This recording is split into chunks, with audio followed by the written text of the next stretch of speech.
If you find any errors, please let us know. Report chapter so we can fix it as soon as possible. Chapter 11:10 to 11:10, Shining Purity Sect. Mortis went to the Myriad Sect after saying goodbye to Ark. Ark also vanished. He wanted to get back to being arrogant cultivators. And Gravis. Gravis wanted to check up on Stella. Stella was still in the Shining Purity Sect, and Gravis didn't want to take any chances. What if they managed to find out about her true affiliation?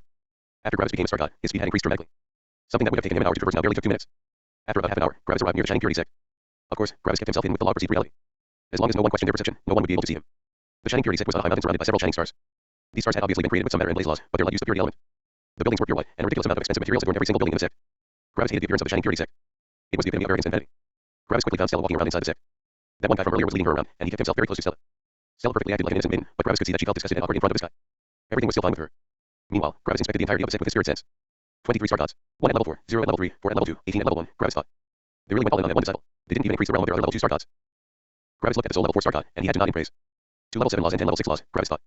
No wonder they focused all their resources on him. He's probably their secret weapon. Every sect in the surroundings is subservient to the Eternal Fire Sect, and as long as one sect triumphs over the other sects, they will be accepted by the Eternal Fire Sect. Judging from how they are distributing their forces and resources, this is probably their goal. A level 3 star god can be killed by several level 2 star gods, but it would take like 50 level 2 star gods to kill a level 4 star god. There should be sects that nearly have 100 star gods, which would still put the level 4 star god in danger. Pretty sure they want him to become a level 5 star god before they start invading all the surrounding sects. Gravis looked at the law fragments of the peak immortal emperors in the sect. They are incredibly unhappy, Gravis realized.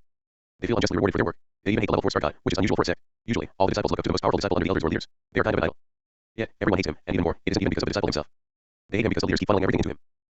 Gravis smirked. That actually reminds me of that entire thing with Silent Walker and Power Walker. Yet, compared to that situation back then, no poison has been used here.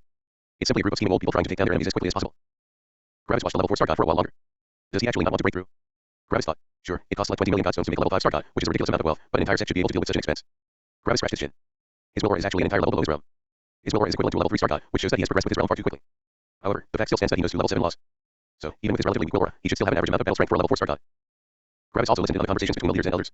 Of course, they all had isolating formation arrays around their discussion halls, but something like that couldn't stop Gravis. Interesting, Gravis thought with a grin. Not even the leaders are happy with him. They talk about the future war with frustration. They have already prepared their plans, but the crucial piece of their plan isn't willing to cooperate, which is understandable. Being 1 level below one's realm in terms of willpower is still recoverable, but 2 levels below one's realm is too much. The enemy's willpower would already suppress the person, making it basically impossible for the guy to fight anyone in his realm. Yet, enemies 1 level below him are too weak. In essence, he would only be able to temper himself against geniuses 1 level below himself. There aren't even many level 4 star gods in the world, and finding a genius would be even harder. Do they want to sacrifice this disciple for the sect? Do they want to make him incredibly powerful in the short term while throwing away his future? That's quite disgusting. Gravis looked at the level 4 star god again. Star gods' minds and personalities work with the true log extensions, making it impossible for Gravis to see through a star god's mind. However, Gravis still knew the level 7 log extensions, which was a part of the level 10 true log extensions. So, in a sense, Gravis could read a little bit. He could only read very general things, but that was often already enough. He's a loyal person, Gravis thought.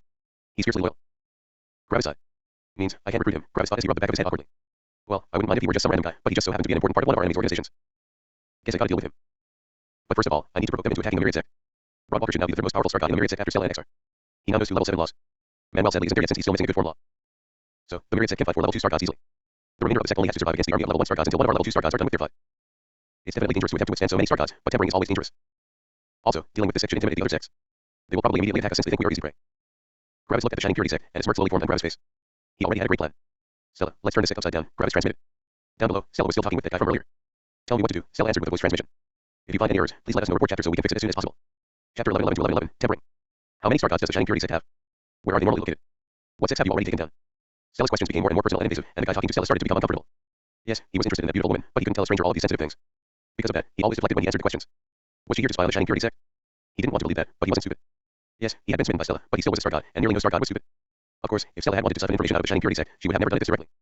Asking these questions was like directly admitting that she was spying on them. Eventually, the guy informed one of the elders about Stella's questions with a sigh. He knew that she would never leave the sect again. At the same time, the guy also felt a lot of pain. He had been used. Of course, Stella hadn't been informed of the fact that her guide had already ridden her out to his sect. They only continued walking through the sect, but eventually, they arrived near the center of the sect. Shing, shing, shing. 5 star gods appeared around Stella in nearly an instant, and they all glared at her. Shing. A powerful ancestral god also appeared in front of Stella. Stella immediately became shocked, and horror clouded her face. Boom. A formation array that isolated every form of teleportation was activated. As long as this formation array remained active, no one would be able to teleport. What's the meaning of this? Stella asked in rage and fear. You think your attempts of siphoning information out of the great Shining Purity Sect are able to hide in front of our eyes? Foolish, the ancestral god shouted. The ancestral god saw that Stella wanted to defend herself, but he didn't give her the chance.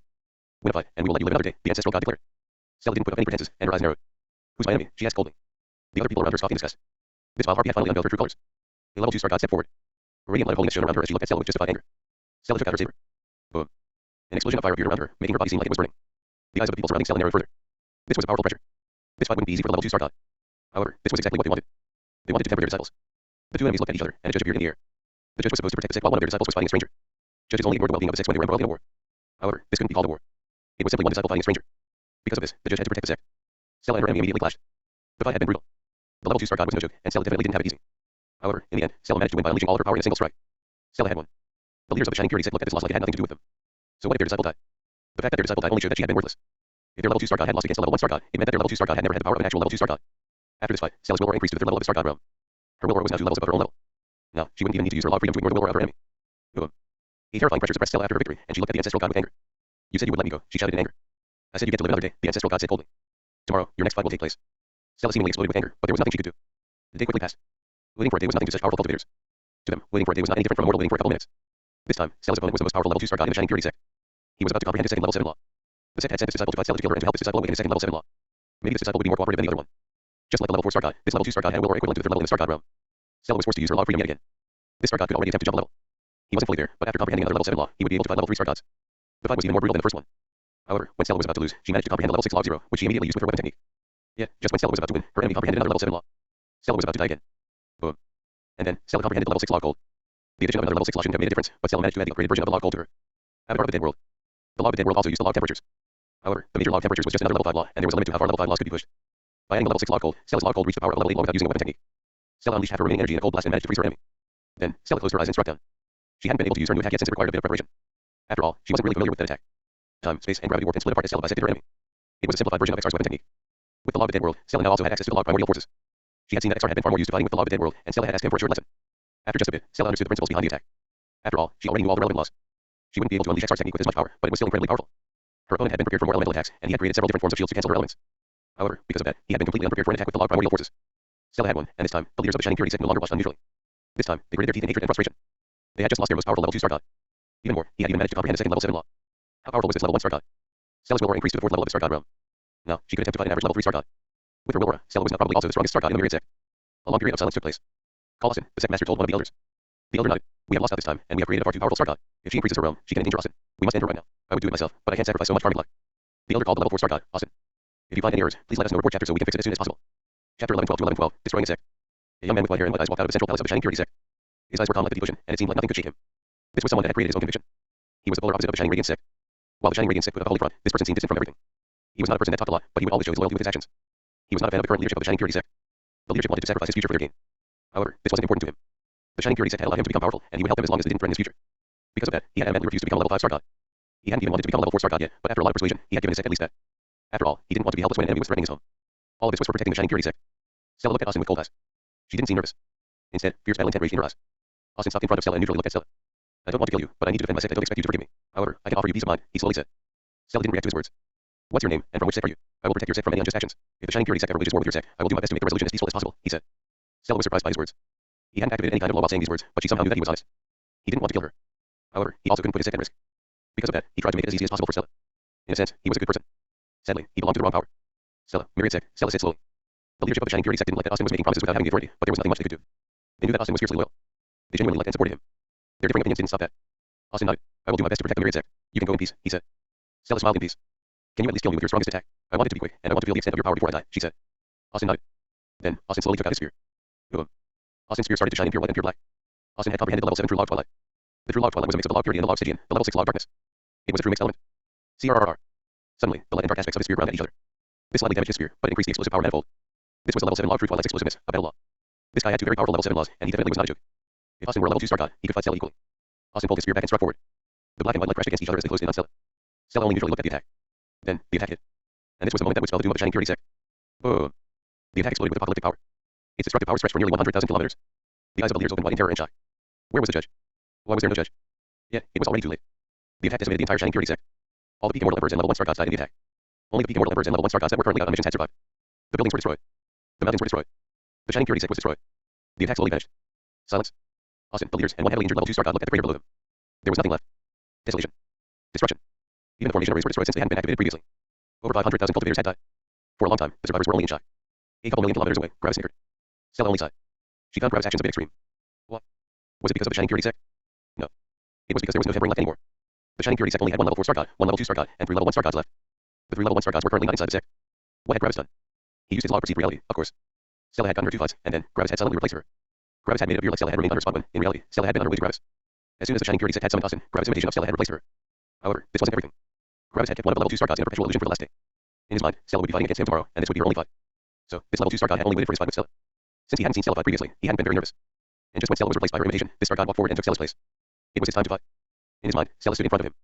Of course, the Stella he saw had been Austin. The Star God had only waited for the start signal of the Sect Master. However, before the Star God could react, the Stella in his perception had unleashed an apocalyptic attack. So, without knowing it, Austin had annihilated a level 2 Star God of his own sect. And the judge. Judges wouldn't get involved in a fight between fellow disciples. This was a sect affair. The two disciples belonged to the same sect, and they were fighting inside the sect. Additionally, there were several ancestral gods in that sect. This had nothing to do with the Heaven Company. They couldn't send a judge for internal strife inside a sect. Sects were seen as their own entities in the eyes of the Heaven Company. If one member of the sect decided to destroy their sect, it would be like someone committing suicide. A level 4 Star God of a Shining Purity sect had attacked a level 2 Star God of a Shining Purity sect inside the Shining Purity sect. The Heaven Company wouldn't get involved. Of course, as a judge, Gravis knew the rules of the Heaven Company very well. Gravis was not officially a member of the Myriad sect. Because of that, if an ancestral god was willing to make the sacrifice, they were allowed to attack him. The only reason why no ancestral gods were attacking the Myriad sect was because of the Eternal Fire sect. Ancestral gods were forbidden from taking part in the wars. Because of that, Gravis couldn't just go into the Shining Purity sect and kill everyone himself. If Gravis were part of the Myriad sect, he could just waltz into the Shining Purity sect, execute every Star God, spit the ancestral gods in the face, and then leave. They wouldn't dare to kill a Star God of a subservient sect of the Eternal Fire sect. However, Gravis wasn't. Because of that, he had to become creative. Now, the question was, why wasn't Gravis part of the Myriad sect? One reason. Karmic luck. Right now, the karmic luck of the Myriad sect was very powerful, but what if he joined? Gravis' negative karmic luck could put the entire sect in danger. Of course, in return, Gravis would actually gain karmic luck. However, the decision was obvious. Gravis wouldn't put his friends in danger. After looking at the destruction, Gravis turned to Stella with a smirk. I told him about the Myriad sect. Who knows, maybe they will attack us. If you find any errors, please let us know. Report chapter so we can fix it as soon as possible. Chapter 11:13 to 11:13, the silent dispersal of the Shining Purity sect. Gravis and Stella traveled back to the Myriad sect to prepare for every eventuality. Chances were high that the remaining two members of the Shining Purity sect would attack them soon. However, even if they did, they wouldn't be in real danger. The Myriad sect had already won the war before it had even started. Meanwhile, the remaining members of the Shining Purity sect were trying to come to terms with their new reality. They only had 3 ancestral gods, 1 level 4 Star God, and 1 level 2 Star God left. Sure, there were also some level 1 Star gods outside on missions, but they wouldn't make a difference. All the other sects had several level 2 Star gods. The entirety of their power and future now solely relied on Austin. If you had simply accepted to become a level 5 Star God, nothing like this would have happened. One of the Vice Sect Masters shouted while pointing an accusatory finger at Austin. We would have already conquered all the other sects by now. Austin looked with even eyes at the Vice Sect Master. However, even though Austin appeared calm on the outside, he was the one that had been most shaken by the event. He had destroyed his sect. Stop trying to find someone to blame, the actual Sect Master shouted at the Vice Sect Master. If that girl hasn't lied, she came from a new sect, the Myriad sect. They should have arrived only recently. They should have overtaken the territory of our neighbors. But if he had just dashed. And then what? The Sect Master answered with fury. Then even our last remaining level 2 Star God would have been destroyed. This would have made things only worse. The Vice Sect Master only grew angrier. But if he had more power, he might have been able to see through whatever illusion had been put up. I've seen it near the end. He has attacked someone from our own sect. That was also why there was no judge. And you think that would have made a difference? The other Vice Sect Master asked with a scoff. Not even we have been able to see through the illusion. We 3 are all ancestral gods, and we haven't noticed anything. Don't try to blame Austin for our own shortcomings. The demise of the Shining Purity sect is our fault. The first Vice Sect Master gritted his teeth. However, instead of arguing, he looked to the side with a bitter expression. He had realized that he couldn't blame this on Austin. This was on them. Silence. The silence dragged on for minutes. Everything they had worked for had been destroyed in a single day. They had built up the Shining Purity sect for over 500,000 years. Now, everything was gone. This was the destructive effect that Star gods had on their environments. Without the Heaven Company or someone more powerful overlooking a fight, entire sects would be decimated by a single attack. It just needed a single slip up for an entire sect to be destroyed. What now? The second Vice Sect Master asked the Sect Master. What do we do now? The Sect Master remained silent for a while. Then, he sighed. What is there to do? He asked helplessly. All our karmic luck has been depleted. The gathered karmic luck of 500,000 disciples has been evaporated. The 2 Vice Sect Masters were amazed. Could we build a new sect? One of them asked. Do you have the time? The Sect Master asked. Silence. No, the Sect Master answered. This time, we lost early, the Sect Master said with regret. Our work has been destroyed. We can't join the Eternal Fire sect as elders in training anymore. If we want to join the Eternal Fire sect, we have to enter as inner disciples. The 2 Vice Sect Masters didn't answer. Entering as inner disciples. Chances were high that they wouldn't be able to survive. Why was karmic luck so important to get a good position in the Eternal Fire sect? The reason was that these 3 ancestral gods only had average battle strength. If they could jump a level, it wouldn't be an issue to become an elder in the Eternal Fire sect in the future. Sadly, they couldn't jump levels. So, that only left 2 other methods to become a powerful member of the Eternal Fire sect. One of the methods was Godstones. If they paid enough Godstones, they would be able to buy their way into a good position where they wouldn't have to constantly fear other powerful disciples. However, the amount of wealth was insane. In fact, one person needed 10 God crystals. God crystals, not Godstones. What was a God crystal? One God crystal had the amount of energy of 1 billion Godstones. However, that wasn't everything. It needed a divine God that knew the true law of matter, a level 9 law, to combine the 1 billion Godstones into a God crystal. One God crystal was often sold for 2 billion Godstones precisely due to that. What was the use of a God crystal? They could either be absorbed incredibly fast, or they could be used to create powerful virtualization arrays. High-grade sects often traded law comprehension areas. Yet, instead of straight up handing them over, they infused their God crystals with the laws of the law comprehension area. Then, they could hand over that God crystal to the other sect. This would allow them to lease out a law comprehension area safely. They wouldn't need to fear a sudden attack. They didn't even need to show the locations of their law comprehension areas. The Eternal Fire sect had no issues with giving someone a good position if they could pay 10 God crystals. That was worth far more than some position. Sadly, it was very difficult for early ancestral gods to get their hands on God crystals. The 3 of them couldn't possibly pay that. So, that only left the second method. Karmic luck. Karmic luck was incredibly important for the war between sects. If one sect had more karmic luck, they would sometimes be informed about an upcoming ambush by coincidence. Their own ambushes would also succeed more frequently. In an even fight, their own fighters would probably win due to luck. If one sect was more powerful than the other sect, karmic luck wouldn't make a difference. However, if they were about equal in power, karmic luck could decide everything. So, where did the sects get their karmic luck from?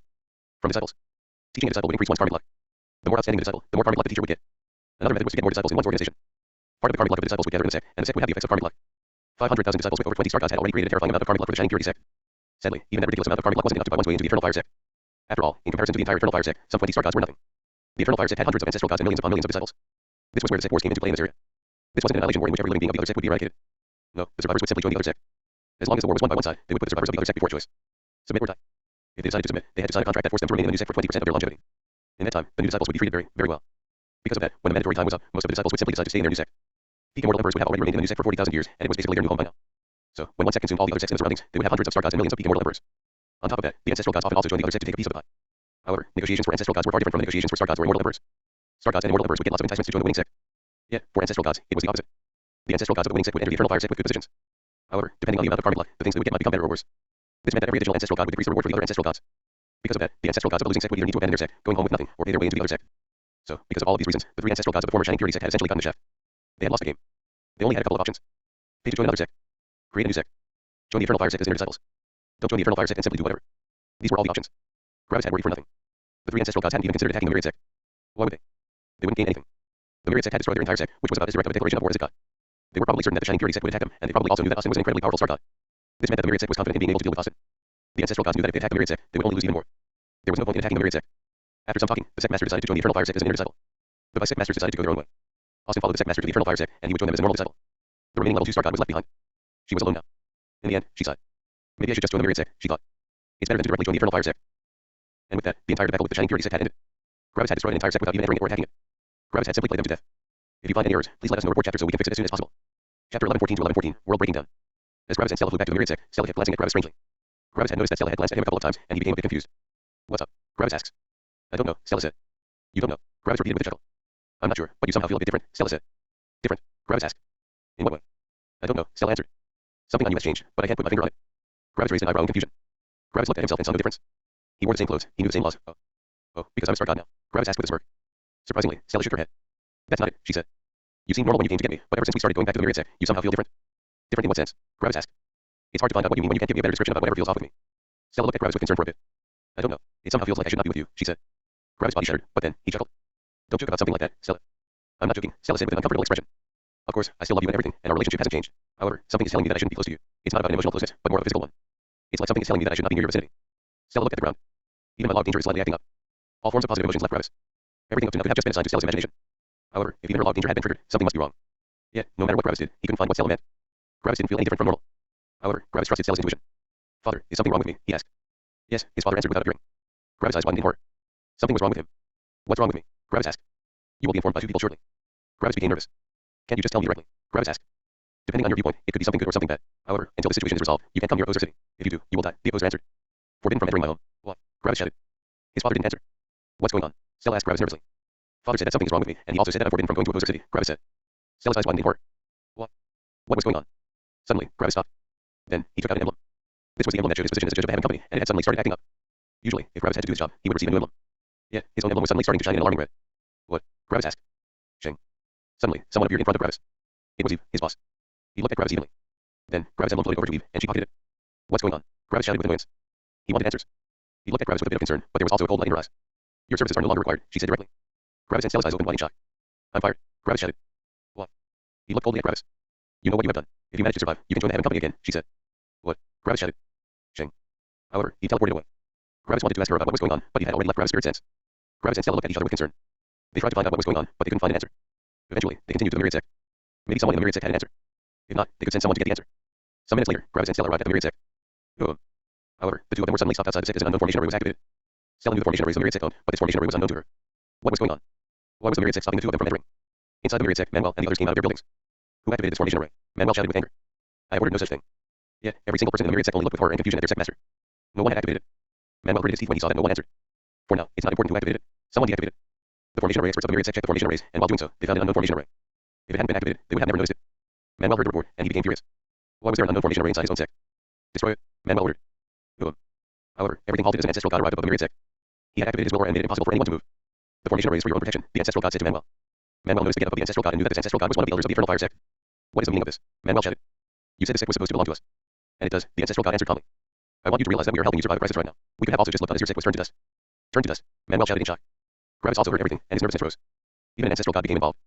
First, his father had told him that something was wrong with him. Then, the heaven company had fired him and told him that he could return if he managed to survive. And now, an ancestral god of the Eternal Fire sect was stopping him from entering the Myriad sect. What the fuck is going on? Gravis shouted with all of his power. He had enough of this. He wanted to know what the fuck was going on.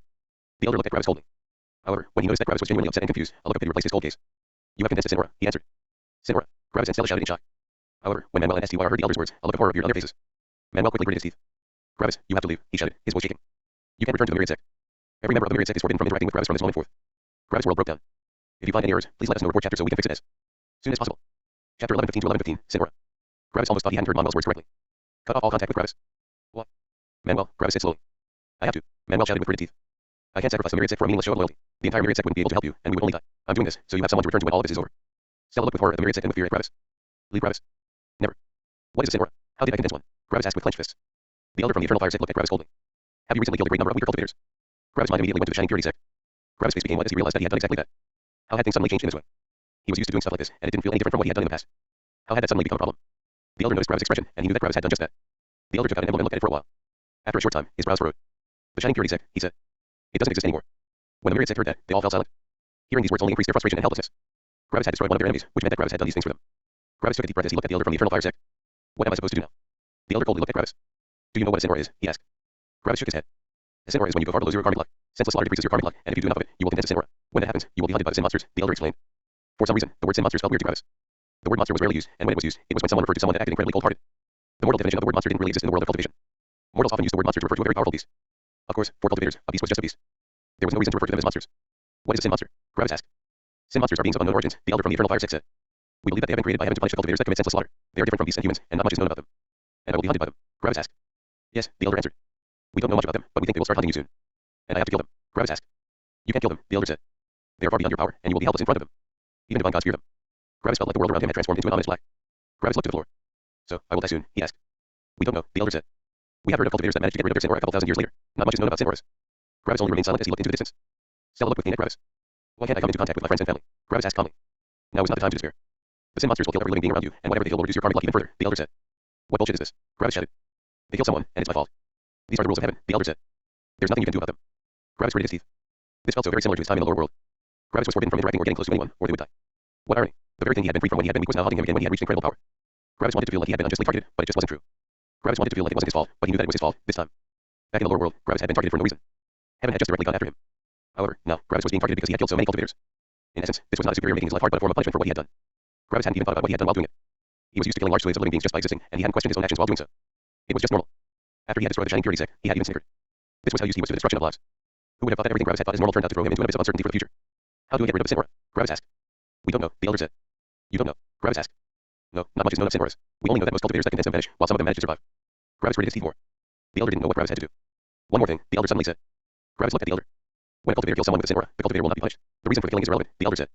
Silence. You're saying that ancestral gods and divine gods can just kill me? Gravis asked in shock. Yes, the elder said. If I were to kill you right now, I would receive all your wealth without having to pay anything. Right now, you are only alive because you are a friend of one of our subservient sects. However, keep in mind that not everyone is like me. As a star god, you probably have several million godstones, many weapons, and many resources in your spirit space. If you could earn a couple million godstones with a mere snip of your fingers, would you do it? The elder asked. Silence. Would Gravis do it? It probably depended on his financial situation. If he had enough money on him, he would ignore a cultivator with a sin aura. However, if Gravis needed godstones, he would have no problems in killing someone to get money. If an ancestral god or divine god senses me, Gravis wouldn't even know how he had died. With but a snip of your finger, any more powerful cultivator could end Gravis' life. Nothing was stopping them. Say your goodbyes. Every additional second you're here only puts the myriad sect under more danger, the elder said. If you find any errors, please let us know report chapter so we can fix it as soon as possible. Chapter 11:16 to 11:16. What do I do? The proverbial, oppressive dark cloud hung over Gravis. He couldn't come into contact with any of the people he loved until the problem had been resolved. It was like Gravis was cut off from everyone again. Luckily, this time, Gravis knew that he had a chance to fix the problem. After all, there have been cases of people being able to survive having a sin aura. Gravis, Stella said urgently. You should ask Ark if he knows what you need to do. Gravis' eyes widened. Right, he should ask Ark. Why hadn't he thought of that earlier? Gravis quickly got out his new communication ring and contacted Ark. Ark, I condensed a sin aura, Gravis said. What's that? Ark answered. Gravis was taken aback. Ark didn't know what that was. However, Gravis knew that Ark's knowledge and experience were still invaluable. Even if he didn't know what a sin aura was, he knew the way Ark worked far better than Gravis in certain aspects. Maybe he could deduce the answer. Gravis explained the concept of a sin aura to Ark. I can think of 2 ways to solve this issue, Ark said. Gravis was pleasantly surprised. Ark said that he knew 2 ways to solve this issue. What are they? Gravis asked. My creator never does things without reason or gain. If he wants such cultivators to die, he would simply kill them directly. He wouldn't need something like sin monsters. Even more, if he wanted to kill these people, he wouldn't give them a chance to do more damage before the sin monsters arrive. This means that the goal of the sin monsters isn't to kill you but to force you to pay for your mistakes. I'm not talking about some form of emotional relief when I talk about pay, but about literally paying the world back. Gravis, think about what your actions have cost the world and my creator. What have they lost? Ark asked. Gravis knew the answer. Energy and karmic luck, he answered. Half right, Ark answered. Karmic luck is simply a method to show how effective you have been at gathering energy. You gain karmic luck by helping people become stronger, which makes them gather more energy. Creating an organization gives the disciples in the organization greater safety and more access to laws, which will accelerate their growth and will even result in them becoming more powerful than they would have ever become on their own. A personal disciple is the same thing. If you take an immortal as a disciple, and they become a law comprehension cultivator, they would have gathered a lifetime's worth of energy of a law comprehension cultivator. Without you, they would have died as mortals and would have gathered nearly no energy. You, yourself, obviously don't count in that. After all, everyone strives for power. So, to get rid of your sin aura, you need to repay what you owe. You damaged something, and now you need to pay for it. Whom have you killed? Gravis' expression became bitter. About 20 star gods and 500,000 peak immortal emperors, Gravis answered. Silence. That's bad, Ark answered. It is, Gravis answered. In essence, you need to gather karmic luck and energy until all of this has been paid back. However, paying all of this back will be very, very difficult. There are 3 things that you have to pay back. The first thing is the energy of the star gods. One level 1 star god should be worth around 1 million godstones. A level 2 star god should be worth 4 million godstones. How many godstones do you owe for the star gods? Ark asked. Gravis did some calculations. Stella killed 2 level 2 star gods, but those were normal fights, and those 2 fights shouldn't have involved me. So, in essence, I'm responsible for the death of 1 or 2 level 2 star gods and about 15 or so level 1 star gods. At most, it should be 23 million godstones. Alright, then, the 500,000 peak immortal emperors, Ark said. Gravis took a deep breath. That number would be far bigger. 1 peak immortal emperor should be worth around 4,000 godstones. 4,000 times 500,000 is 2 billion godstones. That's a lot of money, Ark said. Gravis took a deep breath. The 20 million godstones of the star gods didn't even make a dent in this massive number. Gravis could essentially ignore it. 2 billion godstones. If Gravis exchanged all his contribution points in the Heaven Company for Godstones, he might be able to get another 50 million Godstones, but even that wouldn't make a dent in his debt. If Gravis wanted to pay back the debt, he would have to work in the Heaven Company for nearly a million years. Gravis guessed that he would have been killed by the Sin monsters before that. Now, for the most significant debt, Art said. Gravis was taken aback, and a cold shudder ran down his spine. What? Gravis asked. You killed about 20 star gods, Gravis, Art answered. There is something else that you know, that thing that I don't want to mention for fear of retribution. For a moment, Gravis wasn't sure what Ark was referring to, but when he felt an apocalyptic, invisible pressure, he knew exactly what Ark was talking about. Gravis knew this pressure. This pressure came from Mordor. It was to warn him. This pressure meant that Gravis should choose his words very carefully. The brand. Gravis had to repay the brand. Gravis looked at the communication ring with a crestfallen expression. How much is it? Gravis asked. It should be one ancestral god's worth of energy per star god, Ark answered. Silence. It should be about 2 billion godstones per ancestral god, Ark added. Silence. Gravis just couldn't react. How was he supposed to pay back over 40 billion godstones? Gravis' mind went through all kinds of jobs. The Heaven Company. Gravis would be working for several times his longevity. The Information Pavilion. That would still be over a million years. World weapons. Sure, if Gravis had infinite customers, he could pay that off rather quickly, but that was not how the world worked. Ironically, it was far easier for star gods to get their hands on world weapons than for immortals. Not many people knew the level 4 law of the dead world, but many ancestral gods and divine gods knew the level 7 law of the dead world. Those people wouldn't even create world weapons for immortals since that wouldn't be profitable for them. Because of that, the demand for world weapons for immortals was several times higher than the demand for world weapons for star gods and higher. Additionally, all these people were in powerful sects that probably had their own forgers. They wouldn't pay some random, outside forger if they could get it done cheaper and better in their own sects. There was only a single way to earn that much money. Robbing and killing. However, if Gravis didn't fight against someone that was a danger to him, his debt would only increase. In short, Gravis could only earn money from killing people that could also kill him. Even more, these powerful cultivators had connections.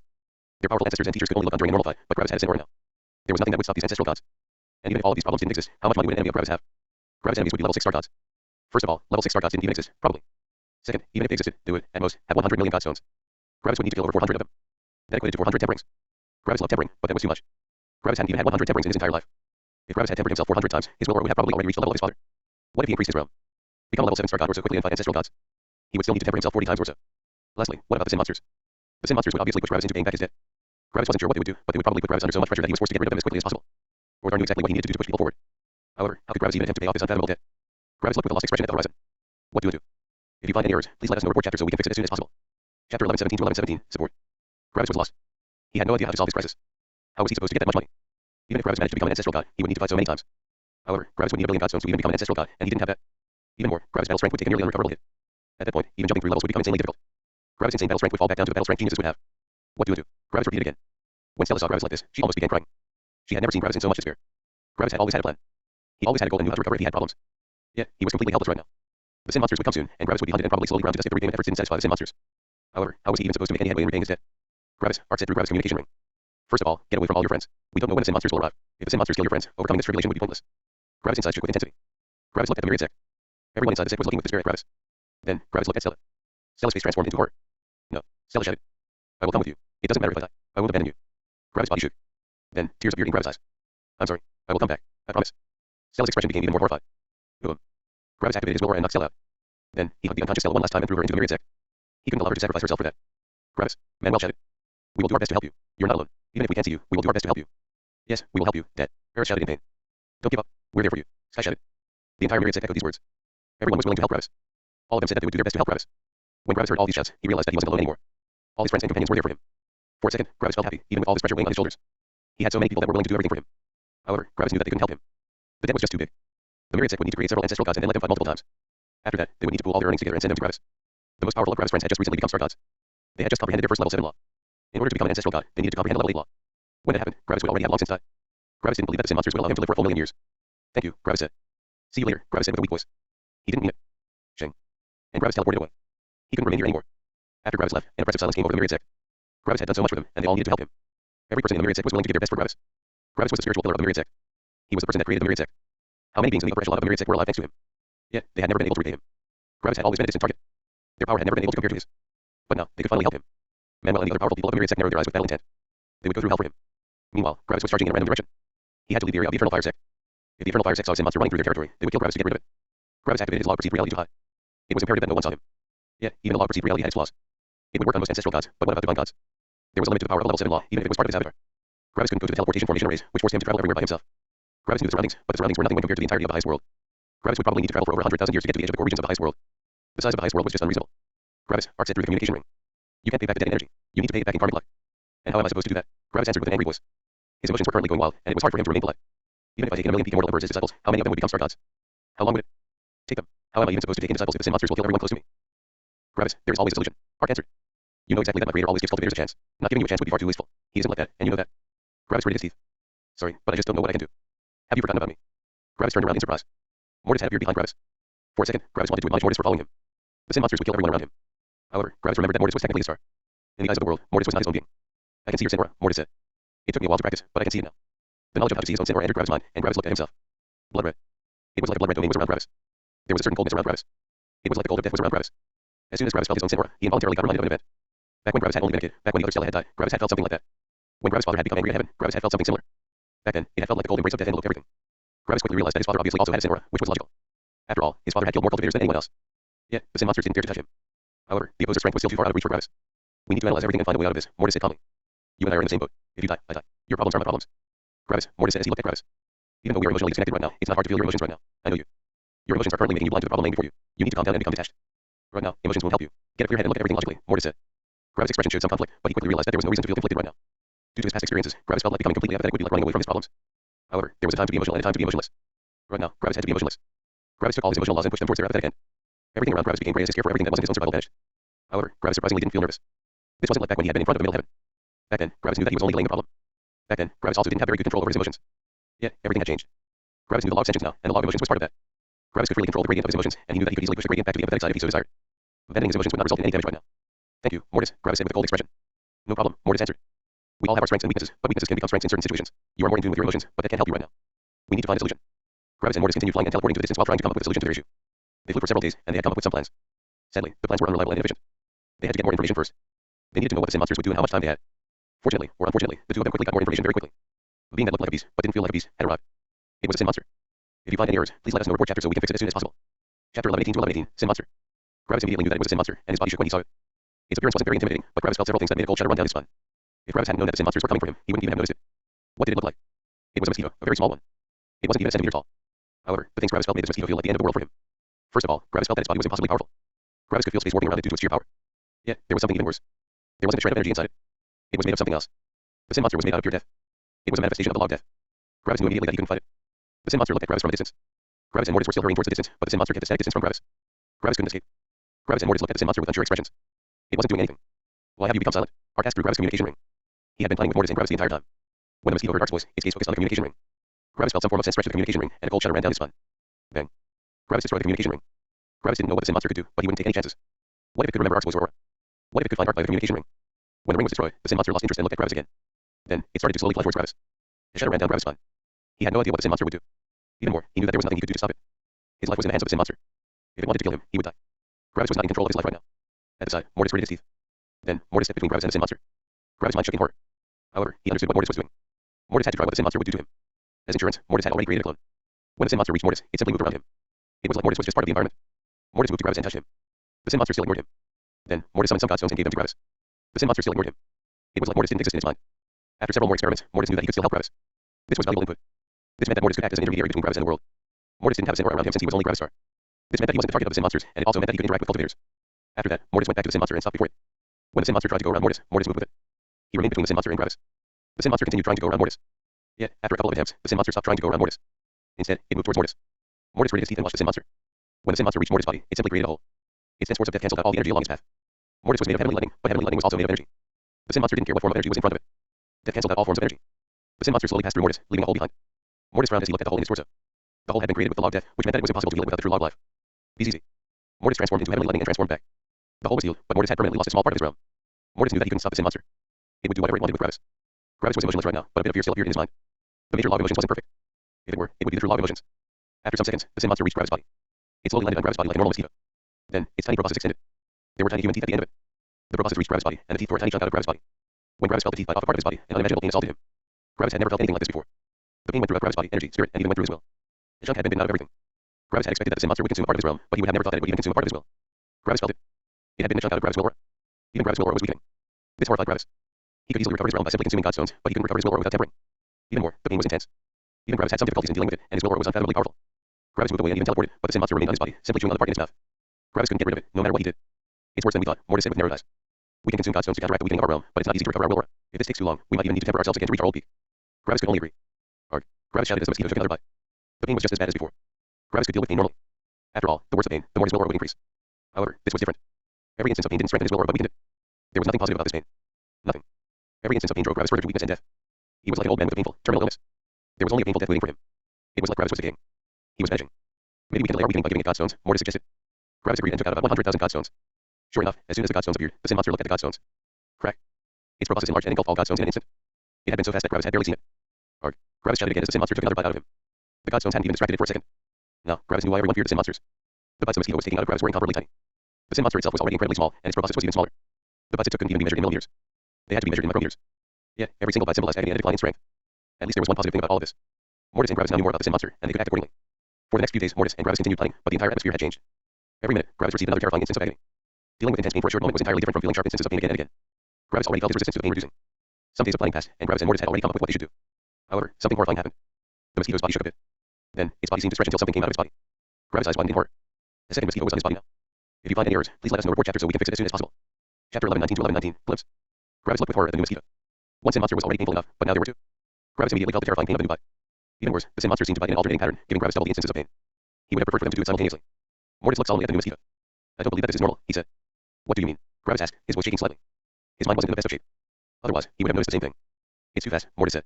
If they keep doubling, you will die in less than a century. That's not a reasonable time frame to deal with your sin aura. If they keep doubling, this would be a death sentence. However, I can imagine one getting at it every week. With this, it would take the sin monsters around 10,000 years to fully consume you, Mortis said. That's still too short, Gravis said with a nervous voice. There may be a way to slow them down, Mortis said. These sin monsters exist to push you towards paying back your debt. I guess that the more you pay back, the slower they multiply. How can we test it? Gravis asked nervously. Usually, Gravis would have found a way himself, but the pain was making it nearly impossible for him to focus. Right now, Gravis fully relied on Mortis' mind. We need to wait for the next edition, Mortis said. We need to check if the time has shortened. Shortened? How? What? Gravis asked. You fed the sin monster 100,000 godstones earlier. If this counts towards your payback, the last multiplication should have already been a delayed one. Now, we need to see what happens when you don't give it anything, Mortis explained. Gravis took a deep breath. Okay, I don't like it, but we need more information. Gravis and Mortis continued planning, but Mortis got an interesting thought a couple of minutes later. Sin monsters are made of pure death, right? Mortis said. Their nature is also very different from beasts or humans. Instead of killing you directly, they simply slowly consume you and put you in as much pain as possible. Yes, I noticed, Gravis said. What about it? We could assign that behavior to heaven, but it should also be similar to something else, according to the information we have heard, Mortis said. Gravis wasn't sure what Mortis meant, but his mind quickly made a connection. Father's cosmos, Gravis said. Mortis nodded. From what we've heard, Father's cosmos is made of sheer brutality and a war between death and energy. Apparently, there is a way to harness brutality to create incredible force. Look at them, Mortis said as he gestured to the sin monsters. They don't use laws. They don't have feelings. They only have powerful bodies. Yet, is their body the only thing that makes them so incredibly powerful that even divine gods fear them? I'm not sure how powerful divine gods are, but I don't think that their power is that simple. Gravis looked at the mosquitoes. He didn't want to look at them since it was a terrifying feeling to watch something gnawing on one's body. I don't think that's everything, Mortis added. Maybe the pain it is inflicting on you is increasing its power. Have you ever thought about that? Gravis couldn't test the hypothesis, but he could imagine that. Maybe the more pain and terror this beast inflicts on others, the more powerful it becomes. It's even absorbing your will aura. Eventually, when your will aura has been emptied, you will also have no will anymore. At that point, you would be just like someone that has died to some sorrow. Wouldn't the beast then have squeezed every bit of anguish and pain out of you? This would be the eventual logical conclusion, and it would also explain how a more powerful target would be more useful. Being more powerful means having a stronger will, which means that more will and sorrow can be extracted out of a victim. The sin monster would probably be happy when you went through another form of tempering. It would only mean that it would have even more to consume, Mortis explained. Gravis' mind started going to a dark place. Gravis was imagining his father's cosmos. What did it look like? Gravis imagined a world filled with monsters with indescribable appearances. Some of them may only be a walking mouth. Some of them might be tentacles filled with eyes. Some might be made of several human corpses that fuse to create a larger monster. Even more, Gravis imagined parasites like the sin monster luring these monsters. These monsters might be too stupid to realize that the parasites were even on their bodies. Yet, the monsters would still feel the unreal pain, which would make them even more aggressive. They would attack absolutely everything and might even consume their own body in hatred and pain. The number of deaths in such a world would be insane, which would require an equally vast method of reproduction. Maybe some monster made out of mouth simply spat out a smaller version of itself, which would run into the distance to eat other young. Maybe the ground of the world was covered by a mass of small, continually battling monsters that kept consuming everything around them. However, that would probably only cover the death side of the cosmos. On the other side, Gravis could imagine humans and beasts living together. Humans and beasts probably wouldn't even fight each other since they needed their entire power to resist the death part of the cosmos. The opposer's power came from the balance of death and energy in this world. If death were eradicated and only energy survived, the opposer's power would fall significantly, which would result in Mordor killing him. If energy were eradicated and only death survived, the opposer would die. The opposer was a being made of energy, and if only death killed him, he couldn't exist. This meant that the war had to rage on indefinitely. Even more, the different forces in the opposer's cosmos probably also had to be dealt with. If a large area were entirely made of death, its influence might consume all the little pockets of energy near it, which would make it grow exponentially. This meant that the death areas and energy areas had to be distributed over many small areas. This would be hell. Gravis thought. However, this would be completely plausible. Luckily, I haven't been born into my father's cosmos. It's ironic that I would prefer a place that Mordor created over a place father created. After these thoughts passed, Gravis focused on dealing with the pain again. It was very difficult for Gravis to deal with the pain, but he had to persevere. Sadly, he couldn't get used to it, no matter what he did. Every single bite was just as bad as the first one. It was like the ability Gravis used to dissociate from the pain didn't work on the sin monsters. Luckily, or unluckily, Gravis didn't have to wait for long. One day later, a third mosquito appeared. Gravis gritted his teeth while Mortis' eyes shone. If you find any errors, please let us know. Report chapter so we can fix it as soon as possible. Chapter 1120 to 1120, last tests. It worked, Mortis said. The 100,000 godstones have bought you 6 days the last time. We can delay it. Great, how do we continue? Gravis asked while sweat ran down his back. As time progressed, it only became worse. We need to test something else, Mortis said. Become a level 2 star god. Gravis looked with shock at Mortis. That would eat up over 3 million godstones. Gravis shouted. You're really becoming stupider when under pain, Mortis commented in annoyance. You try being in my place. It's not easy to focus with fucking sin monsters munching on your fucking will. Gravis shouted. Mortis didn't react to Gravis' comment. If you are a level 2 star god, the sin monsters might need longer to consume the pieces they eat. They are probably consuming a set amount of energy, which will increase with time. Right now, one sin monster needs 1 minute to take another bite. If you are a level 2 star god, they might need 4 minutes to take another bite, Mortis explained. Gravis immediately understood and took out more godstones. This would make the pain less frequent. Gravis quickly consumed enough godstones to become a level 2 star god. Gravis felt his power increasing, but he couldn't feel happy right now. As soon as the sin monsters took their first bite, they started chewing. And success. They took 4 times as long to take another bite. Gravis released a sigh of relief. It was impossible to imagine how much relief Gravis felt at this moment. The bites were truly terrifying. Mortis nodded. Consume another million godstones for another test. Then, feed the sin monsters your remaining godstones. Gravis had already realized that it was hard for him to make correct decisions under such pain. His emotions were on the apathetic side, but that didn't protect him from the pain. Because of that, Gravis decided to simply listen to Mortis. Right now, Mortis was the one that had a clearer head. The first sin monster ate the 16 million godstones in an instant before going back to consuming Gravis. We need to do 3 more tests, Mortis said. First of all, we need to check if the sin monsters allow absolutely no one to help you or if they will only stop the powerful cultivators. After all, the best way to repay the debt is to accrue more karmic luck, and that's basically impossible to do if you can't interact with anyone. How should I test that? Gravis asked. Wait here. I'll scout the surroundings, Mortis said. Shing. Mortis left, and Gravis was left alone. Gravis activated his log-perceived reality and tried to keep himself hidden. Until now, Mortis had kept the two of them hidden since every bite Gravis endured shook his concentration violently. Essentially, every time Gravis received a bite, his domain of perceived reality would break down for a second. Luckily, Gravis was in a very isolated area right now, and no powerful cultivators passed by. Some minutes later, Mortis returned and gestured for Gravis to follow. Gravis and Mortis teleported a couple of times until they were near a sect. It was a sect with the peak immortal emperor as a sect master. However, the sect had an unreal number of disciples, and they all had different realms. Mortis disguised Gravis and made himself invisible. Interact with the body tempering cultivator. Try to make a trade or something, Mortis said. Gravis took a deep breath and entered the sect. No disciple seemed to react to him. In their minds, Gravis looked like a very normal disciple. Hey, you, Gravis shouted as he pointed at a body tempering disciple that just left the exchange hall with a frustrated expression. The disciple uttered as he turned to Gravis. In the disciple's mind, Gravis wore the robes of someone in the spirit-forming realm, and the disciple immediately became respectful. This disciple greeted spirit-forming elder. Gravis nodded respectfully, trying his best to hide the pain of the bites. That moon-glowing body is something one of my disciple needs. I'm willing to exchange it for this, Gravis said. Gravis simply created an ore that was used for weapons in the energy gathering realm. With all of Gravis' laws, creating something like this was easier than breathing. The eyes of the disciple widened in shock. His mere moon-glowing body was far less valuable than this piece of ore. I can't take advantage of elder, the disciple shouted respectfully. Nonsense, Gravis said with a snort. I need it, and that makes it worth the trade for me. I don't care about this mere piece of ore. The disciple became exhilarated and quickly chose to trade with Gravis. When Gravis held the flower in his hand, he looked at the mosquitoes on his body. They didn't react. Gravis took a deep breath and vanished from the disciple's reality. The disciple immediately forgot his meeting with Gravis and continued doing whatever he was doing. He only knew that he had a piece of ore. He didn't know why he had it, but it was only natural for him to have it. The same thing repeated itself many other times with cultivators of different realms. Yet, at some point, things changed. As soon as an immortal elder started to hand Gravis a piece of ore she found, one of the mosquitoes looked at her. Silence. The immortal elder stopped existing. The entire energy that comprised her being was cancelled out with death. Like a mathematical equation equal on both sides, her existence was reduced to zero. Gravis and Mortis immediately teleported away since their tests were finished. So, you can interact with beings below the immortal realm. Anything above that, and the sin monster gets angry, Mortis said. Gravis gritted his teeth.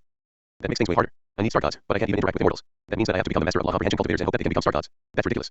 Quantity over quality, Mortis said as he scratched his chin. We need to test the next thing. Transform into lightning. I want to see what happens, Mortis said. Gravis took a deep breath. This could severely anger the sin monsters, and they might kill him in one attack. However, if it worked, Gravis could heal himself from their damage. Gravis transformed into heavenly lightning. The sin monsters left Gravis' body and only looked at the heavenly lightning in front of him. Then, when one of them was finished with munching, it simply took a bite out of the lightning and continued chewing. Gravis transformed back, and the three mosquitoes went back on his body. It had changed nothing, but this was good news. The tiny holes the mosquitoes had created had vanished. Mortis nodded. The situation doesn't seem as inescapable now, he commented. Last test, lightning forward, Mortis said. If that also works, our best plan can be put into motion. Gravis nodded. Do it like you've done it with the disciples, Mortis added. Go from weak to strong. Be easy. Gravis summoned a body tempering body and kept it levitating with his spirit. Splash. Whoops, Gravis said. I accidentally used too much force. The body had been ground into nothing. Just try a unity realm body then, Mortis said. Oh, smart idea, Gravis said. A unity realm body appeared, and the sin monsters didn't react. Try a law comprehension body, Mortis said. Easy. A law comprehension body appeared beside Gravis, and nothing happened. Want to try an immortal body? Mortis asked. Gravis gritted his teeth. I have to, Gravis said. Easy. Gravis created an immortal body. As soon as the mosquitoes noticed the body, the first mosquito shook. Plop. A fourth mosquito came out and hung onto Gravis' clone. And then, hell. The mosquito bit at Gravis with unreal speed. It was taking so many bites per second. The faces of all the Gravises widened in terror and pain, and the immortal Gravis immediately exploded. This avalanche of bites had been the most painful thing Gravis had ever felt in his entire life. The Gravises all shook in terror and pain. The fourth mosquito saw that the Gravis had vanished, and it went to Gravis' main body. Now, there was a fourth sin beast on Gravis' body.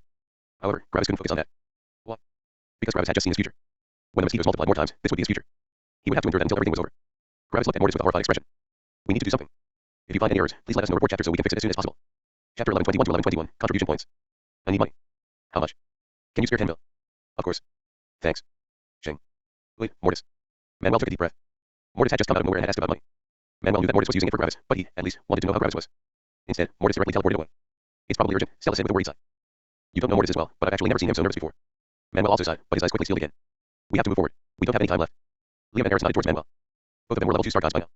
After Gravis had vanished, they had decided that they had to increase their power as much as possible. Launch the attack, Manuel ordered. Meanwhile, Mortis entered the next city and used the teleportation formation to get to Opposer City. Gravis wasn't allowed to go to Opposer City, but he was. Mortis quickly arrived at Opposer City and directly teleported to his destination. Shing. Mortis appeared in front of a gigantic building made of glass and entered. Welcome to the Heaven Company. How can I help you? The clerk asked. It was the same clerk that Gravis had met back when he had first entered the Heaven Company. Mortis took out an emblem and put it on the table.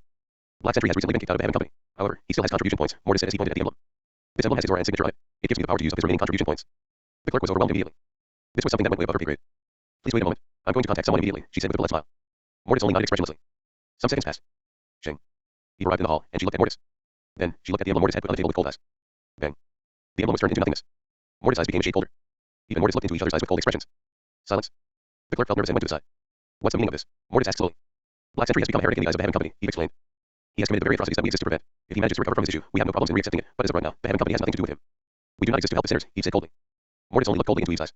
I fail to see the point, Mortis said. Eve's eyes narrowed. A bargain has been struck, and a contract signed. The current identity of Black Sentry is irrelevant. You can kill him or do whatever you want with him, but he still deserves his just rewards for the services he has provided, Mortis explained. And he has received his rewards, Eve said calmly. He has the contribution points on his account. And I am going to use these contribution points now, Mortis said. We do not interact with sinners, Eve stated coldly. So, you're saying that you are not willing to hand over his just reward. Is that right? Mortis asked. As I've already explained, he has received his just reward, Eve explained. Mortis' eyes narrowed. Is this your decision, your superior's decision, or the decision of the Heaven Company? Mortis asked. Is that a threat? Eve asked, her voice becoming even colder. This is not a threat, but me asking who the responsible person for this decision is. Mortis clarified.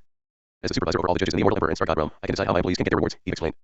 Then call someone that's responsible, Mortis said. Eve's eyes narrowed as Mortis words slightly through her for a loop. And what do you mean with that? She asked. Black Sentry is not your employee, Mortis explained. Get a representative of the Heaven Company out here. This is an interaction between a private person and the Heaven Company. Mortis leaned closer. Your word has no weight, Mortis said coldly. This managed to enrage Eve. This mere star god. When had a star god ever talked to her this way? Eve had given her entire life for the Heaven Company. Ever since she had been saved from an apocalyptic flood when she was younger, she had idolized the Heaven Company. She had always given her everything. She even became the supervisor over one of the most important groups of judges. Then let me tell it to you as a representative of the Heaven Company, he coldly said as she leaned closer to Mortis' face. We do not do business with sinners. Great, Mortis said slowly. Then we have no problem. Eve's brows furrowed. I am not a sinner, Mortis said. Give me what is owed. Eve gritted her teeth. This star god. Eve activated her will aura and suppressed Mortis. It was time for him to learn his place. However, her eyes widened when Mortis only continued to glare at her. It was like her will aura was helpless in front of him. But how? Give me what is owed, Mortis said. I do not have much time. After I get what is owed, I will leave. This is something between the Heaven Company and me, Mortis said coldly. Your emotional bias does not belong in this interaction. The atmosphere became colder and heavier. The clerk at the side felt her heart beat violently in her chest. It was like an explosion was about to occur. 10 seconds of tense silence passed. Then, Eve took a deep breath through her nose as her eyes closed. After that, her eyes opened with determination.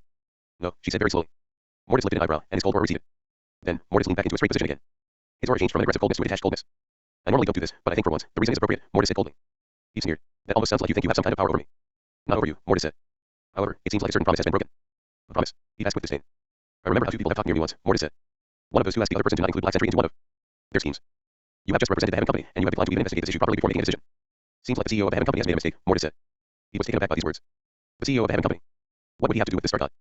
As I've said, Mortis said slowly. I don't usually do this, but the time constraint and the power of my opponent should justify this action. Father, have you heard what I have said? Silence. To think that you would use me in such a way. The opposer's voice appeared in Mortis' head. Gravis would never have done so. I'm not Gravis, Mortis answered emotionlessly. That's right, the opposer answered. You're not. However, you are right. I asked Anthorian to keep Gravis out of his dirty schemes. It is also in my opinion that Gravis deserves access to his rewards. If this were only a stick with some ancestral gods, I wouldn't get involved. Yet, the Heaven Company is led by the strongest Heaven's mandate. The opposer focused on Anthorian. Anthorian, Heaven's child, was currently on the top floor of the Heaven Company and was managing the sorting machine for all the emblems. It was his job to give all the emblems their intensity and color. As soon as Anthorian felt that the opposer was focusing on him, his face widened in terror. What had happened? He hadn't done anything. He just sat here and ordered the emblems. Why was the opposer suddenly angry? Anthorian immediately used the log time and inspected everything regarding the Heaven Company. Someone had to have made a major fuck up in the Heaven Company. Anthorian quickly noticed what had happened, and his anger exploded. This idiot. The Heaven Company was supposed to be the perfect example of fairness. Not giving someone access to their rewards was the same as not giving them rewards at all. Anthorian did not want to have a rumor going around the world that the Heaven Company didn't pay their employees. Matthias, Anthorian said quickly and with quite a bit of anger. Yes, the person quickly answered in respect and nervousness. Anthorian transmitted what had happened to Matthias. Deal with it. Immediately. Sheng. Matthias immediately arrived in the lobby of the Heaven Company. His eyes widened. This was the Supreme Judge. The person responsible for nearly all battles between divine gods. His position was even higher than the position of the chief investigator. He was a level 9 divine god with 3 out of 4 major laws. He was only missing the law of perceived reality. Matthias looked at Eve with cold eyes. An emblem was pulled out of her spirit's face, and Matthias pocketed it. Your services are no longer required, he said. Eve's face went white. Sheng. Matthias teleported her away before she could say anything. I apologize for the poor behavior of my employee, Matthias said. I want Black Sentry's contribution points to be converted into godstones, Mortis said immediately. Sheng. Matthias summoned about 50 million godstones. Mortis immediately pocketed them. Sheng. And Mortis teleported away. After Mortis left, Matthias inspected the distant Eve with his spirit sense. You shouldn't have let your emotions dictate your actions, he thought. As soon as you said that you were the Heaven Company's representative, your fate was set in stone. Even if the CEO hadn't contacted me, I would have found out eventually. And you would have still been fired. You could have just asked any normal representative. Then, you wouldn't have been in trouble. Sadly, you decided to promote yourself. Seems like your power has gone to your head. If you find any errors, please let us know report chapter so we can fix it as soon as possible. Chapter 1122 to 1122, Portals. As soon as Mortis left the Heaven Company, he split into 2 level 1 star gods. One of the Mortises took 55 million godstones, and the other one kept the other 5 million. The Mortis with the 55 million godstones immediately went to the teleportation formation array and traveled towards Gravis. The other Mortis went to another building. Sheng. Mortis arrived in front of a gigantic building. However, the building wasn't very tall. It only had about 3 floors. Yet, it was many kilometers long, and it was also near the middle of Opposer City. The size and location of this building showed that the owner of this building was an incredibly powerful organization. Mortis entered. Welcome to the research company. How can I help you? The clerk asked. Mortis looked around the hall and fell into a bit of nostalgia. This was his first place of employment. This was the company that had trained him when he had been just a body tempering cultivator, and this was also the company that had sent him to the lower world. I need portals to lower and middle worlds, Mortis said. Many. The clerk was a bit surprised. For whom? She asked. Sheng. About 100 Mortises in the spirit forming and law comprehension realm appeared behind him. For them, Mortis said. The clerk's mind stopped. What? What was going on? Was she dreaming? Did that guy in front of her suddenly transform into many small copies of himself? Please wait a moment, she said in confusion. I need to call someone. Mortis waited. Some seconds later, an ancestral god arrived in front of Mortis. Even the ancestral god was surprised about all these little Mortises. Do you know the law of the living world? He asked. What's it to you? Mortis asked coldly. The ancestral god was a bit surprised about Mortis' rude comment, but he realized that he had been the rude one. Asking about someone else's laws was a no-go. Forget I asked, the ancestral god said. You wish for all of these copies of yours to travel to lower and middle worlds? Yes, I have them unrequired, Mortis said. The ancestral god released a sigh. I'm sorry, but I can't help you with that request, he said with some regret. Why not? Mortis asked. The rules of the world don't allow powerful people from our world to go to lower worlds. Your strongest incarnation can't surpass the upper limit of the worlds, the ancestral god said. Don't be against the rules of the world, Mortis said coldly. Say how it is. The heavens don't want that, right? The ancestral god lifted an eyebrow due to Mortis' rather aggressive comment. If you want to view it like that, sure. Good, Mortis said. So, what does it have to do with you? The ancestral god's eyebrow rose even more, but this time, in skepticism. This is obviously between heaven and me, Mortis explained. You are the service provider. I pay you to transport me there. What happens after that is none of your concern. If my incarnations get killed by heaven, so be it. I won't fault you for it. The ancestral god's brows furrowed. Are you willing to waste so much energy? He asked. I warned you out of kindness. Your kindness is appreciated but unnecessary. Mortis answered. If you don't feel comfortable accepting this trade vocally, you can also set up a contract. I'm willing to pay double for every portal. After Mortis offered the contract, the ancestral god scratched his chin in thought. Silence. Fun, the ancestral god said 10 seconds later. However, the research company will not be responsible for any actions that any heavens take. Mortis nodded. Give me a minute, the ancestral god said. Mortis only waited without answering. A minute later, a contract appeared before Mortis, and Mortis read through it. I need more portals, Mortis answered. The ancestral god's eyebrows furrowed yet again. You need to pay up front. Try it first. You can always order more portals. Your kindness is appreciated but unnecessary, Mortis repeated. The ancestral god was getting annoyed at Mortis' tone and choice of words. Fun, he said with more aggression than he had wanted. How many do you want? 10 million, Mortis said. Silence. The clerk and the ancestral god looked with shock at Mortis. 10 million. The ancestral god wanted to ask Mortis if he was insane, but the ancestral god remembered Mortis' words. You don't want my kindness? Sure. I'll request the contract, he said. Mortis only nodded. Some seconds later, a revised contract appeared in front of Mortis, and Mortis signed it. The ancestral god rumped and sent the contract away. Follow me, he said. Shing, shing. They both teleported away and entered one of the teleportation rooms. Mortis saw an immortal emperor clerk sitting on a chair while reading something. However, the immortal emperor quickly stood up in shock as he looked at the ancestral god and then at Mortis. Apparently, he had just been informed. Well, okay, the immortal emperor said. The ancestral god nodded and stretched his hand out towards Mortis. Mortis summoned 1 million godstones and gave them to the ancestral god. Wanting to go to a lower world was far more expensive for outsiders. Back when Gravis had sent Sky to a middle world, he had only needed to pay the operation cost. Of course, this advantage didn't apply to Mortis. He had to pay the full price. 10 portals for 1 godstones. That was 100,000 immortal stones for 1 portal. Only immortals could pay for something like that. Why was the price so high? It was to discourage proud parents and clans from sending their heirs to a lower world. Why discourage that? Because the parents often weren't able to assess the battle strength of their progeny objectively. This high price was specifically there to force these parents to send their children to the research company as research assistants. Like this, the children would get proper training before departing. However, obviously, it was also possible to just directly buy portal. It was just far more expensive. No sane person would accept that price. I want a catalog of the names and categories of all worlds that have already been inspected, Mortis said. I don't care about the techniques. The ancestral god raised an eyebrow. 2 million godstones, he said. Mortis paid the 2 million godstones without hesitation. After that, Mortis received a list of all the worlds, which had already been inspected. Mortis had been prepared for a large number, but it was even bigger than he had anticipated. Over 100 billion worlds. 10 million portals would be less than 0.01%. The ancestral god teleported away, and the immortal emperor went to Mortis. Where to first? He asked politely. The immortal emperor was actually quite happy about Mortis' arrival. Part of the immortal emperor's income came from the money his customers paid. Mortis was a big money bag for him. Mortis' mind and soul swept through the list and noted down millions of locations in nearly an instant. Then, Mortis listed the first 1,000 worlds quickly. The immortal emperor immediately noticed something peculiar about Mortis' list. There were 999 lower worlds and 1 middle world in that list, and the surprising thing was that all 999 lower worlds would lead to that 1 middle world. They were all part of the same group. And hurry up, Mortis said. The faster, the better. Depending on how fast you are, I can give you an additional 1,000 godstones. The immortal emperor's eyes widened in pleasant surprise. 1,000 godstones for some work. Sure. Of course, he said with a warm smile. These easy. All the small mortises fused into 2 mortises. One was in the peak spirit forming realm, and one was in the peak law comprehension realm. The immortal emperor got distracted by Mortis fusion, but he quickly went back to opening the portals. However, there was still a question in his mind. Why would that guy request 10 million portals when there were only 2 incarnations of him? Can I use the major log time to speed things up? Mortis asked. Yes, of course, the immortal emperor said with excitement. This meant that he would be finished even faster. Mortis nodded and sped up the entire hall with the major log time, which made the time move 10 times faster than normal. After a bit, 1,000 portals opened simultaneously. The weakest Mortis entered a portal while the second weakest Mortis entered another one. Keep them open for now. It won't take long, Mortis said. As soon as the weakest Mortis entered the portal, he took out a life ring. Shing. Gravis at the peak spirit forming realm appeared. Then, Mortis went back through the portal and entered the hall again. The most powerful Mortis kept the log perceived reality active. For the immortal emperor, it just looked like Mortis had entered and left without doing anything, confusing him a bit. Mortis didn't want anyone to see the sin aura on Gravis. The same thing happened in the middle world. Both of these Mortises wore life rings filled with weak Gravises. You can close the portals after my incarnations leave them, Mortis said. Oh, okay, the immortal emperor said as he closed the portals. While doing that, the weakest Mortis had already entered and exited 500 more worlds. The immortal emperor began sweating as he opened and closed portals as fast as he could. This guy was moving way too fast. Meanwhile, in one of the lower worlds, Gravis narrowed his eyes. Then, he looked towards the middle of the world. His spirit sense immediately enveloped the lower heaven. And the lower heaven looked back. If you find any errors, please let us know report chapter so we can fix it as soon as possible. Chapter 1123 to 1123, Gravis has sec. The lower heaven of this world immediately inspected Gravis, and it became shocked. This was only a self-staged spirit-forming cultivator, but he somehow felt impossibly powerful. It was like the spirit-forming cultivator could kill it with merely a thought. You're not from this world, the lower heaven transmitted to Gravis. Normally, lower heavens were forbidden from interacting with any living being, but this was obviously a special case. Especially since Gravis had directly locked onto it as soon as he arrived. I'm a star god from the highest world, Gravis told the lower heaven. I'm here to help you. Help me, the lower heaven asked in surprise. In all its infinite years of existence, nothing like this had ever happened. I want to condense positive karmic blood, and I plan on getting dash. Silence. Gravis had suddenly stopped talking. The lower heaven was waiting for Gravis' words, but Gravis had just stopped acting. It was like he had lost his will. Gravis only stood on the ground absent-mindedly. What? The lower heaven asked Gravis. Silence. Gravis didn't react. The lower heaven wasn't sure of what was happening. The guy had just talked without a problem, but now it was like he wasn't even alive anymore. What was going on? Hello, the lower heaven asked. Nothing.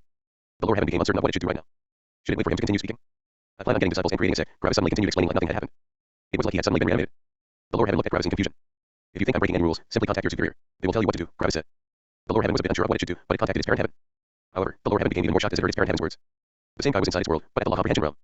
Did he also freeze in your world for a while? The lower heaven asked. Yes, and judging from what all the others are saying, it happened in their world too, the parent heaven answered. I'm getting contacted by all of my children at the same time because of this guy. Others, the lower heaven asked in shock.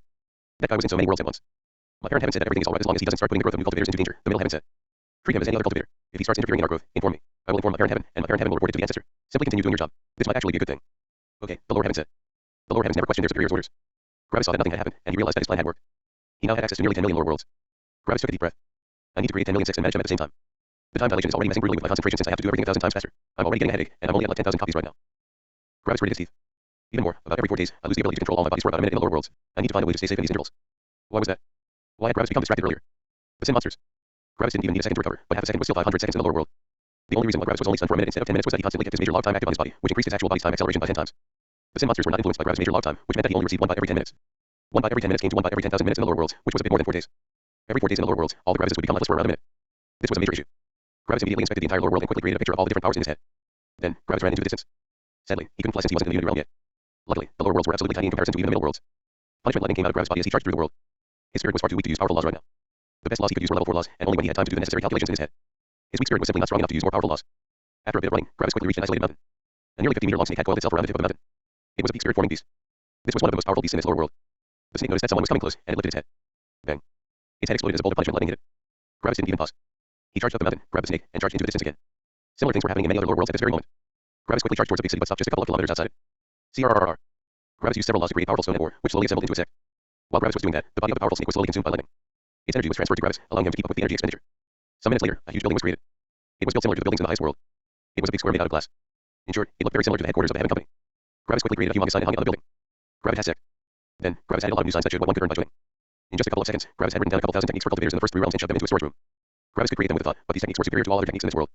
Then, Gravis hung the skeleton of the dead snake over the sect and encased it in order to preserve it. Lastly, Gravis created some basic formation arrays, which were placed around his sect. Gravis essentially had no idea how formation arrays worked, but creating something for spirit forming cultivators was still incredibly easy. Done.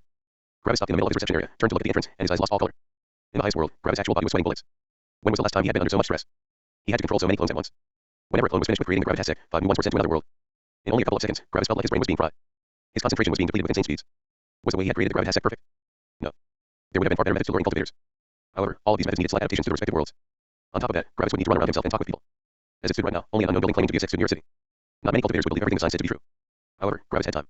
If necessary, he could simply continue standing in the sect for 100 years in the lower world. That would just be a little bit more than a month for the highest world. Eventually, someone would walk in, and that someone would quickly become more powerful with Gravis' teachings. Then, people would storm to his sect. And other peak sects? Gravis only needed to take a look at them to come up with 1,000 schemes to move them to peaceful cooperation or to destruction. Some 100-year-old humans couldn't compare to him.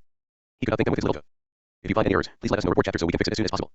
Chapter 1124 to 1124, Legendary Techniques. Brandon was a poor guy. He had managed to reach the energy gathering realm, but one of his superiors had sent him on a suicide mission. After a mortal battle, Brandon managed to escape from his sect after killing all the people that supervised him. Sadly, that was where his problems began. No other sect would accept him due to his old sect. His old sect was truly powerful, and no one dared to offend him. Some sects had even tried to capture him as an offering, but Brandon's careful planning had him allowed to escape their clutches every time. Brandon had just escaped to a city and was trying to find a way to become more powerful. That was when he saw that strange building outside of the city. According to the locals, this building had been here for over a year already. The city had investigated the building a couple of times, but the results were mixed. Some of the guards walked out and said that it was just some guy standing there, doing nothing. However, when they asked him about his presence, he simply offered them techniques. Other guards never left the building after entering it. Even one of the commanders entered the building once. Sadly, he never returned. Because of that, the city decided to ignore the building. As long as they didn't touch it, nothing would happen. It was also doing nothing. People from different parts of the world would be surprised by the mystery surrounding the strange building, but the locals got used to it. The mystery had only thickened as time passed. Were these signs supposed to convey a secret message? This couldn't be a sect, right? This had to be something completely different. Brandon was at the end of his rope, so he decided to enter the building. No one was willing to accept him, and he had nothing to lose anyway. Maybe, if he solved the mystery of the building, he could get a technique that would allow him to rise to power. So, Brandon entered the building. As soon as he entered, he saw a normal-looking guy just standing in the lobby. Hello. Brandon shouted at the guy. The guy didn't answer. It was like he was a statue. After some hesitation, Brandon entered the building. Hello. Welcome to the Gravis sect. Do you want to join? You will get one technique of your choosing upon joining. Free of charge. Brandon nearly jumped back as he saw the statue saying these words with a polite smile. This wasn't a statue. Are you a human? He asked. Of course I'm a human, the statue shouted with some annoyance. Do I look like a beast? No. So, you want to join? I don't have much time. Brandon blinked a couple of times in confusion. Technique. Just like that. Is this a sect? Brandon asked. Can't you read? The statue asked with a snort. It's a sect. It says so on the sign. The history of this building went through Brandon's mind. How can this thing be a sect? However, Brandon knew that he had nowhere to go anyway. Might as well try joining the sect. Yes, I would like to join. However, I have offended the blood sect. I can understand Dash. I don't care, the statue said. You could have offended heaven, and I wouldn't give a shit. You said you would join, and that's that. You're not part of the Gravis sect. Shing. Suddenly, a technique appeared in front of Brandon. Brandon looked with shock at it. Darkness stab stab. Brandon was taken aback by the very straightforward name. Darkness stab stab. What kind of name was that? Brandon opened the technique and read through it. Silence. What?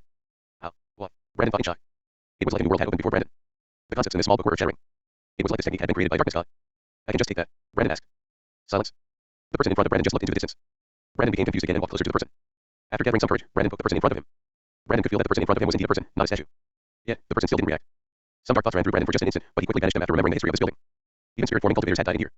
After a while of experimenting, Brandon left the building. After stepping out of the building, Brandon read through the technique again, but this time, he noticed something. At the back of the booklet were the sect rules and what Brandon had to do. I'm the vice sect master, Brandon shouted in shock. Brandon hadn't even been an elder before. How could he be a vice sect master? However, the more Brandon read, the more shocked he became. The booklet gave Brandon very straightforward instructions for what he had to do as a vice sect master. Make friends. Invite people into the sect by sending them into the Gravis sect. Deal with everything else yourself. These were the 3 instructions for Brandon. Brandon was still taken aback. Eventually, Brandon walked away while scratching the back of his head in confusion. Well, I've got an amazing technique. Might as well follow these simple instructions. It's the least I can do to repay that eccentric senior, Brandon thought. And with that, the Gravis sect of this lower world had made its first member. Meanwhile, in a different lower world, a powerful sect, spanning several kilometers, towered majestically over its surroundings. In the middle of the sect was a peculiar part, which was encircled by huge walls. One could almost get the feeling that this part of the sect had been a city at some point. At the end of the sect stood a weird building made entirely out of glass. Disciple Felix greets the Bisect Master. A peak energy gathering realm disciple sit deferentially in front of the red-haired woman. This disciple had already condensed the will aura, and he would soon reach the spirit forming realm. The Bisect Master looked at the disciple with a proud smile. You won the tournament, and it is time for your reward, she said. I thank the Bisect Master, the disciple said. Follow me, the Bisect Master said as she stepped out of the gigantic castle. The disciple followed behind her without saying anything. After passing through several guards, the two of them arrived in front of the strange building at the back of the sect. The disciple looked with wonder at the building. He had heard so many legends about it. Is this where our sect master resides? The disciple asks. The Bisect Master nodded. Not much is known about the sect master. We have barely exchanged a couple of sentences. The disciple became shocked. Barely some sentences. How mysterious could the sect master get? When you enter the building, simply say I'm already part of the gravitas sect. I'm here for my technique. All right, the Bisect Master said. The disciple became a bit confused by the strange instructions, but he also became more nervous. Yes, Bisect Master, he said with a bow. The Bisect Master nodded. Go, she ordered. The disciple slowly walked into the strange building. He saw a normal-looking man standing in the middle of the lobby, but the man seemed like a dead person. It was like he was a statue. However, as the disciple fully entered the hall, the statue suddenly sprung to life. Hello, welcome to the gravitas sect. Do you want to join? You will get one technique of your choosing upon joining, free of charge. The disciple was frightened by the sudden words, but he remembered the orders of his Bisect Master. I'm already part of the gravitas sect. I'm here for my technique, the disciple repeated. Oh, the man said. Then, the man looked at the sky for a split second. Oh, it's this one. All right, here you go, the man said. Sheng. The technique appeared in front of the disciple, and he looked at it in wonder. Fire boom thing. The disciple was surprised by the weird name of the technique. However, the disciple politely got in front of his sect master and left after a bit. As soon as he exited, the Bisect Master smiled with anticipation at her disciple. What did you get? She asked. The disciple felt a bit awkward. It's called the fire boom thing, he said. The eyes of the Bisect Master opened wide in shock. The legendary fire boom thing, she shouted in shock. The disciple only became more confused. What could be special about a technique with such a name? If you find any errors, please let us know. Report chapter so we can fix it as soon as possible. Chapter 1125 to 1125. Stress. A stressed Gravis was teleporting throughout the world. He quickly arrived at the headquarters of one of the most powerful sects of the world and read the thoughts of the disciples. A little bit later, Gravis shot into the distance again. The sect had been in a state of lockdown, and all their formation arrays were active, but that didn't stop Gravis. Some moments later, Gravis arrived in a humongous mine for immortal stones. Several immortal emperors guarded the mine with narrowed eyes and drawn weapons. Sadly, they couldn't see Gravis, and Gravis quickly consumed all the immortal stones in the mine. Gravis felt his body shake as he transformed into a peak immortal emperor. At the same time, Gravis felt the calling of ascension. Gravis left the vicinity of the sect and went to an isolated area. After that, he looked at the sky and determined where he would end up. At a different place, in a different world, sat another Gravis. This one was a level 2 star god, and mosquitoes littered his entire body. There were nearly 100. This Gravis had continually gritted teeth and bloodshot eyes. The pain was unbearable. The drain on his concentration was unbearable. The stress on his mind was unbearable. Gravis' spirit constantly shook under the pressure. It was like it was on the verge of collapsing. Arcanlan City, Gravis transmitted to one of the two people beside him. One of the Mortises nodded and teleported away. Mortis quickly went to the closest city, entered the teleportation formation array, paid 1,000 godstones, and teleported away. Mortis arrived in a new city and quickly entered a gigantic hall. Many people stood in front of the hall, and they all were from different sects. Luckily, none of them thought about questioning their own perception, which allowed Mortis to remain hidden. When Mortis arrived, the portal in the middle of the hall lit up brightly. The other cultivators around the portal didn't react. It was like they didn't see it. Mortis opened his life ring. Then, an army of cultivators charged through the portal. There were millions upon millions of them. However, all of them were only law comprehension realm cultivators. After some seconds, Mortis' life ring was filled with an unfathomable army of Gravises in the peak law comprehension realm. Mortis teleported back to the teleportation formation array and teleported back to the original Gravis. As soon as Mortis arrived, he opened his life ring. The unfathomable army of Gravises all charged towards Gravis' main body. All of them immediately vanished as soon as they came into contact with their main body. They were being absorbed. Starter Town. Gravis transmitted to Mortis. The second Mortis around Gravis gave the first Mortis a couple thousand godstones for the teleportations, and the second Mortis left. 2 seconds later, a new Mortis appeared in the clearing. Sheng. The new Mortis summoned about 125,000 godstones and handed them over to the first Mortis. After that, the new Mortis teleported away again to earn more money. A minute later, one of the Mortises returned and brought another army of law comprehension Gravises. Sundown City. More godstones were exchanged, and the Mortis left again. Just a couple of seconds later, another Mortis appeared. Sheng. An army of Gravises appeared, but this time, they didn't come from Mortis but from Gravis. Mortis gathered many Gravises in his life ring and shot towards Opposer City. At the same time, another Mortis was getting some money from the Myriad sect. The Myriad sect was under constant warfare. It was almost like the sect had lost all reason and had evolved into nothing but a lust for pure destruction. Meanwhile, a Mortis was talking with the peak immortal emperor. After hearing that the peak immortal emperor owned more money than her own cultivation was worth, Mortis killed her and pocketed her belongings. A moment later, Gravis ordered all of his incarnations to go into seclusion. Across millions of worlds, all of the Gravises went into seclusion for a long time, and as soon as they all had gone into seclusion, the main body of Gravis simply stopped thinking. He was still under a barrage of buds, but he could finally relax. Gravis simply thought about nothing as he looked blankly into the distance. His concentration was recovering, and his spirit stabilized. This state continued for an hour. An hour later, Gravis gritted his teeth again as his eyes narrowed. All the Gravises in the other worlds left their seclusion and continued giving out techniques in their sects. This break had been of utmost importance to Gravis. Gravis' entire being had been so close to snapping in half and breaking down into nothingness. Gravis had to take a break. Otherwise, he would have died soon. Easy. Gravis transformed into lightning and transformed back. His old body had been half-eaten, and he had needed to recover his health. Luckily, all the small law comprehension Gravises had paid for this healing process. Another Mortis appeared with an army of Gravises and left again. Another Mortis appeared with a bit more money. A mosquito multiplied. Another Mortis fed the mosquito 500,000 godstones to delay the future multiplication. Another Mortis was delivering Gravises to several lower and middle worlds. The research company was earning a lot. Another Mortis came back after getting a million godstones from Arc. The godstones were immediately fed to the sin monster. A lot of things were happening. Gravis had never been under so much stress in his entire life. Even his fight with the middle heaven hadn't been so mentally draining as his current situation. Yet, even under all of his stress, Gravis knew that he would have already died without Mortis' help. Mortis had helped Gravis for the last 5,000 years non-stop. Mortis was bringing in the money. Mortis was delivering the Gravises. Mortis was paying for everything. Mortis' help had proven to be invaluable. Even more, Mortis hadn't complained even once. Another Mortis returned with an army of Gravises. Suddenly, an incredibly powerful will aura pressed down on Gravis and Mortis. Gravis' face went white while Mortis narrowed his eyes. This was the will aura of an ancestral god. They had been found out. Mortis and Gravis quickly tried to find the reason for how they could have been found. After all, Mortis continually kept his log perceived reality going. As long as no one questioned their own perception, they couldn't be uncovered. Gravis and Mortis looked above themselves. Mortis narrowed his eyes. I finally found you, he said with a cold voice. Gravis and Mortis didn't answer. Gravis knew that Mortis had severely offended him with his actions. However, Gravis had also believed that he wouldn't be such a narrow-minded person. He had expected her to see the error in her ways and accept what had happened. Yet, when Gravis saw her, he knew that this hadn't happened. These kinds of unreasonable ancestral gods were rare. Most ancestral gods were rational beings that could analyze themselves and their actions in an objective manner. That's just my luck. Fuck, Gravis thought. He looked with a cruel gaze at Gravis and Mortis. You're probably asking yourself how I found you, right? She said. The two of them didn't answer. They knew that nothing they said would help them in this case. They also couldn't even attempt to run. He was not a new ancestral god, and she was probably already in the later stages of her realm. I want to kill you and take revenge for what you have done to me, he said coldly. However, I just couldn't find you, no matter what I did. That's when I remembered that your karmic luck should be at the absolute bottom right now. So, since I wanted to kill you, I would simply need to keep searching for you. Your bad karmic luck will lead me to you eventually. I just had to trust my instincts. As for your little trick with the law perceived reality, I've already looked it up when you joined the Heaven Company. As a supervisor, it's my duty to know my employees. Then, he looked at Mortis coldly. You should have simply minded your own business, weakling, she said coldly. Mortis and Gravis only looked at her with narrowed eyes. He slowly pointed her hand at Gravis. And then, Gravis died in an explosion.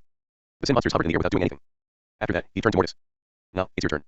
If you find any errors, please let us know. Report chapter so we can fix it as soon as possible. Chapter 1126 to 1126, Unimaginable Stress. Mortis looked coldly at Eve. However, he didn't say anything. Meanwhile, he looked with a cruel smile at Mortis. Your friend has died. Aren't you angry? She asked. Mortis didn't answer. You said that we could kill him if we wanted to, but he was still owed his reward. Well, he got his reward, and now I killed him. This is according to your words, isn't it? She said. Mortis didn't react. After seeing that Mortis didn't react, he sneered in anger. So be it. I would have maybe allowed you to keep on living if you begged for your life, but your unreasonable pride will result in your death. Eve readied herself for another attack. And Mortis vanished. He wasn't surprised and only sneered. Petty tricks. Oh.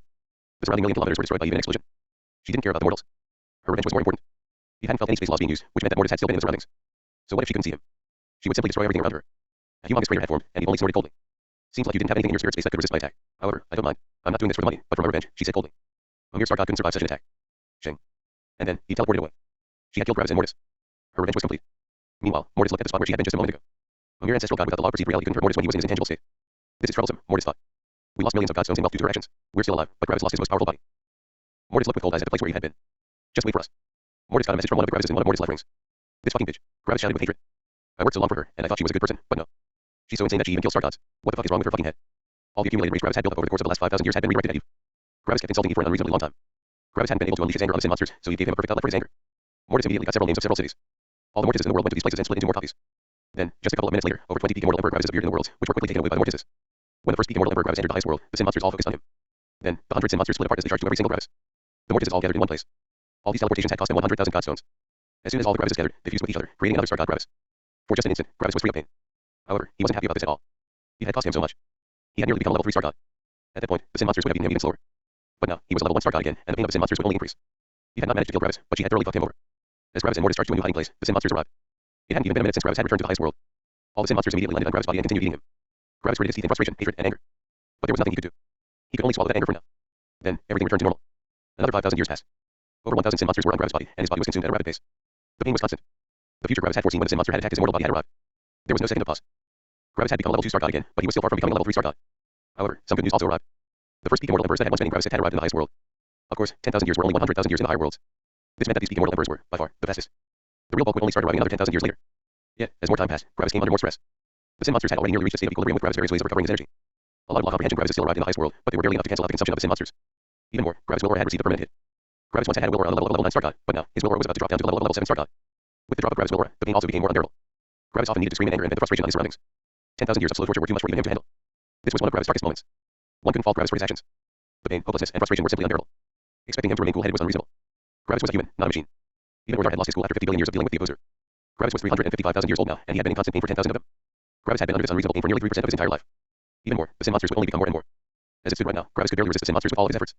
Could he even survive for another 10,000 years? Another 1,000 years passed. 5,324 new peak immortal emperors related to Gravis came to the highest world. Another 1,000 years passed. 17,950 new peak immortal emperors appeared. Another 1,000 years passed. 65,482 new peak immortal emperors appeared. Another 1,000 years passed. 214,978 new peak immortal emperors appeared. Another 1,000 years passed. 421,678 new peak immortal emperors appeared. Gravis had gotten the karmic luck of over 700,000 peak immortal emperors in the last 5,000 years. The debt of the peak immortal emperors had been repaid.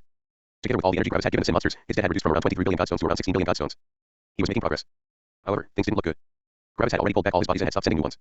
Over 2,000 sin monsters were on his body. Even more, Gravis had become a level 1 star god again. All of Gravis' bodies had ascended and had been fused with him, which gave him one last boost. Then, Gravis remained silent as he fully concentrated on gathering energy and dealing with the pain. Gravis' willpower had fallen to the 6th level of the star god realm. His entire being was vanishing. The weaker he got, the faster the sin monsters consumed him. Gravis had to survive for another 5,000 years. However, according to calculations, that would be cutting it very close. Mortis was doing his absolute best to deliver godstones to Gravis, but there was only so much he could do. After all, his realm also fell alongside Gravis' realm. Gravis was fully focused on dealing with the sin monsters, and he couldn't spare any concentration for anything else. If it hadn't been for Eve, he would have gotten through this. Yet, Eve killing Gravis' body had put him into a situation where death was a very real possibility. However, Gravis couldn't give up now. How has it been being in my shoes for 15,000 years? Gravis opened his eyes as he heard this familiar voice.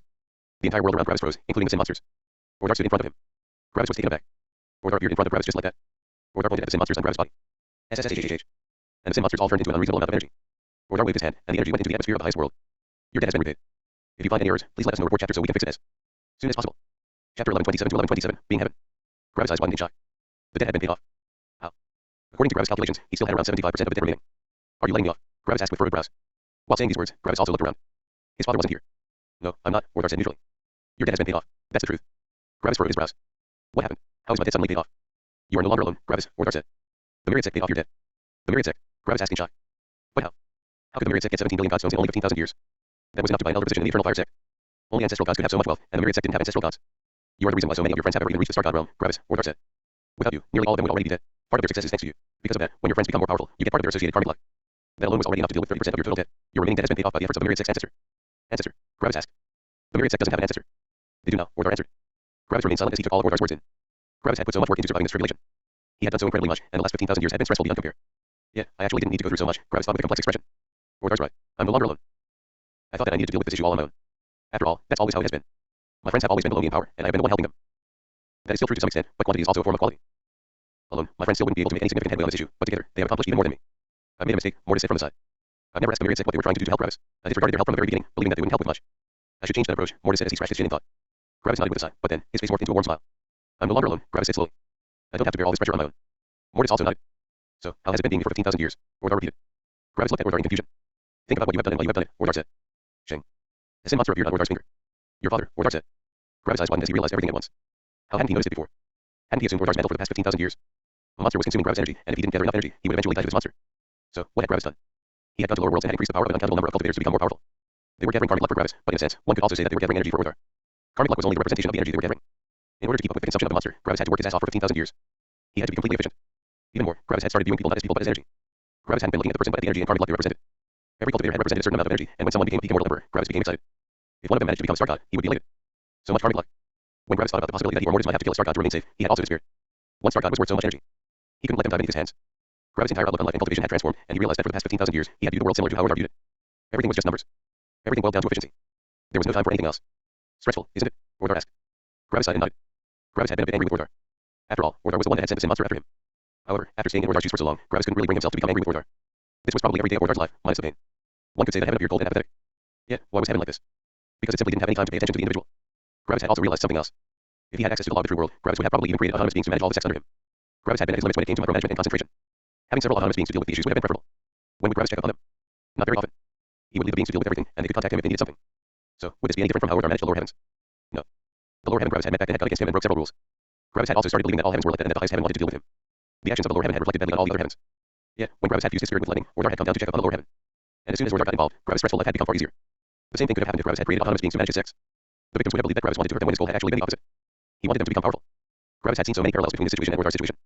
Was this your purpose? Gravis asked. Not entirely, Ordar answered. I created the sin monster just to force people to gather karmic luck. I never intended for it to be a simulation of my life. Gravis furrowed his brows. Then how come it has been so similar for me? Because you did the most efficient thing to gain karmic luck, Ordar said, and the most efficient thing is what I'm doing. Together with your unique abilities, you managed to emulate being me to some degree. Gravis sighed. Gravis hadn't thought about how his actions looked like.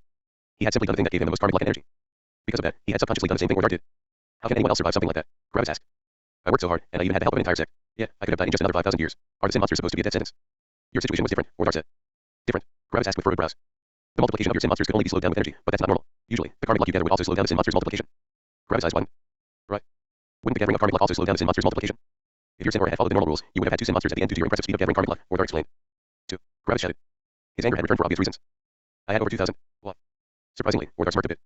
You comprehended the law. You just don't know it yet. If I hadn't made it so hard for you, you wouldn't have comprehended it. Law. Gravis asked in surprise.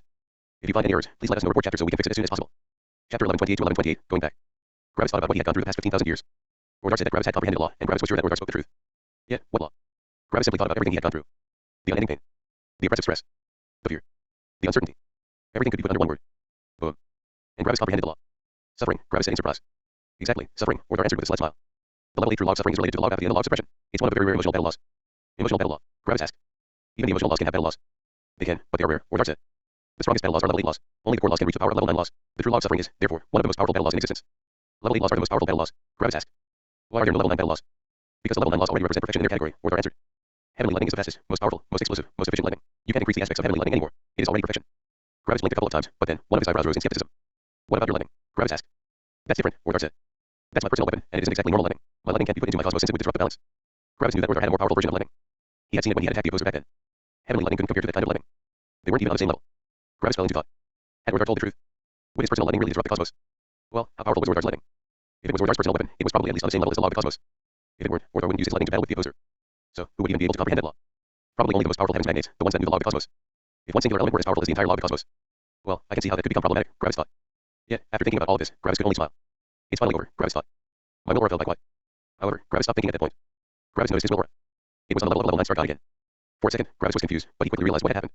Yes, my will aura has fallen, but the entire situation with the sin monsters was still extremely dangerous. The sin monsters reduced my will aura, but surviving their tribulation offered some tempering. Sadly, this tempering could only return my will aura to my old peak, Gravis thought with a sigh. However, everything wasn't for nothing, Gravis thought. I comprehended my first level 8 law. The true law of suffering, huh? Gravis thought.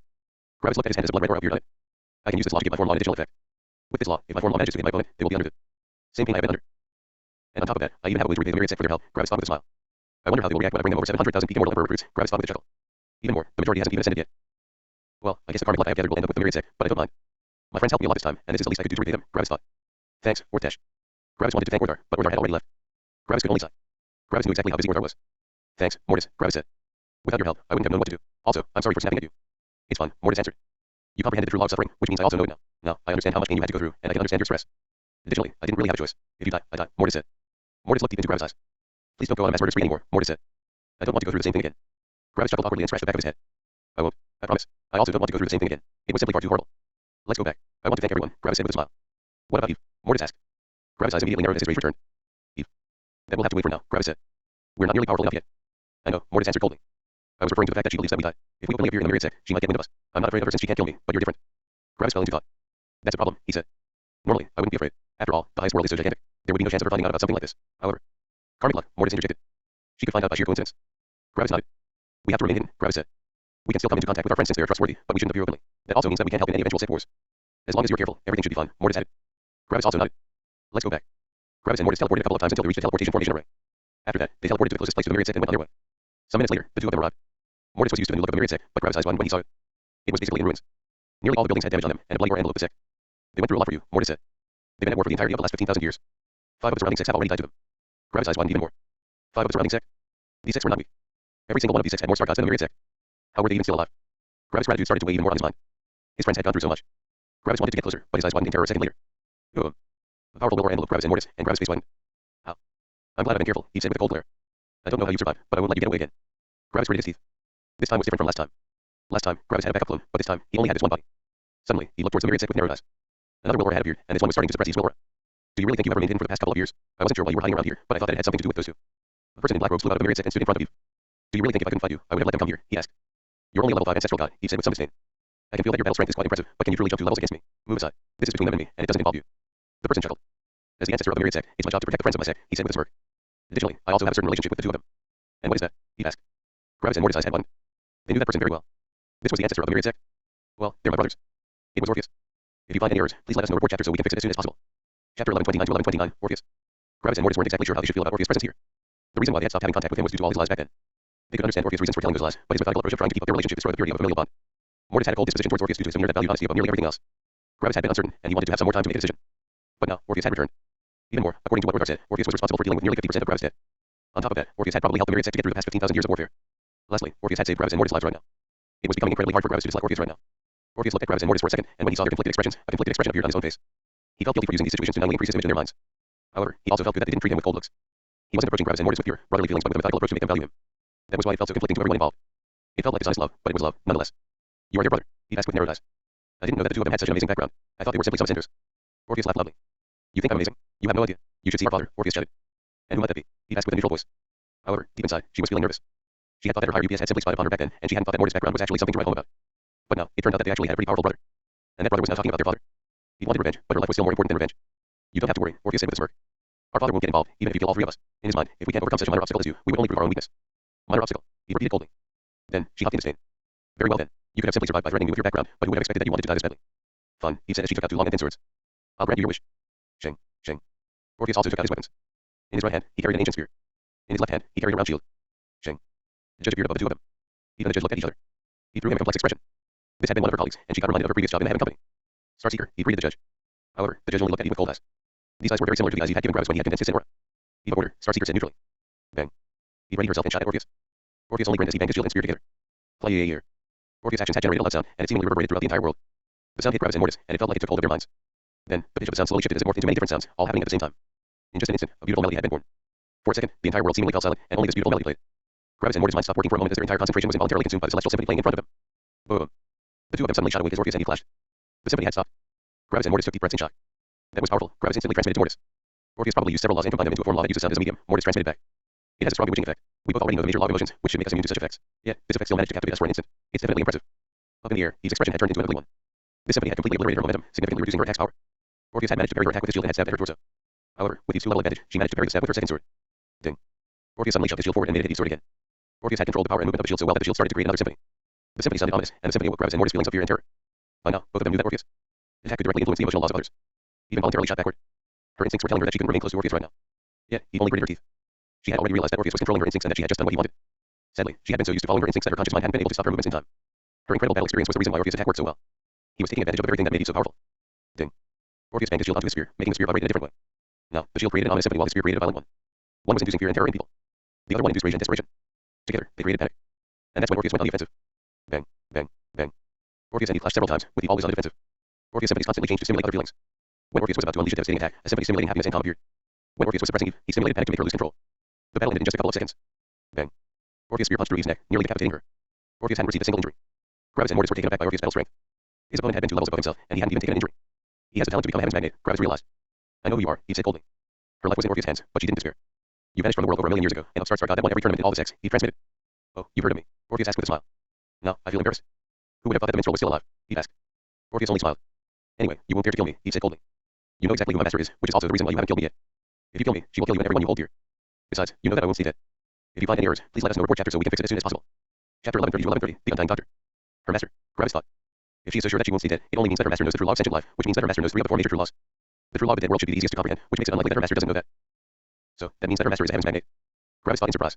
Is that also the reason why Eve is so unreasonable? Is it because she has died several times already and that she knows that she will simply be revived? Is she like that because she knows that there are no consequences to her actions? Seriously, how bad is my luck that I run into probably the only spoiled disciple of a heaven's magnet? Gravis thought with exasperation. Honestly, Orthar, this 0-card luck thing is getting annoying. Can we drop all of that? Gravis silently said to himself. No answer came. The Undying Doctor, right? Orpheus said with a smirk. One of the very few public heaven's magnates. Shock flashed through Eve's eyes. She wasn't surprised that Orpheus knew about her master, but she was surprised that Orpheus knew of the heaven's magnet realm. Many ancestral gods knew that there should be a realm above the divine god realm, but nearly no one knew its actual name. Only people that came into contact with the heaven's magnet knew the name of the realm. Did this mean that Orpheus was related to another heaven's magnet? This could be a problem.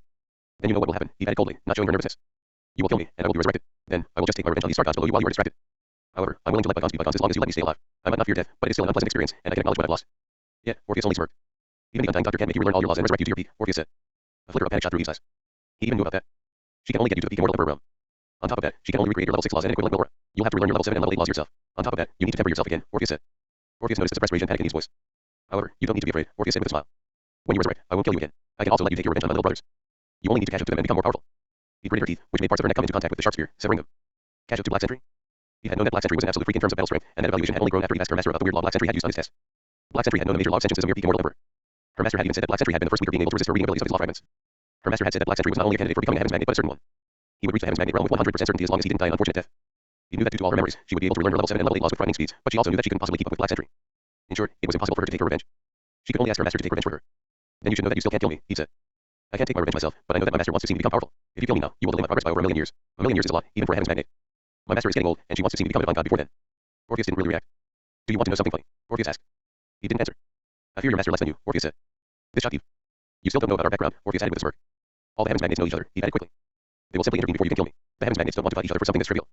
Orpheus only smirked. When Eve saw Orpheus smirk, she became nervous. However, how could she be nervous? She knew how the heaven's magnets interacted with each other, and she knew that they wouldn't let relations break down because of that. The fact that Eve thought that Orpheus, Black Sentry, and that white-haired man were related to a heaven's magnet was already giving them too much credit. They couldn't possibly be. Boys, want to show her? Orpheus added with a smirk. Mortis and Gravis glanced at each other. Shing, shing, shing. All 3 of them took out their obsidian rings. Mortis had gotten his own ring from his father. When he saw the obsidian rings, her mind stopped working. How? How could she have run into the opposer's children? True terror appeared in Eve's eyes for the first time. Her death was unavoidable. She could only restart from the peak immortal emperor realm now. She learned her lesson. Shing. A young girl with green hair appeared beside Orpheus and Eve. There was an indescribable aura of life and kindness coming from her. Master, Eve shouted. This humble minstrel greets the Undying Doctor, Orpheus said with a charming smile. The minstrel, the Undying Doctor said with a complex tone. I always thought that you would one day join us. However, you have stopped cultivating because of your family. The Undying Doctor smiled. But I'm glad that you decided to continue cultivating. I would be honored to see someone like you join our ranks. Then, the Undying Doctor glanced at Gravis. And then there's Black Sentry, she slowly said. To be honest, when I realized that he was trying to kill Black Sentry, I knew that this day would come. Black Sentry's destiny is grand and unfathomable. I know that he is powerful and talented, but there is something missing in her. All heaven's magnets have had these intense auras of grand destiny on them. Eve sadly doesn't have them. It needs someone of similarly grand destiny to swallow the destiny of someone like that. Eve is not such a person, and her so-called revenge has always been destined to end in failure. The Undying Doctor's words hurt Eve. Her own master had acknowledged others to be superior to her, which hurt her deeply. Eve had always been incredibly talented. After all, her talent had even managed to pull in the attention of a heaven's magnet. Not yet, at least, the Undying Doctor added as she smiled at Eve. Eve's eyes widened in surprise. Master, she asked. Eve, every time you die, your personality becomes more fortified, the Undying Doctor said. Every time you resurrect, I can see the destiny on you becoming more and more powerful. With each reincarnation, your being becomes more and more powerful. This is why I have chosen you as my disciple. You are one of the very rare people that never stop walking forward. No matter how often you have to start from zero, you can get through it every single time. You have an undying motivation. After millions of years of restarting, many would have already given up. But you always continued on. So, while you might not have had the destiny to become heaven's magnet in this life, you may have the destiny in your next life, the undying doctor said. The undying doctor's words touched Eve. However, they also opened some of her wounds. It's difficult, she said slowly. Restarting, again and again, is so difficult. I know, my child, the undying doctor said with a loving gaze. I know that it's difficult, but I know you can eventually achieve your destiny. Eve could only grit her teeth. These words sounded nice, but these words also doomed her to another million years of walking a path she had already finished before. It was so very hard. My, oh my, who do we have here? Isn't that sinister, Sally? The undying doctor's eyes immediately transformed from a loving gaze into the most terrifying apathetic cold imaginable. The switch had been instantaneous. Everyone looked over to the new person that had appeared. The black-haired young man looked at the undying doctor with a malicious smirk. It is not time for our destinies to clash yet, the undying doctor said coldly to the young man. It is not time for our destinies to clash yet, a disfigured, ugly copy of the undying doctor repeated in a mocking voice from beside the young man. What the fuck do you know about destiny, sinister Sally? The black magnet asked with a snort.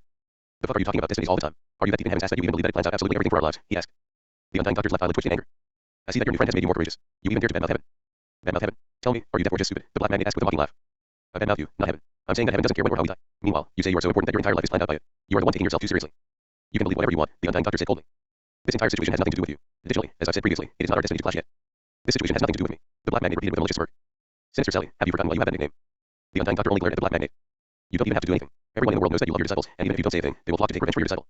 You know, I fucking hate hypocrites like you, the black magnet shouted with a malicious smirk. It's not our destiny to fight yet. I'll make it our destiny. Heaven. Right here. Right now. Me versus her. Let's go. Suddenly, the undying doctor's eyes widened in horror. No, you can't dash. Shang. And she was gone. The black magnet and the undying doctor had both suddenly vanished. They were no longer in the highest world. They were now in a place where they could fight each other without putting the world at risk. Orthar had accepted the black magnet's words. Today, the heaven's magnet would die. If you find any errors, please let us know. Report chapter so we can fix it as soon as possible. Chapter 1131 to 1131. Impact on the world. Everything had happened a bit too fast for Gravis and Mortis to process properly. A moment ago, everything had appeared fine, but then the black magnet had arrived, and before they knew it, two heaven's magnets were about to fight to the death. Even Orpheus and Eve were taken aback. Hadn't Orpheus basically come to an agreement with the undying doctor? How did this suddenly become a battle between two of the most powerful cultivators in the cosmos? The change was nearly instantaneous. Shortly after the two heaven's magnets had vanished, the energy in the atmosphere started to drop. Cultivators from all over the world noticed that change. The energy had dropped significantly in the very moment the two heaven's magnets had left, and then it continued to drop more and more as time passed. They were fighting. They were not fighting in the highest world but in the void between worlds. However, they were still siphoning energy out of the highest world to continue fighting, which made everyone in the world feel the movement of energy. Nearly all the powerful cultivators in the world became nervous when they felt that. Were heaven and the opposer about to clash again? What was going on? Only the most powerful divine gods knew that two heaven's magnets were currently fighting, and their eyes shone with greed. Prepare everyone for a war. One divine god ordered to his vice sect master.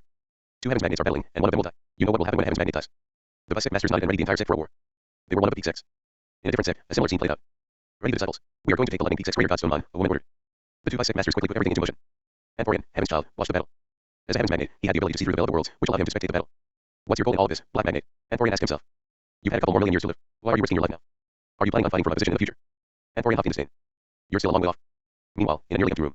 Yay. My godstone ocean is about to explode again. Honey, would you be a dear and watch over it? Yes, honey, the opposer answered absent-mindedly. The entire world started going into motion. Sects were preparing to defend their resources. Other sects were preparing to attack. The information pavilion got a ridiculous number of requests for information. The research company held a meeting with their leaders. The heaven company called all their available judges and informed them about what would happen soon. And while the entire world was changing, Gravis and Mortis only looked with shock at the place where the two heaven's magnets had been just a moment ago. Meanwhile, the myriad sect got several reports from their disciples. Sect Master, our second middle grade godstone mine has stopped producing godstones. Sect Master, our first middle grade godstone mine has stopped producing godstones. Sect Master, our godstone storages are shrinking. Godstones are vanishing. Manuel received several messages at once, and even he couldn't immediately react to them. All of this had happened way too quickly. Yet, several seconds later, the world felt another shift. The energy was vanishing at several times its earlier speed. The speed at which the energy in the atmosphere was vanishing was so fast that in only 10 seconds, over 5% of the energy in the atmosphere had vanished. Yet, that wasn't even the worst thing. In actuality, the energy of the world had dropped by over 40%. So, why had the energy in the atmosphere only dropped by 5%? Because the energy in solid states had been converted into gaseous energy. 40% of the godstones in the world had transformed into energy to supplement the atmosphere. It's about to end, a sect master shouted at his elite squad. The sudden increase means that one of the heaven's magnets managed to comprehend the true law of energy. The fight will be over soon. Then, the density of the energy in the atmosphere stopped producing. Silence.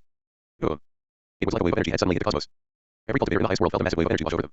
It was so much energy. It was unfathomable. Sir, our storage exploded. What? An ancestral god shouted at one of his disciples. The godstones have suddenly violently multiplied, which resulted in a crack in our formation array. The disciples are violently picking up the loose godstones, the informant told the ancestral god. How dare they? No one steals from me, the ancestral god shouted as he charged to his warehouse. The biggest godstone mines in the world immediately saw violent battles breaking out above them. Divine gods were fighting each other, and the weaker cultivators quickly grabbed the godstones from the overflowing godstone mines. As soon as the energy had returned, the godstone mines literally exploded with godstones. It was like they were erupting volcanoes. Quick, get as much as you can. You only have 5 more seconds, one of the attackers shouted. Stark contrast, you shameless bastard, his opponent shouted. I treated you like a brother, and that's what you do in return. The whole world was seemingly embroiled in an instantaneous war. There weren't even enough judges in the heaven company to overlook everything, which meant that Anthorian had to overlook nearly 70% of all the fights. Even more, most judges were also part of some powerful organizations, and they felt bitter. They wished to help their organizations, but they were forced to help the heaven company in overlooking the fights. Some seconds passed. Retreat. Across the entire world, the battlefields featuring the most powerful cultivators had stopped in an instant. The attackers were retreating with all their speed. The weaker sects, which had no idea what was going on, were shocked and confused by the sudden retreat. Everyone, gather around the godstones, every powerful leader ordered. After that, the leaders gave their underlings a number of godstones they had to absorb, and the underlings were shocked. So many. Get ready for the second wave, the leader shouted. For a second, the highest world fell into silence. Everyone waited in anticipation. And then, the second wave came. Boom. The second wave was even more overpowering than the first wave. Godstone mines, storages, even spirit spaces exploded by the ridiculous expansion of the godstones. The disciples of the peak sects quickly absorbed as many of the new godstones as they were allowed to take. The same went for the attackers. The godstones they had stolen had now multiplied ferociously. Above a blue ocean of godstones, the economistress was grinning from ear to ear. Waves were dancing through her ocean, and it was like the flood had arrived. The energy density in the atmosphere also shot up, but it quickly returned to normal. The overflowing energy in the atmosphere had condensed into a solid form again, which was the reason for the explosions of Godstones all over the world. The fight had ended. The first drop in energy had been when the two heavens magnets had left the highest world. The continuous drop had been their absorption of energy during the fight. The sharp drop had been one heavens magnet using the law of energy to launch a violent offensive. The short pause had been the moment when the battle had ended. The first explosion of energy had been the corpse of the dead heavens magnet. The heavens magnets being had exploded, and their energy had rejoined the cosmos. The second explosion of energy had been the conversion of destructive powers back into energy. All the energy that had been converted into attacks had been converted back into energy by Rothar. Then, this energy had been shoved back into the highest world. The number of Godstones in the world had increased by about 30%. Yet, the wealth hadn't been distributed equally. The Godstone mines had given out far more Godstones due to how they worked. This was also why the six had immediately attacked the Godstone mines. Destiny, blah blah blah. Gravis looked to the sky and saw the black magnet. Apparently, he had one. If you find any errors, please let us know report chapter so we can fix it as soon as possible. Chapter 1132 to 1132, Sinister Sally. You won. Gravis asked the black magnet. Of course I won. The black magnet answered with a snort. You think Sinister Sally can find me? She always only uses tricks. She always weakens her enemies slowly before they fight to give her a higher chance of victory. Gravis looked with an awkward expression at the black magnet. Why did you attack the undying doctor? He asked. The black magnet snorted. Undying? Not so undying anymore, right? He said with a laugh. Gravis wasn't in the mood to laugh since something was weighing on his mind. Why did the black magnet attack the undying doctor right now? If it were because of him, Gravis wouldn't feel comfortable. It felt like too big of a favor. TCH, the black magnet spat when he saw Gravis' expression. It's not because of you, he said. Then, what? Gravis asked. I was supposed to be her opponent anyway. Her longevity would have run out in around 3 million years, and I was the closest one in power to her. I would have been her opponent regardless. The only difference would have been the time, the black magnet explained. As I said, Sinister Sally loves weakening her opponents. I've already seen how her sinister claws had started to extend towards me. She made my life harder through several means. Old friends suddenly didn't want to talk to me as much. Other heavens magnets suddenly started talking in an even more depressing manner. She was trying to sap me of my motivation to continue living. In her mind, I would have spent the remainder of my life resisting these influences, which would have slowly weakened me by a bit. However, a bit could already make the difference between life and death. So, instead of waiting, I decided to fight her right now. I'm not fighting her on her terms but on my terms. Also, I've always hated these false, hypocritical assholes, the black magnet granted. Gravis was relieved when he heard the black magnet's words, but he also knew that he had been somewhat involved in today's fight. Thank you regardless, Gravis said. You better thank me, the black magnet said with another snort. Sinister Sally's fan club would have hounded you for the next 3 million years. Suddenly, the black magnet looked at you. He was still hanging from Morpheus' spear, and she looked at the black magnet with shock in her eyes. Look at all these law fragments around you, the black magnet commented with a laugh. You're mostly shocked, but deep inside, you're unwilling. You think that I'm some monster that killed your teacher out of selfish reasons. It's actually ironic. The person that should hate Sinister Sally the most actually defends her. His eyes widened in shock and confusion. Oh, don't believe me, the black magnet asked with a laugh. What destiny? What rebirth? What growing stronger? You think you're so talented that Sinister Sally wanted you to become a heaven's magnet by dying again and again? That's not how it works, idiot. There's a reason why we generally don't resurrect people. If you can't do it on your first try, you won't ever be able to do it. Resurrecting you doesn't make you stronger, but weaker, the black magnet explained with a laugh. Horror and shock were written on his face. You think you're Sinister Sally's first disciple? No, she's done that plenty of times. Sinister Sally is bored like every other heaven's magnet, so she tries to find a way to amuse herself. What was her method of amusing herself? Well, it was to grab someone with an outstanding mindset for cultivation and slowly morph their mindset into the opposite. He couldn't think right now. The black magnet's words only confused her. It was like he was telling you that everything she had ever known was a lie. Look at you. You're so entitled that you actually break the rules of your dream job because of a personal vendetta. Even worse, you didn't even realize you were making a mistake. You're an ancestral god, for fuck's sake. You should know that you can't just speak for the heaven company. Then, when you inevitably commit your mistake and get thrown out, you get angry with the very victim you wanted to doom. You didn't even think for a moment that you might have been in the wrong. Such a mindset is understandable for a unity realm cultivator, but not for an ancestral god. After that, in your blind rage fueled by stupidity, you actively tried to kill the two most outstanding, special, and extraordinary star gods in existence. Hey. Retarded monkey would have realized that the origin of those two couldn't be simple. Even more, you spent several years just waiting for them in front of a level 5 ancestral god inside the sect closest to those two. If you had simply looked at that guy over there for a bit, the black magnet pointed at Orpheus. You would have realized that he isn't weak. Yet, he didn't even enter your mind. Also, even if he were super weak, he could have informed your background. What then? It's like you wanted to die. Everything you did was a perfect example of a phrase seeking death. And then, the best part, you get all sad and hurt because you're about to die. Like what? How? You were searching for death with all your power, and you were unhappy when you achieved your goal. Honestly, Sinister Sally did a tremendous job on you. The black magnet finished.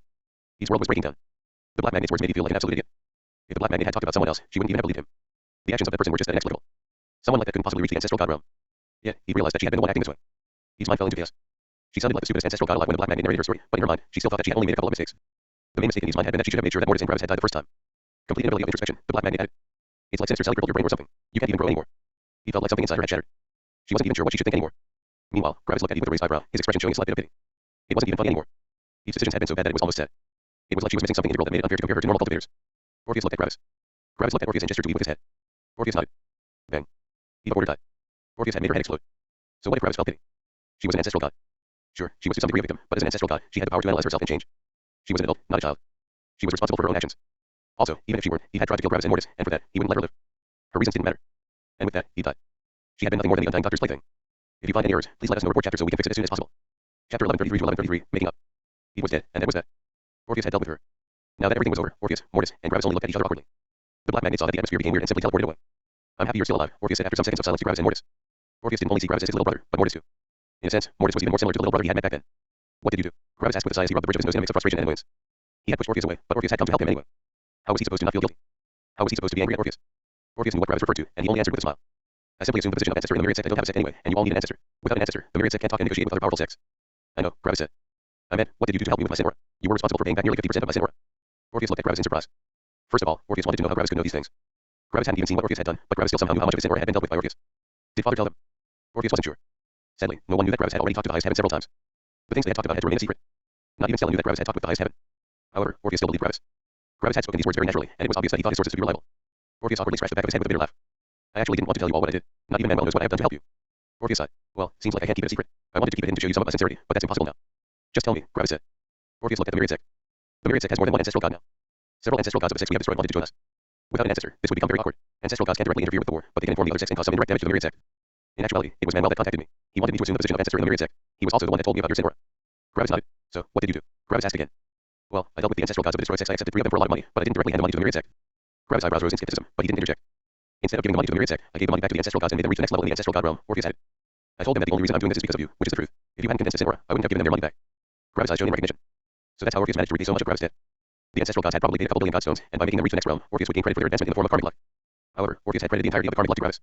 In short, Gravis had received karmic luck equivalent to a couple ancestral gods reaching the next level. It was like a couple of Gravis' disciples had advanced to the ancestral god realm. No wonder, Gravis thought. And you wanted to keep that hidden? Gravis asked.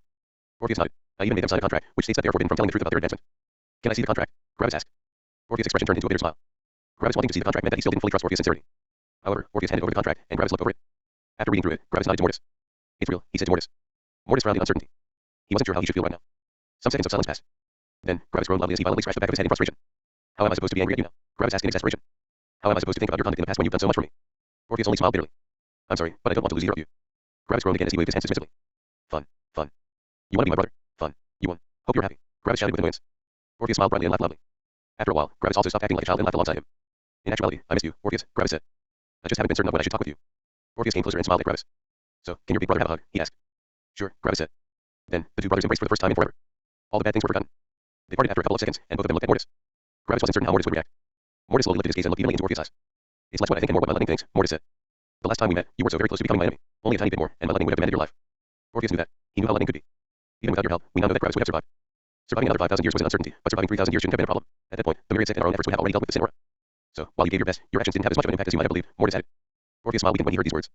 However, you have done enough to appease the hatred in us, Mortis said. With that, you no longer are an enemy. Orpheus sighed. Well, at least that's something, right? Mortis didn't immediately answer. And then, you saved our life by killing Eve, Mortis added. That should have a comparable value to your earlier action, and I think that's enough. I'll consider you my brother again from today onward, Mortis said evenly. Orpheus' face brightened into a smile. I'm not the hugging kind, Mortis said as he looked at Orpheus with narrowed eyes.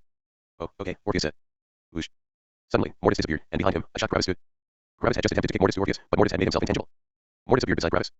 You can't force me to hug him, Mortis commented. If you find any errors, please let us know. Report chapter so we can fix it as soon as possible. Chapter 1134 to 1134, Price. Gravis lowered his leg awkwardly and looked to the side in embarrassment. I don't mind, Orpheus said to Gravis. I know Mortis, and I know that his words are true. I'm just happy that I can count both of you as my little brothers again. Gravis and Mortis nodded. I bet you want to meet your friends again, right? Orpheus said. I'll leave you to it. If you want to talk, simply tell me. Gravis nodded with a smile. Thanks, Orpheus. Orpheus only teleported away with a smile. Then, Gravis and Mortis only looked at the myriad sect from afar. Mortis didn't show it, but he also considered all of Gravis' friends as his friends. If one didn't know Mortis, one would think that Mortis looked at the myriad sect like it was just some random stone, but a deep feeling of belonging could be seen in Mortis' cold eyes. Gravis knew how important the myriad sect was to Mortis. Let's go, Gravis said. Mortis nodded. Then, the two of them teleported to the myriad sect, and when they arrived in front of the sect, there was only silence. The people of the myriad sect looked at Gravis and Mortis with relief. Finally, this crazy war could end. Enough people had died during this war, and the survival of Gravis meant that they could finally relax. So many disciples had died, and so many other disciples had comprehended several new laws in their battles. The average power of disciples in the myriad sect had violently soared. Gravis only looked at the myriad sect with a peaceful smile. I'm back, he said quietly. As soon as Gravis finished these two words, the sect exploded into a loud cheer. However, it was uncertain if they were cheering for him or for the end of the war. Probably for both. Sheng. Someone appeared in front of Gravis and jumped into his arms. Gravis immediately knew who it was, and he hugged the person back with all of his love. I'm sorry, Stella, he said. Stella was only crying. She wasn't only crying out of happiness. Gravis knew Stella, and he could immediately feel her feelings. Stella was elated that Gravis survived, but there was also a deep pain inside her. She had lost something dear to her. Gravis immediately knew how much Stella had gone through just by looking at her. Stella was a level 3 star god with a will aura equivalent to a level 8 star god. The growth of her realm wasn't surprising, but the growth of her will aura was. Stella had put her life on the line more than once during Gravis' absence. Stella only quietly cried in Gravis' arms as Gravis hugged her. I'm sorry I worried you that much. I won't do it again, Gravis said softly. Stella didn't answer. She only held Gravis dearly as she cried. One could only hear the cheering of the myriad sect. Stella's crying was swallowed by the celebration of the myriad sect. When Mortis saw Stella, a dark light shone in his eyes, but he didn't say anything. He only inspected the myriad sect with his spirit sense and took note of all the auras. I'm glad you survived, Manuel said with a voice transmission. He didn't want to stand beside Gravis while Stella was crying in his arms since that would be a bit awkward. I did thanks to you, Gravis transmitted back. I thought that I had to get through this crisis all on my own, but the myriad sect has actually dealt with around 30% of my debt, which is more than I had accomplished up to now. I know that we did a lot, but you don't have to talk down your own accomplishments, Manuel answered. Over 100,000 peak immortal emperors have already joined us, saying that they came from a Gravitas sect. Gravis only smiled lightly. That's not even 5%, Gravis transmitted. You will get millions upon millions of peak immortal emperors in the next millennia. I hope you're ready to accept them. Manuel was deeply shocked. He knew that Gravis had done a lot, but so much. It was already shocking that one star god could raise 100,000 peak immortal emperors in only 15,000 years, but Gravis was talking about several million. That was absolute insanity. However, Manuel's shock was replaced with elation. A lot of their peak immortal emperors had died in the wars, and these new recruits would secure the future of the myriad sect. Every peak immortal emperor was a potential future star god. The Shining Purity sect had already had an insanely high number of peak immortal emperors, but they would get even more. The myriad sect could block several more level 1 star gods with all of them. In just 15,000 years, the myriad sect had transformed from a newcomer to one of the favorites in the surroundings. The remaining sects in their surroundings even started to band together to deal with the myriad sect. I'm glad to hear that, Manuel said. However, to a certain degree, I'm also not glad to hear that. Why? Gravis asked. Because I thought I was able to repay you for your kindness over the years, but now, our actions seem incomparable to the gift you have given us this time. Don't say that, Gravis immediately transmitted. Without you, I would have most likely died. These new recruits can't repay your deeds. Surprisingly, Manuel didn't immediately answer. In a way, I think you're right, Manuel answered. When Gravis heard Manuel's tone, nervousness rose inside his chest. Gravis had expected Manuel to say several more humble statements, but Manuel had pulled back. Did this mean that the myriad sect had paid more than Gravis had thought? Gravis looked at Stella. Stella was still crying. Her emotions were in absolute turmoil. Gravis knew that this was not normal. Usually, Stella should have already calmed down, but she hadn't. Stella, what's going on? Stella looked at Gravis with a heartbroken expression. So many of our friends have died, Stella said with difficulty. A cold shudder ran down Gravis' back. Mortis had already turned his eyes away. So many of our friends have died, and Liam, Stella said. Gravis' eyes widened. Liam was one of them. If you find any errors, please let us know. Report chapter so we can fix it as soon as possible.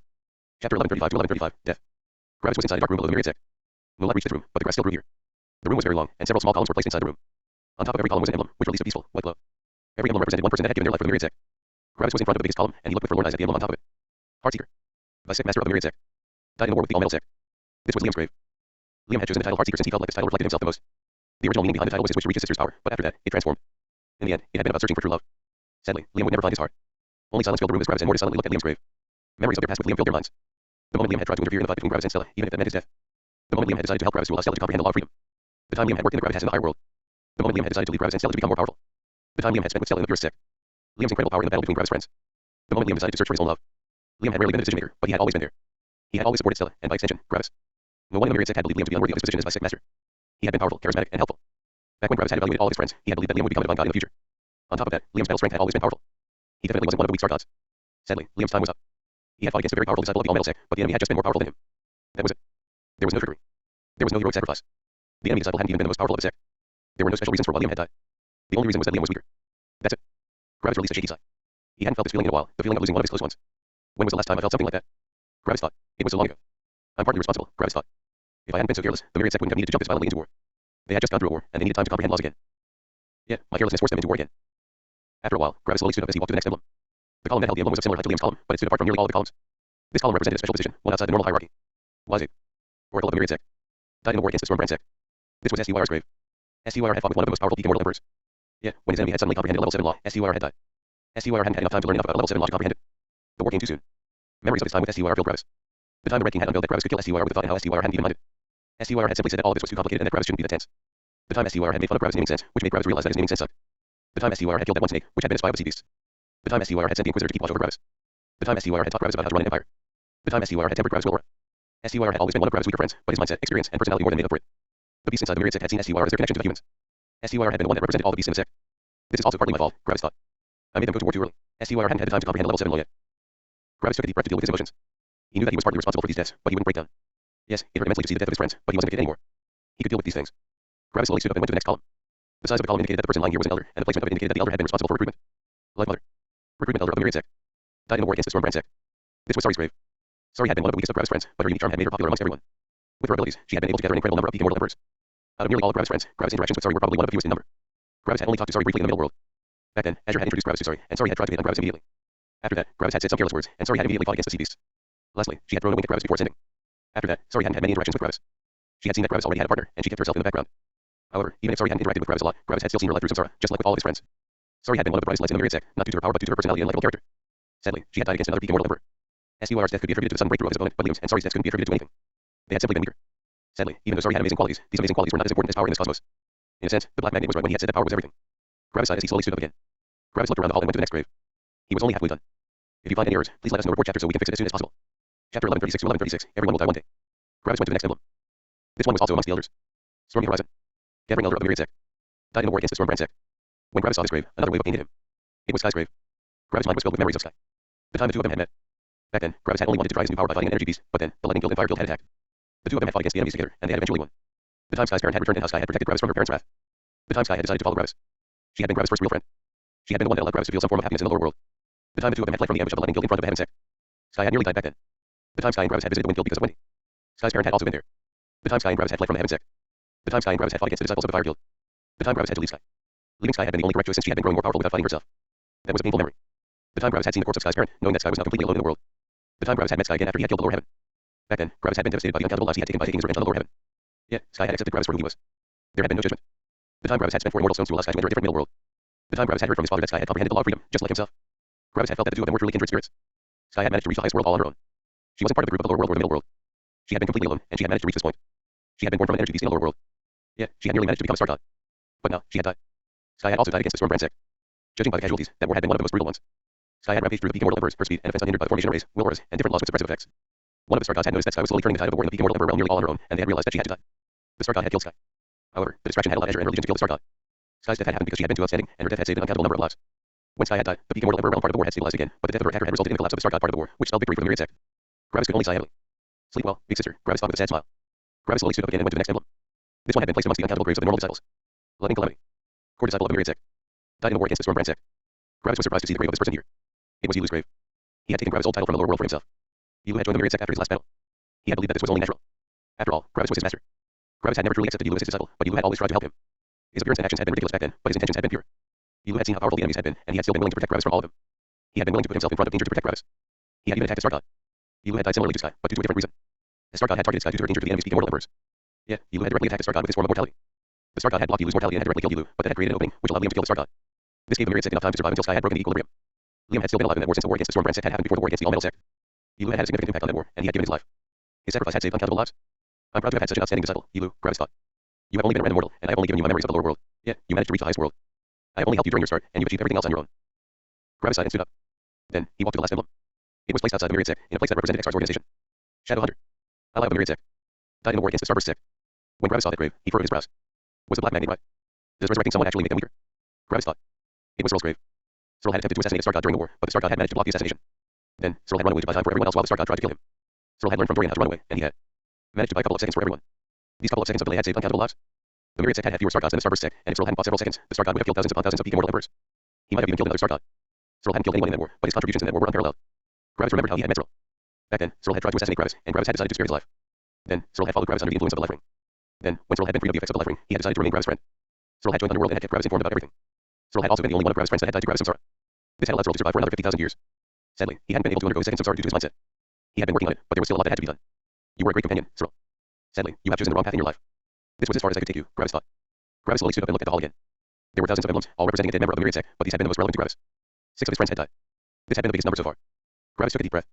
Death comes for us all one day, Gravis thought. Father is not an exception. Orthar is not an exception. Stella is not an exception. I'm not an exception. I will also lie here one day. Will I still have friends or a family by the time this happens who will grieve for me, or will I be alone? Silence. I don't know. Gravis remained in the hall for another 30 minutes, just thinking about his friends. Then, he left the hall with Mortis. Mortis had only silently looked at everything, just like Gravis. However, Gravis knew that Mortis was in just as much pain as Gravis. These people had also been Mortis' friends. Done crying. I need to talk to Mortis. Gravis' rage exploded as he noticed Joyce in front of him. Mortis narrowed his eyes. If you find any errors, please let us know. Report chapter so we can fix it as soon as possible. Chapter 1137 to 1137, Friction. Gravis had just been in a pretty depressed mood, and then Joyce just had to come up and leave that comment. Listen, Gravis said with a heavy voice and a expression. I know that you have issues, but keep your issues to yourself while others are in a bad headspace. You only make enemies by acting like this. Joyce only sneered. Making enemies. Since when are cultivators afraid of making enemies? In comparison to you, I'm not afraid of making enemies. Enemies only make me more powerful. And how has that worked out for you up to now? Gravis asked. You only just reached the Star God realm. Everyone else is more powerful than you, and they also don't act like insensitive assholes. Joyce immediately gritted her teeth. Gravis had hit her weak point. Insensitive. Listen to your own words. We kill others to become more powerful, and you complain about someone being insensitive. Additionally, you don't even have the right to feel bad. All of these people died because of your stupidity. You were the one that decided to do something idiotic, and everyone else paid the price for it, Joyce said with a cold smirk. You're right, Gravis said coldly. Joyce's smirk vanished. I am partly at fault for all these deaths. However, I have never forced them into battle. I have never forced them into war. I haven't even asked for their help except for some godstones. All of these people had taken on these dangers out of their own free will. The Myriad sect doesn't forbid people from leaving the sect or not fighting in a war. Yet, all of them were willing to put their lives on the line for me. They are my friends, and I'm privileged to have them. I would also do the same for them. Also, don't forget that you have also fought for the Myriad sect. I also see you as a friend, even if your intention was not to save me. So, stop spouting this bullshit before you lose your last friend in this world. Joyce's emotions were going wild. She could feel nervousness, rage, hatred, and frustration. Last friend? Who needs friends? Joyce said with a snort. Friends only make you weak. You can only rely on yourself to the path of power. If someone stronger than you attacks you, you can only rely on your own power. To a certain degree, you're right, Gravis added emotionlessly. However, that's exactly what people tend together and form sects. They stand together because they can't remain safe alone. If someone stronger than you attacks you, you will die, but having a backing will dissuade these people from attacking you. The life of a cultivator isn't only fighting, Joyce, Gravis said. We also need peace to comprehend laws. We need others for our equipment and resources. Throwing your friends and the help of others away for some stupid purity on your path to power is not brave. It's just stupid. I've learned that. Gravis' words hit Joyce where it hurt. She even felt a tinge of regret inside of herself. Yeah, that little bit of regret was stopped out by an avalanche of hatred and anger.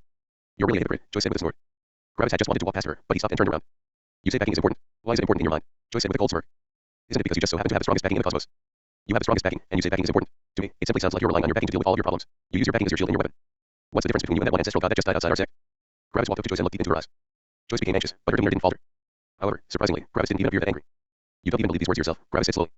You know that your words are empty. If you know it, and I know it, what's the point of even saying them? Joyce hadn't expected such an answer. She had expected Gravis to become angry, but he hadn't gotten angry. You said these things, knowing fully well that they are a pathetic attempt in riling me up, Gravis said calmly. It's not a good attack. It's not a good manipulation tactic. It's just you grasping for straws. What? Because you're helpless in actually doing anything to me. You're weak. Joyce's rage exploded, but she somehow couldn't muster the courage to attack Gravis right now. And you know what? The thing you just talked about has happened. You just managed to make someone stronger than you attack you. Yeah, since you have a relationship with that person and since you are a member of the Myriad sect, your attacker won't attack you. If you were someone unaffiliated to me, you would have already died by my hand, Gravis said slowly. When you try to call me weak willed and too emotional again in the future, Joyce, keep one thing in mind. Gravis only emotionlessly looked into Joyce's eyes. Even in the lower world, I have killed far more living beings than you have killed in your entire life, and the living beings I killed in the lower world aren't even numerous enough to be relevant for how many I have killed after that. After saying that, Gravis turned around and left. Mortis only watched the two of them neutrally. When Gravis' eyes left Joyce's eyes, something inside her broke. Joyce took out her saber as uncontainable wrath exploded in her being. All her control left her body as she slashed at Gravis. Joyce activated all her laws as she attacked Gravis with her full power. This was a genuine attack aimed to kill Gravis. Mortis didn't react. When Joyce unleashed her attack, Gravis simply turned around. Bang. Heavenly lightning exploded on Joyce's saber, breaking it into many pieces. Hack. Gravis hand grabbed Joyce by her throat as he pulled her closer. His will aura made it impossible for her to move. Joyce tried to do her best to fight against Gravis' will aura, but she couldn't do anything. She was helpless. Gravis only coldly looked at her as she fought against Gravis' suppression. This continued for nearly a full minute. There was only silence in the hallway since Joyce couldn't even make a sound. After a minute, Joyce managed to regain control of herself. Gravis looked into her eyes, and he could perceive part of her emotions. She was a Stark God now, which made it impossible for Gravis to see through all of her law fragments, but he could still discern a lot. There was no regret. There was only disdain. In Joyce's mind, Gravis didn't have the guts to kill her. In her eyes, Gravis was just as pathetic as he had always been. Gravis calmly blinked once. Let's see if someone is willing to save you, Gravis said with an emotionless tone. Then, Gravis clenched his hand. Joyce's head was squeezed off, and it fell beside her body. Joyce's mind filled with horror and terror as she realized that her spirit and life energy were quickly vanishing into nothingness. She was dying. Gravis turned around and walked away, leaving Joyce to die. She wouldn't be able to survive on her own, and Gravis wouldn't save her. Someone else had to save her. If you find any errors, please let us know. Report chapter so we can fix it as soon as possible. Chapter 1138 to 1138, Fallout. Joyce was dying. There was no more hatred or anger in Joyce's mind, only fear of death. No one wanted to die. The very reason why cultivators wanted to become stronger was that they didn't want to die. Joyce was no exception. Gravis was no exception. Mortis was no exception. Mortis looked at Joyce's head with furrowed brows. Joyce's eyes looked at Mortis with fear. Silence. Mortis sighed. Mortis gathered his soul and life laws. Joyce felt her spirit recovering. Her body was regrowing. A couple seconds later, Joyce had received a new body, and her spirit was no longer leaving her. For a while, Joyce only lied on the ground, shock written on her face. She had nearly died. Joyce couldn't formulate any thoughts for a full minute. Her mind was in disarray, and she had never been so close to death. If Mortis hadn't saved her, she would have died. Even worse, Joyce had felt the spirit sense of at least 100 other cultivators inspecting her when she had been dying. They had only looked on as she was dying. No one had appeared in front of her. Joyce felt hurt, betrayed, angry, afraid, and many different things. She didn't even know what she was feeling right now. She only knew that she hated feeling like this. Take this as a parting gift, Mortis said slowly. Joyce looked at Mortis. I thought long about our situation, and I decided that I don't want to be with you, Mortis said calmly. Being with you doesn't make me happy, only miserable. I wish you luck in finding someone else, Mortis said. Mortis walked away under Joyce's shock gaze. Mortis was breaking up with her. What? They had been perfect together. Mortis had been the perfect man in her mind. Everything in their relationship had been perfect. Why would Mortis suddenly break up with her? You're weak. Joyce suddenly shouted in rage as she stood up. I don't make you happy. Is it because you can't handle a strong woman? Is your confidence so small that you can't feel like a man so long as a woman doesn't just fall down in front of you to suck your dick? Well, I'm not such a weak little pussy. I have power and a strong mindset. Mortis sighed again as he turned to look at Joyce. When Joyce saw Mortis' eyes, her being shook. Those eyes were filled with pity and sadness. Then, why can't I see it? Mortis asked with a sad voice. Shang. Mortis teleported away. He didn't want to stay near Joyce right now. Joyce's mind was going through the greatest upheaval ever since she was born, and she had completely lost her ability to create rational thoughts. She gritted her teeth, pulled at her hair, and looked around in confusion. It was like this wasn't reality. Nothing made sense anymore. What was going on? Shang. Joyce felt the teleportation and looked over. Mortis had to have come back. Yet, the person in front of Joyce wasn't Mortis. It was Manuel. Manuel looked at Joyce with cold eyes that hid a deep regret. I once said that the next time you try to kill someone of our sect, I will banish you, Manuel said with a cold and reprimanding tone. These words had hit Joyce like a sledgehammer, and her mind lost all sense of rationality again. Shang. Joyce's emblems and formation arrays left her spirit space out of their own volition. The sect master had control over all these things, and he could summon them even if they were in someone else's spirit space. Manuel put them away. You are no longer a member of the Myriad sect. You have 10 minutes to leave the sect. If you ever return, you will be treated as a member of a different sect. Goodbye, Joyce. I hope you can deal with your issues, Manuel said. Shang. And then, Manuel teleported away again. Joyce remained unmoving for 2 full minutes. Her mind had received one hit after the other today. Her entire world was breaking down. Then, all her emotions gathered and transformed into pure rage. That weak-willed kid isn't even part of our sect. Joyce transmitted to Manuel. I haven't broken any rules. Not part of our sect, Manuel repeated calmly. Don't play this political game. You know exactly that the Myriad sect exists because of Gravis. If he isn't part of the Myriad sect, nobody is. Joyce's anger exploded once again. This was so unfair. This hypocritical sect. They were protecting an outsider while doing their very own commander. Joyce punched the side of the hallway. Yeah, her punch had been halted by powerful force. The ancestor of the Myriad sect had gotten involved. If Joyce had punched the walls like this, a gigantic part of the Myriad sect would have been destroyed, and many immortal emperors would have died. The power of a Star God couldn't easily be unleashed. Orpheus' spirit pulled Joyce out of the hallway, and Joyce was pulled into the sky above the sect. Bang. And then, she was thrown into the distance. Joyce couldn't stop her fall, and she destroyed kilometers of land as her body was stopped by the earth.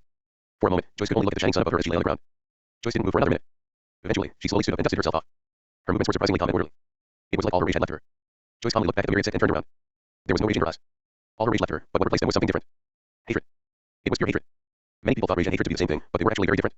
Rage was hot. It was like the emotions and mind of a being started to boil into a chaotic mess that wanted to destroy everything around him. Yet, hatred was the opposite. Hatred was cold. All the emotions and the mind of a being gathered together with only one goal in mind. Vengeance. Rage was trying to destroy everything blindly. Hatred was trying to destroy a very specific thing with calm planning and determination. Joyce was no longer just lashing out. No, her plan was now to destroy the Myriad sect. These idiotic weaklings had abandoned her after she had done so much for them. The Myriad sect was ungrateful, and they were only interested in appeasing Gravis. They obviously had never cared for her, and she should have seen that earlier. They had used her, and as soon as their tool had shown that she was actually a person and not a tool, they had decided to abandon her. They only wanted to create an army of mindless zombies that followed their orders and ideology. Such a sect didn't deserve to exist. Several people in the Myriad sect noticed Joyce's cold eyes, and they knew what this meant. Gravis put his hand on Mortis' shoulder. It's not your responsibility, Gravis said calmly. Mortis' body stopped shaking, and he calmed down. Manuel took a deep breath with closed eyes. Shang. In the distance, Joyce's eyes opened as an unstoppable force neared her. A moment later, Joyce fell into 2 pieces. Manuel had destroyed her spirit by bisecting her vertically. The Myriad sect had been willing to allow Joyce to leave due to her many years of hard work, but the hatred in her eyes had betrayed her actual goal. Joyce wouldn't peacefully leave. She would do everything in her power to destroy the Myriad sect. Leaving someone like that alive was putting the disciples' lives unnecessarily at risk. They couldn't keep someone like that alive. The reason why Mortis' body had shaken was that he had intended to do the job himself. Mortis had realized that he had been partially at fault for Joyce's meltdown, and he wanted to take responsibility by killing her himself. However, Joyce had been part of the Myriad sect, and it was the job of the sect master to deal with disciples that wanted to damage the sect. Manuel usually always had a lighthearted smile on his face, similar to Ark. But now, the smile was nowhere to be seen. Instead, only a dark shadow could be seen on his face. He had known Joyce for nearly his entire life, and they had worked together during all of these years. And now, Manuel had killed her. Even if Joyce had to die for her actions, it still wasn't easy for Manuel. Yet, this was the job of a sect master. The job didn't only have benefits. It also carried the heavy weight of responsibility. If you find any errors, please let us know. Report chapter so we can fix it as soon as possible. Chapter 1139 to 1139. Peace. Gravis wasn't sure how he should feel right now. Joyce had definitely become someone that couldn't be saved anymore, and her actions were more than enough to kill her. Yeah, Gravis just couldn't forget the young girl he had met back then. Joyce had traveled the lower world to hand out gifts for eventual repayment. When Gravis had met Joyce again in her plan, their start had been rough, but Joyce had even managed to convince Gravis somewhat that he was running away from his emotions. Joyce had been a very kind girl back then, and she even had issues accepting when anyone died in front of her. She saw these deaths as unnecessary.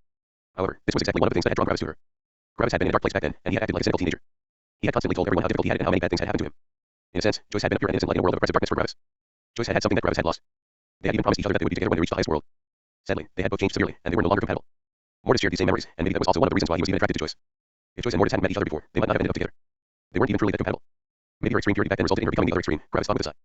Her innocence couldn't possibly have survived until now, even if she tried to preserve it. Joyce's death made Gravis think, but he didn't have any great emotional reaction to her death. It was like Gravis had long accepted that Joyce would eventually die like this. Because of that, Gravis' mind quickly went back to the deaths of his other friends. Liam, Styr, sorry, Scott, Elu, Cyril. All of them were gone.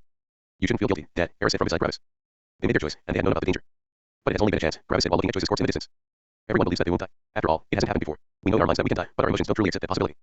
We've had so many close brushes with death that it has become normal. Being close to death is so normal that it doesn't feel as dangerous anymore. We've gone through it numerous times, and we have always managed to survive. Would they have thought if they knew that they would certainly die? Eris didn't answer. Our main priority is survival and power, Gravis added. I have no problems with risking my life for any of you, but if I had to sacrifice my life, I don't know if I could do that for anyone, including you and Stella. Gravis looked at Eris. Tell me, would you sacrifice your life for me? Gravis asked. Eris sighed and shook his head. For some reason, Eris felt guilty when he gave his answer. Gravis noticed and put his hand on Eris' shoulder.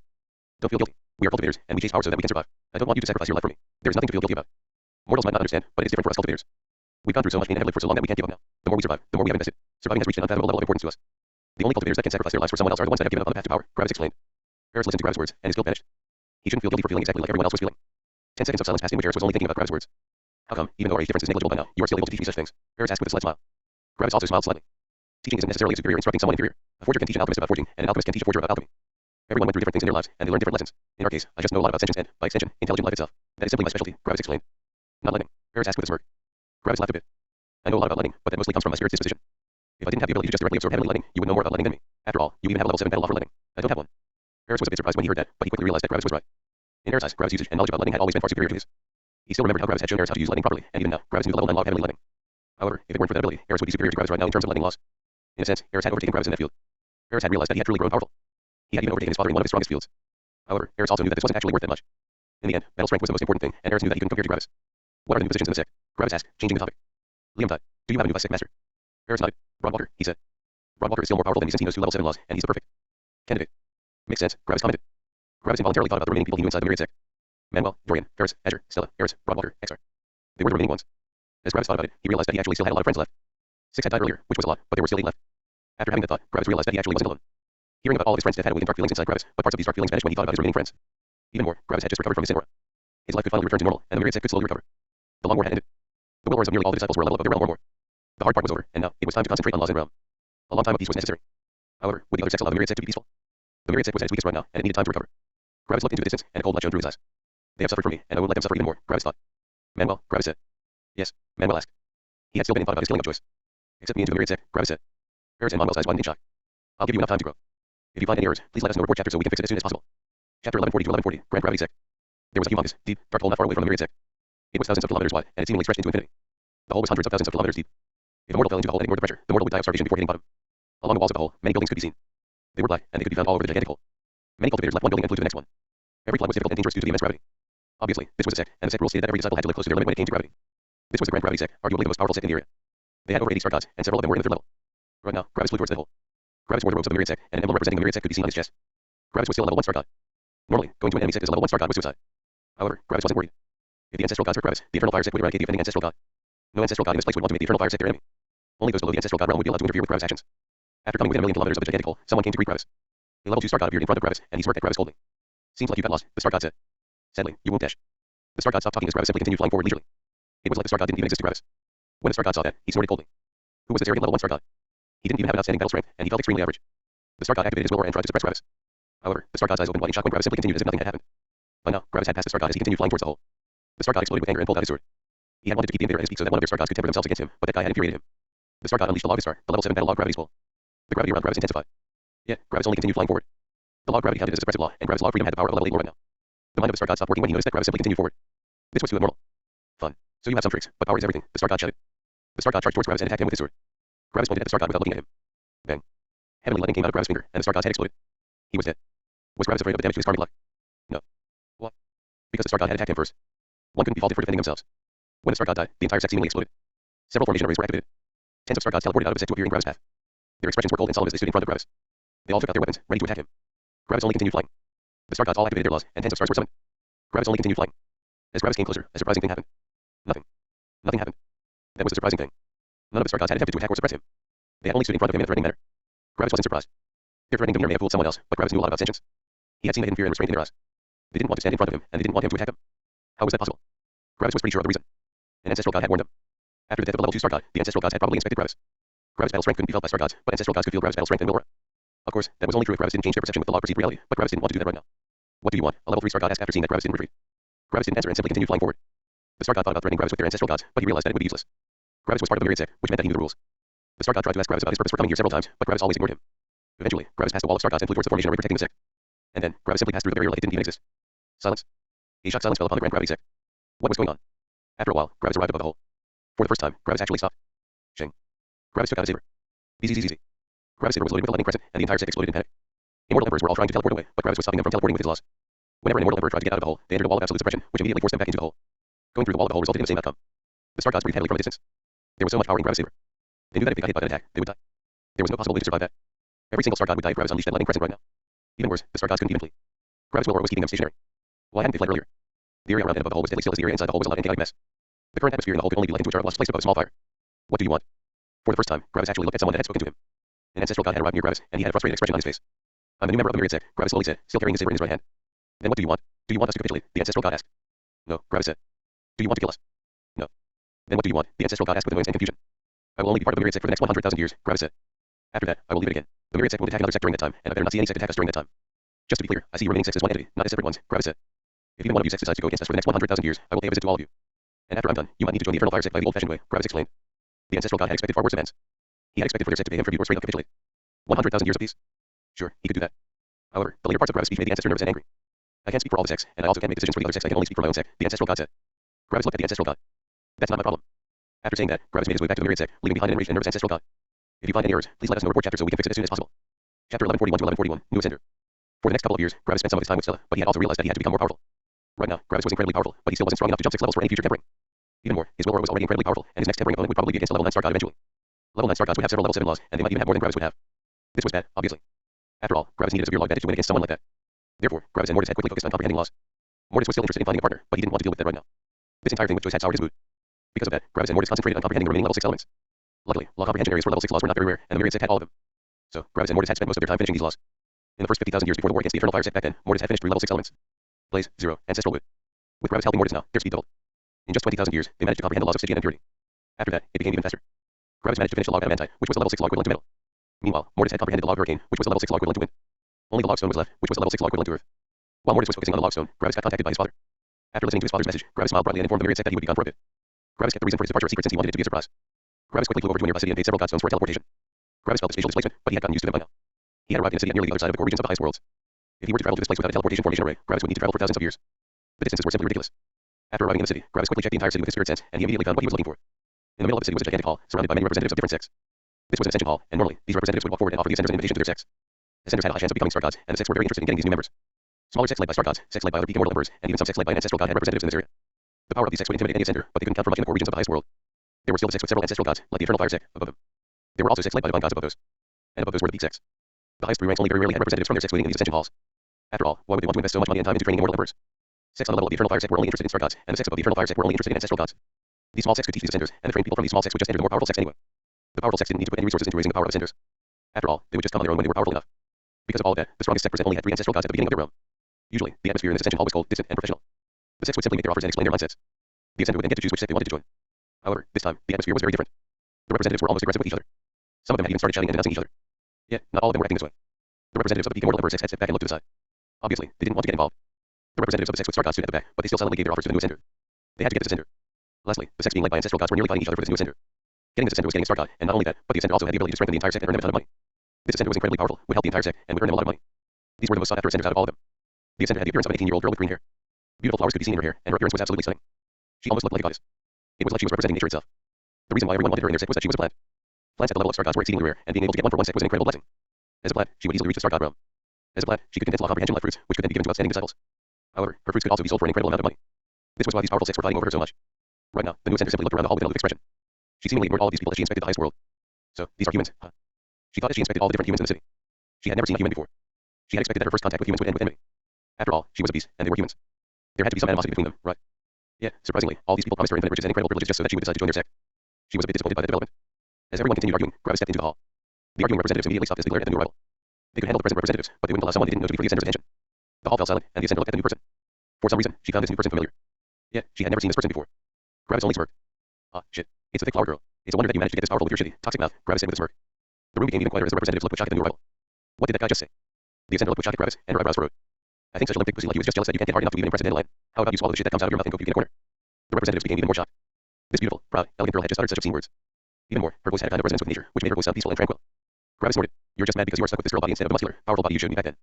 That you feel like a weak little man whenever you battle with someone. Do you also dramatically fall back with grace when you get hit? The gears in the ascender's mind finally clicked. Then, she smirked. Fuck you, Gravis, Meadow said with delight. If you find any errors, please let us know report chapter so we can fix it as soon as possible. Chapter 1142 to 1142, explanation from the Eternal Fire Sect. The representatives were stunned by the interaction, but they quickly realized something. Those two knew each other. This wasn't common, but it happened from time to time.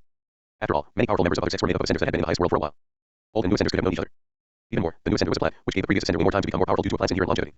The representatives quickly threw a look at each other. They didn't want the new ascender to join any other sect, but they wanted her to join a completely unknown sect even less.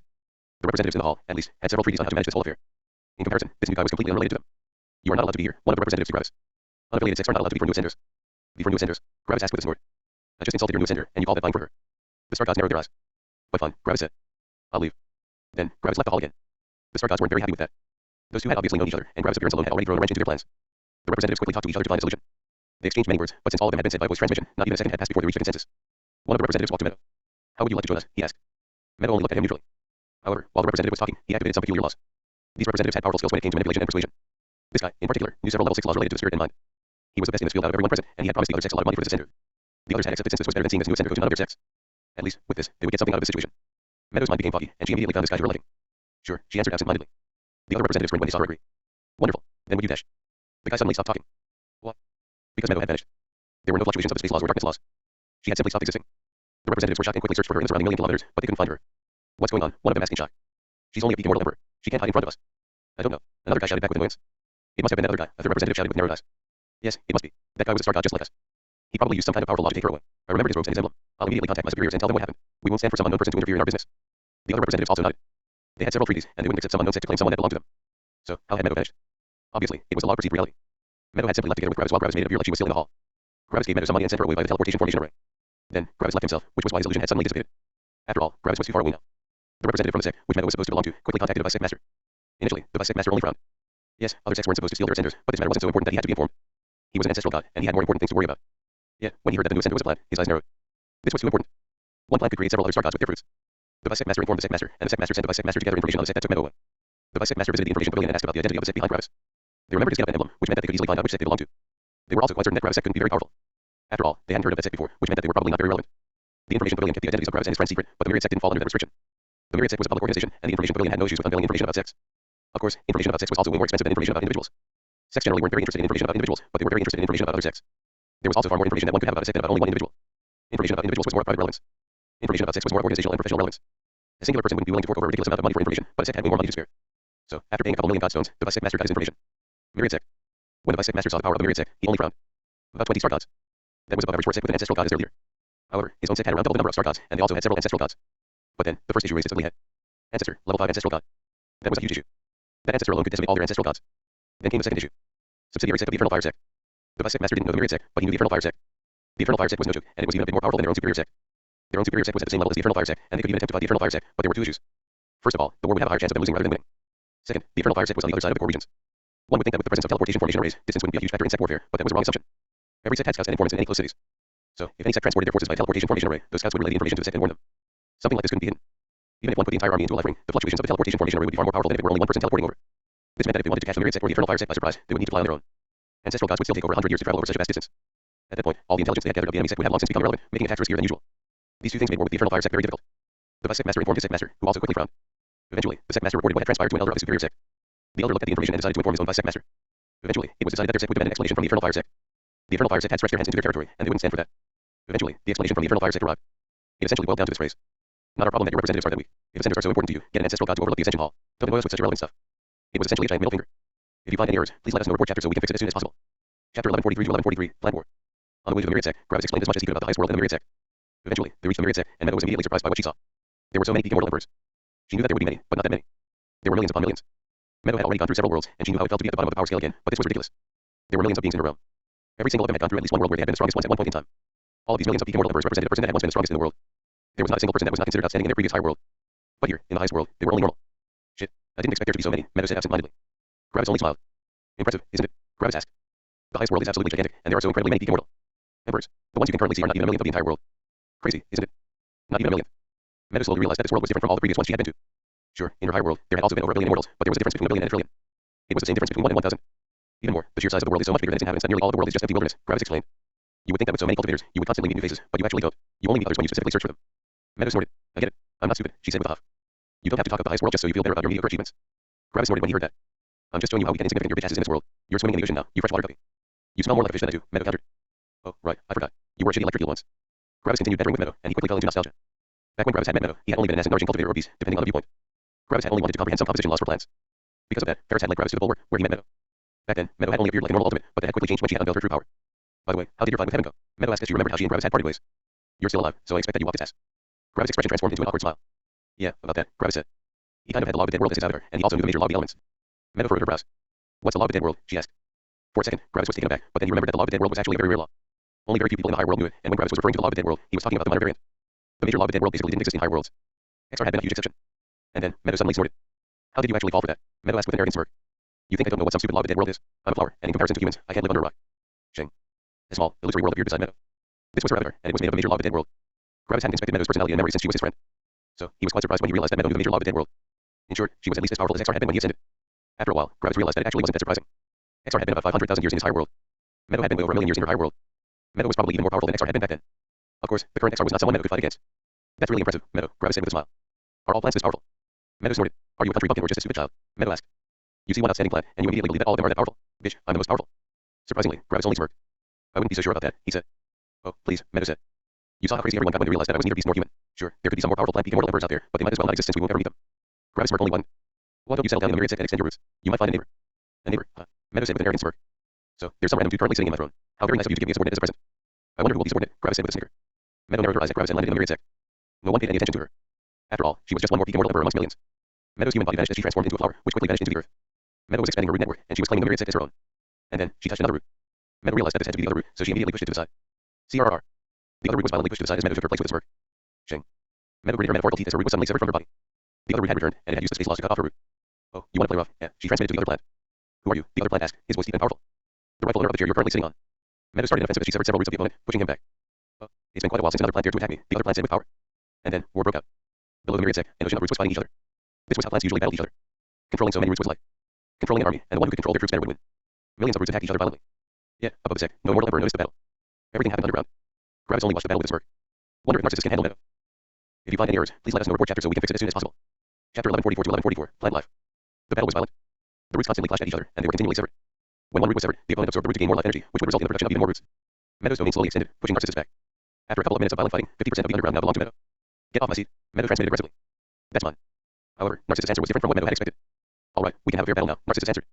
And then, Narcissus actually began trying. As soon as Narcissus got serious, Meadow felt herself be overwhelmed. They were both only fighting with some basic laws, which made their laws about equal. They were also only fighting with their realms, physical power, and concentration. This was not a battle to the death, but a battle for supremacy. One could see this as the equivalent of arm wrestling for plants. A human could simply get their other hand and punch the opponent in the face, but that would feel like a loss to the person punching. They would feel like they had lost in a battle of honor. Meadow was overwhelmed with all the roots of her opponent. Her opponent was using his roots with absolutely unreal finesse. It was like every single root was its own living being, which had gone through thousands of temperings on their path to power. In just a minute, Meadow's territory was reduced to 20% of its previous size. Do you have any idea with how many other plants I have battled in my life? Narcissus asked. I lived in a thick forest filled with powerful plants, and the plants were even more numerous than all the beasts in the world. In comparison, I can tell that you had it easy, Narcissus added. You probably haven't fought many plants in your life. Your control over your roots is subpart and simple. Meadow immediately became frustrated when she heard Narcissus' words. However, Narcissus was right. Meadow had spent a lot of her time in STYR's tribe, and there hadn't been many relevant plants in there. Then, when STYR and the others had left, Meadow had already become one of the most powerful beings in the higher world, making all forms of war with other plants meaningless. In short, Meadow was very inexperienced when it came to plant warfare. Meanwhile, Narcissus had become truly powerful amongst the dense forest. He was the strongest plant in the strongest higher world. Meadow couldn't fight Narcissus on his own terms. Go on, Narcissus said. You can unleash your actual laws. I don't mind. Meadow snorted. Boom. Then, Meadow summoned her avatar and actually used its powers to battle with Narcissus. This was already no longer the plant version of arm wrestling, but a real battle. Meadow had conceded the arm wrestling match and switched over to a brawl. Meadow's roots became vastly more powerful as nearly all her laws became a full level more powerful. In an instant, Meadow's roots severed an ocean's worth of Narcissus' roots. Yet, new roots quickly replaced them, and they all attacked Meadow's roots again. Meadow's roots were vastly more powerful, but Narcissus' roots were more numerous, and they were moving with incredible finesse. A good comparison would be a group of mortal humans fighting a gigantic monster. The humans couldn't win individually, but with their teamwork and tactics, they managed to bring down the monster. A stalemate occurred when both of them owned 50% of the territory. By now, Meadow's territory was too large. Since she covered a bigger territory now, she also had to control more roots. This weakened her offensive, exposing plenty of weaknesses in her defense. Narcissus always took advantage of these weaknesses and extended his roots further into Meadow's territory, which required her to use a ton of energy to quickly take care of them. The battle raged on for over an hour. By now, Gravis' friends had joined him in watching. Ferris immediately shouted in excitement as he saw Meadow, greeting her with pure ecstasy. Go eat your own barf. What? I'm busy. Meadow shouted back when Ferris greeted her. Ferris didn't mind Meadow's words. He was only happy that Meadow was back. Ferris liked Meadow. Meanwhile, Azure looked at the war with surprise. Meadow had always been an incredibly powerful gem in her eyes, and her power obviously hadn't dropped. After all, Meadow even knew the major law of the dead world. If Meadow reached the Star God realm, Azure wouldn't be able to fight her. This showed how powerful Meadow was. However, Azure was shocked that Narcissus was even more powerful. She had heard of Narcissus, and she knew that he was powerful, but she had always believed Meadow to be more powerful. Yeah, Meadow didn't even have a fighting chance against Narcissus. Meadow was already fighting with her full power, including her avatar. In comparison, Narcissus didn't even use his avatar. Narcissus was essentially fighting with only one arm. Running out of energy soon, Narcissus asked Meadow in a bored tone. Are you? Meadow countered with an exhausted voice. Of course not, Narcissus answered. I haven't even used my avatar yet. Then use it. I acknowledge that your control is superior to mine, but I won't accept that you're so superior to me that you don't even need to use your avatar to win. Meadow shouted. Meadow already knew that she had lost. Now, she only wanted to lose with dignity. It seemed like the person sitting in her seat was too fat for her to push away. Fine, Narcissus answered. Shing. Green avatar appeared. It shone in a gentle light, and one could feel a boundless force of life coming from it. The major law of life. Meadow said with shock. As soon as Narcissus summoned his avatar, the number of roots increased by 10 times, and he shot all of them forward in one wave. Narcissus didn't even control them. Meadow's roots took out an army of roots, absorbing their life energy, but the enemy roots were endless. It was like a million rats were jumping on a single tiger. Plants had an incredible amount of life energy, and with the major law of life, that advantage became even more ridiculous. Meadow unleashed a wave of explosions, but the roots just kept coming. In the end, the roots encircled Meadow's core and squeezed. Meadow had lost. Gravis wondered what would happen. After all, he wasn't very experienced in the ways of plants. Meanwhile, Azure sighed. If Sorry were still here, she would be so excited for Meadow, Azure said. Gravis was taken aback by Azure's words. Excited. What? Azure saw Gravis' expression and only gestured to the war. Look. Your control is lacking, but the power of your avatar is commendable, Narcissus commented.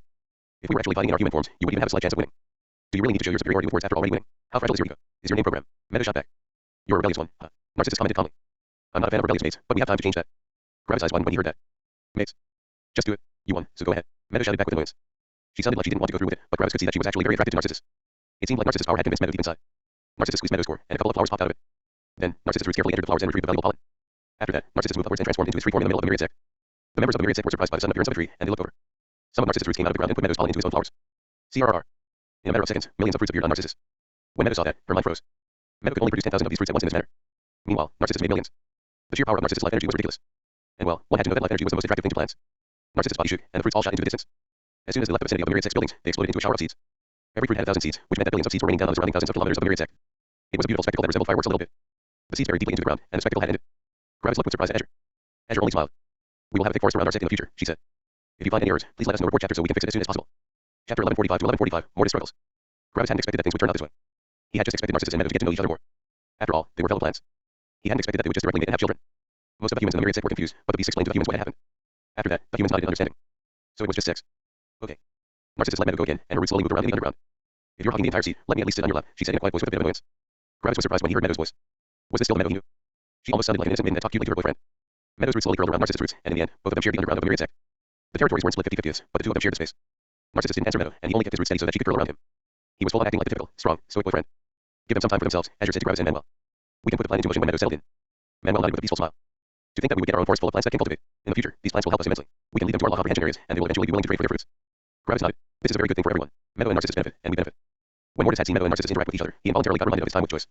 What? Because Meadow and Narcissus had also battled each other, but they had eventually also gotten together. The initial fight had been exciting and burning hot, but the time after that was tranquil and peaceful. The two of them were only with each other and didn't talk much. It seemed like they simply enjoyed each other's company now. One would think that this would wake bad memories inside Mortis regarding Joyce. Yet, ironically, the opposite was true. After seeing how a similar relationship to his own had ended in happiness, Mortis knew that Joyce hadn't been the correct person for him. Mortis had been attracted to Joyce, but it had only been a physical attraction. Due to her actions, Mortis had emotionally distanced himself from Joyce. Yet, Mortis only wanted to decide. He had seen how happy Gravis was with Stella. He had seen how happy Yersi was with Jake. And now, he had even seen how happy Meadow was with Narcissus. Why couldn't he have something like that? Eventually, Mortis just silently left. He didn't want to be around anyone right now. Gravis had noticed when Mortis left, and he could also only sigh. Gravis knew Mortis very well, and he could take a pretty good guess at what Mortis was currently feeling and thinking. Give it time, Mortis, Gravis thought. You'll also eventually have a partner. Mortis teleported into the distance and stopped above a big cliff overlooking a forest. No cultivator was around here, and Mortis had all the time to think about his life. He longed for something more, but he just didn't know how to approach it. Mortis spent some time alone, but his alone time was cut short just a couple of minutes later. Shing. Someone arrived behind Mortis. The other person walked to the place beside Mortis and looked at him with a bit of confusion. Mortis didn't engage the new person. I don't get you, Azure said. What don't you get? Mortis asked, not looking at Azure. You are basically made of Gravis, right? Azure asked. Yes, sir. Mortis answered. What makes it so hard for you to achieve what you humans desire that much? Azure asked. Gravis did it. Why can't you? You don't understand because you're not a human, Mortis answered evenly, not looking at her. I know, Azure answered. That's why I'm asking. I genuinely don't get it, and I want to understand more. Mortis was reminded of when he had met Azure back then. As a beast, Azure didn't have these romantic feelings that humans had. Even her children were unimportant to her. Mortis cared deeply for his 3 children. Yes, Mortis still saw hers, Sarah, and Yersi as his children. After all, he and Gravis had been the same person back then. Mortis had also watched how the 3 of them became adults. However, Mortis had kept himself away from them. He didn't want his 3 kids to be confused about who their father was. In Mortis' mind, Gravis was a better father anyway. In Mortis' mind, Mortis was only a cruel and selfish person that only chased power. He wasn't cut out to be a father, boyfriend, husband, or whatever. He was a power-hungry guy that only chased the higher realms. He could never be as good of a father or husband as Gravis. For that reason, it was better for Gravis to take care of his children. So, even though Mortis desired to have a connection with his 3 children, he kept himself out of their life. He had decided to only watch them from a distance. However, as a beast, Azure wasn't like that. Azure didn't care about her children. Whenever Azure saw hers, for example, there was not a shred of emotion to be seen in her loss. She genuinely didn't see the 3 of them any different from the other members of the myriad sect. They were simply companions of the same sect to her. One might think that Azure was cold-hearted, but it just couldn't be helped. She was a pure beast, and she simply didn't feel these emotions. This was a natural difference between beasts and humans. Azure had always wrestled with these feelings after having come into contact with Gravis. Seeing how Gravis had cared so much about their children, Azure had become confused. How could someone care so much about their offspring? Was there something she was missing? However, when Azure had gone through samsara, she had realized that her worries were unfounded. She simply didn't have these feelings, and she didn't need to regret not having them. Yet, Azure was still interested in how humans perceived relationships. It intrigued her how humans could feel things she couldn't feel. This was also why she had come to Mortis. Why don't you just search for someone you find attractive and grab them? Azure asked. That's considered sexual assault for humans, and we aren't fans of that, Mortis answered. Love is something like giving more to the other person. You could call it a selfless alliance, where both sides want to help the other side almost even more than their own. And what stops one side from taking advantage of the other? Azure asked. Nothing, Mortis answered. That's the reason why love is so difficult. You can only have this kind of relationship when both sides are willing to give their everything to the other side. Azure looked into the distance and thought. And what stops you from finding someone like that? She asked. If you find any errors, please let us know. Report chapter so we can fix it as soon as possible. Chapter 1146 to 1146, Experiment. There is no one that elicits these kinds of feelings from me, Mortis answered. I see so many different cultivators, but they all look the same to me. They are either strangers, friends, enemies, or whatever. There is no difference. So, do humans need some kind of connection with a stranger for love to exist in the future? Azure asked. She was genuinely curious about all of this. Mortis brows furrowed. No, not really. Then why does that have to exist for you to try? Azure asked. For the first time, Mortis didn't answer immediately. Why didn't he just get to know more people? Was it really necessary that his spark had to exist for a relationship to blossom? Obviously not. There were plenty of mortals and cultivators that got together with people after just being friends for years on end. There had been no romantic attraction between them in the beginning, but they had eventually ended together. For some reason, a kind of pressure appeared in Mortis' insides. Is it because of my past? He thought. I felt how Gravis had felt for so long. I felt these intense bursts of warmth and love inside myself so many times. Mortis looked into the distance. Is it because I fear disappointment? Do I fear that my eventual love won't be as vibrant as the love Gravis feels for Stella? A moment of silence passed. And then, this entire thing with Joyce happened, which confirmed my fear. I was attracted to Joyce, but I never felt anything remotely as intense as what Gravis felt for Stella back then. And then, Joyce died, and I felt like my ability to love died with her. Mortis glanced over at Azure, who only looked into the distance with a thoughtful expression. I think I fear disappointment, Mortis thought. It might be possible that I'm afraid of losing my hope. I can dream about how great love is and how it makes me feel, but I'm afraid that my imagination is off. Another moment of silence. If even love turns out to be a disappointment, what else is there left but greatness in my life? If love doesn't live up to my expectations, what reason do I even have left to live? Azure, what do you cultivate? Mortis asked. Azure was surprised by the question. How did Mortis even come up with that question? What do I cultivate? Azure asked. Mortis nodded. Azure remained silent.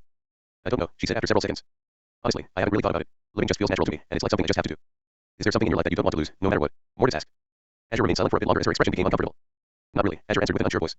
Then, why do you keep fighting? Why do you keep comprehending loss? Why do you go through the fear and pain of tempering yourself? Mortis asked absent-mindedly. Every cultivator would rather do anything else. No cultivator goes out and tempers themselves just for fun. We all do it out of necessity since we want to become more powerful. And why do we want to become more powerful? Because we don't want to die. And why don't we want to die? Because we have something in our life that we don't want to lose. We don't want to feel the pain of a loved one dying. We want to spend more time with our loved ones. We want to see what tomorrow brings. Yeah, when you have nothing you care about, what is even the point of surviving? Mortis asked, looking at Azure. From what you said, you sound like you don't have anything you want to live for. So, why live? Azure remained silent. Azure remained silent for several minutes. During that time, Mortis regretted his question. Mortis had only asked some things he was curious about, but he realized that his words might have had an unintended effect on Azure. These thoughts were normal to Mortis. He was thinking these thoughts every single day. Yet, in comparison, Azure had never even asked herself that question. You don't have to answer, and you also don't need to question yourself regarding this topic, Mortis added.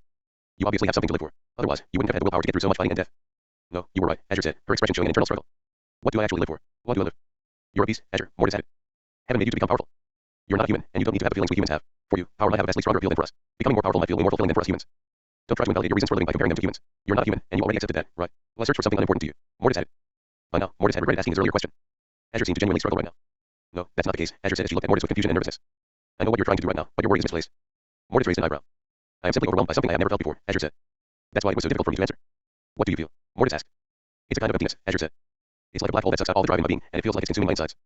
Mortis' expression became uncomfortable, and he felt guilty beyond compare. This was a feeling he was very familiar with. Hey, listen, Dash. Give me a second, Azure interrupted Mortis. Keep in mind that I'm not some mortal. I'm a star god, and I've gone through worse. You don't need to fix me or anything. I can deal with this stuff well on my own. Mortis looked at Azure skeptically. After all, he knew how overwhelming this feeling was. Azure noticed Mortis' expression, but she didn't try to convince Mortis immediately. Instead, she wanted to tell him what she was thinking about. I never felt this feeling before, right? Azure asked. I've never had an issue with life, and I felt satisfied with simply becoming more powerful. However, as soon as you brought my attention to the purpose of life, I suddenly felt this feeling I never felt before. I'm certain that I wouldn't have felt anything like this in the past. I haven't felt anything even remotely like this, not even a weaker version. It's completely new. We beasts get a spirit when we become star gods, right? Azure asked. So, when we get a spirit, does it also mean that our emotional concepts become more human-like? Mortis also fell into thought when Azure said that. Could she be right? Right now, Mortis couldn't be sure. But then, Azure added something. What about beasts that manage to become heaven's magnates? Azure asked. You said you know a heaven's magnet that's a beast. What about it? Mortis asked. Well, to become a heaven's magnate, you need to know all the 4 main laws, and one main law always stumped me. I always tried to think of a way to comprehend it, but I never came up with one. You know what? Because it seems simply impossible for beasts. I'm talking about the law of empathy, Azure said. Mortis' eyes widened. Right. How would a beast even go about comprehending the law of empathy? Mortis knew what it took to comprehend the law of empathy since he knew it, and he was sure that a beast couldn't feel the amount of empathy required to comprehend that law. It would be impossible for a beast. So, how had the black magnet become a heaven's magnet if it's impossible for a beast to feel like a human? So, you think that you can now feel love like humans? Mortis asked in surprise. I don't know, Azure said. I think so, but I can't be sure without testing. Then, she looked at Mortis.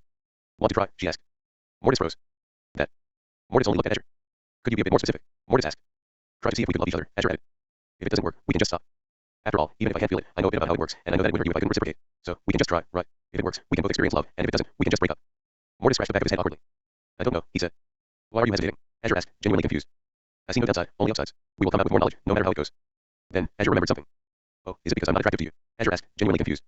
Mortis looked at Azure. Attractive. Azure had beautiful blue hair, and her eyes were clear like the ocean. No, that's not it, Mortis said. Then what? Is my mindset not to your liking? Azure asked. Mindset. Azure was very honest and careful.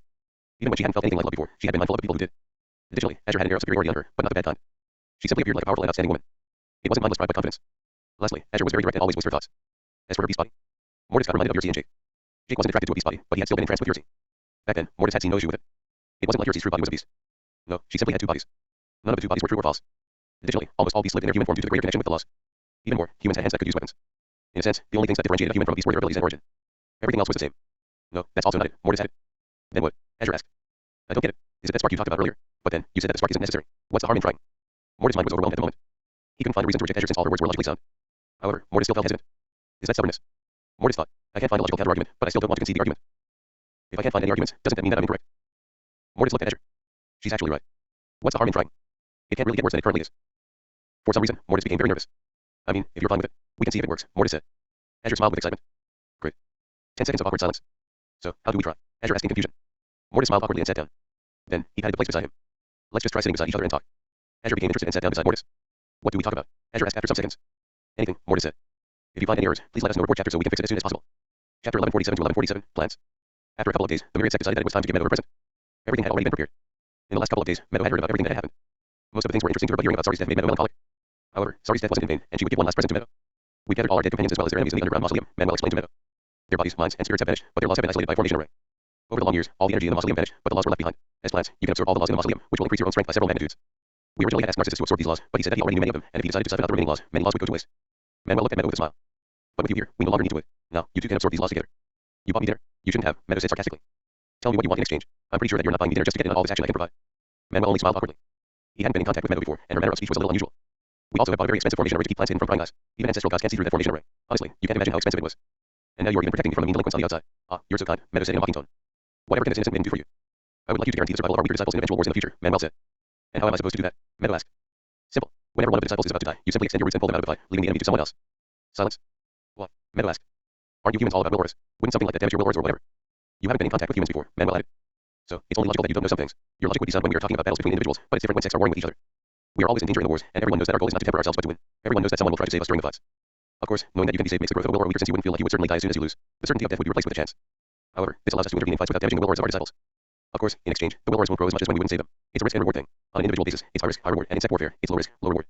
You only run into trouble with will auras when you try to make it low risk, high reward, but we're obviously not doing that. Silence. That's it, Meadow asked. You only want me to protect some disciples. Manuel nodded. That's it.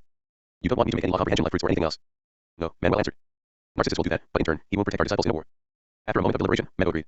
You got yourself a deal, she answered. Glad to hear, Manuel answered. Meadow had essentially gotten something incredible for nothing. Plants had the ability to slowly consume others to learn more about their laws, and Meadow was about to extend her roots into a room full of many different laws. She would probably comprehend several level 6 laws thanks to that room. And what did she have to do in return? Work a little bit every once in a while. In comparison, Narcissus had it harder. Creating law comprehension life fruits ate at one's realm, and the process of infusing the pure laws into the fruits used up a lot of concentration. On top of that, one needed a vast amount of life energy to create them. However, in return, plants could trade these law comprehension life fruits for other things. Law comprehension life fruits were worth a lot of money, and because of that, a plant had a method to make a lot of money very quickly just by being a plant. One had to remember that plants were not beasts. Yes, plants were often talked about in the same manner as beasts, but they were inherently different. Beasts would eventually become very similar to humans, but the same things were not true for plants. A plant would not receive a spirit when it became a star god. A plant wouldn't undergo any major transformations. It would essentially remain the same. Even more, it was basically impossible for plants to reach the heaven's magnet realm. Plants had no issue with eventually comprehending the law of the dead world and the law of life, but the law of emotions and law of perceived reality would be very difficult for a plant to comprehend. But in exchange, a plant received other advantages. First of all, the plant didn't need to temper itself. It only needed lots of energy, life energy, access to laws, and time. Second of all, plants automatically comprehended laws with time. Comprehending laws in this way was more of a random thing, and most of the laws wouldn't even be that useful in combat, but it was a way to comprehend more laws. If the plant wanted other laws, it had to seek out law comprehension areas or consume other living things that knew these laws. Third, plants had 10 times the longevity of all other life forms. Meadow would soon become a star god, and when that happened, she would be able to live for 10 million more years. In comparison, other star gods only had 1 million years. Due to that, even though plants couldn't become heaven's magnates, a divine god plant would still be able to live longer than a heaven's magnate. Now, the question was, why did Ordar create plants in such a way? Plants were created in such a way to help other life forms become more powerful, faster. These law comprehension life fruits would accelerate the law comprehension of other cultivators, allowing them to become more powerful in less time, which would give Ordar more energy. So, with all of this explained, one could see how Meadow had it easier than Narcissus in that exchange. Narcissus had to concentrate on creating fruits, while Meadow could just do nothing for most of the time. Plants didn't need to travel the world, meet other people, talk to others, or all these things humans and beasts desired. They were content with just staying in a place that felt comfortable and simply living. And right now, Meadow was essentially in the most comfortable place in the world. If you find any errors, please let us know. Report chapter so we can fix it as soon as possible. Chapter 1148 to 1148, Love. Narcissus and Meadow eventually extended their roots into the mausoleum, and they quickly started to absorb all the laws inside the mausoleum. Of course, since they didn't want to waste anything, the absorption would take a long time, over 50,000 years in fact, but by the end of it, they would have both comprehended many laws. They might even be able to comprehend over 10 level 6 laws each, which was ridiculously fast. Gravis alone needed about 20,000 years for a level 6 law, and with Mortis' help, it would become 2 level 6 laws. In 50,000 years, they would only be able to comprehend 5 level 6 laws. Yeah, Meta and Narcissus would comprehend over double that amount during that time frame, which was ridiculous. After all, Gravis was already very fast when it came to comprehending laws. So, the myriad sect went back to its peaceful and isolated state. Right now, all the disciples were focused on comprehending laws and increasing their realm. They had gone through a lot of tempering, and they had to make use of the past tempering to increase their actual power. However, just a couple of years after all of this, a humongous surprise shook the sect. Their commander had gotten into a relationship with Mortis. When Gravis heard that Mortis and Azure were now together, he had been unable to think for nearly a minute. Azure hadn't even been on Gravis' radar for an eventual partner for Mortis. Yeah, as Gravis continued thinking about this new development, he realized that it actually shouldn't be that surprising. Azure was very similar to Mortis in many ways. Both of them didn't talk much, and both of them also kept a certain distance from others. It was like both of them were uncomfortable with getting close to others. However, this discomfort wasn't because of malice or derision but because of a fear of committing mistakes when talking to others. Mortis thought of himself as an unfeeling, cold villain that only cared about himself. Meanwhile, Azure was uncertain of how humans process their emotions, and she didn't want to accidentally step on someone's toes. One could say that both of them were overly careful, for one reason or another. Gravis actually had no problem with that development. Gravis genuinely held no romantic feelings towards Azure, and he didn't get jealous just because he had 3 kids with her. As far as Azure was concerned, she didn't even have any children. That also didn't change just because she had suddenly gotten human emotions. The entire matter with her 3 children had been so far in the past that there was not really any regret. There was also no resentment between the parties. Back then, Azure's 3 children also hadn't cared about their mother. They had been beasts in a beast world, and they hadn't cared about their mother because of that. So, eventually, the chance of developing any familial love had passed. Now, they were only companions in the same sect. How had all of this happened? Well, when Azure and Mortis had overcome the initial awkwardness of their new situation, they had simply started talking about their shared past. Azure mostly talked about how the beasts in her middle world had seen the world and why they were acting in the way they were acting. In comparison, Mortis was explaining to her how humans would have acted and why they acted this way. Their conversation branched out into many different topics, including warfare, cultivation mindset, personalities, and many other things. Before they knew it, they had been talking animatedly for over a year. During that time, they had become so used to each other that the presence of the other didn't even feel strange anymore. Even though they had talked for only a year, which was nothing in comparison to their long lives, they felt like they had talked for thousands of years. It felt so incredibly normal to be in each other's presence. After a while, the distance between them had reduced, and they even started to touch the other person when they got sidetracked. Then, one day, Azure simply put her legs on Mortis' legs, which surprised him. Azure simply said that it felt more comfortable this way. Mortis had realized that something had changed. Therefore, he stood up and said that it didn't work out between them and that he would leave. Azure was shocked for a moment. And then, Mortis unveiled that he had only said that to show Azure that she had changed. Mortis had asked Azure how she had felt when Mortis had said these words. Azure had been silent for a while, but eventually, she had said that it had pained her, which was a very alien feeling to her. She had never cared about anyone else in such a way.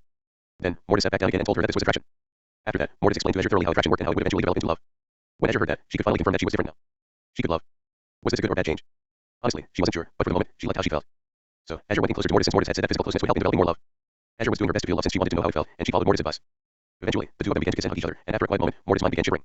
Azure noticed and asked what was up. Mortis answered that he was fearful of what would happen from now on. He stood at the threshold of love, and he was afraid that what he would experience behind the door wouldn't live up to his imagination. Mortis had always appeared stoic and strong to Azure, and seeing this new side of his had surprised her. Yeah, something inside of Azure pulled her even closer to Mortis after seeing that side of his. After a year of mostly silence and closeness, the two of them took the last step and united. Azure was feeling as great as never before, and she finally experienced what love was. And it was beautiful. After their first time, Mortis had still been unsure, but when he saw the smiling Azure laying beside him, his doubts vanished. This was the thing he had been missing. This was the thing that Joyce had never been able to give him. Right now, Azure was an open book to Mortis, and Mortis knew that she cared about him deeply. Sure, Mortis knew that one reason why Azure had chosen him was that she just wanted to experience love for the first time and that he was at the right place at the right time. However, Mortis had also been attractive to Azure. Azure wasn't stupid, and she knew that if it turned out that she could feel love, she wouldn't want to be stuck with a person she didn't like. One should never forget that Azure was nearly 400,000 years old. She knew exactly what she was doing. Eventually, the two of them talked openly with each other, and both of them said that they were happy that the other one had chosen them. They both almost felt themselves undeserving of the other person, but the other person always assured them that they were. The feelings he had felt from Gravis back then had returned. This was love. And this time, it was Mortis' love, not Gravis' love. For the first time, Mortis was genuinely happy to be alive. If you find any errors, please let us know. Report chapter so we can fix it as soon as possible. Chapter 1149 to 1149, Power Surge. More time passed. 15,000 years after Mortis got together with Azure, Gravis managed to finish the log stone. It had taken longer than expected since he didn't have Mortis' help during all of this. Mortis was spending nearly all of his time with Azure, which was a good thing in Gravis' mind. Gravis knew how it felt to be in love, and he wasn't angry with Mortis. After all, Gravis had also spent a lot of time with Stella back then while Mortis was comprehending more laws. This was the first time that Mortis didn't focus on power, which showed that Mortis finally had found something that he found more important. Mortis finally found happiness. From what it looked like, Azure and Mortis were a perfect couple, and they were constantly with each other. Mortis had even once come to Gravis and had thanked him sincerely for giving him the chance to experience life again. The old Mortis had decided to sacrifice himself for Gravis, but the new Mortis couldn't imagine sacrificing himself for anything. Gravis only smiled brightly and told Mortis that there was nothing to be thankful for. After Gravis had comprehended the log stone, he had also directly finished the level 7 log pure elements, which allowed Gravis' law of the dead world to use the pure elements instead of the mixed elements. For Gravis, this didn't make a difference. The mixed elements could be pushed to the power of level 7 law, and they would only have trouble in becoming more powerful after that. For example, Stella had the law of the dead world as her avatar, which gave it the power of level 8 law. However, the mixed elements could only be pushed to the power of level 7.5 law. Meanwhile, if Stella had the level 7 law of pure elements, the elements could be pushed to the power of level 8 law, and they could even be strengthened further to the power of level 8.5 law. Of course, there wasn't actually a way to push these elements any further without the true law of the dead world or the major law of the true world. It had taken a while, but Gravis had finally finished the level 7 law of pure elements. The next law Gravis was focused on was the level 7 law of temperatures, which also required the level 6 laws of heat and cold. Sadly, the myriad sect only had access to a law comprehension area for the level 6 law of heat. Gravis would need to go somewhere else for the level 6 law of cold. Comprehending the level 6 law of heat only took Gravis 10,000 years, which was incredibly fast for a level 6 law. This was one of the reasons why Gravis had focused on the level 7 law of pure elements. Nearly everything physical was derived from the elements in some way, and knowing everything about the elements would make it far easier to comprehend related laws. Gravis inquired about the level 6 law of cold, and he got some great news. Narcissus knew the level 6 law of cold, and he could simply give Gravis some law comprehension like fruits. Payment wasn't necessary since Gravis was essentially the backer and spiritual pillar for the myriad sect. So, Gravis comprehended the level 6 law of cold in just a couple of centuries. After that, Gravis isolated himself and concentrated on comprehending the level 7 law of temperatures. He didn't need a law comprehension area to comprehend that law. He only needed to combine the law of cold and heat. Of course, it still took a long time, and if Gravis hadn't already known so many level 7 laws, he would have even needed to temper himself. Comprehending level 7 law was far more difficult and time-consuming than comprehending level 6 law. In total, Gravis spent around 40,000 years comprehending level 7 law of temperatures. And before he knew it, the 100,000 years of peace were about to come to an end. As promised, Gravis left the myriad sect and went on his way, and Mortis followed him. Mortis had spent enough time with Azure, and Mortis knew that he also had to work on his own path to power. He had already started to feel guilty for leaving Gravis alone in comprehending laws. This time, Gravis and Mortis wouldn't protect the myriad sect secretly. If the myriad sect lost any war, they would be at the total mercy of their opponents. Of course, Gravis did all of this to allow the myriad sect to rise. Under his constant protection, the myriad sect couldn't truly undergo tempering. They had to take real risks and face real dangers to grow. Naturally, another reason why Gravis left was that the myriad sect had undergone a huge transformation. By now, the myriad sect had over 40 star gods and over 10 million peak immortal emperors. The peak immortal emperors could delay many level 1 star gods, and the actual star gods of the myriad sect were outstanding. Even more, the myriad sect had 3 very outstanding star gods. The first one was Manuel, who had finally managed to comprehend the level 7 form law without any help from the law of emotions. If Manuel had the law of emotions, the form law would be able to unleash the power of level 8 law. Manuel's form law was even more powerful than Gravis' form law at this moment. Manuel could jump 2 levels in the Star God realm, which was insane. One had to remember that realm jumps in the Star God realm were very different from realm jumps in the earlier realms. The second outstanding Star God was Stella. Stella had been with Gravis, which meant that she had also already benefited from all of his laws. Stella could now use the major law of the dead world to amend the level 6 pure elements and the law of temperatures. This meant that Stella had access to 9 elements with the power of level 8 laws. Together with Stella's powerful will aura, she was now able to jump 3 levels, which was a level that only the most powerful geniuses of the Peak 6 could achieve. Stella now fully counted as one of the Star Gods with the most powerful battle strength. The third outstanding Star God was Azure.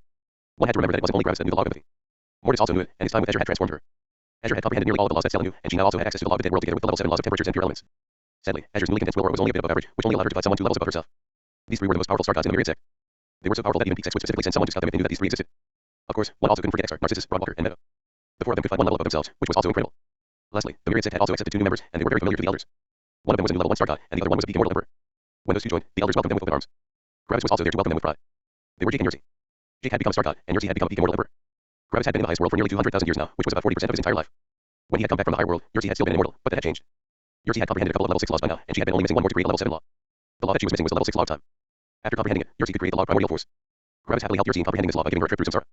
And then, Yerzy had also become a Star God. For the first time, Yerzy and her husband were on the same level of power, and they also joined all their friends and family. Yerzy and Jake were naturally a part of Gravis' group of friends and family. If you find any errors, please let us know. Report chapter so we can fix it as soon as possible. Chapter 1150 to 1150, Money Problems. Again.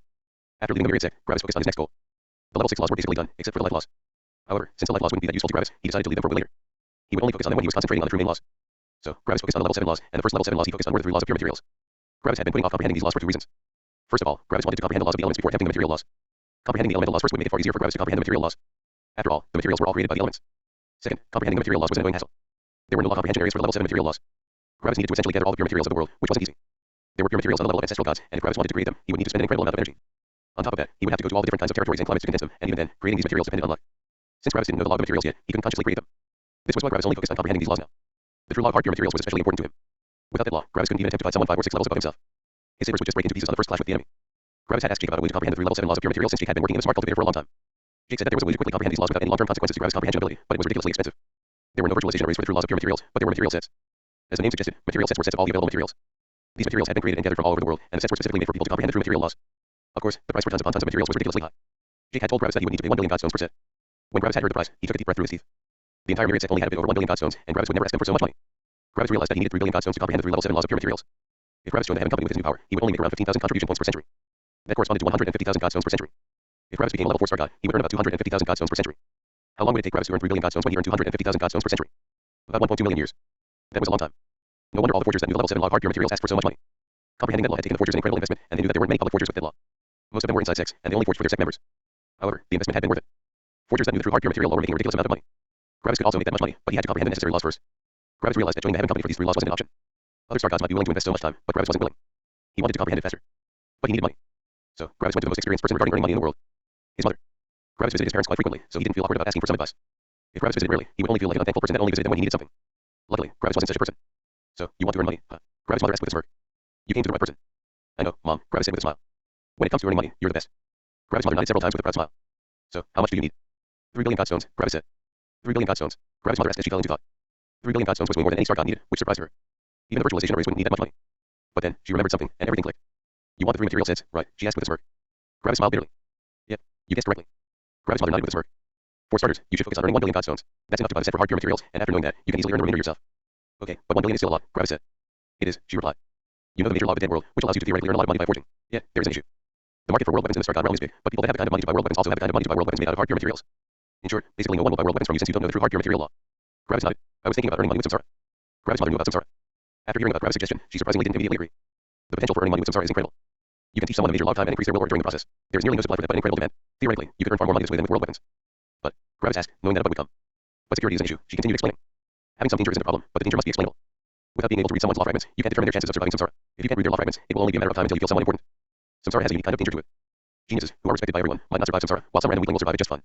This will push down on your abilities. Not only will you make a lot of enemies, but after a couple uses of samsara, no one will bite anymore due to the unstable nature of its associated danger. So, to counteract that, you can only use a peak immortal emperor since you can read their law fragments. Yeah, there aren't that many peak immortal emperors with a lot of money. You could theoretically reduce the price for undergoing samsara, but that would mean that you would also need to undergo many more samsaras. I know that you have some resistance to the effect of samsara, but are you fine with undergoing hundreds? She asked. Gravis shook his head. No, helping my friends undergo samsara has already exhausted me back then. Even more, every samsara makes my perception of time accelerate. It's like 100,000 years are only 10,000 years, even though 100,000 years already represent about a quarter of my life. My perception of time is already as fast as someone who's millions of years old. Gravis' mother nodded. That's the problem. You can't undergo too many. It may seem like you don't pay a manufacturing cost for samsara, but that's only when you look at the money. You pay a manufacturing cost in the form of your own well-being, which is something I obviously don't support. Gravis sighed. So, samsara is a no-go, he asked. She nodded. I wouldn't want you to put yourself through that. Then, what else is there? Gravis asked. Tell me about your laws and abilities. I'm sure we can find something. Gravis nodded and proceeded to tell his mother about his laws. For most of the time, she only looked neutrally at Gravis, but when Gravis came to a certain law, she immediately interrupted him. What was that? She asked in surprise. Repeat that. The true law of suffering, Gravis repeated. When Gravis saw his mother's eyes, he could swear he saw an image of God's stones reflected in them. If you find any errors, please let us know. Report chapter so we can fix it as soon as possible. Chapter 1151 to 1151, Torture. Gravis looked at his mother with interest. From what he could see, she probably had a great use in mind for his law. The economist smiled widely. Gravis, you're about to earn a lot of money. Am I supposed to increase the will of other people with the true law of suffering? Gravis asked. That's one application, but there's an application that brings even more money, the economist said. Assuming you're willing to dirty your hands. Gravis raised an eyebrow. Continue, he said. There are two things you can do besides increasing someone's will aura, but both of them are a bit cruel, she said. First of all, you can act as a torturer. Some sects are very interested in taking over other sects, and they obviously want to gather as much information as possible before attempting anything. Capturing someone of another sect without being noticed or without it being linked back to them is already very difficult, but siphoning the information out of the captured person is even harder. Time is of the essence when it comes to information, and the captured cultivators know that. As long as they manage to resist divulging any information for about 50,000 years, their knowledge will already be very outdated at that point. They know that the longer they survive, the less their information is worth. Additionally, the captured cultivator knows that they will die, which is why a lot of them just commit suicide after a bit. Committing suicide is very difficult, especially for a cultivator. After all, we all hang on to our lives very much. Because of that, the suicide often only happens many years after being captured. Of course, there are cultivators that know soul laws and mind laws, but the really powerful sects have countermeasures for these laws. That's where torture comes into play. First of all, the cultivator needs a chance to survive, or they will just kill themselves as soon as the pain gets too powerful. Because of that, your client will ask you to torture their captive person for the maximum duration, which should be 15,000 years. If someone can survive 15,000 years, they won't succumb to the torture. This gives the captured person a slight glimmer of hope. They know that they only need to survive that long in order to be released. Of course, only very, very few people can survive something like that, and the pain will essentially break their spirit into pieces. However, the person can survive as long as they divulge all the information they know. The long time of resisting pain will muddle their minds, making it very difficult for them to make rational decisions. Most of them will just shout out random nonsense in an effort to find relief from the pain. Of course, we have formation arrays that can detect if someone is speaking the truth. On top of that, the cultivator knows that their will aura would become more powerful after having resisted the torture for so long. It's a carrot and stick thing. On one side is one of the cruelest deaths, while on the other side is an increase to their will aura, and the thing that keeps them going is the eventual hope that they can live through the torture. Gravis nodded. What about the karmic luck? Gravis asked. The economist smirked. That's the thing. The client pays you to accept all the karmic luck debt. So, if your client dies, you will get all the accumulated sin assigned to you. Gravis smirked. That sounds like a bad thing initially, but I have actually so much karmic luck saved up due to my previous actions that it doesn't really matter, right? Yeah, my client will pay me a lot of money for that, right? The economist nodded. Right. You have created so many peak immortal emperor cultivators that your karmic luck storage is vast. You might not be under the effect of the karmic luck, but it's there, in the background. Gravis nodded again. What about the other method? The other method is straightforward. You get paid to torture someone to death. That's it. Gravis raised an eyebrow. What? He asked. Two reasons. First, some people are just that angry with another person that they want to torture them to death, but they are more on the rare side. The other reason is more common. They want to deplete the resources of their opponent, she said with a smirk. Gravis' brows furrowed. And how is that supposed to work? Your client will give you payment to deem appropriate for their target. Then, you start the torture. During the torture, the sect of the victim will probably find out that you have one of their members in your shop. After all, the client wants them to find out, which is why they will probably make the information public. The victim probably doesn't even know who their captors are. Cultivators kidnapped with that intention in mind will never see the auras or faces of their captors. After all, the captors want to remain hidden. In the perception of the victim, they were attacked by several masked and cloaked figures. Then, they were knocked out, and the next time they open their eyes, they are in your shop. You will already have gotten the money, and you will start your torture. Sometime later, the sect of the victim will arrive at your shop, and they want to purchase the victim's freedom. The generally accepted price is 10 times the payment the captor has given you. So, if the captors paid you 1 million godstones, the sect of the victim would need to pay you 10 million godstones. If they can't pay, the person will be tortured to death. If they can, the victim will be released. When the victim gets released, you keep half of the payment, and your client gets the other half. This means that both of you made money. Gravis thought about his mother's words, and he realized that there truly were some rather original and effective applications for the true law of suffering.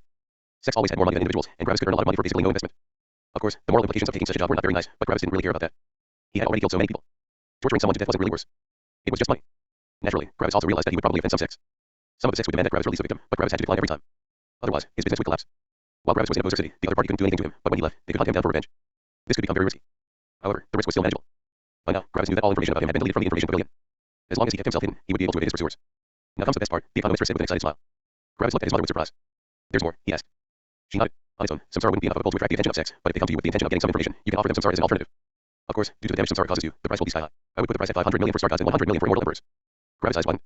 Who would pay that? Sects that want to know everything about their opponent, but that's not the draw. The draw is the fact that they get the information instantly. You live through the entire life of the person, and you know everything they know. However, that only takes you a second. This means that the sect might even get information about a secret mission one of the other sect's geniuses is currently undertaking. They essentially get all the information about what the other sect is doing at the very moment. Maybe the other sect is secretly planning a raid on another sect, and they leave one of their minds alone for a couple of days. No one would mind. After all, what are the chances of someone attacking the mind in just a couple of days? Do you get it? The economist asked. Gravis' eyes shone and nodded. Seems like I will become a torturer. If you find any errors, please let us know. Report chapter so we can fix it as soon as possible. Chapter 1152 to 1152, first client.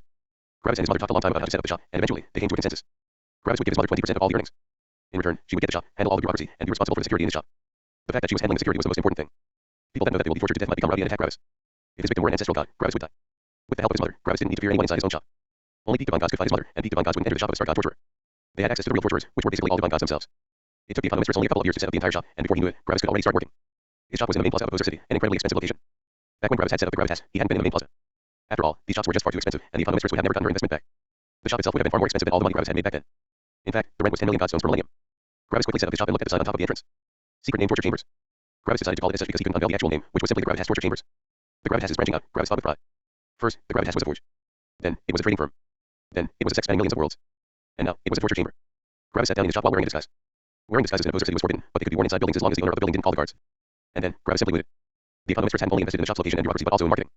The economist had paid another 100 million godstones to send people to the different sects. These people would inform the sects about the secret named torture chambers and their services. Of course, the economists didn't inform sects with divine gods in them.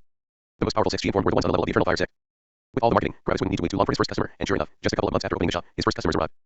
5 figures holding a body entered Gravis' shop. All of them were cloaked, and their auras couldn't be felt. But wait, wasn't it forbidden to enter Ozer City while being disguised? Well, the disguise regulation was only there to protect the public. As long as someone applied for an exemption, they could still wear their disguises. Of course, there were 2 restrictions regarding that. First of all, the people would need to wear disguises specifically created by the city guards. These disguises would hide the people from everyone but from the commanders in Ozer City. Second, they had to pay a hefty sum for such an exemption. These 5 people probably paid 100,000 godstones just to wear their disguises. The 5 of them looked at Gravis, who was also disguised. You know the true law of suffering, and you offer your services to anyone between the peak immortal emperor and peak ancestral god realm. One of them asked in a distorted tone. Correct, Gravis answered, also in a distorted tone. Prove that you know the true law of suffering, one of the customers said. Gravis gestured to a spike hanging from the ceiling. These spikes were connected to Gravis by formation arrays. There were about 25 long spikes in the room, and when they got activated, they would spear through a cultivator and keep them in place while inflicting the true law of suffering onto their being. One of the customers walked over and touched the spike. Then, he looked at Gravis, which was a signal to start. Gravis activated the formation array. Bang. The spike extended out of the ceiling, penetrated the person's hand, and hit the ground. The person immediately started shouting in pain and fell on their knees. CRK. Then, the person cut off their hand immediately, severing the connection to the spike. Satisfied, Gravis asked. The person took a couple of breaths and informed his colleagues. People on their level had never come into contact with the true law of suffering, which had made them skeptical of its power.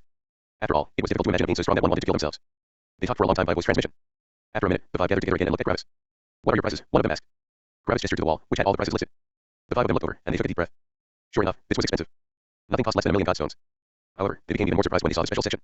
There was something on there that cost 5 billion godstones. Instantaneous and extremely thorough information extraction, ancestral god level, 5 billion godstones. The 5 looked at that in shock. Their entire sect didn't even have 1 billion godstones, and this guy wanted 5 billion for the service. After a while, they made their decision. We would like the peak immortal emperor information extraction, one of them said. Of course, my first clients chose the cheapest option on the menu, Gravis thought with annoyance. That will be 1 million godstones. Keep in mind that I will know the victim's identity and that I will also hear all the information. Of course, the information will be classified for the next 50,000 years. After that, the information shouldn't be relevant anymore anyway. That's fine. How long will it take approximately? One of them asked. I would need to feel the aura of the person first. If you want me to make an approximation, unveil their identity first, Gravis said. The person currently holding the unconscious person looked at someone in their group. That someone nodded, and the hood of the unconscious person was taken off. It was a green-haired, beautiful woman, and she was a peak immortal emperor. Gravis looked at her law fragments and could read through her personality. Kind, forgiving, loyal, but loses control over their emotions easily. In short, it was a normal woman, but on the kinder side. Well, sucks to be her, Gravis thought. She's a tough one, Gravis said. There's a 30% chance that she will kill herself. If she doesn't, she will probably give up all the relevant information after only around a decade or so due to her weak will aura. You can either wait here for a decade or return later. Everything should be done by then. Also, keep in mind that if she decides to reveal the necessary information, she will be teleported to a secret location one day after you receive the information. The last sentence made the customers a bit nervous. Can't we simply pay you more to kill her after? They asked. No. The hope must be real for the torture to work. If I break my word once, it will be difficult for me to continue working. I doubt that you have the finances to secure my future. The 5 of them looked at each other again. Fine, one of them said, handing 1 million godstones over. Gravis pocketed the godstones and teleported the woman into a separate room. The spikes in the main room were only for people that wanted to undergo will war training. Silence. When will you start? One of them asked. I already did, Gravis answered. The rooms of the captives are isolated. She is currently screaming her lungs out. Oh, okay, the guy said awkwardly. Obviously, he felt a bit uncomfortable about all of this. Gravis was also a bit uncomfortable. After all, he was basically torturing a nice woman. However, money was money, and if he needed something, Gravis could be morally flexible. One of us will return in a decade, one of them said. Gravis summoned an emblem and threw it over. This is the emblem that represents the current captive. I will give the information of the captive only. To the person carrying this emblem. If she decides to kill herself, I will also tell them of the result. Additionally, as policy demands it, I will return 50% of the payment if she kills herself. The 5 of them looked at the emblem, nodded, and teleported away. Gravis simply remained sitting on the floor in the middle of the room. He could hear the painful and screeching screams from his one and only current captive. It was like her throat became inflamed as her screams destroyed it. She continually shouted and pleaded, even going so far as to tell Gravis about her children and family. Her sect needed her, and she couldn't betray the sect. The sect held all her family, and if she betrayed them, her family might die in an attack. Gravis noted these things down. She was already starting to divulge information without noticing it. The torture would only stop when she shouted that she had divulged everything about her sect she knew, and when the formation array gave the sign that she had spoken the truth. That would be the only time when the torture would stop. Gravis didn't like it, but he had to earn some money. People died all the time during fights, and this was only a more painful death. The process was different, but the result was the same. If you find any errors, please let us know report chapter so we can fix it as soon as possible. Chapter 1153 to 1153, Will Tempering. Is this the secret named torture chamber? The young man with blue hair asked. It says so on the sign. Yes, Gravis answered the stupid question. I would like to ask for some will tempering, the young man said. His eyes wandered to the other people in the room. 5 other people were impaled on spikes around Gravis, all of them without disguise. Will tempering didn't need them to spend money to disguise themselves. After all, there was nothing shady going on. The other 5 people were also there to temper their wills, and they were having the time of their lives judging by their painful screeches. Stop. I don't want to anymore. One man shouted in pain. You paid for 50 years. You get 50 years, Gravis answered absent-mindedly. No, please. I can't take this anymore. I can't survive 50 years. You can keep the money, the guy shouted through pain-filled screams. You paid for 50 years. You get 50 years, Gravis answered again. The newest person became a bit nervous when he saw all the people being tortured in the big room. Some of them were even more powerful than him. But they were still shouting with so much pain. This created a kind of curiosity in the new client. Pain had long since become irrelevant to such powerful people. Pain was already unimportant for unity realm cultivators. Meanwhile, the clients were all peak immortal emperors, at least. For people this strong, it was basically unimaginable to feel so much pain that they wanted to die. It just felt impossible. They wouldn't even bat an eye if someone skinned them alive. What would you suggest for me? The newest client asked. You're a level 2 star god with a will aura equivalent to the level 2 star god realm. If you want a 1 level increase, the chances of your death are at around 5%, and you would need to survive for 250 years. If you want a 2 level increase, you would need to survive for 400 years. The chances of your death would be 30%. 3 levels come to 500 years, and chances of your death are at 50%, Gravis explained. The newest client was surprised. How come the times get shorter and shorter? Shouldn't each tempering require more time than the previous one? A mortal walking 100 kilometers will find that the last 10 kilometers feel equally as hard as the previous 90 kilometers. The mortal carries the exhaustion and stress of the first 90 kilometers with them at the end. The longer you are under the torture, the more stressful it gets, Gravis explained. Oh, I see, the man said with a nod. What can I get for 3 million godstones? That's a 2 level increase, Gravis answered. Keep in mind that the chances of you dying are at 30%. You might think that's not much, but by the end of it, your mind will nearly break, and you will basically lose yourself.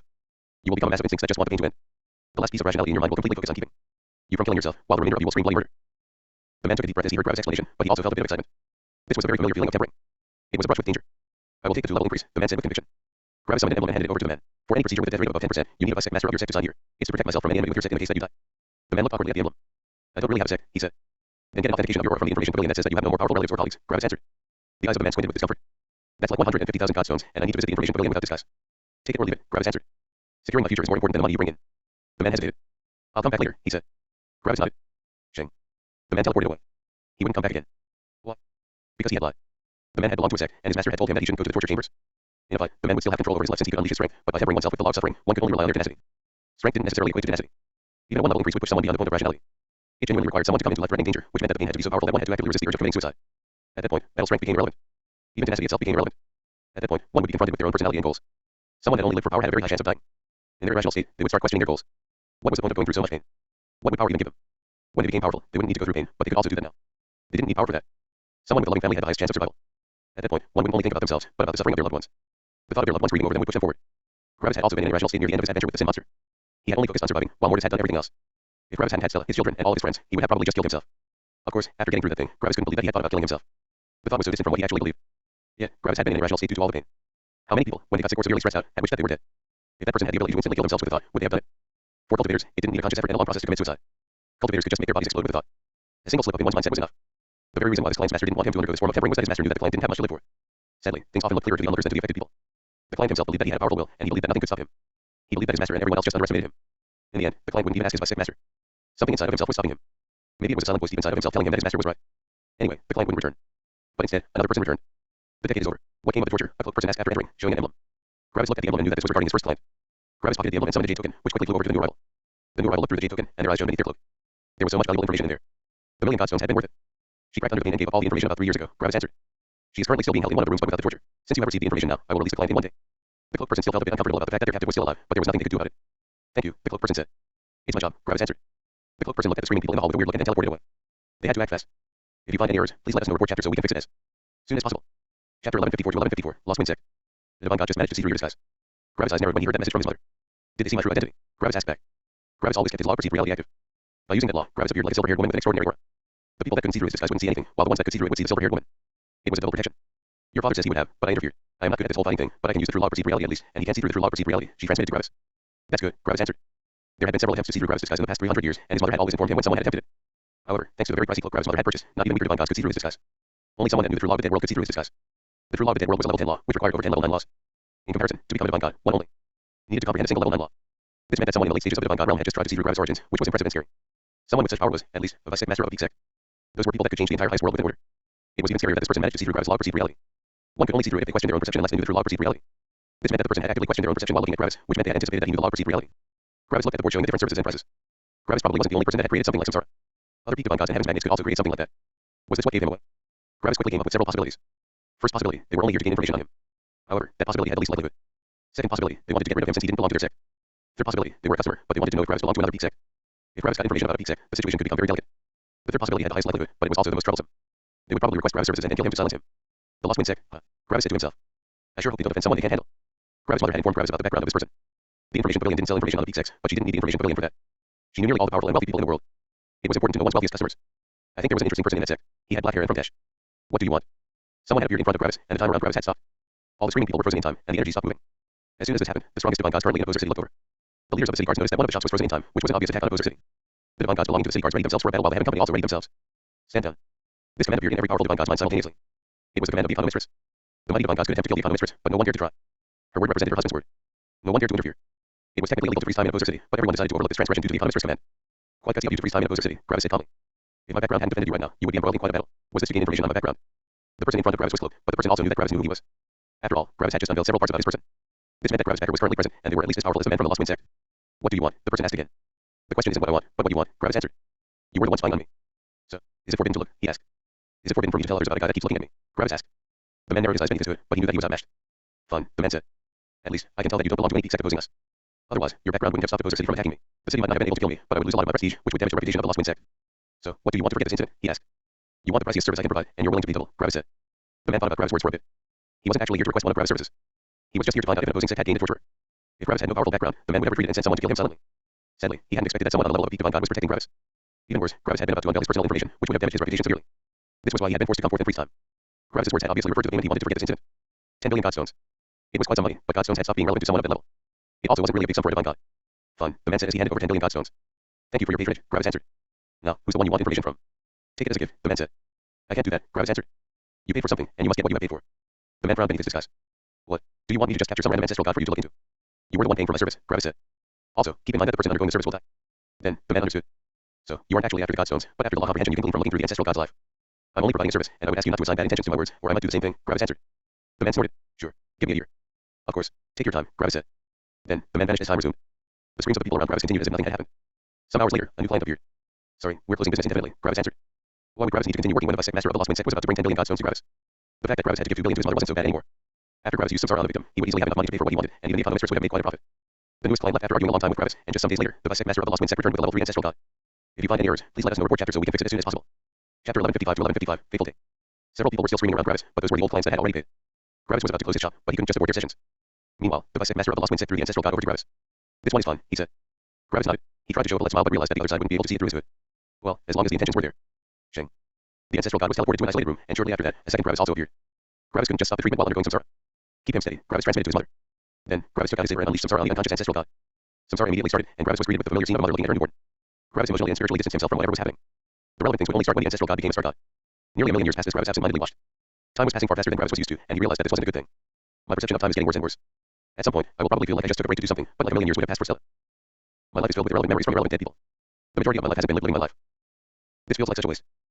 Gravis spent a long time thinking about his life and the effects samsara had on his person. Luckily, he had plenty of time right now. After an unknown period of time, Gravis saw the person becoming a star god. At that point, Gravis started to pay attention somewhat frequently. Whenever the person interacted with his friends, family, or sect, Gravis noted down all of these interactions in his mind. He was here to do a job, and he had to do it well. The client had paid good money. At some point, the victim, Harold, joined a sect with the name of Green Bob sect. The Green Bob sect had over 100 ancestral gods, and it was only a bit weaker than the current Infernal Fire sect. That's probably the sect he is currently part of, Gravis thought.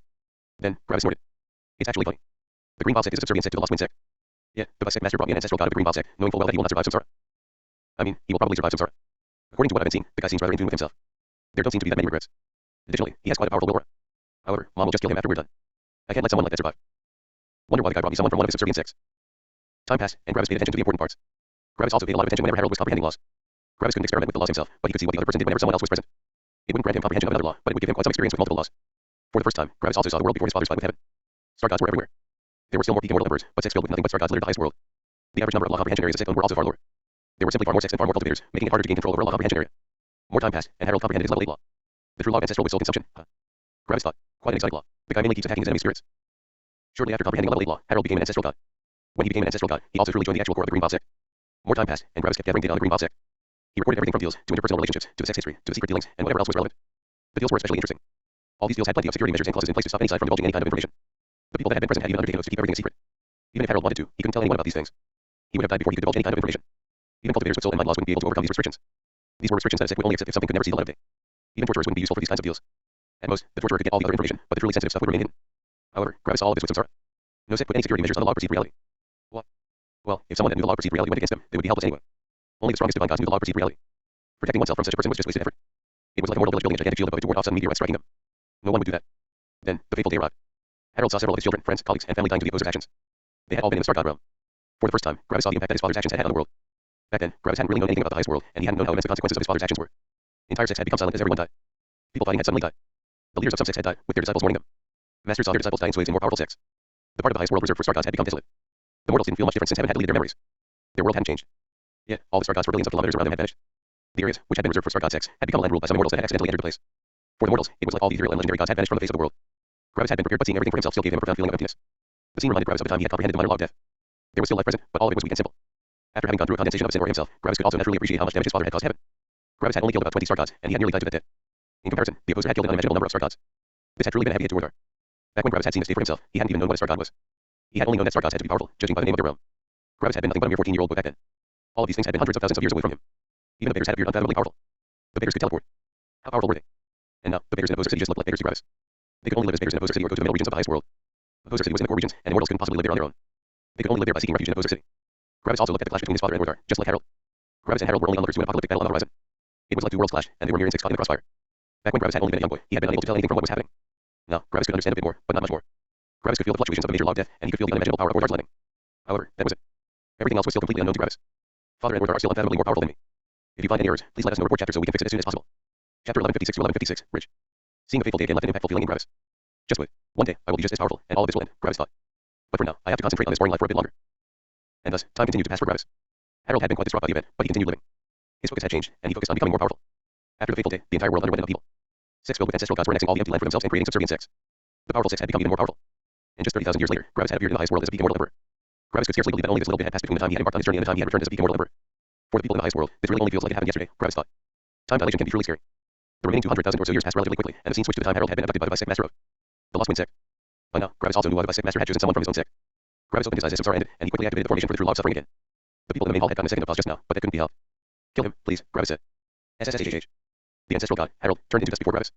After that, Gravis transformed into lightning and entered his original body again. The original body of Gravis looked at the vice sect master of the Lost Wind sect and summoned a jade token. Gravis had written down all the relevant knowledge on this jade token. The vice sect master quickly read through the jade token, and his brows furrowed. I knew it, he said mostly to himself. Then, he looked at Gravis. You will keep this a secret, right? Gravis nodded. I will keep all of this secret, Gravis answered. The vice sect master nodded. Then, thanks. Your service has been more valuable than I had expected. No problem, Gravis answered. The vice sect master handed over 10 god crystals. Shing. And the vice sect master teleported away. Now, the question was, why had the vice sect master chosen an ancestral god of one of his subservient sects? Well, Harold had been a spy for another peak sect. All these super secret dealings were reports and orders from the actual peak sect he belonged to. The information Gravis had retrieved was the identities of the other spies, the identity of the other sect, and the plans of the other sect. The vice sect master had known that Harold was a spy, but he hadn't known the identity of the other sects. But now he knew. Gravis' actions had once more indirectly resulted in many powerful people dying. Over 10 ancestral gods would receive false information, which would lure the other peak sect into disadvantageous battles, changing the entire outcome of the battle. Sometimes, a star god could seal the fates of many powerful ancestral gods and divine gods. The vice sect master had been aware that Gravis had demanded an ancestral god, but now, he felt like he had benefited a lot. 10 billion god stones for such important information was a steal. Mom, could you please hide our shop from any prying eyes in the future? There might come more divine gods to check out the shop after today. However, we closed for business, and I can't go through another such intense round of samsara, Gravis transmitted. Of course. How do you feel? The economist asked Gravis. It's not really a bad feeling. I simply feel like I have gotten older. It feels natural, but it obviously isn't natural, which makes this entire situation feel surreal, Gravis answered. You only have to become more powerful. Try to refrain from using samsara, the economist transmitted. I will, Gravis answered. My body has only lived for about 460,000 years, but my mind has lived for millions. I'm an old man stuck in the body of a young man, Gravis said with a joking tone. Gravis and his mother continued talking for a long time. Right now, Gravis only had to wait for his other clients to leave. While waiting for his clients to finish their sessions, Gravis looked at the 10 god crystals. They looked blue, and Gravis could feel a terrifying amount of power in them. He had never seen or touched a god crystal. Each god crystal had the energy of 1 billion god stones inside it, but the crystal itself was worth far more. After all, it was difficult to get them. It was true that Gravis had gotten 10 billion god stones worth of energy, but the vice sect master had essentially given Gravis about 20 billion. Ooh. 2 of the god crystals vanished. The economist had taken her share. Gravis didn't mind that 2 god crystals vanished. They hadn't been his, to begin with. Mom, could you convert 6 of them to god stones? Gravis asked. Ooh. 6 god crystals vanished, and Gravis felt a knock on his spirit space. Gravis allowed the knocking force to enter, and his mother dumped a mountain of god stones in Gravis' spirit space. Thanks, Gravis said. No thanks necessary. I also profited quite a bit, she answered with a smirk. Gravis looked with a wide smirk at his new mountain of god stones. I'm fucking rich. Gravis now had enough god stones to theoretically become an ancestral god, but he obviously wouldn't do that. If he did, his battle strength would become worthless. However, Gravis still increased his realm. Gravis absorbed a couple million god stones and reached the 4th level in the star god realm. Why the 4th? Well, Gravis' willpower was equivalent to the 9th level of the star god realm, which was too powerful for Gravis to find a good opponent while being in the 1st level of the star god realm. So, Gravis went to the 4th level. Between the 3rd and 4th level, a 2-level jump would take place. After all, the first third of the realm was over, which represented the early star god realm. The middle star god realm would go from the 4th to the 6th level, and the late star god realm would go from the 7th to 9th level. While Gravis was at the 4th level of the star god realm, someone at the 9th level would be 6 levels above him due to the 2-level jump between the 6th and 7th level. That would be perfect as tempering. Of course, an unreal amount of time would have to pass for level 9 star gods to actually exist in the highest world again, but Gravis didn't need to wait. Gravis already had a plan. First, he would comprehend the 3 level 7 matter laws. After that, he would need to upgrade his form with all the level 7 battle laws. Following that, he would go to a heaven's trial and get a great opponent. Then, his willpower should be in the ancestral god realm, and Gravis could increase his realm again. Lastly, he would concentrate on the level 8 laws, which would be followed by tempering himself against ancestral gods. Gravis looked at the screaming people beside him. But first, I need to wait for them to finish. If you find any errors, please let us know report chapter so we can fix it as soon as possible. Chapter 1157 to 1157, similarity. Gravis had to spend another 300 years just sitting around and waiting for his clients to finish. One of them died, but the other ones managed to survive. During the tempering, these people hated Gravis and wanted him to die, but after they survived, they were thankful. They even apologized for some of the things they had said. Gravis simply shooed them away, and when the last person left, he closed shop. The secret name torture chambers vanished. After closing shop, Gravis threw one last glance at the place he had been for a bit less than 1,000 years. Just 1,000 years for over 10 billion god stones, Gravis thought. That's really an insane amount of money. Sure enough, creating your own business is always the fastest way to become rich. After a bit of looking at his old shop, Gravis went to an ore supplier in the Poser City. Usually, these ore suppliers only supplied ore to forgers, but they also sometimes offered these material packages to comprehend the law. When Gravis entered the shop, he saw a clerk standing behind the counter. Ore suppliers were rarely visited due to their choice of trade, which was why there were no customers in here.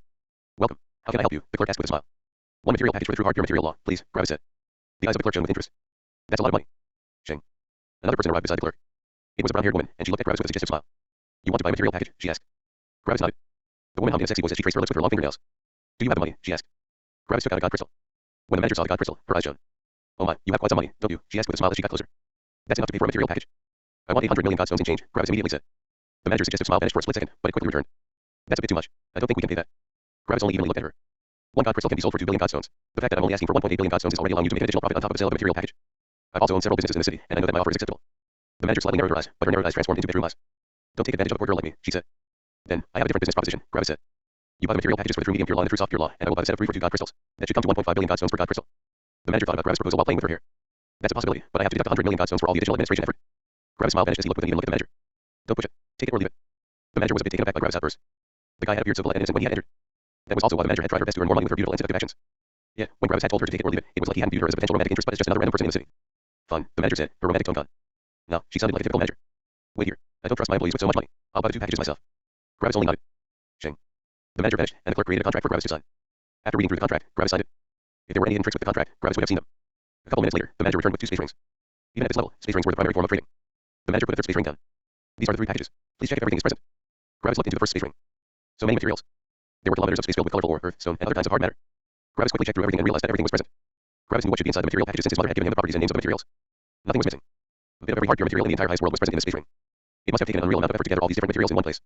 Gravis put the first space ring down and looked at the second one. Wood, leather, sand, brittle stone, and other similar materials littered the space ring. There weren't as many materials in this space ring as in the first one, but that was normal. The hard materials were always the most numerous. Nothing was missing from the second space ring. Then, Gravis looked into the 3rd space ring. Colorful gases and liquids filled the space ring, and it wasn't easy to discern all the different materials, but Gravis had enough experience in the matter laws to notice all the differences. The 3rd space ring was also fun. Gravis nodded, summoned 2 god crystals, and put them on the counter. Everything checks out, he said. The manager pocketed the 2 god crystals, and her smile had returned. She had been quite nervous since she was not normally selling these other 2 material packages. She had feared that something was wrong with them, and her insurance wouldn't have covered her loss since she was selling something that wasn't normally in her assortment. Thank you for your purchase. Please visit us again, she said politely. Gravis just waved nonchalantly as he exited the shop. Thanks, bye. Shing. Gravis teleported away and appeared in an empty room. Mind if I stay here until I'm done? Gravis asked. It's your home, the opposer answered. Thanks, father, Gravis said as he walked to the room's entrance. However, Gravis stopped and turned to his father as he remembered something. The opposer was simply sitting in the middle of the room with closed eyes, something he had been doing ever since Gravis had been born. Back then, Gravis had always been confused about what his father was doing all day, but now, he knew. How hard is it to manage your cosmos? Gravis asked. The opposer opened his eyes and glanced at his son for a second. Then, he closed his eyes again. I've gotten used to it, he said. Gravis nodded a bit. Was Ward alright? Are you continually fighting against death? He asked. If I weren't fighting against death, the old bastard would have already killed me, the opposer answered. Don't assume he is a victim. He was the one that attacked first. You should know what I mean because you went through the same thing. Gravis lifted an eyebrow. I did, he asked. The old bastard tried to kill me, and he was too powerful for me. With my power back then, I was helpless in front of him. As soon as I returned, I would be killed. This forced me into this path of perpetual war with death. Does this remind you of something? Gravis' eyes widened as he remembered something. Wasn't this just like when he had attuned his spirit to letting? The Lord Heaven had pushed Gravis again and again, and Gravis had been too weak to fight against it. So, he had made a very risky and self-destructive decision by attuning his spirit to destruction letting. In a sense, Gravis had been in the same position as his father. Gravis nodded. I've never noticed a similarity. You don't have to worry, father. I'm not a child anymore. I can see right and wrong with my own eyes, Gravis answered. The opposer opened his eyes again and looked at his son. Then, a slight smirk appeared on his lips. You're right. You're not a child anymore. Gravis nodded. Anyway, I'll get to comprehending my laws. The opposer only nodded wordlessly. If you find any errors, please let us know. Report chapter so we can fix it as soon as possible. Chapter 1158 to 1158, level 7 laws. Gravis went to his room, which was still the same. He hadn't really changed it, and all the things he had owned as a child were still there. It always felt a bit nostalgic to return to this room. Yet, all the things also elicited a feeling of disconnect with him. It was like the child that had once played in this room wasn't him. Too much had happened. Mortis is currently checking out the true law of divine lightning's explosiveness, and he should be done soon. I don't need his help to comprehend the material law since it wouldn't save us any time anyway. Gravis sat down in his room and put the space ring holding the hard pure materials in front of him. Then, he started the long process of studying the materials and seeing how they interacted when confronted with different forces. After studying one material thoroughly, Gravis would make it interact with different elements to see what would happen. Gravis quickly entered his typical state of comprehending laws, and time continued to pass. However, it was always a one-of-a-kind experience when Gravis focused on comprehending matter laws. Whenever Gravis focused on a new elemental law, he was overwhelmed by all the different rules and workings inside the law. It always felt like Gravis had to learn entirely new concepts. Yet, when Gravis looked at the materials, he knew that he only had to look at all of them. Even more, Gravis could see his progress. Every single piece of matter he understood reduced the mountain of materials he still had to comprehend. Gravis was always uncertain for the first half of comprehending a new law. He had no idea how long he would need to comprehend the law, but with materials, he could see how much he had to learn from the very beginning. Seeing an approaching goal made the process of getting there easier and more enjoyable. This would be the first level 7 law that didn't rely on any level 6 or level 5 laws, and Gravis wondered how long it would take. The level 7 log of pure elements. The log of temperatures, the log of oceans, the log of primordial force, the log of perceived reality, the log of sentience, and the log of the dead world were all comprised of level 5 and level 6 laws. Even Gravis' form law was made of level 5 laws and the log of emotions. One could argue that the major law of death was a law that didn't rely on weaker laws, but the process of comprehending it was special. Yet, compared to all of these laws, the material laws didn't require any weaker laws. One had to comprehend the entire level 7 law in one go. Gravis needed around 15,000 to 20,000 years for a level 6 law. How long would he take for a level 7 law? Gravis wasn't sure how long it would take, but he knew that a lot of time would pass. The myriad sect would have probably undergone a great evolution when he returned. Of course, Gravis wouldn't completely isolate himself. He would still talk with his friends and Stella from time to time, and they could even come to visit him. Gravis was willing to waste a couple of days of getting back into his law comprehension headspace for some company. Meanwhile, Mortis had it a bit harder. Level 7 battle laws were more sought after than level 6 laws, which meant that the myriad sect didn't have many of them. So, Mortis used his unique ability to become intangible to sneak some law comprehension from other sects. Of course, even if Mortis couldn't be contacted while comprehending these level 7 laws, he could still visit the myriad sect between sessions. And thus, time passed. Mortis was the first one to finish with the true law of divine lightning's explosiveness. Since the law was part of lightning, it didn't take Mortis very long to comprehend it. It only took him 10,000 years. 10,000 years for a level 7 law was unimaginably fast for a level 7 law. On the day Gravis had heard of Mortis' success, he looked at the mountain of materials he still had to comprehend. It looked just as imposing as on the first day. 9,000 years later, Mortis comprehended the level 7 true law of divine lightning's cutting. Gravis still had a long way to go in comprehending his material laws. For the next 5,000 years, Mortis took a break to spend some time with Azure. Gravis didn't mind it and only felt happy for Mortis. Then, Mortis focused on the level 7 true law of Blaze's explosiveness. Now, the true extent of how long it would take to comprehend the level 7 law was unveiled. Gravis finished one material after the other, and he saw the mountain of materials shrinking. Only when only 10% of the mountain remained did Gravis hear from Mortis. 87,000 years. 87,000 years was a lot, but it was still way above average when it came to comprehending level 7 laws. Gravis was already over 570,000 years old by now. Mortis took some time off, and Gravis finished the mountain of materials in another 8,000 years. Gravis closed his eyes and gathered all the insights he had gained over the last nearly 100,000 years. Boom. Gravis comprehended the level 7 true law of hard pure materials. Gravis smiled, and his mind wandered to the middle world. Gravis remembered the time Azure had punished him by forcing him to stop advancing in his realm for 100 years. Back then, Gravis had met Ferris, and the two of them had concentrated on comprehending laws for a century. The first law Gravis had been interested in was the hard complex material law. Sadly, Gravis hadn't known back then that the hard complex material law had been a level 2 law. After a lot of experimenting, Gravis had finally been able to discern what rank the composition laws were. Back then, Gravis hadn't known that the composition laws basically referred to the law of the dead world and the law of life. Back then, Gravis had discerned the different levels by using the true name of the level 1 hard pure material law his father had told him. It was the low rank hard pure dead material law. Now, Gravis had gotten rid of the low rank part of the name. Gravis just knew the hard pure dead material law now. There was no hard pure material law but the one he knew. Gravis was done with comprehending hard pure materials for good. I now know all the hard pure materials that exist in the entire cosmos, Gravis thought. It feels surreal. The cosmos is so incomprehensibly huge, and I know all the hard pure materials that exist. A moment of silence passed as Gravis only tried to take in his current situation. I've truly come a long way. Back in the middle world, I couldn't even imagine how complex level 3 laws are, and now I comprehended level 7 law. Gravis looked at his hand absentmindedly as he clenched his fingers into a fist and let go again. I'm closing in on the true peak. If you find any errors, please let us know. Report chapter so we can fix it as soon as possible. Chapter 1159 to 1159, Surrender. After finishing the through log of hard pure materials, Gravis took a break and visited the Myriad Sect. The Myriad Sect had gained over 500 star gods during the last 100,000 years, which was a crazy amount. However, one had to remember that there had only been so few star gods in the world because of what the opposer had done in the past. So, the other sects also gained far more star gods. The Grand Gravity Sect, especially, had over 1,000 star gods now. When it came to the number of star gods, the Grand Gravity Sect could stomp out the Myriad Sect. However, the strength of the Myriad Sect's elders was what stopped the Grand Gravity Sect from attacking. Stella, Azure, and Manuel were absolute freaks when it came to battle strength. Yeah, the Myriad Sect was even more powerful than the Grand Gravity Sect anticipated. Xr's organization had also gained over 300 star gods. Even more, Meadow and Narcissus had become incredibly powerful with all the laws they had absorbed. Luckily, they were hidden deep beneath the sect, and not even the ancestral gods of the other sects noticed the two of them. Speaking of Meadow and Narcissus, a thick forest with gigantic trees was around the Myriad Sect. Right now, the Myriad Sect was in the middle of a jungle, and a huge amount of the trees had even reached the immortal realm. Even some beasts ranging from the body severing realm to the law comprehension realm were living in the forest. Of course, the Myriad Sect didn't attack these beasts. They were only in the law comprehension realm at most, and such a beast couldn't even threaten the weakest disciple. The forest mostly acted as a lovely garden to look at. The disciples enjoyed watching the wars between the tribes since it reminded them of their past. Right now, the Myriad Sect had the power to flatten all the other sects in the surroundings. Their open power was already enough to stop the other sects from attacking, and their hidden power would easily make them a hegemon of this area. The three ancestral gods Orpheus had pulled in to help Gravis to overcome his sin were getting impatient. They were only in the Myriad Sect to eventually join the Eternal Fire Sect. The three ancestral gods knew about the power of the Myriad Sect, and they pushed Manuel, again and again, to finish off the other sects. On top of that, they also started to ask for several changes in the sect to increase its power even more. However, Manuel was a sect master. Usually, the ancestors were the indirect leaders of the sect since they were the most powerful members, but it was different in the Myriad Sect. Manuel was the official and unofficial leader of the Myriad Sect. Whatever he said counted. Of course, the ancestral gods became angry more than once when Manuel shot down one of their suggestions, but there was nothing they could do about it. Orpheus trusted Manuel completely with the sect, and Orpheus wasn't even present in the sect. He was outside, comprehending more laws. If he needed to return, he could simply crush an emblem to teleport back. Because of that, Manuel could very directly refuse the ancestral gods' suggestions. Orpheus was Manuel's backing, and the three ancestral gods couldn't even attempt to fight Orpheus. Orpheus was essentially keeping the three ancestral gods in line. Gravis spent some time with Stella before going back to comprehending more laws. 10,000 years later, Gravis went back to Opposer City to comprehend the true log medium pure materials. Mortis was already comprehending the log blazes cutting. Another long period of comprehension passed. Mortis finished the log blazes cutting in 80,000 years. Gravis took a total of 100,000 years to comprehend the true log medium pure materials. Gravis was now 690,000 years old. Gravis decided to take another break and visit the Myriad Sect again. The forest was even bigger, and the number of star gods had exploded to over 25,000. Sadly, the total number of peak immortal emperors took a hard hit. Over 200,000 years had already passed, and the peak immortal emperors had already gone through one round of tribulation, which killed off a lot of the disciples. However, the tribulations were also the reason for the explosive growth of the star gods. What about the Grand Gravity Sect? They had 7,000 star gods. Even if all of the other sects united, they couldn't even attempt to fight the Myriad Sect. All the sects knew that the Myriad Sect was essentially already the winner of this huge war. Even more, the number of star gods in the other sects wasn't growing but shrinking. The star gods and peak immortal emperors weren't stupid, and they knew that they couldn't possibly win a war with the Myriad Sect. So, they left their sects to join the Myriad Sect. In just the 10,000 years of Gravis break, the Grand Gravity Sect had lost over 5,000 star gods, making the sect fall to only 2,000 star gods. Eventually, the first sect arrived in front of the Myriad Sect to discuss a surrender. The ancestor offered up all the remaining disciples for a spot in the Myriad Sect, but Manuel declined. Your disciples will come to me regardless. I already technically own them. You can't sell me my own things, Manuel said with a smile. Of course, the ancestor exploded with anger, but she couldn't do anything. She only threw a look at the three ancestral gods standing behind Manuel. All three of them were above her in realm. Then, she offered the law comprehension areas of her sect. As long as she refused to capitulate, the Myriad Sect wouldn't have access to them. First of all, I can just declare an attack. As soon as I declare it, your remaining disciples will join me, and even if I don't declare an attack, I just have to wait some more, Manuel said with a smile. The ancestor exploded with anger again. However, anger was useless, and she quickly gave her next offer. 1,000,000,000 godstones, she said. Not enough, Manuel answered. I don't have more, she said with narrowed eyes.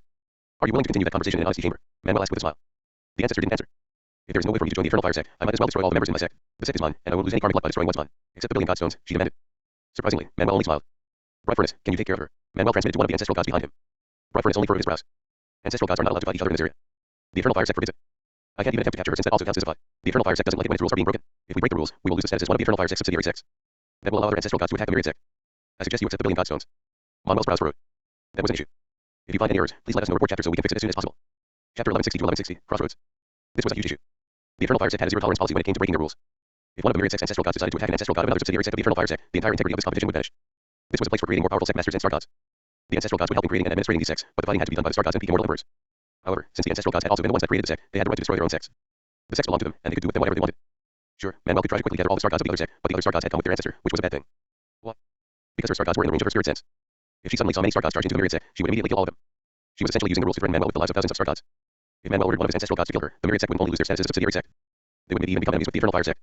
The Eternal Fire Sect had an incredible amount of ancestral gods, and they even had a new ancestor at the peak of the ancestral god realm. Orpheus was still on the 5th level of the ancestral god realm.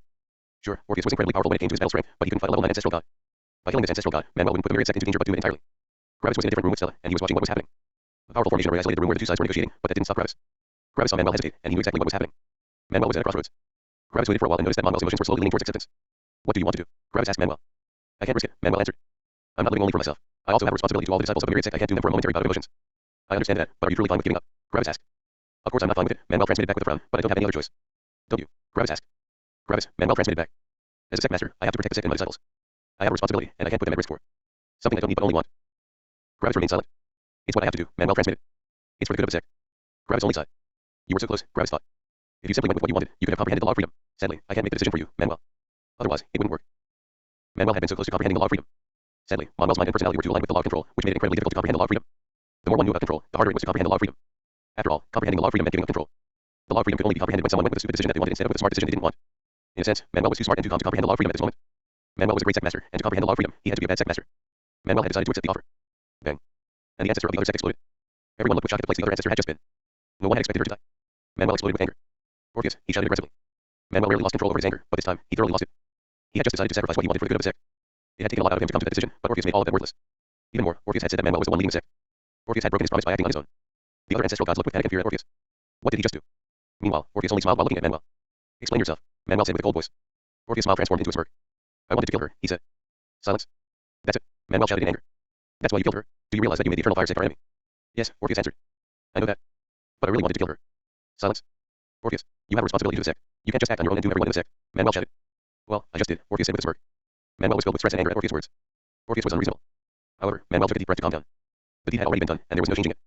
Now, Manuel needed to plan for what was about to come. Don't do that again, Manuel said with suppressed anger. Or what? Orpheus asked. Manuel's anger exploded again. However, he realized that there was nothing he could do. Orpheus had all the power. Manuel could dismiss Orpheus from his position as an ancestor, but that would doom the myriad sect even more. With no one suppressing them, the ancestral gods would become the leaders of the myriad sect. Even more, they needed Orpheus now more than ever. They had to deal with the Eternal Fire sect, and they needed someone as powerful as Orpheus to resist them. Is he stupid? Manuel thought with frustration. He knows that he can't fight the ancestor of the Eternal Fire sect. His life is in just as much danger as our lives. So, why did he do it? What was his reason? Manuel thought about Orpheus' motivation for several seconds, but he couldn't come up with the answer. Sure, Orpheus had said that he had only done it because he wanted to, but that was unreasonable. That couldn't be the reason. Sadly, Manuel wasn't able to discern that this truly was the entire reason. Orpheus knew the law of freedom, and he did what he wanted. When Orpheus saw Manuel suppressing himself again, he sighed. I tried, Gravis, Orpheus transmitted to Gravis. Orpheus had given Manuel another chance at comprehending the law of freedom. Manuel simply had to dismiss him as the ancestor. It was a stupid decision, but that was what Manuel wanted. Manuel was very outstanding, but that was the exact reason why he had such issues in comprehending the law of freedom. He was too perfect. He didn't make mistakes, and comprehending the law of freedom meant committing a mistake. Sheng. Someone appeared in front of the myriad sect.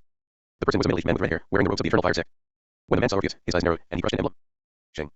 The man had realized that Orpheus was too powerful for him, which was why he had called his superior. A woman with red hair appeared beside the elder. She was a level 5 ancestral god, just like Orpheus. Yet, when she felt Orpheus' battle strength, her eyes widened, and she also crushed an emblem. Sheng. An older woman with long orange hair appeared. She was the new sect master of the Eternal Fire sect since the old sect master had become their ancestor. She was a level 7 ancestral god, and she also felt Orpheus' battle strength. Orpheus felt incredibly dangerous to her. However, she could attempt to fight him. Her chances of winning were not zero. Manuel took a deep breath. The leaders of the Eternal Fire sect and Orpheus only looked at each other as the atmosphere became intense. If you find any errors, please let us know. Report chapter so we can fix it as soon as possible. Chapter 1161 to 1161, lesson. The new sect master of the Eternal Fire sect looked at Orpheus with a serious expression. Who are you? She asked with a careful but domineering voice. I'm the minstrel, the current ancestor of the myriad sect, Orpheus said with a calm and warm smile. The people of the Eternal Fire sect narrowed their eyes. The minstrel. They had all heard of him in the past. He hadn't been covered on his journey through the ranks. He had won one tournament after the other, pocketing all the prizes. These tournaments had been held by sects on the level of the Eternal Fire sect to find powerful and talented disciples in the Star God realm. Valuable prizes would be offered, but since the winner would just join the sects directly, the treasures would remain in the sects. That was how it was normally, but Orpheus had always taken the prizes without accepting the invitation of any sect, which was quite shocking. Why wouldn't a powerful Star God want to join a powerful sect? They would gain access to so many different resources, and they wouldn't even really need to work until they became ancestral gods. Yet, Orpheus had always rejected them. It was almost like Orpheus didn't want to interact with anyone else. Due to this strange behavior, a rumor that everyone had dismissed had suddenly gained more credibility. Rumor had it that the minstrel was the opposer's son. That was why the minstrel wasn't allowed to get close to anyone. Heaven saw the minstrel as an enemy, and it bestowed bad luck to him. Rumor had it that everyone who came close to the minstrel would be killed in a tragic accident. And then, the minstrel had suddenly vanished. Everyone had believed that the minstrel had died. But now, the minstrel stood in front of the 3 people of the Eternal Fire sect, and he had finally joined the sect. And he had killed an ancestral god in the Eternal Fire sect's territory just now. If Orpheus were just another ancestral god, they would have directly killed him. However, Orpheus was a level 5 ancestral god that could fight level 7 ancestral gods. That was a jump of 3 levels due to the 2-level jump between the 6th and 7th levels. This put Orpheus on the same level as the most powerful ancestral gods of the peak sects. Orpheus was essentially a chosen of a peak sect without the backing of a peak sect. Are you aware of what you have done? The sect master asked with narrowed eyes. Yes, I killed an ancestor of a different sect, Orpheus answered with a charismatic smile. What? The sect master asked. Because I wanted to, Orpheus said nonchalantly. Silence. The people of the Eternal Fire sect had thought that Orpheus would say more, but he didn't. Apparently, that was his entire reason. That's it, the sect master asked. That's it, Orpheus answered. Are you aware that it's against the rules of the competition? She asked. Yes, Orpheus answered. Silence. The sect master became frustrated and angry deep inside, but she kept it hidden. Why was she so frustrated? Because she was trying to bury the issue, but Orpheus wasn't complying. If Orpheus had simply said that he didn't kill the ancestor, the sect master would have found a way to simply stop the investigation and let it vanish into nothingness. If Orpheus had said that he didn't know about that rule, the sect master would have given him only a formal punishment without any actual weight behind it. Why was she trying to rescue Orpheus? 2 reasons. First of all, Orpheus was part of the myriad sect, and the myriad sect would soon join the Eternal Fire sect. That meant that Orpheus would also join the Eternal Fire sect. Second, Orpheus was just too powerful. Even if the sect master and vice sect masters fought together, Orpheus still had a good chance of winning. Were they supposed to call their ancestor? Not only would that embarrass the new sect master, but the ancestor was also far too powerful for a mere level 5 ancestral god. Orpheus had 0 chance of victory. This meant that the ancestor would lose karmic luck if he killed Orpheus. And Orpheus had a ridiculous amount of karmic luck, thanks to being Gravis' brother. Manuel was watching with gritted teeth. He knew that the Eternal Fire sect was far too powerful for him and that the Eternal Fire sect could even kill Orpheus. Manuel had no idea how he could rescue the sect under that threat. Sadly, after being a sect master for such a long time while being inside an organized competition with rules, Manuel had overlooked something very fundamental. Why were you willing to offend the Eternal Fire sect, a sect that can kill you, just because you wanted to kill someone? The sect master asked. Orpheus only smiled. Because I'm powerful enough to do so. You won't kill me. Silence. 10 seconds of silence passed as Orpheus' words entered the ears of every present being. It was so simple and direct. Manuel's eyes widened in realization. Then, a bitter smile appeared on Manuel's face. How have I forgotten that truth? He asked himself. Manuel looked at Orpheus, and his resentment slowly vanished. I forgot that all of this is only a competition. The Eternal Fire sect has intimidated me to the point that I didn't even dare to evaluate their true power. Orpheus always has my back. I could have simply ordered the death of the ancestor without any repercussions. No wonder Gravis asked me several times if that's what I wanted. He knows that there wouldn't have been any repercussions. And yet, I explained to him what responsibilities a sect master has. There is much more to learn, Manuel thought with a smile. Manuel looked over to Gravis, who only winked at him. Thanks, you too, Manuel transmitted to Gravis and Orpheus. Orpheus didn't answer, but his smile widened. After the sect master had heard Orpheus' words, her eyes narrowed. This was bad. Orpheus had unveiled the hidden truth and made it public. If she didn't handle the situation correctly, the Infernal Fire sect would become the laughingstock amongst all the other sects. What? Your entire sect got humiliated by a level 5 ancestral god, and you didn't kill them. This was what the people would say. In a sense, Orpheus was forcing them into a conflict. The sect master had tried to give Orpheus a way out of the situation, but Orpheus wasn't reciprocating. Orpheus was essentially telling them to attack him. It was almost like he wanted to die. After some seconds, the sect master made her decision. She called her ancestor. The sect master quickly explained everything to the ancestor via communication ring, and the ancestor quickly answered. You want me to waste my karmic blood just so that your image in other people's eyes doesn't get damaged? He asked coldly. After hearing her ancestor's words, the sect master felt incredibly embarrassed. He's right. He has the power to break these unimportant rules. We held this competition to find powerful and smart future elders. He successfully recognized his own power and our power, and he came to a correct conclusion. The minstrel sounds like a brilliant future sect master, the ancestor said. Instead, just because of your fragile ego, you want me to sacrifice my karmic blood. Maybe it was a mistake to choose you as a sect master. Allow the myriad sect to join the Infernal Fire sect. As soon as the minstrel becomes a level 7 ancestral god, he will become a new sect master of the Infernal Fire sect. You know how we choose our leaders. It's against the rules to kill fellow sect members, but as long as you don't get caught, it's fine. It's not wrong to break the rules, but you can't get caught doing so. Kill him before he becomes a sect master with strength, or prove to me that your planning and scheming is superior by uniting the sect against him. You won the earlier clash and became a sect master, but you obviously aren't ready yet for that position. Either overcome this new opponent or get pushed into mediocrity. I don't care if you win or lose. I only want the best of you two to win, the ancestor said. After that, he told her how he wanted their clash to be held and cut off the connection. The sect master's face had long since gotten white in terror. I just made a grave mistake. The sect master thought in deep regret. If you find any errors, please let us know. Report chapter so we can fix it as soon as possible. Chapter 1162 to 1162, end of the myriad sect. The sect master was filled with regret. Not only had she put her position into jeopardy, but she had also committed a grave mistake. She had forgotten the fundamental truth of the world. Power was everything. As a person that managed to win against thousands of other ancestral gods in a political battle, she wasn't a stupid or ignorant person. She wasn't like Nira, the former sect master of the Nine Elements sect. She recognized when she made a mistake, and she had fully realized that she had handled the situation incorrectly. The correct way would have been to acknowledge Orpheus' power and tell him that the competition was over and that the myriad sect could join the Infernal Fire sect. I can't forget that fundamental truth again. She thought to herself with determination. I've been so embroiled in these political battles that I forgot how it is to be a cultivator in the wild. Today, I learned another important lesson, and I won't ever forget it. Then, she looked at Orpheus and slightly narrowed her eyes. Sadly, you have now become my opponent, and I have to suppress or kill you. You helped me in understanding this lesson, but for my future path, I can't let you overtake me. I'm sorry, minstrel. The sect master straightened her posture and looked at Orpheus with the pride of a sect master. You're correct, she said. You are powerful enough to break such an unimportant rule. However, I would advise you from breaking any more rules in the future since you and the myriad sect will be part of the Infernal Fire sect from today onwards. Shock washed through the disciples of the myriad sect, which was quickly replaced by relief and exhilaration. They could finally join the Infernal Fire sect. Who wouldn't want to join the Infernal Fire sect? The disciples from the sect of the dead ancestor quickly joined the myriad sect. Sure, they were sad and angry that their ancestor died, but they didn't really know her. Her death wouldn't stop them from joining the Infernal Fire sect. We are happy to join the Infernal Fire sect, Manuel said politely as he stepped forward. However, the most powerful members of the myriad sect are old friends, and we don't want to split up. Would that be possible? The sect master frowned. The ancestors were the ones that created and led the sects, which meant that the actual sect masters of these sects were only figureheads. Didn't Manuel know his position? His words are my words, Orpheus added. I never led the myriad sect, I was only there to act as deterrence and backing. The sect master has made all the decisions, and the current prosperity of the myriad sect is all thanks to him. I only watched. This surprised the sect master of the Infernal Fire sect. A star god managed to outsmart and outthink 8 other sects which were led by ancestral gods. Ancestral gods had over a million years of experience over star gods, but this star god managed to outsmart so many of them. The sect master's evaluation of Manuel shot through the roof. The sect master wasn't arrogant, and she knew how outstanding she had been in the past. Yet, Manuel was even more outstanding than she had been back then. If everything the minstrel had said proved to be correct, Manuel had a very high chance of becoming the sect master in the future. However, he's still only a star god. It will take time for him to become an ancestral god. Right now, he's not a danger, and I refuse to suppress future competition. The smartest and most powerful cultivator deserves to become the sect master, and if I try suppressing any future dangers, it will prove that I'm not the most powerful cultivator. In order to prove that I'm the most powerful, I have to let him grow until he becomes a true danger to my position, the sect master thought. I can grant you that wish, the sect master said. Are 100 spots enough? More than enough, Manuel said with a polite bow. Cultivator Skywind thanks his sect master. Skywind was Manuel's title. The sect master nodded. Gather up everything. In a week, an elder will arrive to bring you to the Infernal Fire sect. In 1 week, the myriad sect will cease to exist, and all its members will join the Infernal Fire sect. The myriad sect said some polite words, and the people of the Infernal Fire sect eventually left. Then, the myriad sect threw a party. Joining the Infernal Fire sect had been everyone's goal from the very beginning. Why? Because, due to the power difference in the sects thanks to the opposer, pushing a new sect to the peak was basically impossible. Sure, the myriad sect was probably one of the most powerful sects comprised of star gods in the highest world, but that was it. It already proved challenging to find tempering for the myriad sect, which would stunt their growth. Then, when the myriad sect reached the ancestral god realm, even the absolute weakest sect in the ancestral god realm could eradicate them easily. One had to remember that, by that point, over a million years would have passed ever since the opposer had fought heaven. In that time frame, the weakest sects filled with ancestral gods would have already been consumed by the more powerful ones. Usually, new sects would reach the ancestral god level one after the other, which meant that there would always be many new sects at that level. However, in these million years, no new sects would have joined while the older, weak ones were eradicated. Even the weakest sect on that level already had hundreds of ancestral gods. On top of that, the ancestral gods had had over a million years to become more powerful. Ancestral gods below the fourth level would have nearly died out in those million years. Because of all these reasons, Manuel had always planned to join the Infernal Fire sect. Manuel had gathered a lot of information on the Infernal Fire sect, and he also knew their philosophy. In essence, nepotism didn't exist.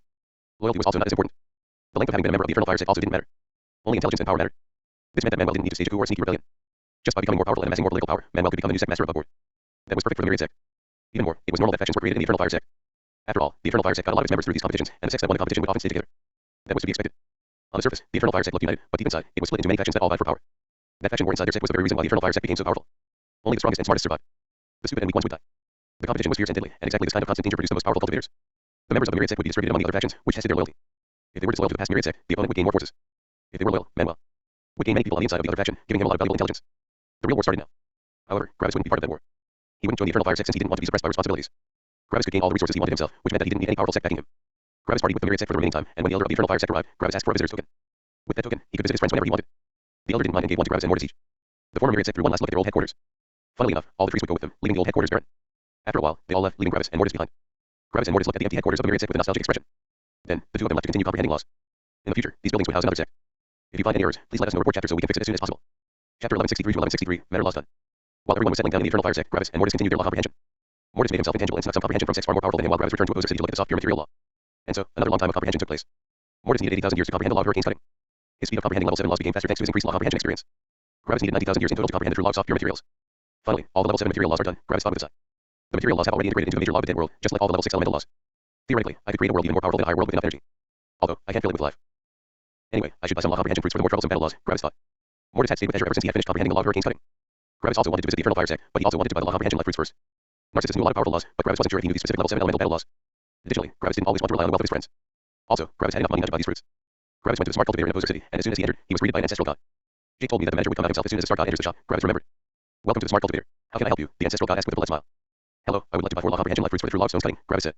The smile of the manager widened. Of course, but they are very expensive. A virtualization array for level 7 law costs 100,000 godstones per century, and a cultivator needs 100,000 years to comprehend level 7 law on average. This means that they would need to buy at least 1,000 times, which would come to 100 million godstones. 4 law comprehension life fruits are more than enough for the average cultivator to comprehend the true law of stones cutting. In essence, 3 of them are worth just as much as a full comprehension by virtualization array. So, I would make a loss by offering you 4 for the price of 3. Then, the smile of the manager widened.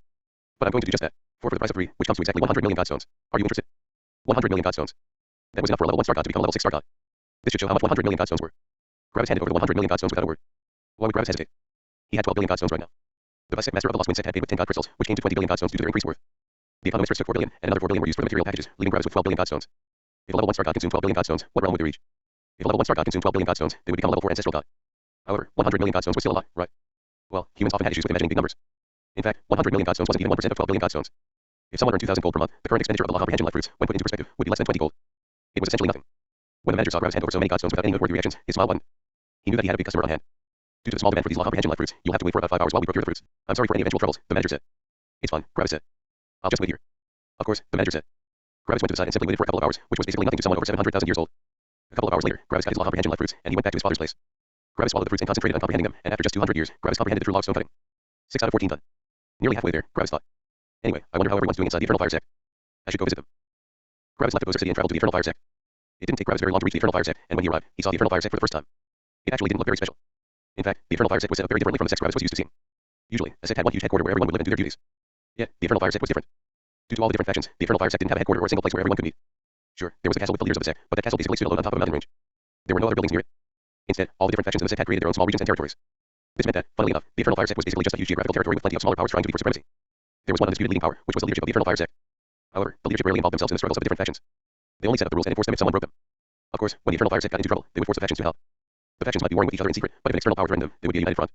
Obviously, with all of this faction warfare, it was possible to gain a certain amount of political power if one led a powerful faction. Could one of those faction leaders demand more rewards or better jobs from the leadership of the Eternal Fire sect? No. The factions were allowed to go against each other, but they were not allowed to go against the Eternal Fire sect. As soon as one faction tried to go against the Eternal Fire sect, there would be no more reason for that faction to exist. The leadership would just directly kill the leaders of that faction. Even if 80% of the sect started a rebellion, the sect master would just kill the strongest 10%. The rebellion would quickly disperse after that. Gravis thought that the style of management the Eternal Fire sect employed was quite effective. Reminds me a bit of Middle World. If you find any errors, please let us know. Report chapter so we can fix it as soon as possible. Chapter 1164 to 1164, Monwell's faction. Gravis arrived at Monwell's faction pretty quickly. The Eternal Fire sect's territory was gigantic, but it also had many teleportation formation arrays inside it, making it easy for Gravis to get there. When Gravis arrived, he was surprised by how small Monwell's faction looked. There were barely any buildings, and it looked more like a solitary castle than an entire faction. However, the 12 core members of Monwell's faction were all present. Manuel was the leader. Ferris and Broadwalker were the vice leaders. Meadow and Narcissus simply sat beneath the headquarters. Dorian, Ferris, Azure, Stella, Exar, Yurzi, and Jake were simply the elite force. Apparently, elders were no longer necessary due to the new way everything was set up. Everyone welcomed Gravis, including Mortis. After all, Mortis was also here because of Azure. Why are only you guys here? Gravis asked. I expected you to create a formidable faction with a lot of members. Things are different now, Manuel said with a tranquil smile. We aren't really warring with other sects but fighting over resources. Resource war, Gravis asked. Is it like the sect alliance in the higher world I have been to? The last question was mainly targeted at Stella, who had even been part of the sect alliance back then. Not entirely, Stella said with a smile, happy that Gravis was here. We have about 3,000 star gods in our faction, which doesn't sound like much, but 3,000 star gods is already the average for the factions inside the Eternal Fire sect. That's not as much as I had thought, Gravis answered with surprise. Why are there not as many members? Because of the fucking meat grinder, Dorian said with an annoyed tone. Meat grinder, Gravis asked. Dorian snorted. Yeah, star gods have to be able to jump one level outside the Eternal Fire sect to become true members. Any star god that joins by a faction or a sword sect has to enter the meat grinder. The meat grinder is basically just an amalgamation of team fights with comprehension breaks between the fights. 3 people form a team, and they have to kill their 3 opponents to advance. Dorian snorted again. Even more, the ones the Eternal Fire sect teams is more powerful will be paired with weaker partners to make the fights fair. Apparently, that fairness exists for late bloomers. According to them, if one star god knows a level 7 law and only 2 level 6 laws, they are weak. However, if they can suddenly comprehend a second level 7 law, they will be powerful. That's why the fights have to be equal. Guess who they sent into a meat grinder? Come on, take a guess, Dorian nearly shouted with annoyance. Gravis only smiled bitterly. Was it you? He asked. Hell yeah, it was. Dorian shouted with anger. Oh, you don't feel like someone that can jump a level. We have to be fair to everyone. We don't care if you say you can fight a level above yourself, Dorian mimicked with a sarcastic voice. Gravis scratched the back of his head with an amused smile. I mean, I can understand them. Your power is very non-traditional. Dorian snorted again. You should have seen my 2 teammates. I always had to fight 2 powerful star gods at the same time while they had to deal with one, and most of the time, I also had to deal with the 3rd one. It was honestly ridiculous. Then, I complained to the Eternal Fire sect and told them that I was obviously powerful enough. But what did they say? Come on, guess. Dorian said with a sneer. Luck. Gravis asked. Right. They said that I only won due to luck. My opponent was taken by surprise by my fighting style, which stopped them from showing their real power. Even more, my laws weren't powerful enough for them, apparently. According to them, it was impossible for someone with my laws to fight someone a full level above themselves. Then, Dorian smirked. And then, I put on 2 additional, dominating performances without even needing to comprehend another law. I killed 8 out of our collective 9 opponents, and they didn't even push me into a true feeling of tempering. Suddenly, Dorian started laughing. You should have seen their faces when they allowed me to truly enter the Eternal Fire Sect. They saw that I killed so many of their star gods, and the best part was that the fights didn't even increase my will aura. I basically killed 8 star gods for fuck all. Men, they looked at me like I just took off my pants to shit on the floor in front of them, Dorian said with loud laughter. Gravis laughed along with Dorian. Dorian's way of narrating his experiences always managed to elicit laughter from the crowd. Sounds just like you, Dorian, Gravis said. Was anyone else sent to meet Grinder? Me and Jake, Yersi said from the side while hugging Jake. Luckily, we ended up in the same team, and we managed to become strong enough to join our dear leader. Manuel coughed awkwardly into his hand. Jake just nodded while looking at Yersi lovingly. Glad you could make it, Gravis said as he also embraced his daughter. It would be an understatement to say that Gravis was happy to see his daughter with all his other friends. On top of that, Yersi also had someone that loved her eternally. Everyone else managed to enter directly. Gravis asked. Kind of, Meadow added from below the ground. Gravis asked. The Eternal Fire Sect wanted to send Narcissus and me somewhere else. Apparently, we are too valuable to remain here, and they were willing to give us access to many more resources, Meadow said with pride but also disdain. I told them to stop talking, or the power of the shit they spew from their mouths might involuntarily push me to the divine god realm. That was some top-grade fertilizer they were producing, and I also gave them the friendly advice to bottle their words and sell it to farmers for some insane profits, Meadow said. They didn't take my words very well, but I didn't care. As assholes, it was in their nature to spew shit out of their mouths, and as a flower, I react appropriately to the shit and grow a giant middle finger for them to enjoy. I advised them to stop spouting so much shit, or I might grow so big that some of their friends might actually stumble on one of my many hungry rude mouths. Gravis and Dorian laughed loudly at Meadow's words while the remainder only awkwardly smiled. Meadow's way of talking wasn't for everyone. What about you, Narcissus? Gravis asked. I told them that slow and steady growth is important for our kind. We can't grow too quickly, or things might become bad in the future, Narcissus answered. Gravis only smirked. Is that true? No, Narcissus answered. Everyone laughed again. Gravis entered the castle, and everyone followed. For the next couple of years, Gravis stayed with everyone and simply had a good time. Some reports would come from the resource locations, but Manuel would always handle them pretty quickly. One of them had to leave from time to time, but they also returned pretty quickly. In the 1,000 years Gravis spent here, he had never seen even an inkling of the ferocious war that was supposed to be going on. If you find any errors, please let us know report chapter so we can fix it as soon as possible. Chapter 1165 to 1165, more laws. After 1,000 years, Gravis and Mortis left Mongols faction again to comprehend their next laws. Gravis had already finished the material laws, which meant that he would now help Mortis with the battle laws for his new form law. Mortis vanished and went to some random law comprehension area of some random sect, while Gravis went back to Opposer City. You're back. How can I help you? The manager of the smart cultivator asked. One virtualization array for the true law of zeros cutting, Gravis said. Of course, the manager answered with a wide smile. For how long do you need it? Until I comprehend it. Should take me about 80,000 years or so, Gravis answered. The manager was surprised that Gravis would only need about 80,000 years to comprehend a level 7 law, but he guessed that Gravis was probably a cultivator with a nice affinity. Let's go with 100,000 years. If you comprehend it earlier, you can simply bring it back, and I'll give you back the money for the remaining time, the manager said. Sure, Gravis answered. After paying 100 million godstones, Gravis left the smart cultivator again under the shining eyes of the manager. The level 7 virtualization arrays were at the highest tier of the wares they sold. There was nothing more expensive than them.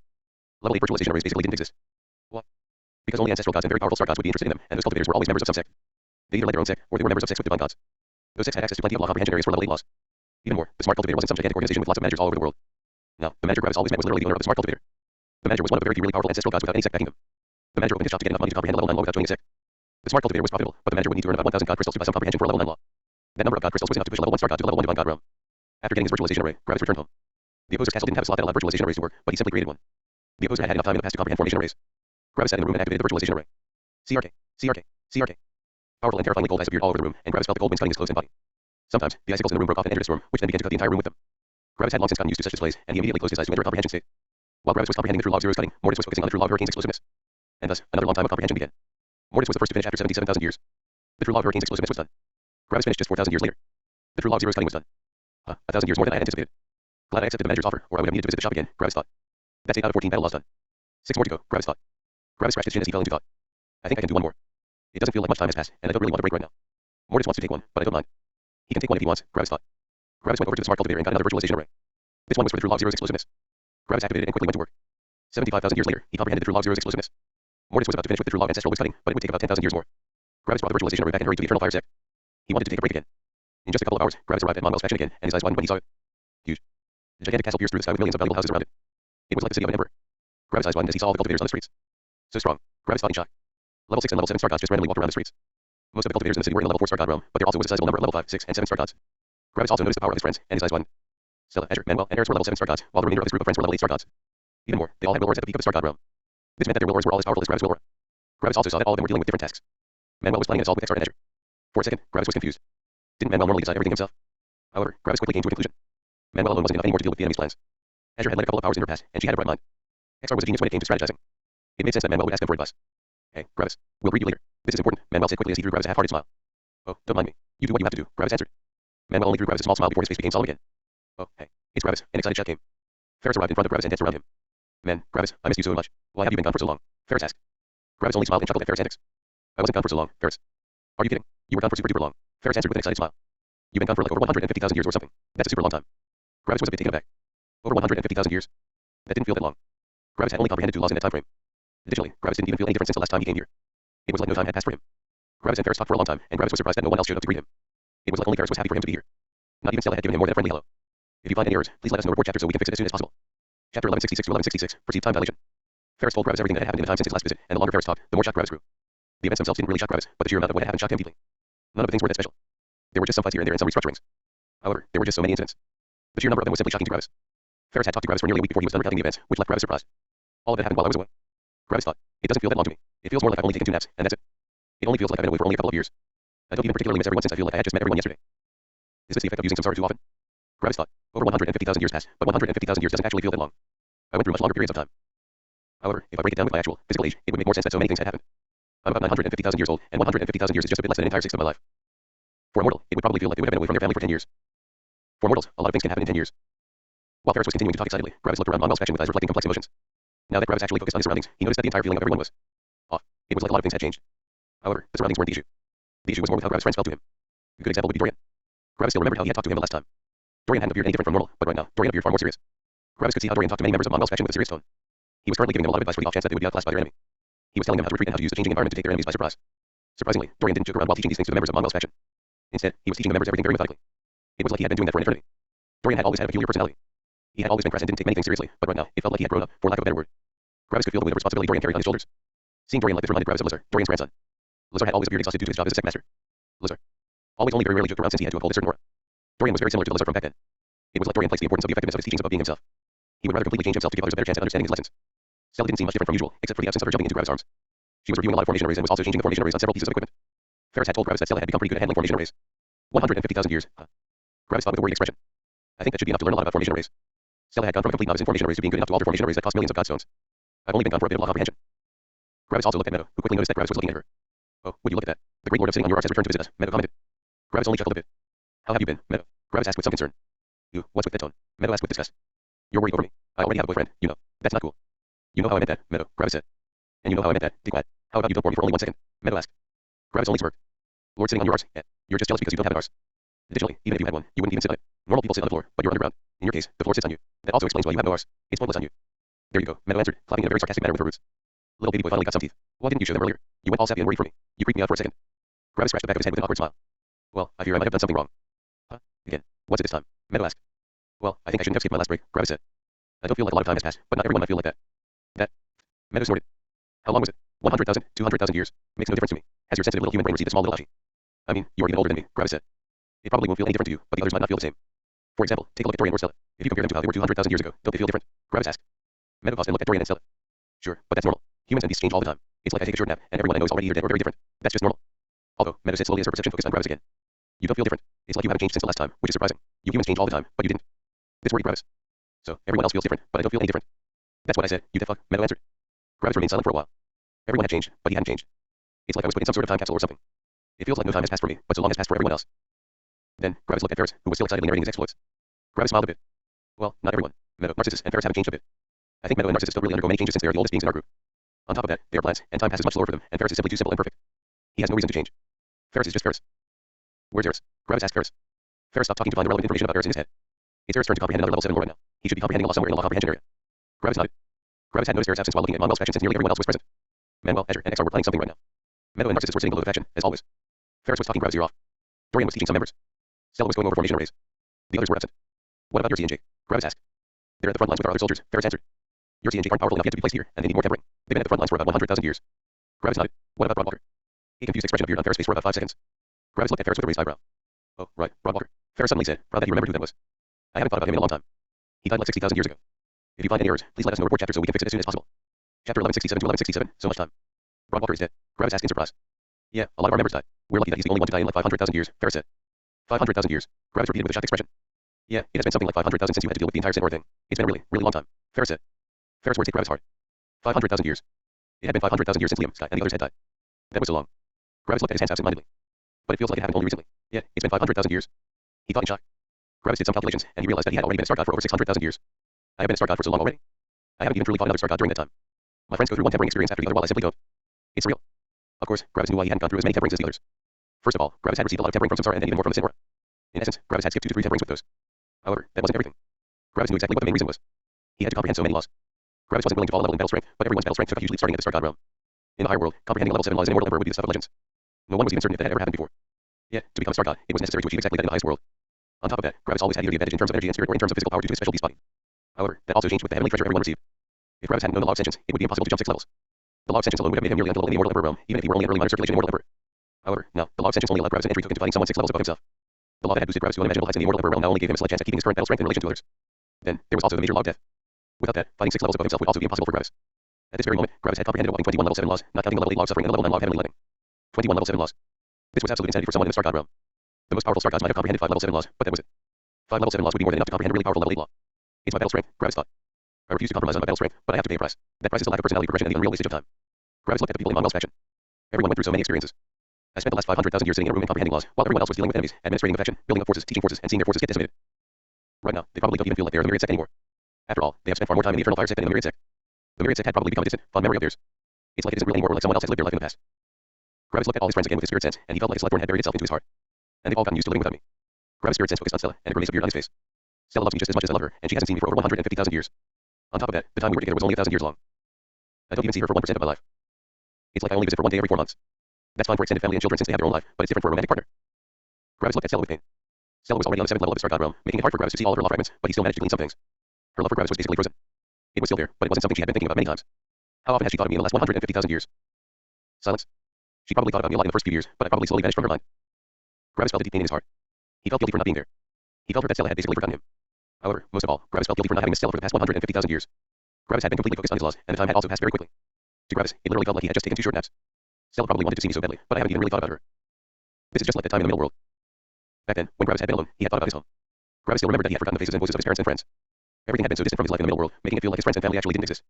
Stella was going through something similar. Her love for Gravis was like a plant that hadn't been watered in a very long time. It basically looked dead, and it didn't react to anything. However, Gravis knew that he only had to water the plant carefully for the foreseeable future. I've been neglecting everyone for too long, Gravis thought. I have to remember that becoming powerful is not my main priority. Freedom and happiness are my main priorities. I've been focusing too much on my power, which is only a secondary goal. I have to make this right. However, before Gravis went to Stella, he contacted Mortis. Mortis should have gone through something similar, and Mortis probably had some advice on this issue. Your case is worse than mine, but I've gone through something similar, Mortis said. Just be yourself and spend time with her. It will be like you two are getting to know each other again, but your personalities will quickly get attuned to each other again. Thanks, Mortis, Gravis answered. Then, Gravis went to Stella after telling Ferris that he wanted to have some private time with Stella. If you find any errors, please let us know report chapter so we can fix it as soon as possible. Chapter 1168 to 1168, Formation Arrays and Equipment. Gravis arrived in front of Stella while she was tinkering with some formation arrays on different pieces of armor and weapons. Oh, hi, Gravis, Stella said with a smile. What brings you here? She asked. Gravis immediately noticed several worrying things. First of all, Stella's greeting had been awkward. It was like she didn't know how she should talk with Gravis. She was talking like she was supposed to know him but didn't. Second, Gravis could feel nervousness coming from Stella. It was like she had no idea how she should act towards him. It pained Gravis to feel these things. To him, it didn't feel any different from all the other times they met, but to Stella, it felt like they hadn't met in eternity. However, Gravis didn't address the awkward atmosphere. Instead, he focused on the equipment from the other side of the large table. There was quite some distance between Gravis and Stella. Gravis wanted to close the distance, but he also knew that Stella would feel more nervous. Are you trying to upgrade the formation arrays to allow more Star Gods to combine their power? Gravis asked as he looked at the equipment. Stella was surprised. Can you make formation arrays now? She asked in shock. Gravis only laughed. No, but I can guess the function of the formation arrays based on what laws they use. Oh, okay, Stella said before she went back to looking at the equipment. Silence. The awkward atmosphere was oppressive. Gravis scratched his chin as he looked at the pieces of armor and weapons. Wait here for a bit. I'll be back in a couple of hours, Gravis said with a smile before teleporting away with a wink. Stella was surprised that Gravis left so quickly again, but she released a sigh of relief. She had feared that Gravis would want to get closer to her as soon as they met. However, she wasn't certain how she should act if Gravis wanted to get closer. They were husband and wife, and something like that should come naturally. That was also how it had been in the past. No matter how long they had been apart from each other, Stella's feelings would guide her on what to do. Sadly, her feelings hadn't guided her this time, making the situation very awkward for her. She continued tinkering with the formation arrays without much success, and eventually, Gravis returned. When Gravis returned, Stella became nervous again, but she continued focusing on her work. However, her work was cut short as Gravis pulled all the equipment on the table towards him. In just a short moment, the thousands of pieces of equipment floated in front of Gravis as he looked at them. Bang. A gigantic pile of ore hit the ground beside Gravis. Then, Gravis took out his saber and unleashed a lightning crescent on the pile of ore. Boom. The lightning crescent exploded with incredible power, but Gravis kept its destructive power isolated. The light of the destructive explosion shocked Stella. It was so powerful. However, the ore didn't get reduced to nothingness but only melted. This ore was a hard pure material for level 9 Star Gods. If Gravis only used heavenly lightning, he couldn't possibly muster enough power to melt it. Bang. Gravis unleashed another lightning crescent, melting the ore even further.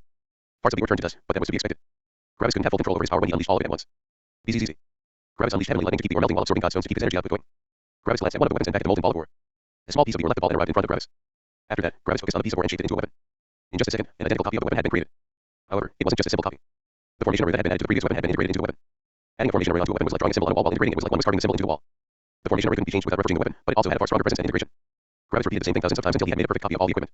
Even more, most of the equipment had been created with the level 6 law of matter, while Gravis used the level 7 true law of hard pure materials. On top of that, all the equipment was now on the same level, which was the 9th level of the Star God realm. The cultivators using these pieces of equipment wouldn't need to get new equipment before becoming ancestral gods. Lastly, Gravis had added something shocking. He had created all of the weapons to be world weapons. Of course, the weapons only had the potential to become world weapons. Cultivators still needed to put in the relevant blood and a higher world core. The blood wasn't an issue for Star Gods. In the immortal realms, one needed the blood of a beast that was perfectly compatible with oneself, but that changed. Humans in the Star God realm now also had bodies that were as powerful as beast bodies, which included the laws flowing through their blood. So, every cultivator could just take their own blood. In essence, Gravis had created thousands of world weapons that only missed the higher world cores. If Gravis wanted, he could now earn a ridiculous amount of money again if he started forging again, but he had enough money right now. On top of that, Gravis had a better way to make money. Torturers were many times rarer than forgers. After Gravis was done, he put the new pieces of equipment on the table while throwing the old pieces to the side. Here, Gravis said with a bright smile. Try it. Stella looked with conflicting emotions at the new pieces of equipment. Then, Stella activated the formation arrays. Boom. All the formation arrays activated at the same time, and the different sets of armor vibrated crazily. It was like the power flowing through them was severely damaging them. However, that was only how it appeared. Gravis had specifically used more powerful enough to resist that stress. The armor sets were vibrating, but they wouldn't get damaged, even if all of them were activated at once. Stella sighed as she saw that the sets of armor didn't break. Her goal had been to improve the formation arrays to the point that 500 of them could work together, which would have already been shocking. One had to remember that combining the power of thousands of peak immortal emperors was still many orders of magnitude away from combining the power of only 100 level 9 star gods. Yeah, Gravis had created over 5,000 sets of armor that could combine their power perfectly in less than a day. See, Gravis asked with a bright smile. The formation arrays have been added, which was the problem. Sure, you can add formation arrays on top of the equipment, but the formation arrays are not integrated into the armor. The laws that bind the formation array to the equipment will crumble, essentially making the formation array lose the connection to the armor. That's the thing with formation arrays, Gravis continued. You can add them, but if you want really good equipment, you need to integrate the formation arrays into the equipment. You can work all you want with the formation arrays, but if you want to have a good result, you need to get a forger that can actually integrate the formation arrays into the weapons and sets of armor. However, I have to say that the formation arrays are really good, Gravis added with a smile. I haven't seen them before in the poster city, which probably means that they are an original creation. I'm pretty sure you created them, Stella, and they're really good. You just have to get a forger that can add them to the weapons and pieces of armor. Gravis finished. Gravis looked at Stella for a while, but Stella only looked at the new equipment in front of her. Gravis' expression became nervous as he saw Stella's reaction. Stella wasn't positively surprised or happy or exhilarated. No, Stella looked like she had just been hit by reality. It was like a dream of hers had been crushed. When Gravis saw her like this, he became nervous. I know, Stella said slowly. Gravis' nervousness rose. I know that integrating them is better, Stella said quietly with uncertainty and a bit of helplessness. However, I just don't have the time. Stella put her head in her hands as she looked down. Forging one weapon with formation arrays integrated while using a major log matter takes me over 5 years, Stella said quietly. To make enough equipment to combine the power of an entire unit of level 7 star gods takes me nearly 40,000 years. On top of that, I have to take into account that star gods continually learn new laws. Their orders change, which means that I have to reforge them again and again, and when I'm finally done, they are already all level 8 star gods, which means that the equipment becomes useless again. Then, what was the point of forging all of this? Stella explained quietly. I don't have the level 7 matter laws. I don't have the money to buy so much hard pure or just to experiment. I don't have the time to comprehend the law. I can't even make world weapons due to how hard it is to create all these fine lines. Stella looked at the old equipment, which had been unceremoniously thrown to the side by Gravis. That was the accumulation of about 36,000 years of my work, Stella said with a distant voice. If you find any errors, please let us know report chapter so we can fix it as soon as possible. Chapter 1169 to 1169, Stella's worries. Silence. Gravis looked at the equipment he had carelessly thrown to the side with regret. Gravis had assumed that Stella was creating the formation arrays, not the entire equipment. Stella had put so much work into everything, but Gravis had thrown everything to the side. I'm sorry, Stella, Gravis said slowly. I didn't know that you had forged all of this equipment. Does that change a thing? Stella asked calmly. What do you mean? It's not about you caring for my feelings or anything. It's about the truth, and the truth is that all my efforts have amounted to nothing. As always, Stella added with a regretful expression. Hey, your equipment is still very good. After all, I didn't lie when I said that I hadn't seen these formation arrays before. If you created them, that's wonderful. Gravis said with a reassuring tone. Stella sighed. That's not it, Gravis, she said as she looked at him with complex eyes. I know why you did what you did. You saw something that bothered me, and you took care of it. You care for me, and that's why you went out to spend a ridiculous number of godstones just to get this huge chunk of ore. You thought that this entire thing was troubling me, but you thought incorrectly, Stella said with a sigh. Gravis wasn't sure what he should think right now. What do you mean? He asked again. Gravis, put yourself in my shoes for a bit, Stella said. I love you, and I want only the best for you, and I know you feel the same way towards me. You give me equipment. You give me safety. You give me laws. You give me everything. Yeah, what do I give you? Stella asked. Gravis raised an eyebrow. I can't help with your equipment, Stella said. I can't help with your laws. I can't help with your tempering. I can't help you when you're in danger since you're much stronger than me. I want to help you with something, but there's absolutely nothing I can do, Stella said with a shaking voice. When you condensed your sin aura, I tried everything in my power to help you. I gave it my all. I taught so many disciples. I gathered so much money. I tempered myself so many times just for you, Stella said in a louder voice. Yeah, what did that do? Stella asked quietly again. What was my help worth? You told me that Orpheus dealt with 30% of your debt and that the myriad sect also dealt with something like 20%. You dealt with the remaining 50% dot. So, what was my help worth? Has my help even made a difference? You know that, even if I didn't help, you would have had no issues in surviving. Something was threatening my husband's life, and it's my duty and desire to help him. Yeah, I'm just a small pebble on the mountain that helped you get through your sin aura. Gravis remained silent. Even more, Stella continued. All the power I have also comes from you. I'm only this powerful because I have an outstanding husband with the law of empathy.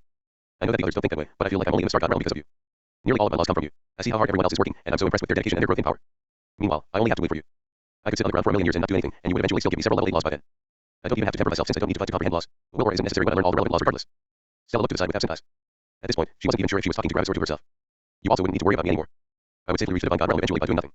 I could spend time with you whenever you need me, which is literally the only thing I can do for you. I would only stay home and do nothing while waiting for you. That's the extent of everything I can contribute to this relationship.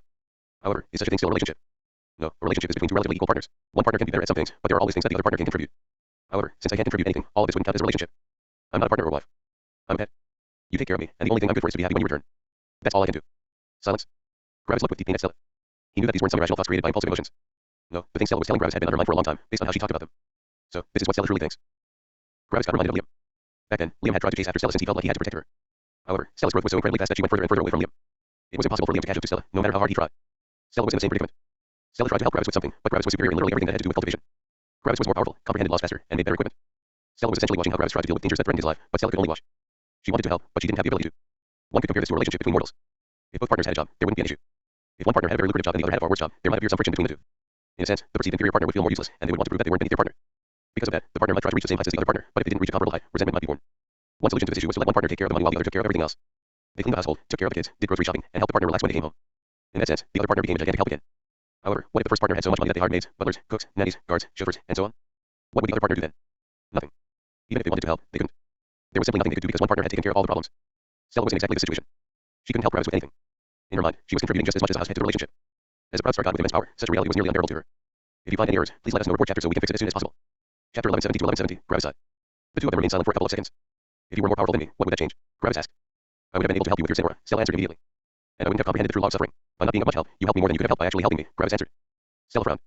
Let me finish, Gravis interjected before Stella could say something. I know that my words sounded very crass, but there is a point to all of this. Stella suppressed her desire to interrupt Gravis. Now, if we ignore this entire Sinora thing, if you were more powerful than me, what could you do for me? Gravis asked.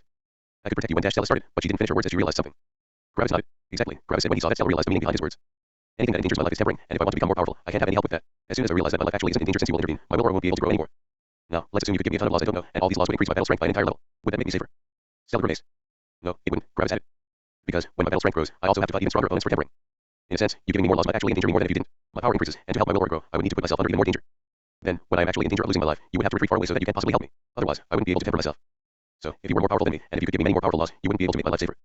The same thing is true if you could give me incredible equipment. Due to the powerful equipment, my battle strength increases, which means that I have to fight more powerful enemies. Now, what about if an enemy appears that I can't possibly win against? Sure, you could save my life and kill them yourself, but at that point, wouldn't you also be many times more powerful than me again? Wouldn't the entire dynamic reappear but with switch sides? Stella's mind was trying to come to terms with what she heard. She hadn't seen these things from that viewpoint. Alright, so, what can I do for you with my power? Gravis asked. Stella thought about protecting her, but that wasn't even true. Orpheus and the ancestral gods were there, and they were even more powerful than Gravis. Gravis' interference wouldn't make a difference. Equipment. Gravis had already debunked that. So, what was Gravis actually doing for Stella? You are still giving me so many laws, Stella said. Just based on my own merits, I don't deserve to be as powerful as I am now. Surprisingly, Gravis chuckled, and Stella frowned. It's not about your battle strength, Gravis said. Let me put it this way. If I had given all these laws to someone else, would they even be alive anymore? What do you mean? Stella asked. Ability to transcend temperings, Gravis explained. Most of our friends died in temperings. Sure, some of them were also killed by far more powerful cultivators, but a lot of them also simply died since they lost against their opponents. They could have theoretically won, but they didn't. If they had more laws, they would have fought more powerful enemies. Would they have survived against these enemies?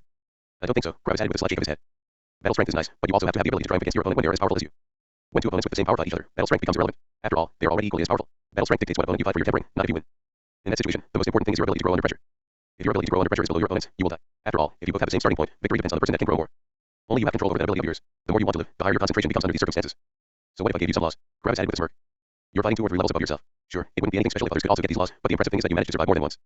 If all your laws came from me, you wouldn't be able to comprehend new laws during tempering, and you would inevitably die when you meet an opponent that comprehends new laws during your fight. That has obviously happened to you before, but you still managed to triumph. Even if I gave you no laws at all, you would still be able to fight, at least one level above yourself, maybe even 2. That's still very impressive. Don't forget, you managed to become the holy maiden of a peak sect of the most powerful higher world in existence. You achieved that all on your own. Don't think that you're unworthy of your realm. Stella looked at the table with furrowed brows. No, Gravis added with a loud shout. Let's talk about what you are actually contributing to this relationship. Stella looked at Gravis. Let's imagine that you stayed at home just to wait for me to return. If you did that, Manuel, Dorian, Azure, Eris, Ferris, and Exar would have died in their wild war against the other sects. Without you, one more powerful star god would have been added to the pile of enemies who would have killed everyone, Gravis explained. You have saved the lives of nearly all of my friends and my son, just like they have saved yours in the war. I can deal with some deaths, but if everyone died in their effort to help me, I wouldn't be sure if I could forgive myself. Stella looked absent-mindedly at Manuel's faction. Next, Gravis said. If I didn't know how much my death would hurt you, I would already be dead. Stella's gaze shot to Gravis in shock. Gravis sighed. The Sin Aura was unimaginably terrifying, Gravis said. I was continually fighting against the desire to kill myself. I just wanted this torture to end, no matter what. During that time, I didn't think about my father or heaven or whatever. I knew that Eris, Yersi, and especially Sarah would be able to handle my death. Sure, Eris and Yersi would grieve for me, but they would get over it. The 3 of them don't need me. It's nice to have me, but they are my children. They don't need me as much as I need them. The death of a parent is horrible, but the children can come to terms with it. Yet, if one child dies, the parent will likely never recover. While I was under the effects of my Sin Aura, I had a lot of horrible thoughts, Gravis said as he looked with a pained expression to the side. I didn't care for my father's problems. They were his problems, not my problems. That wouldn't stop me from killing myself. Mortis. Sure, I would feel a lot of guilt for killing myself, but Mortis hadn't had someone back then. I could accept taking his life away too, as long as this torture would end. My friends. They would be able to get over my death, just how I got over their death. It sounds cold, but that's how life works. Nothing was stopping me from just ending the torture. Gravis looked at Stella. Except you. Stella took a deep breath. I knew that you would be under unimaginable pain. A part of me even believed that you might kill yourself too. The love between 2 lovers is different from every other kind of love. A parent needs their children, but the children don't need their parents as soon as they become adults. Friends want to be with each other, but they don't need the other side. However, lovers need each other. I need you, and you need me. If one of us 2 dies, the other one won't feel complete anymore. We would feel like a part of ourselves is missing. When I was in that dark place, you were the only thing that kept me going, Gravis said as he looked deeply into Stella's eyes. The thought of causing you so much pain stopped me from ending my suffering. Your existence saved my life, and no one else could have saved my life under these circumstances, Gravis said with a sigh. A short moment of silence passed before Gravis continued. Now, next thing, Gravis said. My 2 main priorities in life are happiness and freedom. Power comes after that. I can become powerful on my own. I can become free on my own. But I can't be happy on my own. Your existence is the only way I can ever reach happiness in this life, Gravis said. Without you, freedom and power become meaningless. You talk so much about helping me in the aspect of power, but you fail to see that power isn't my priority. I want to be happy, not powerful. And when you're not happy, I'm not happy, Gravis added. So, please, don't try to destroy your happiness for something as unimportant as power, Gravis said as he came closer to Stella. Then, Gravis lightly took her hand into his. Please, Gravis said. Then, he looked at the ground. I only want you to be happy. Gravis' sincere words touched Stella, and she felt her eyes water. The frozen love had thawed. Stella touched Gravis' face and pulled him closer. And then, they shared a long kiss. It was like they had never been apart from each other. If you find any errors, please let us know. Report chapter so we can fix it as soon as possible. Chapter 1171 to 1171. Help. At this moment, it was like they had never been apart. Gravis and Stella kissed for a long time. However, when their lips parted, Stella still felt a bit uncertain about everything. Yes, Gravis' words made logical sense, but feelings didn't always follow logic. In a certain sense, Stella still felt useless to Gravis. Gravis had known Stella for a long time, and he could take a good guess at what she was thinking right now. Stella, Gravis said quietly, looking into her eyes. You're trying to take control over reality. A skeptical look appeared on Stella's face. My power doesn't secure your survival, Gravis said. Whenever you temper yourself, I have to go far away to make it impossible for me to interfere. Do you think I have any kind of control in that situation? Stella only looked into Gravis' eyes. I don't, Gravis continued as he embraced Stella. Every time I see you fighting, I'm scared that this will be the last time I will ever see you. Every single time, I'm sickened with worry, and I want to do nothing more than to just help you. However, in a certain sense, this is a selfish feeling. I don't want to lose you, and that's why I'm feeling this way. If I followed this feeling, you wouldn't be able to grow. Additionally, I know that you would only be unhappy if you stopped cultivating. You're like me in that sense, Gravis said with a smile. We both want happiness, but we also can't stop cultivating. It's simply who we are. Yeah, to accomplish that, I have to give up any form of control I have over your life. I can give you a walking stick and some support, but you have to walk the path with your own 2 feet. I can't help you with that. I can only trust in you.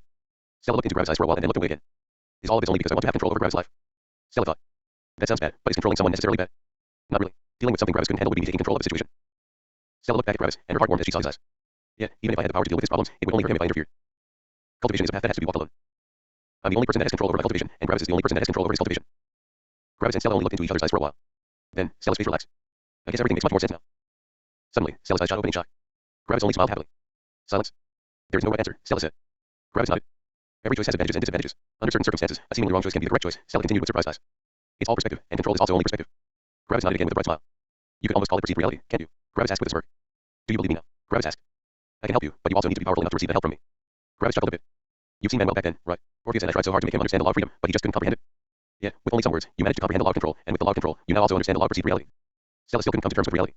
She had comprehended the law of perceived reality. However, Stella's mind quickly went back to Gravis. Gravis was the reason why I comprehended the law of freedom, and now he has taught me the law of control. These are the hardest two laws to comprehend for the law of perceived reality, and he's the reason why I comprehended both of them. Yeah, Stella only smiled. However, he's also right. He can only nudge me in the right direction, but I have to comprehend everything else on my own. Gravis might have granted me the laws of control and freedom, but that only worked because I already had the ability to comprehend them. Finally, Stella started to feel less worthless. Gravis and Stella embraced again, and they wouldn't part from each other for any time soon. In the coming years, Gravis and Stella only stayed with each other, and after that, they traveled around the Bozar city to relax. Stella had been too stressed out from everything, and Gravis had realized that he needed to spend more time with her. The two of them also visited Gravis' mother and father, and Stella talked a long time with Gravis' mother about reasons for cultivating and the complexities of life and relationships. It was hard to eliminate deeply seated doubts in someone's mind in just a single day, and after talking with Gravis' mother, a lot of Stella's doubts vanished. In essence, the economist was in a very similar situation to Stella. She couldn't help the opposer with anything. Yet, in comparison to Stella, the economist had lived for far longer, and she had managed to make peace with her current situation. Without me, this cranky old donkey would get tired of his life, and he would be stuck in this situation for eternity, the economist said with a smirk. On top of that, without me, Gravis and our other children wouldn't even exist, and without them, he would still be as cranky and angry as on the first day we met. Stella had to giggle at the way the economist phrased these two sentences. Also, the economist added with a smirk. I'm actually helping him with his power too. This took Stella by surprise. Wasn't the opposer supposed to be on an unimaginable level of power? How could the economist help him with his power? Come on, I'll show you, the economist said. Shing.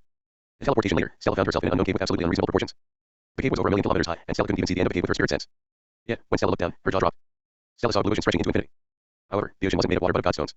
Stella couldn't even estimate how many godstones were down here. She hadn't even thought that so many godstones existed in the entire world. This is my godstone ocean, the economist proclaimed proudly. Stella only looked in shock at the ocean. Do you feel the energy? The economist asked with a smirk. These words pulled Stella out of her shock, and she carefully felt the energy. Then, her eyes widened. So much energy. Stella wasn't referring to the energy inside the godstone ocean, but to the movement of the energy in the atmosphere. Energy worked similarly to gravity, and Stella knew very well how gravity worked. If an object with a massive amount of compressed energy existed in a place with less energy density, the massive object would pull the energy in its surroundings towards itself. The opposer was such an object. There was so much energy inside his being that just his existence noticeably affected the movement of energy in the entire highest world. However, this ocean of godstones was also such an object. My ocean is beneath our home, the economist first continued with a smirk, and it has so much energy that it also pulls in energy from all over the world. The grumpy old man pulls in a lot of energy, but the energy my godstone ocean pulls in can't be ignored. It took me over 45 billion years, but I managed to gather enough godstones to increase my honey's cultivation speed by 10%. It doesn't sound like much, but it's still 10% thought. Right now, 20% of all the godstones in the highest world are in my godstone ocean, which means that the grumpy old man essentially sits on nearly 20% of the world's energy. Sadly, he also eats a lot, and I can barely earn enough to afford food for him. He's consuming 1,000,000 godstones per hour just by sitting down. I swear, one day, he'll eat me out of house and home. If you find any errors, please let us know. Report chapter so we can fix it as soon as possible. Chapter 1172 to 1172, Family. After the economist first had shown Stella her godstone ocean, Stella realized that she had given up too early. She had tried to help Gravis by comprehending formation arrays, and she was definitely making some headway in that direction, but she was sure that there was even more she could do. Even if it wasn't much, she could still help Gravis with more things. And she already had a plan. However, the plan would take a long time to come to fruition. But for now, Gravis and Stella only stayed together for a long while. Of course, Gravis didn't forget his other friends. In the beginning, it was a bit awkward to talk with his friends, but eventually, the old feeling of friendship returned. They hadn't seen each other in a long while, but they had also known each other for a long time. However, a lot of things had still changed in the last 150,000 years. For example, Yersi and Jake had a couple of children now. When Gravis heard that, he was shocked and asked why they hadn't informed him. Yersi answered that she didn't want to distract Gravis. Additionally, the lives of the children could pass very quickly. One of Yersi's kids had decided against cultivating, and she had died in her 80s with a loving family. That had happened several thousand years ago, and by now, so many generations had passed that there basically wasn't any connection between them anymore. Yersi had stopped cultivating to stay by their daughter in her life. Sadly, to beings that were hundreds of thousands of years old, 100 years passed in the blink of an eye. They had also stayed in contact with their grandkids and their great-grandkids, but eventually, the visits had become more and more infrequent, and eventually, they hadn't visited in 200 years. Any kind of familial connection had already been severed.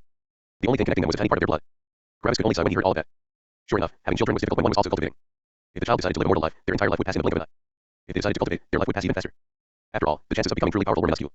In both cases, the child would only live for a tiny, bright moment. It was like a spark that brightened up the surroundings, but as soon as the spark vanished, only darkness remained. Luckily, their other daughter was already in the law comprehension realm, and she visited her parents every century or so. The two of them told Gravis where he could find his granddaughter, and Gravis quickly went over. He watched her from afar as she was trying to comprehend a level 3 law. Gravis immediately felt a certain feeling of connection between him and his granddaughter. He wanted to go over there and meet her, but he decided against it. I'll return to my cultivation soon. Meeting her would be nice, but I don't want to remain in her mind. 100,000 years is too much time for a law comprehension realm cultivator. I'll meet her if she manages to become an immortal emperor. It wasn't easy for Gravis to make this decision, but he had already decided. Gravis involuntarily remembered the time he had met Orpheus. Back then, Gravis had asked why he hadn't seen any of his other siblings, and Orpheus had said that Gravis' life was too fleeting. Back then, Gravis had understood their reasons, but he also didn't like it. Later, Orpheus had told Gravis the truth, which was that the familial feeling had basically already died out due to the size of the family. Am I doing the same thing? Gravis asked himself. Silence. No, I'm not, Gravis thought after a while. I'm not doing this because I don't love her or because I don't care about her. This isn't about me, but about her. She can't miss something she has never had, and it's better if we only meet when she can deal with my long absences. Gravis watched his granddaughter for a while, but he eventually teleported away. When Gravis returned, Yersi and Jake asked if that was truly the right decision. After all, Gravis also wanted to meet her. Gravis answered that it was the best decision he could make. Eventually, Yersi and Jake accepted it. When Gravis left, he also thought about his own family. If I remember correctly, I've also had a younger sister called Artemis once, Gravis thought.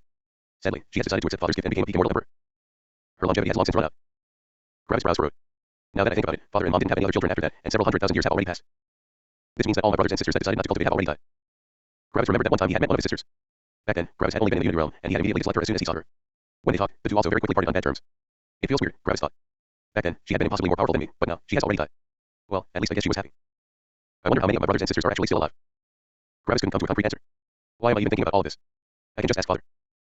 So, Gravis traveled to Opposer City again and sat down in front of his father. The Opposer summoned some coffee, and Gravis enjoyed the cup in silence. I wanted to ask you something, Gravis said. Yes, the Opposer asked. How many siblings do I have? Gravis asked. Right now, 4, the Opposer answered directly. Only 4, Gravis asked in shock. The Opposer nodded. Due to the extraordinary nature of our situation, your mother and I have decided to take a pause. Normally, we like to have some children every couple thousand years or so. However, with your appearance, the very nature of our relationship with the old bastard might change. I don't know if everything will go well, if you will die early, or if I have to have a decisive battle with him. No matter the case, it's too risky right now.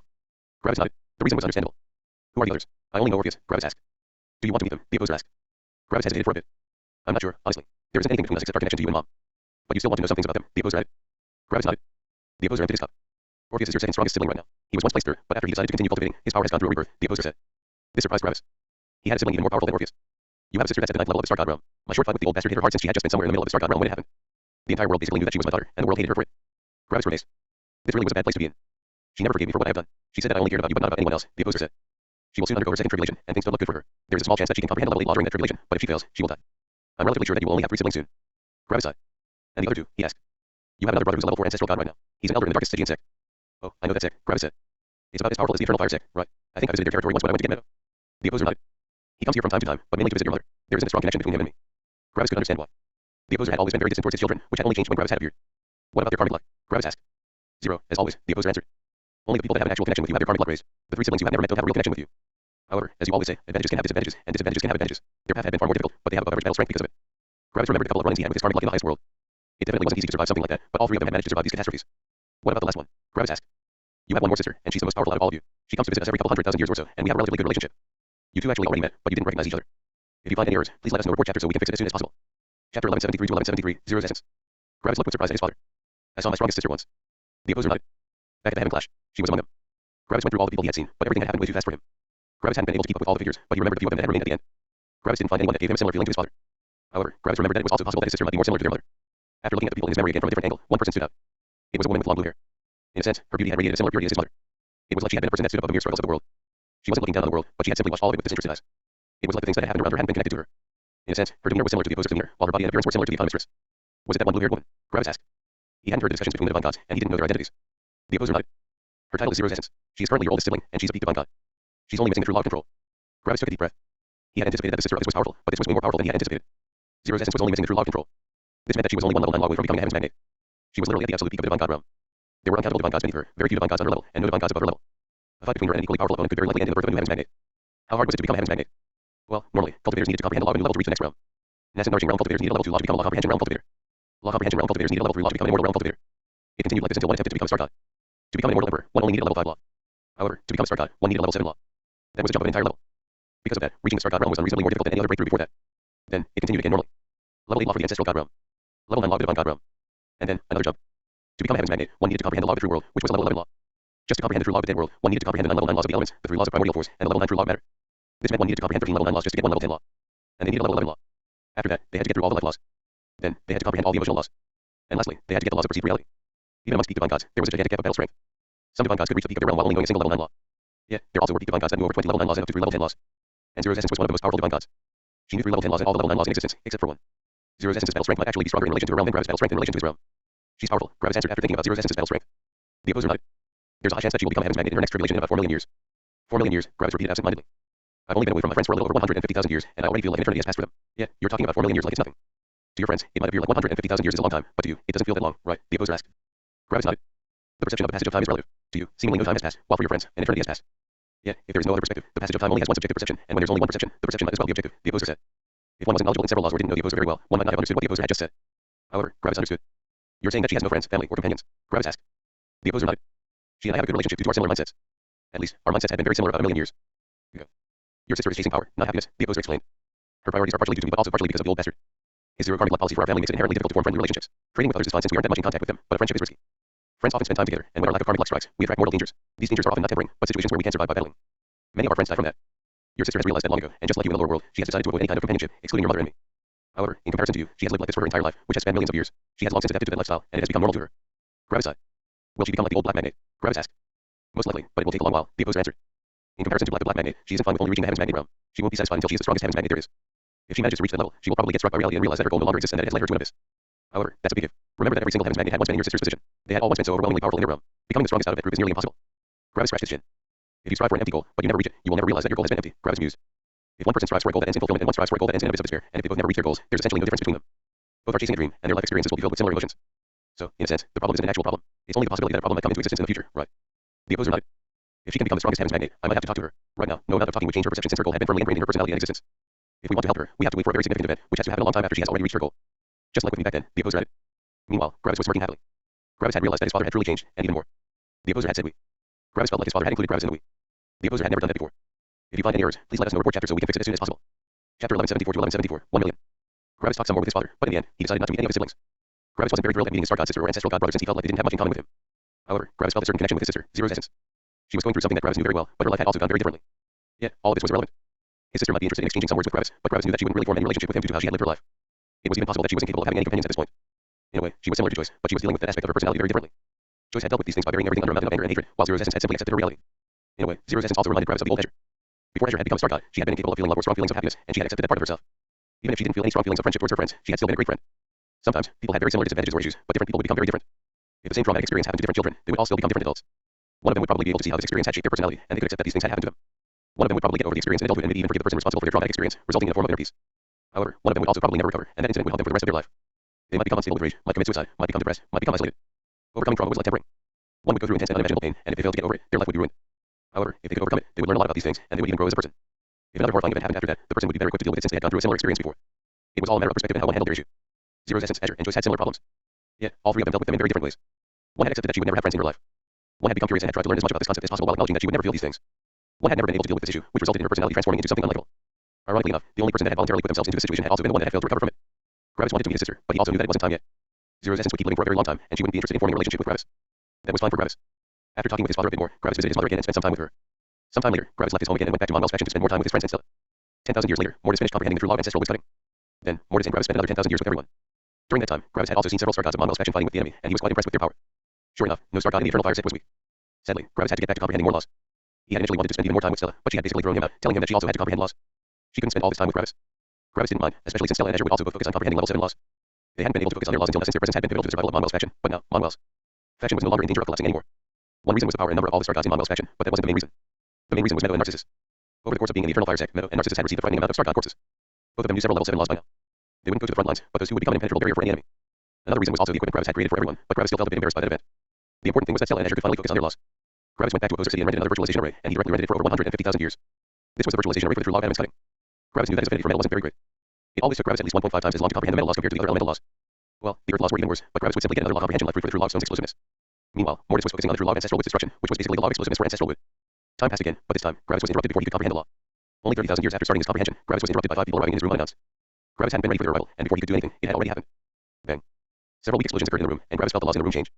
The transforming laws changed the color of the room from a dim gray and black to a bright yellow, green, and blue. At the same time, different streams of elements flowed over Gravis as they calmly lay down on his body.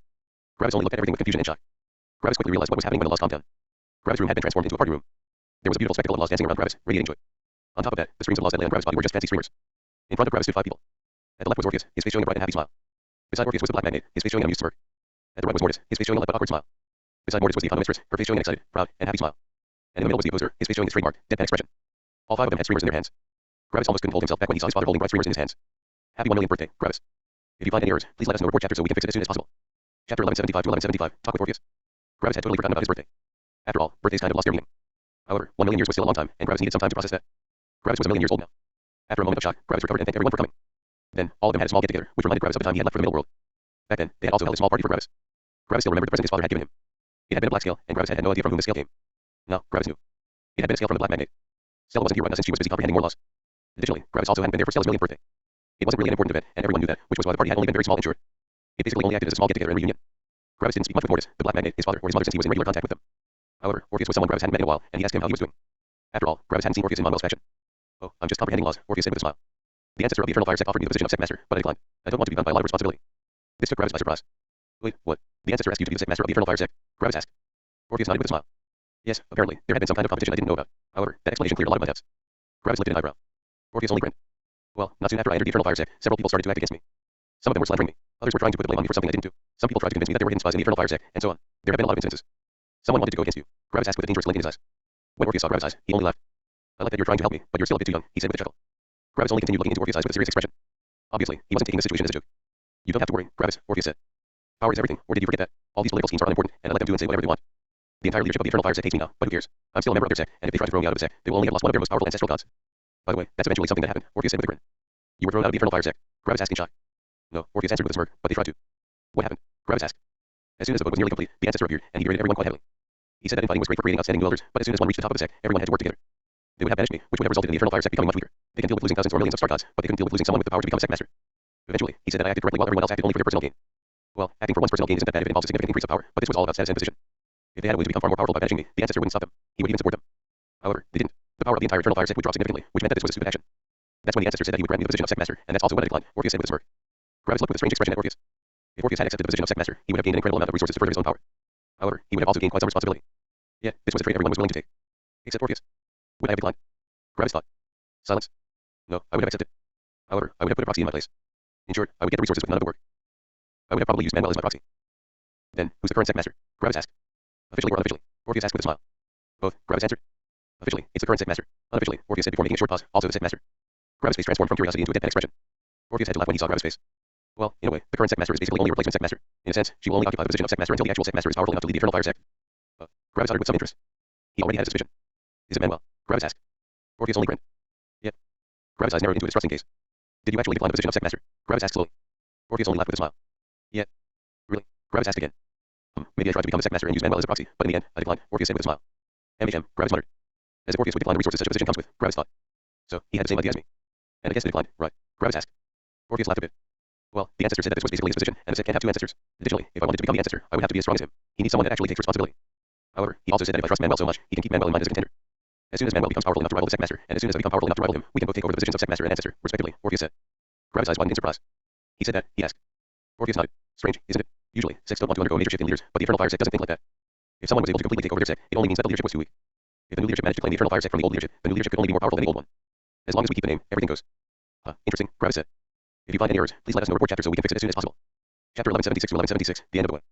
Gravis talked some more with everyone, but eventually, it was time for him to continue with his laws. He hadn't even gotten halfway to understanding the true law of adamantized cutting. Gravis quickly went back and lost himself in time again. 60,000 years later, Mortis informed Gravis that he was done with the true law of ancestral woods destruction. Mortis also told Gravis that he would take a short break of 10,000 years and then focus on the true law of adamantized explosiveness.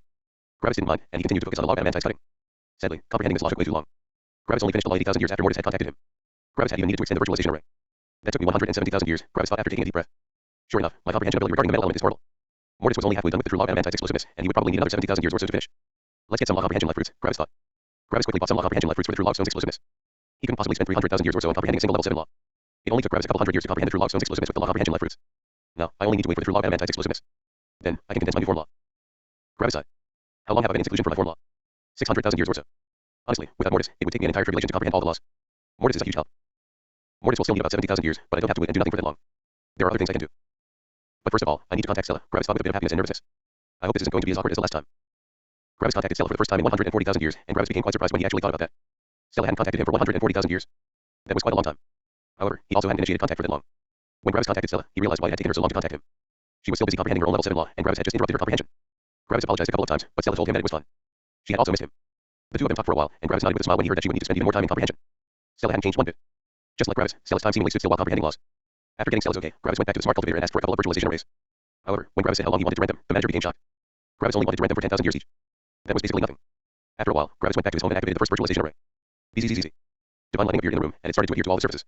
A powerful force pulled on everything in the room, but nothing moved. The opposer had created this room, and some mere divine lightning couldn't even attempt to move something in here. This was the true law of divine lightning's magnetism and also the highest law regarding magnetism. Highest law. But what about heavenly lightning? Well, level 9 laws were very different from all lower rank laws. Level 9 laws already demonstrated perfection. It was impossible to make heavenly lightning faster. It was impossible to make heavenly lightning more powerful. Heavenly lightning was the perfect form of lightning, and one couldn't improve on perfection. Because of that, there were no battle laws for level 9 laws. Only laws that were directly needed to condense the law of the true world could be level 9 laws. Everything else was below them. This also meant that someone who has managed to comprehend the law of the true world automatically knows all existing level 9 laws. Well, a form law could also be pushed to the power of a level 9 law, but form laws were special and weren't naturally formed. So, why was Gravis comprehending the true law of divine lightning's magnetism? Simply so he didn't have to do it later. It wouldn't increase Gravis' power since he already knew the law of heavenly lightning, but he wanted to comprehend it regardless. Gravis finished the level 7 true law of divine lightning's magnetism in only 10,000 years. Then, Gravis comprehended the true law of divine lightning's stasis, which also took him 10,000 years. After that, Gravis comprehended the true law of divine lightning's efficiency, which also took him 10,000 years. Then, Gravis comprehended the true law of divine lightning's speed, which also took him 10,000 years. Lastly, Gravis comprehended the true law of divine lightning's power, which also took him 10,000 years. When Gravis finished the last law, he closed his eyes and combined all the insights he had gained over the years. Boom. And then, Gravis comprehended the level 8 true law of lightning's manipulation. Usually, Gravis would have needed to temper himself to comprehend the level 8 law since he didn't have much experience with them, but due to his incredible affinity for lightning, comprehending the law came naturally. It hadn't even been difficult. Sadly, the level 8 true law of lightning manipulation didn't change Gravis' battle strength. Heavenly lightning was already perfect, and it was superior in every way. However, Gravis was still quite happy. Gravis opened his eyes with a wide smile. I know everything about pure lightning that there is to know, he thought with happiness. The only missing things regarding lightning are the level 8 mixed elements, but they can't really count as pure lightning. I now know all the laws of pure lightning. I've really come far, haven't I? Gravis remembered the time he had entered the lower world. Back then, Gravis had searched for a way to learn more about lightning. Eventually, he had seen the flyer for the yearly entrance exams of the proxy elemental guilds, and Gravis had finally found a way to learn more about lightning. Then, he had been the first person in that world to comprehend pure destruction lightning. Yet, destruction lightning had only been a tiny part of all the lightning laws. There had still been the punishment lightning, divine lightning, heavenly lightning, and all the lightning battle laws Gravis didn't know about. The path of lightning had been incredibly expensive, more expensive than Gravis could have ever imagined. But now, Gravis knew all of it. There's only one personal lightning left, but I don't even know if it is lightning. His lightning hasn't been created in his cosmos, and it obviously only exists in his own being. All my knowledge of lightning comes from this cosmos, which could mean that his personal lightning might be very different. My way of lightning comes to an end here. Now, I need to focus on everything else. If you find any errors, please let us know. Report chapter so we can fix it as soon as possible. Chapter 1177 to 1177, 600,000 years of comprehension. After thinking about his life for a bit longer, Gravis decided to contact Stella again. Stella quickly told Gravis that she was still comprehending, and Gravis simply nodded. Gravis didn't know what kind of law Stella was focusing on, but she obviously didn't have as much experience in comprehending laws as Gravis. So, logically, it would also take her longer. Gravis visited his friends and spent some time reacquainting himself with them. A lot of time had passed again, but rekindling friendship was easier than rekindling love due to the different intensities of the emotions. By now, basically everyone was already a level 9 star god. Weaker star gods became very rare. When Gravis focused on all these people in Manuel's faction, he felt a bit nervous. Every single person in this faction is so powerful that they would serve as incredible tempering for me, Gravis thought. If only one of them decides to attack me, I would have an immensely difficult fight ahead of me. Yet, if to attack, I would definitely die. The world had outgrown Gravis.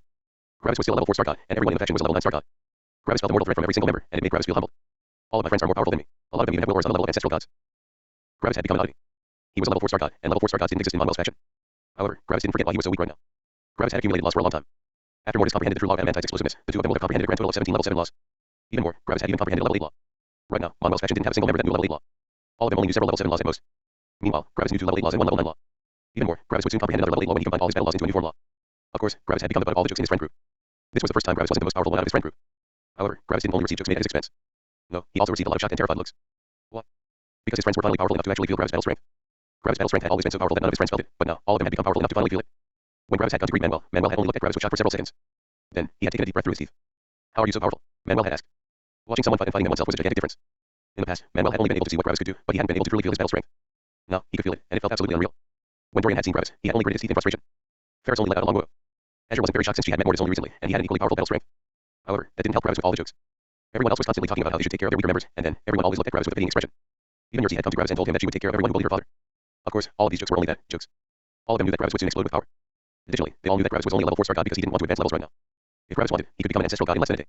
He even had all the money he would need. Yet, Gravis was still struck with nostalgia when he saw how powerful everyone had become. Gravis still remembered when he had met everyone again and how he had feared that not everyone could become a star god. Sadly, his fears had proven to be true. Liam, Sky, Elu, Cyril, Joyce, Broadwalker, Gravis thought. 8 friends, 8 deaths. Gravis still remembered all their faces, their personalities, and their voices. Liam, the charismatic and reliable brother of Stella. the wise and kind old ruler. The charismatic and funny beauty. Sky, the freedom-loving and upbeat hurricane hawk. Elu, the unreliable but well-intentioned disciple. Cyril, the quiet but motivated assassin. Joyce, the unstable and angry mask suppressing kindness. Broadwalker, the simple but loyal follower. All of them had died. However, when Gravis looked at his living friends, a small smile graced his lips. Manuel, the reliable and mysterious sect master. Dorian, the eccentric but inwardly kind old man. Ferris, the simple and kind wolf. Azure, the curious but taciturn empress. Stella, Gravis' eternal love. Paris, Gravis' mature firstborn. Meadow, the uncouth but reliable flower. Narcissus, the prideful tree. Exar, the taciturn and intelligent strategist. Yersi, Gravis' loving daughter. Jake, Gravis' proud son-in-law. 8 friends were dead, but 11 were still alive. Even more, they had all gone over the most difficult hurdle before the divine god realm. Becoming ancestral gods wouldn't be difficult for them. For now, Gravis didn't need to fear for his friends anymore. Gravis spent the next 10,000 years with his friends, and then Mortis returned. Mortis had finally comprehended the true law of adamantine's explosiveness. Gravis wanted to concentrate on his form law, but Stella informed him that she would soon return. So, Gravis decided to delay comprehending his law. When Stella came back, she smiled happily at Gravis and jumped into his arms. Gravis smiled back and kissed her deeply. For some reason, Stella was more happy than usual, which made Gravis equally as happy. What's the occasion? Why are you so happy? Gravis asked. Stella only smirked. Can't I be happy just to see you? Gravis raised an eyebrow. You can, but I know you too well. You have something else. Stella only smiled seductively as she moved a finger across Gravis' chest. Why don't you find out? Gravis quickly excused himself and went to a private place with Stella. And then, the two united for the first time in over 200,000 years. It was like they had never been apart, and both of them enjoyed themselves fully. However, during the act, Gravis' mind seemingly widened as a new dimension of knowledge opened up before him. You asked why I was so happy, Stella said with a shy and red face. I'm so happy because I finally found a way to help you. Gravis registered Stella's words, and his heart seemingly melted. So this was why Stella had taken so long to comprehend her law. Stella's law comprehension experience was also astoundingly quick, and she shouldn't have needed so long for a level 7 law. No, Stella had needed so long because she had found a way to help Gravis. If you find any errors, please let us know. Report chapter so we can fix it as soon as possible. Chapter 1178 to 1178, repayment. When Gravis realized what Stella had done, his heart warmed. You didn't have to do this, Gravis said. You wasted so much time just for me. Stella only smiled brightly with an expression devoid of regret. It's what I want to do, she said lovingly. You've done so much for me, and I want to help you too. Gravis only hugged Stella with love. Gravis postponed the condensation of his form law due to Stella. Mortis spent 10,000 years with Azure and eventually started creating his own form law. Gravis was still busy with Stella. When Mortis felt that Gravis was still screwing around, he felt a bit annoyed, but that changed as more time passed. Boom. Mortis' eyebrows rose in surprise as he suddenly comprehended the 5 level 4 laws of plant composition and a superior level 5 log plant composition. However, that wasn't the end. Shortly after that, Mortis comprehended the 5 level 4 laws of plant growth and a superior level 5 log plant growth. Even if they were only level 4 and level 5 laws, there were still 12 of them, which was nothing to sneer at. Comprehending all these laws would have still taken them a couple thousand years. Yet, another 10,000 years later, Mortis comprehended the level 5 log soul regeneration, which was quickly followed by the level 5 log soul dispersal. Another 10,000 years later, Mortis comprehended the 2 level 6 laws of life growth and life composition. And then, the final law came. Boom. The level 7 true law of physical speed. This law was the main reason why Stella had taken so long. Stella had completely ignored her own power and had focused on laws Gravis needed. Stella knew that Gravis didn't know that much about the life laws, and she had helped him in that regard. Stella had nearly completed all the major laws of life. Sadly, she hadn't been able to comprehend the log soul infusion. There was simply something missing. Stella had spent nearly 250,000 years comprehending these laws. A lot of them were not very useful to Gravis' battle strength, but the level 7 law of physical speed was very useful. This law wouldn't directly allow Gravis to become faster due to his law of heavenly lightning. After all, heavenly lightning speed was far superior to the speed of a level 7 law. However, the law would help Gravis in saving energy. Since Gravis' speed was now closer to the speed of heavenly lightning, he wouldn't need as much energy to push himself further. In essence, Stella had helped Gravis in reducing his energy usage. It wasn't a gigantic help, but it was help. Stella had managed to help Gravis. Of course, Stella benefited just as much as Gravis and Mortis from this exchange. Stella had received all of the laws Gravis knew, except for the level 8 log lightning's manipulation since it was too high for Gravis' log empathy. But wait, how was Stella able to give Gravis the level 7 log physical speed? Wasn't her log empathy even lower than Gravis? Well, not anymore. While Gravis and Stella had exchanged their love, Stella had realized something crucial. She had essentially nearly wasted 250,000 years for something she didn't need. She had spent 25% of her longevity to selflessly help her husband. When Stella had felt how happy Gravis was, all her hidden regrets vanished. She had truly done the right thing, and seeing Gravis so happy was all she needed. That was when Stella had comprehended the true log empathy, a level 9 law. Stella had never felt so much love before, and she was truly happy. She gave herself fully to Gravis, and Gravis felt like a new world had opened before him. Boom. Gravis also comprehended the true log empathy. The true log empathy was incredibly powerful, allowing it to even transmit itself to others. However, that also made sense. After all, the peak of empathy was sacrifice, and the true log empathy had no problems with giving itself to others. Stella had comprehended her first level 9 law, which also allowed Gravis to comprehend his second level 9 law. The log empathy was nearly useless in battle, but it was a necessary building block for the log of the true world. Additionally, comprehending the true log empathy wasn't easy. It was hard to comprehend it without the person being willing to sacrifice something important to them. Mortis had also comprehended all of these laws, and he thanked Stella deeply in his mind. She had truly helped him. Yet, all good times must come to an end at some point. After 30,000 years of love, Gravis and Stella parted ways again. However, they would never feel apart again. They had a connection with each other that only two people with the true log empathy could have. One could say it was the deepest love that could possibly be felt by any living being. After parting with Stella, Gravis focused on creating his form law. Mortis had already done a lot of preparation for the form law, and he told Gravis about all the useful parts. Gravis still looked through all the other battle laws, but he agreed with Mortis when he didn't find anything else of use. Mortis had highlighted everything that he considered good or better and ignored everything he considered above average or worse, which still left a vast number of insights. Mortis was already focusing on creating his form law, and he would soon be done. Sadly, Mortis' form law would be Mortis' form law, not Gravis. Mortis and Gravis had very different fighting styles, and they preferred different attacks. 10,000 years later, Mortis condensed his level 8 form law. Mortis' form law was focused on slow but devastating attacks. He would supplement these slow attacks with various other skills that immobilized his enemy. As long as he managed to hit with his form law, the enemy would be decimated. Gravis needed another 20,000 years to condense his level 8 form law. Just like with his previous form law, Gravis preferred quick-range attacks. Gravis had plenty of laws that allowed him to evade, retreat, or block his enemy's attacks. Even more, Gravis could manipulate his enemy's perception with his law of perceived reality. Lastly, Gravis planned his form law around fighting with Mortis.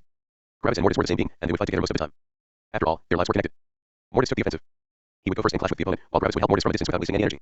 Then, when Mortis got tired, Gravis could go in and explosively unleash all of his power. The enemy should have also been weakened by then. Then, everything was done. Gravis and Mortis had finished their material laws, battle laws, and form laws. They were both still level 4 star gods, but their law comprehension was even superior to almost all ancestral gods. They knew 2 level 9 laws, 3 level 8 laws, and 32 level 7 laws. Gravis was now 1,250,000 years old, and he would even reach his tribulation in 95,000 years. 1,000,000 years had seemed so long when Gravis had become a star god, but nearly all years had passed. Gravis didn't feel like he had lived for 1,000,000 years, but it was the truth. Then, Gravis took a deep breath and looked at Mortis. It's time, Gravis said. Mortis nodded. It's time. Mortis took out an emblem and handed it to Gravis. On the emblem was a gigantic eye hidden behind clouds. It was the entry token for a heaven's trial. It was time. If you find any errors, please let us know. Report chapter so we can fix it as soon as possible. Chapter 1179 to 1179. Gate. Gravis left Monwell's faction after saying goodbye to everyone. To alleviate their fears, Gravis told everyone that he would probably be gone for quite a while. Back then, the heaven's trial had taken Gravis over 4 years, which had been an incredibly long time for him. Maybe this heaven's trial would also take an incredibly long time. He also told them that, as long as his father didn't inform them, it meant that he was still alive. Like that, they didn't have to worry about the unknown. Gravis also said sorry that he couldn't be there for Stella's tribulation. Stella would undergo her tribulation in about 45,000 years, and Gravis assumed that the heaven's trial would take longer. In fact, it wasn't only Stella undergoing her tribulation. Most others had become star gods just shortly after Stella, shortly meaning 100,000 or 200,000 years later. Gravis referred to hundreds of thousands of years as shortly. Eventually, Gravis left. Obviously, Mortis followed him, but he kept himself intangible. After all, he had only bought 1 token, which was for Gravis, and he wouldn't buy a second token if he could just enter for free. Or their own the heaven's trials, not the eternal fire sect. After teleporting for a couple of hours, Gravis arrived near an empty mountain range. Boom. An incredibly powerful will aura suppressed Gravis as a blue-haired teenager appeared in front of Gravis. It was hard for Gravis to feel his realm, but Gravis guessed that he was probably a level 4 or level 5 ancestral god. You are not from the eternal fire sect, the teenager said. And yet, I have an entry token, Gravis answered with a voice transmission. If you could retrieve your will aura, I could show you. The teenager narrowed his eyes, but he complied. The pressure on Gravis weakened, and Gravis summoned the entry token, which quickly got taken away by the teenager. The teenager looked at the entry token with concentration and then at Gravis. CRK. The teenager destroyed the entry token and nodded. You can go in. Gravis nodded politely and passed the teenager, who just teleported away again. Gravis went to the foot of one mountain and landed. Before Gravis was a small cave. It wasn't any bigger than a mortal iron mine, and it felt rather rustic. After entering the cave, Gravis calmly walked for a while, and as he walked forward, the cave widened further and further. Eventually, the cave was over 5 kilometers wide and high, and a humongous, golden gate appeared in front of Gravis. The gate shone brightly with gold, and it gave off a kind of holy aura. Everyone that saw this gate would realize that this gate had something to do with heaven. Gravis only smiled bitterly. The eternal fire sect put a mountain around the gate to hide this gate. They probably don't want others to know that they own this heaven's trial. After all, a heaven's trial gives tempering without needing to fight other sects. That's quite valuable. After a bit of looking at the gate, Gravis walked forward and put his hand on it. It's quite heavy, Gravis thought. Gravis used more power, but the gate still wouldn't budge. How heavy is this thing? Gravis shouted with frustration. CRR. Gravis transformed into his beast form and put all his 6 arms onto it. It still wouldn't budge. Bang. Gravis activated his true log physical speed to increase his power and also used his heavenly lightning. CRR. The gate was vibrating, but Gravis was already using all of his power. A little help, please. Gravis shouted through gritted teeth. Gravis, just open one gate. You don't need to open both at once, Mortis answered Gravis. Gravis gritted his teeth in exertion. But I want to open both gates, he shouted back. Fine, go ahead, Mortis answered, not helping. Gravis pushed harder, and after minutes of exertion, he finally managed to very slowly move the gates. As soon as a tiny crack in the gates appeared, a bright light illuminated the cave. It was like paradise was just waiting beyond these gates. Gravis was momentarily blinded by the light, but he only grinned with motivation as he pushed further. The gates opened more and more, and the cave broadened even further. In a dark cave, a lone black demon was pushing a gigantic gate, which seemingly had paradise behind it. Gravis did one last push, and he managed to open the gates just wide enough for him to walk through without having to move sideways. The light behind the gate bathed Gravis, and Gravis closed his eyes in happiness, his entire body being enveloped by the light. Then, Gravis walked forward with outstretched arms as if he wanted to embrace the light. Are you done yet? Mortis asked from in front of Gravis. Gravis only grinned. The light had been Mortis. He had passed through the gate in his intangible state and had rematerialized behind it to wait for Gravis. When Gravis saw the light come through the gates, he got an amazing idea about a joke, and he went through with it. Gravis only laughed as he saw Mortis' no expression. After a bit, Gravis walked forward, putting his hand on Mortis' shoulder in a friendly manner. Ooh. Gravis' hand basically fell through Mortis. Hey, you don't have to be so cold. You're a star, you know. You're supposed to be hot, Gravis said. Mortis only looked at Gravis with an even look. There was no reaction visible on his face. Mortis also didn't answer. Fun, let's look at the heavens trial, Gravis said with a slight chuckle. Then, Gravis walked forward along the dark corridor. Just like with the heavens trial in the lower world, this heavens trial was also constructed out of a kind of stone one would normally find in a mausoleum. It was like any person that walked here would walk to their grave. However, Gravis only walked for a couple of steps before he stopped. Then, he looked forward with narrowed eyes as if he were evaluating something. Mortis saw Gravis' expression, but he didn't comment. Mortis, Gravis said slowly. Mortis didn't answer. Gravis looked at Mortis behind him with furrowed brows. Mortis, we have a problem, Gravis said. Mortis only looked at Gravis with a raised eyebrow, signaling skepticism. Mortis, Gravis said slowly. I can't see. I need a light. Then, Gravis broke out into laughter as Mortis only looked at Gravis with a deadpan expression. Why are you like this? Mortis asked. Gravis only laughed harder. After Gravis had laughed for a while, Mortis looked at Gravis again with a solemn expression. Do you remember everyone we have met in the lower world? Mortis asked calmly. The question took Gravis by surprise, but he nodded. Do you remember Gorn? Mortis asked. Gravis looked up for a second to gather his thoughts, but it clicked eventually.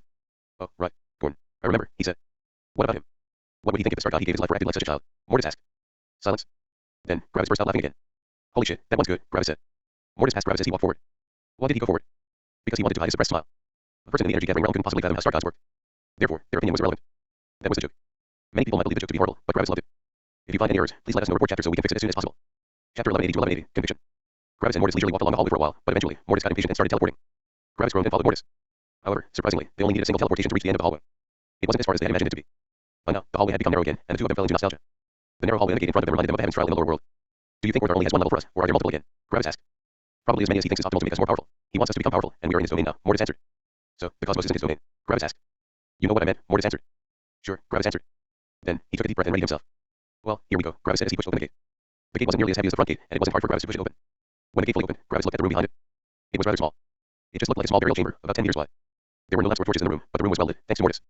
So, I guess we don't have to fight in this one, which means that there are more levels, right? Gravis asked. Correct, Orthar said from the middle of the room. Surprisingly, Orthar had been in the middle of the room this entire time, and Gravis had spotted him. So, how many are there? Gravis asked as he and Mortis entered the room. Bang. The gate behind Gravis closed violently. Do you have to be so dramatic? Gravis asked. It does that automatically, Orthar answered with a light smile. Every time Gravis saw Orthar smile, he felt confused. The Orthar he had known had never smiled, but then, Gravis remembered that Orthar had changed. This Orthar was no longer the friend he had met in the middle world but the highest heaven. They were certainly similar, but this version of Orthar had had billions of years to gain experience. You become accustomed to the uneven passage of perceived time, Gravis, Orthar answered. You don't have to be surprised every time you see me doing something as simple as showing a smile. As I've said previously, I'm not a different person to the Orthar you knew. If you were to differentiate us, you could say that I am simply the version of him after having been alive for a very long time. Your version of Orthar would have eventually become me since he is me. So, don't act like you don't know me. In fact, I'm still the same Orthar, except for the fact that I've grown a lot since we parted ways. Just think of it like you have been comprehending laws for the last couple of billion years, Orthar explained with a calm voice. Sorry, it's just weird, and I'm not used to you being like this, Gravis said. People change, and that's normal, Orthar answered. I designed them that way. Without growth, you can't have power. You can become more powerful by staying the same, but that means that your adaptability will be severely lacking. You will only be powerful in one situation and helpless in 100 others. Anyway, you asked about the number of levels, Orthar said as he looked at Gravis and Mortis. Gravis nodded. Mortis didn't really talk much since Gravis was basically always asking the very things Mortis wanted to ask. The same as the time before last time, Orthar answered. Time before last time, Gravis asked with confusion. We also went through one when we comprehended the major law of humility, Mortis commented from the side. Oh, right. I nearly forgot about that. Gravis answered as he remembered the time he had been in the body of some ruler in the Unity realm. So, 5, right. Gravis asked. How many levels had there been? Asked Orthar. 5. Gravis asked, unsure about the question. Then why are you asking for confirmation? I already gave you your answer, Orthar said evenly. Gravis released an annoyed sigh and looked to the side. Man, you and Mortis could be best buddies. And what about you? Orthar asked. What? Gravis asked, taken aback by the question. You and Mortis are the only beings that I could theoretically call friends. Everyone else either doesn't know anything about me, is one of my descendants, or is your father. Gravis scratched the back of his head awkwardly. I don't see the problem, Mortis said from the side. We've been friends, and we still are friends, and it will stay like this as long as you don't start doing something behind our backs. Gravis nodded in agreement. Then, Orthar smiled again. Then, we are friends, he said. Quite a weird feeling, actually. Anyway, we should get back to the topic, Orthar said as his smile vanished. Gravis and Mortis listened to Orthar closely. Gravis, Orthar said as he looked at Gravis. You have your goals. Gravis nodded. You have your priorities, and you know what you want. Knowing your goal and having the conviction to reach your goal is one of the most integral parts of becoming powerful. As you know, at one time, your brother had lost that conviction, which resulted in him stagnating for over a million years. Someone as talented as your brother had stagnated for so long, just because he was lacking conviction, Orthar said. Gravis frowned. I don't think that's correct, Gravis answered. His goal was happiness, and the fact that he managed to bring himself to stop cultivating is a testament to his conviction. Then how did his conviction change? Orthar asked. What do you mean? Gravis asked. You said your brother stopped cultivating because his conviction was strong enough to stop him from doing so. Yet, when you popped up, he continued cultivating. If his conviction was so powerful, why did he suddenly change his goals? Orthar asked. Goals can change, Gravis answered. The thing you describe as changing goals is something I wouldn't describe as such. Gravis lifted an eyebrow. Your main goal is happiness, Orthar said. You want to spend time with your partner, your family, and have some children. That's the main reason why you want to become powerful. You want to secure the longevity of your happiness. Gravis nodded. What if you stop cultivating to be happy right now? As long as you retreat from the world of cultivation and give away all your valuables, no one will hunt you. You can live out your life of happiness without anyone interfering, Orthar said. Why don't you do so? Because that would be too short, Gravis said. As you said, I want to secure the longevity of my happiness with freedom and power. Exactly, Orthar said. That's what I meant with having conviction for a goal. You are willing to go through the momentous task of becoming the most powerful for your goal. Now, think back to your brother. Wasn't his goal also happiness? If so, how did it change? It didn't exactly change, Gravis answered. I'm pretty sure Orpheus also chases happiness, but he realized he needed strength. So, has his goal changed or not? Not, Gravis answered. And that's where your definition differs from mine, Orthar explained. His previous goal has been happiness, but now, his goal is happiness and power. These two things are intrinsically connected. You can have one or the other, but if you want to keep one of them for a long time, you need the other as well. You can become the most powerful, but if you are not happy, nothing will keep you alive after a certain amount of time passes. You can become happy, but if you are not powerful, you will die too soon for your liking. Your brother chased happiness, but his conviction wasn't strong enough to also chase power. That's what I meant when I said that his conviction wasn't powerful enough. Gravis raised an eyebrow. So, only when someone chases power is their conviction strong enough in your opinion? No, Orthar answered. Someone that only chases power is also destined to not live for a long time. I don't want to invest so much into a new heaven's magnet just to have them kill themselves after surviving 2 temperings. A strong conviction includes power and at least one other goal, Orthar explained. Then, he looked into Gravis' eyes. You have that. Then, Orthar looked at Mortis. And you don't. If you find any errors, please let us know report chapter so we can fix it as soon as possible. Chapter 1181 to 1181, Workings. Mortis only looked evenly at Orthar. You think I don't have a conviction? He asked neutrally. I don't think, I know, Orthar answered. Just like every living being in this world, I am your designer, and I can see through all your laws. If anyone else had said that, Mortis would only despise their arrogance, but this was Orthar. Orthar was the literal creator of this entire cosmos and everything in it. So, Mortis actually started to doubt his own conviction at this moment. However, do not misunderstand, Orthar said with a more relaxed tone. Your conviction has already become stronger than it has been previously. Orthar gestured to the hall. As you both know, I need more energy and power to resist your father. If I relax for even a moment, he will drain my cosmos. Your father doesn't pull the energy out of the primordial chaos like my cosmos, but directly from my cosmos. Theoretically, let's assume I have 100 units of energy in my cosmos, and your father has 10. Now, imagine your father absorbing 1 unit of energy for 1 unit of time. If I didn't do anything during that 1 unit of time, your father would have 11 units of energy while I only have 99. That still doesn't sound that bad, but keep in mind that your father can use energy in a more destructive way than me. It's not an overstatement to say that if your father had 10 units of energy and I had 100, we would be of equal power. This means that his 10 units of energy equal my 100 units of energy when we compare power. Now, if he only absorbed 1 unit of energy and reached 11 units of energy, I would need 110 units of energy to resist him. This means that I have to grow more than 10 times as quickly as him. Orthar narrowed eyes. And he's getting faster and faster in absorbing energy. And what does that have to do with my conviction? Mortis asked. Many people would have gotten annoyed at such a sudden interruption, but Orthar knew Mortis. The point is that I can't waste any energy, Orthar said. Because of that, I need to be certain that everyone that reaches the heavens magnet realm stays in that realm for as long as they can. The bodies of heavens magnets are already at the peak of compression regarding energy, which means that they can absorb more energy. If a heavens magnet that has lived for 100 million years dies, they will give the cosmos just as much energy as a heavens magnet that died directly after their breakthrough. However, the value in the heavens magnets is that their intense density of energy pulls in more energy from the primordial chaos. Therefore, even if a heavens magnet that has lived for longer has just as much energy as a young one, the older heavens magnet has still pulled in several times their own worth in energy from the primordial chaos. And that's when you have to confront the actual enemy, Orthar said as he looked at Mortis. Yourself. Mortis looked with furrowed brows at Orthar, but he still felt a bit nervous. When you reach that power, no one will threaten your life anymore. There are no enemies since the other heavens magnets don't gain anything by fighting. They would much rather live out their life and eventually fight when their tribulation arrives. The black magnet also only has killed the undying doctor because they were fated to fight anyway in about 2 million years. They were the closest in power to each other, and they would have ended up as each other's enemies. In such a short amount of time, it's impossible to increase one's strength when one has already reached such heights. That's why the outcome of the fight wouldn't have changed, even if the black magnet had waited for another 2 or 3 million years. Yeah, is that the only thing that can kill him? Orthar asked. Gravis remembered the time Mortis had sacrificed himself in the heat of death. Sure, if Gravis had died, Mortis would have also died, but he would have at least tried to find another solution instead of directly giving up. However, Gravis didn't comment. The other enemy is you, Orthar explained. As I explained previously, you can reach supreme power without another goal, but you won't be able to survive for long. Even if it didn't appear like it, the black magnet also had another reason to become powerful, which was curiosity and trying to understand everything. He also wants to know what's beyond this cosmos and how to reach your father's realm. Power wasn't his only goal. That's also why he is still alive. Now, let's come to you, Orthar said as he looked at Mortis. In the past, you have only chased power. Only chasing power wouldn't have been a problem until you reached supreme power, but due to your proximity to Gravis, you have been confronted with the problem prematurely. Then, after you met with your partner, your goals have changed. You don't only chase power anymore. Now, you also chase happiness. That's a step in the correct direction, but it's not enough since you have been confronted with a new issue. Now your priorities clash, Orthar said. You are like your brother, Orpheus. You are dreaming about giving up on cultivation. Gravis looked at Mortis with surprise. Mortis didn't appear that different from how he had been in the past. Yet, Mortis had already severely changed inside. However, Gravis had still been surprised that Mortis had changed to such a degree. As far as Gravis remembered, Mortis had always chased power fervently, but now, his feelings for treasure had reached such a level that it had overtaken his thirst for power by that much. I'm not considering it, Mortis said. I said you're dreaming about it, Orthar said. You're not planning on going through with it, but you wish you could. Continuing on the journey of cultivation feels like something you have to do instead of something you want to do. It feels like a responsibility. Right now, it feels unimaginable to you that you would ever stop cultivating, but that will change very quickly. At the latest, when you inevitably comprehend the true law of freedom. Mortis furrowed his brows. However, the true law of freedom is not perfect, Orthar explained. One law on its own can't decide your entire path. If you only follow the true law of freedom, you will refuse to take responsibility for anything. Your partner and your family will distance themselves more and more from you since you will never do anything you don't want. At the same time, only following the true law of freedom won't make you powerful. You want to become more powerful, but you have to go through tempering, which is something you don't want. So, logically, you won't go through tempering. After all, why would you? You don't want to. You need to follow all the laws, not just one. Following one might not be the wrong choice, but it might also not be the correct choice. And what's your plan? Mortis asked suddenly, interrupting Orthar again. Orthar looked at Mortis. If you find any errors, please let us know report chapter so we can fix it as soon as possible. Chapter 1182 to 1182, Trial 1, Time. The first level of the heavens trial, Orthar said, only involves you, Mortis. Why only me? Mortis asked. Because you and Gravis are not equal. Gravis and Mortis furrowed their brows. This was a sore spot for them, and they would take this as a provocation if any other person had said that. However, it was hard to argue with the very being that knew absolutely everything. Your power is about equal, but everything else isn't, Orthar explained. Gravis' conviction is far above yours, and if you also want to become powerful, your conviction has to reach his level. Why do you care? Mortis suddenly asked. From what I've heard, the entire deal with Gravis being some sort of mediator between you and our father only includes Gravis, not me. You said previously that someone that only chases power won't face any issues before they become heavens magnates. Yet, when we reach that realm, he and I would have already been split into separate beings. After all, we only need the true law of sentient life. At that point, he is he, and I am I, Mortis said. So, why would you fear that I survive for a long time? Orthar only looked at Mortis. You are even more trustworthy than Gravis, in my opinion, Orthar said. Gravis raised an eyebrow, but eventually, he nodded in understanding. Mortis was generally more cold-hearted, but Mortis also put fairness above nearly everything. Orthar hadn't gone against Mortis in the past, and with Mortis' fairness-oriented mindset, it would be very likely that he wouldn't go against Orthar. There's a possibility that Gravis will turn a blind eye to a sudden attack of his father, but I know that you won't. I'm using Gravis as insurance against your father, but I want to use you as insurance against Gravis. If Gravis ever breaks his word without a good reason, you won't just stand idly by, and Gravis knows that. That's why the chances of him breaking his word will be several times smaller, Orthar explained. That really reminds me of the old Orthar, Gravis thought. He has insurances for insurances just to be prepared for every possible eventuality. Mortis looked at Gravis for some seconds. Gravis wasn't sure what to express right now. Understandable, Mortis said, looking back at Orthar. Dig, Gravis muttered. Mortis and the current Gravis came from the same Gravis, but they had developed in very different directions. By now, if one ignored their appearance, one wouldn't even think that the two of them were related. They were simply way too different. So, obviously, the two of them also had disagreements. If one were to exaggerate the negative images the two had of each other, Gravis would appear like an uncaring, lazy bum in Mortis' mind, while Mortis would appear like one who's too serious stickler for the rules that can't get that stick out of his ass in Gravis' mind. Of course, the two of them were very close friends. These thoughts were, at most, some annoyances they had with each other. Alright, so what do you want to do? Mortis asked Mortar. First, the time you have been alive must be extended. Gravis has lived for millions of years more, which has given him ample opportunities to think about himself and his life, which resulted in him affirming his beliefs. You didn't have these millions of years. Gravis raised an eyebrow. He knew that Mortar was referring to Samsara. Mortis had never used Samsara. What? Because he couldn't. Samsara had been designed by Gravis for his void lightning, while Mortis was entirely made out of heavenly lightning. Mortis couldn't use void lightning, even if he wanted to. Because of that, he also couldn't use Samsara. And how am I supposed to gather this experience? Mortis asked. Mortar pointed at Mortis. Suddenly, Mortis' eyes widened in shock. Mortis absent-mindedly extended his right arm. Easy. Black lightning devoid of laws appeared on his hands. It was void lightning. When Gravis saw the void lightning, he was a bit surprised. He had expected that his void lightning was unique to him, but he also quickly realized that it was also logical that Mortar could use it. After all, Gravis had created void lightning out of the absence of laws. Couldn't Mortar just do the same thing? Mortis took out his saber, and a second later, the area around his saber shifting gray waves, all reflecting different perceived realities. Since Gravis knew how to use Samsara, Mortis also knew how to use it. You want me to use Samsara? Mortis asked as he looked at Mortar again. Correct, but I have to do some other things before that, Mortar explained. Then, Mortar stretched his right hand towards Mortis and clenched it into a fist. Mortis' body seized and froze as a shocked expression appeared on his face. Gravis looked at Mortis with narrowed eyes. If he tries anything, I will intervene, the opposer spoke into Gravis and Mortis' minds. Gravis only nodded. Then, Mortar pulled his right arm to the side. Bang. Mortis' body shook, but after a second, he regained control over his body. Meanwhile, Gravis looked with shock at the place beside Mortis. Besides Mortis was a multicolored star now, which shone in endless, colorful images of different realities. This was Gravis' star. Mortis looked at his body, which had stopped shining, in shock. They both knew what this meant. Mortis was no longer connected to Gravis. Mortis was his own being. This is only temporary, Mortar said. I want you to gain freedom with your own power, but for now, I need to split you two. Because if you die, your death will impact Gravis' growth, and I can't allow that. Mortis looked at Mortar with skepticism. If I die, do you mean that you don't know? He asked. I can calculate the future, but not to the tiniest of details to the extent of millions of years. There are simply too many calculations I have to do at once, Mortar explained. I can only make an educated guess, but that guess isn't reliable. My predictions have been proven wrong more than once already. So, there's a chance I can die, Mortis said slowly. The chances are relatively high, Mortar said. However, I would rather take these chances right now than take the chance that you won't be around when Gravis finally reaches the power to do his duty in the future.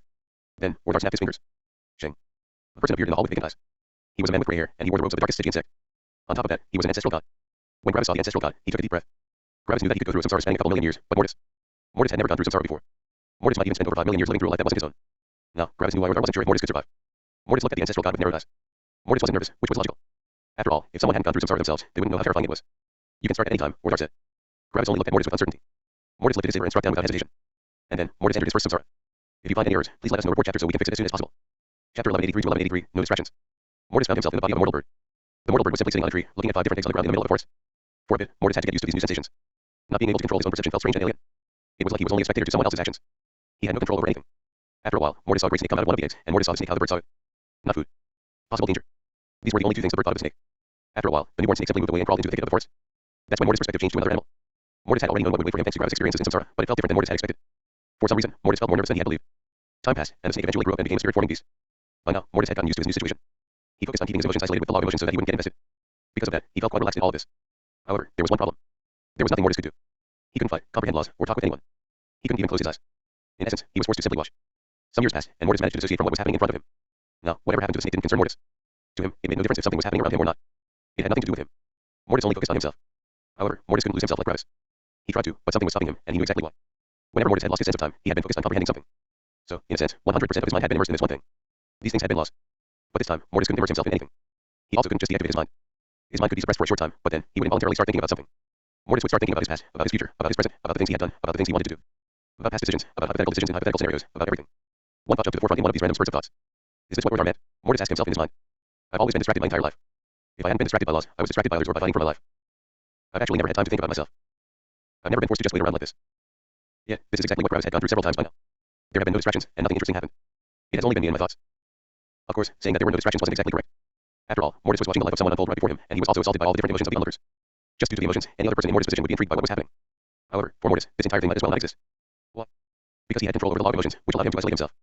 Additionally, Mortis was more cold-hearted than Gravis anyway, which meant that he generally cared less about the lives of beings he perceived as weaker. Of course, the isolation wasn't perfect. If it were perfect, Mortis wouldn't know the major law of emotions, but the true law of emotions.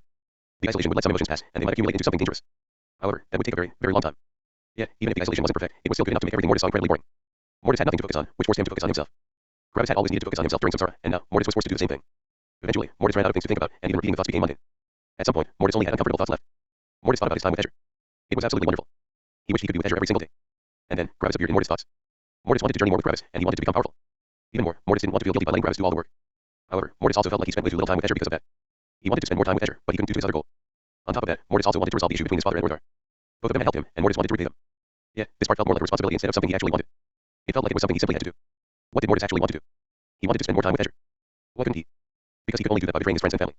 Of course, they might not see his actions as a betrayal, but Mortis viewed them as a betrayal. Mortis felt like he was trapped in a cage, and to escape, he had to travel through a mountain of time and danger. Yeah, what if Azure died before he could finish the mountain? It would take an incredibly long time for Mortis to become a heaven's magnate. During that time, Azure would have definitely already reached the divine god realm. Could Azure survive for so long? Sure, she was powerful, and she always received a ton of loss from Mortis. However, how good was her growth ability in danger? What if one of her opponents managed to comprehend all of their fight, and she couldn't? Then, wouldn't Mortis feel like he would have worked on the mountain for nothing? His goal was happiness, and his happiness depended on Azure, and Azure probably couldn't live forever. This meant that there might be a time constraint for reaching his goal. If Azure died, wouldn't Mortis hate himself for not spending more time with her while she was alive? Mortis had thought about these things for a long time, and these thoughts were the main reason for his inner conflict. If Stella died, Gravis would be devastated. However, he would be able to recover eventually, and he would continue living. At some point, he would find someone that could reawaken his feelings, and he would be able to chase happiness again. To him, happiness is an eternal goal. Awakening his happiness depends on the people around him, but the seed of happiness will remain indestructible and will remain inside him. It only has to wait for more people to appear. What if Azure died? Mortis felt like his mind was thinking about something, but he couldn't put it into words. He felt like he was analyzing something he didn't know. He was analyzing his own feelings. As more time passed, Mortis became more and more uncertain. He wasn't sure about the right answer. At the same time, in front of him, the snake had become a peak immortal emperor. Not even 10% of Samsara had passed. If you find any errors, please let us know. Report chapter so we can fix it as soon as possible. Chapter 1184 to 1184, first trial complete. Over the next million years, Mortis continually wrung with his thoughts and doubts. He was forced to confront them since there was nothing else to distract him.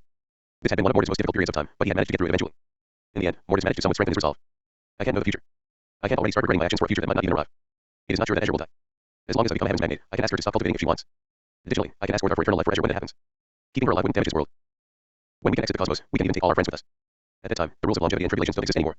Even an immortal can theoretically live for eternity as long as they don't meet danger. I can only work on becoming powerful as fast as possible. I've doubted my past actions, but now I realize that my past actions have been correct. I only spent a short time with Azure between laws, and I will continue to do so. I have to keep our love alive, but I also have to work as hard as possible on becoming powerful. That's the best way I can see to achieve power. I want to live with Azure for eternity, and that's how I will achieve it. This was Mortis' strength and resolve. Sadly, the beast in front of Mortis had only just become a level 5 star god. There was still a long way to go. However, with Mortis' newfound resolve, he found it easier to lose himself. The reason why Mortis hadn't been able to lose himself wasn't that he had no distractions, but because his worries forbade him from thinking nothing. The worries had just entered his mind without any invitation, and there had been nothing Mortis could do except to confront them. Because of that, Mortis managed to lose himself, and time seemingly passed faster before his eyes. 5 million years later, the beast had become an ancestral god. However, Mortis' ability to lose himself had become weaker. The tiny smidges of emotions that had passed his isolating barrier had accumulated. Now, Mortis felt a bit invested in the life of the person in front of him, and he started to subconsciously root for them. If someone was isolated for long enough, even an unimportant hole in the wall surrounding them might become emotionally connected to the person. After all, the hole was marginally more interesting than the wall. Mortis had realized what was happening, and he continually told himself to stay himself. He couldn't let the life of his ancestral god change him. Sadly, as more time passed, Mortis felt like what the ancestral god was doing was the right decision, even if Mortis wouldn't have thought that previously. Mortis even started to feel a slight feeling of love towards the ancestral god's partner, which made him grit his teeth violently. Mortis felt himself change, and he feared that he might lose himself. Mortis had finally managed to affirm his conviction and goals, and he was happy about how he currently was. He didn't want to change into someone that didn't have these strong convictions. That would throw away all the hard work he had done.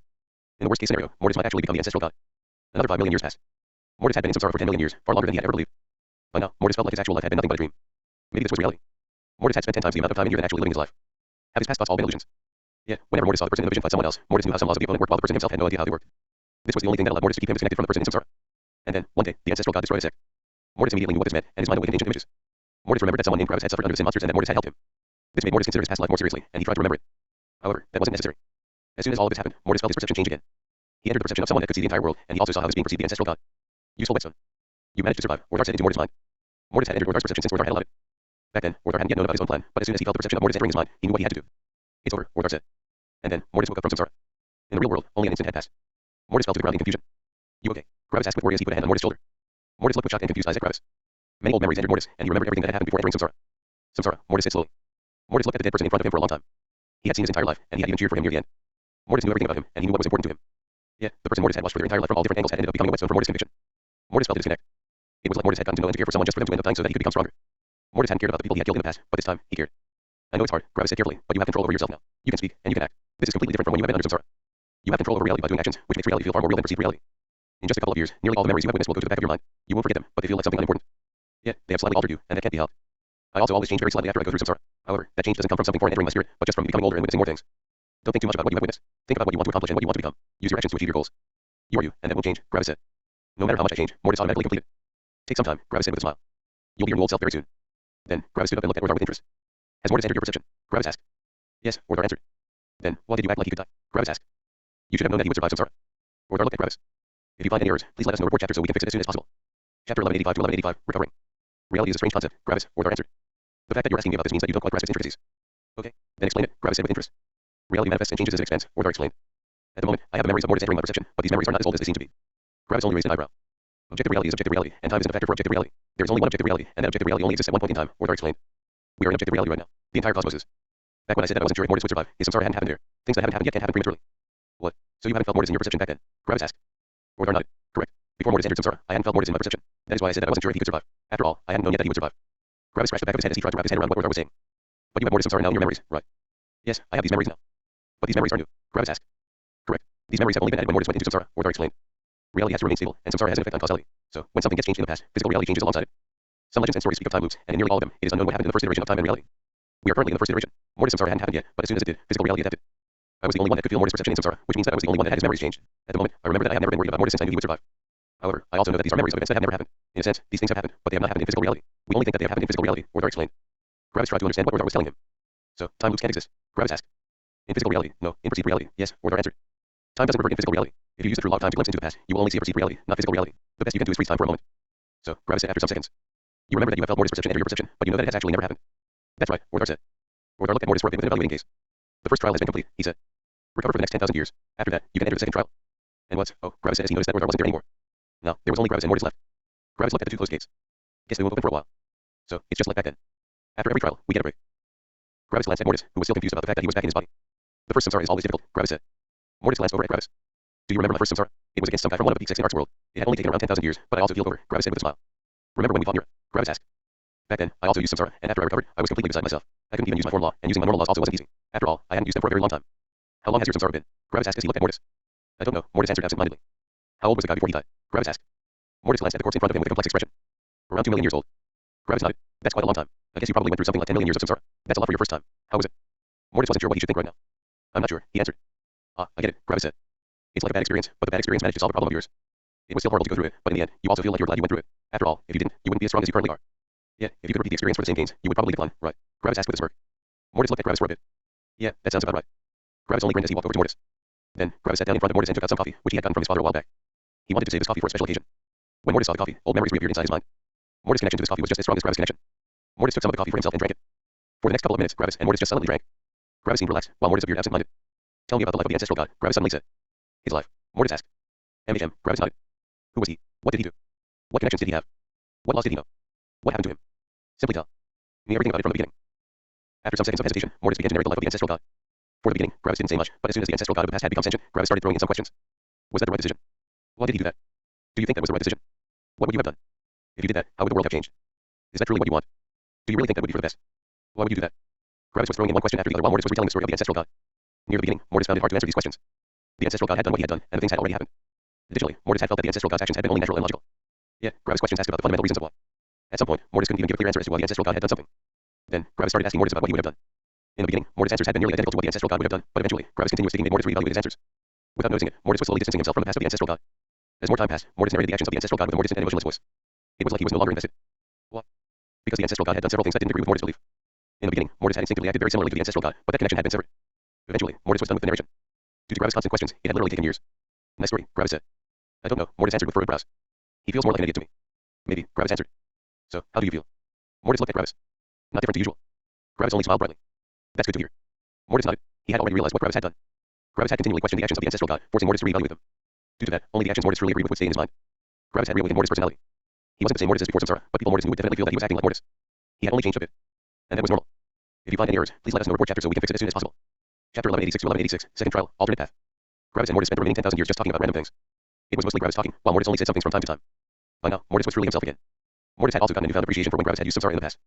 Hearing about samsara and experiencing it were vastly different experiences. Now, Mortis truly knew how difficult it was to remain oneself in samsara, and after having gone through it, Mortis also now knew how Gravis could be so sure of himself. He's had a lot of time to think about himself. And now, Mortis also had the opportunity to experience these things. In a sense, Mortis felt like he had matured. His battle strength didn't increase, but his personality had become stronger and stabler. Things that might have thrown him off track in the past wouldn't have as significant of an impact anymore. Mortis knew what he wanted, and he would work towards his goal. When the 10,000 years were up, one of the gates opened on its own, and the two of them looked over. Wanna go? Gravis asked with a smirk. Mortis nodded with a serious expression. He didn't know what would await him in the second trial, but he knew that it would probably also be difficult. Orthar was shaping Gravis and Mortis into beings that could survive an eternity as heaven breakers.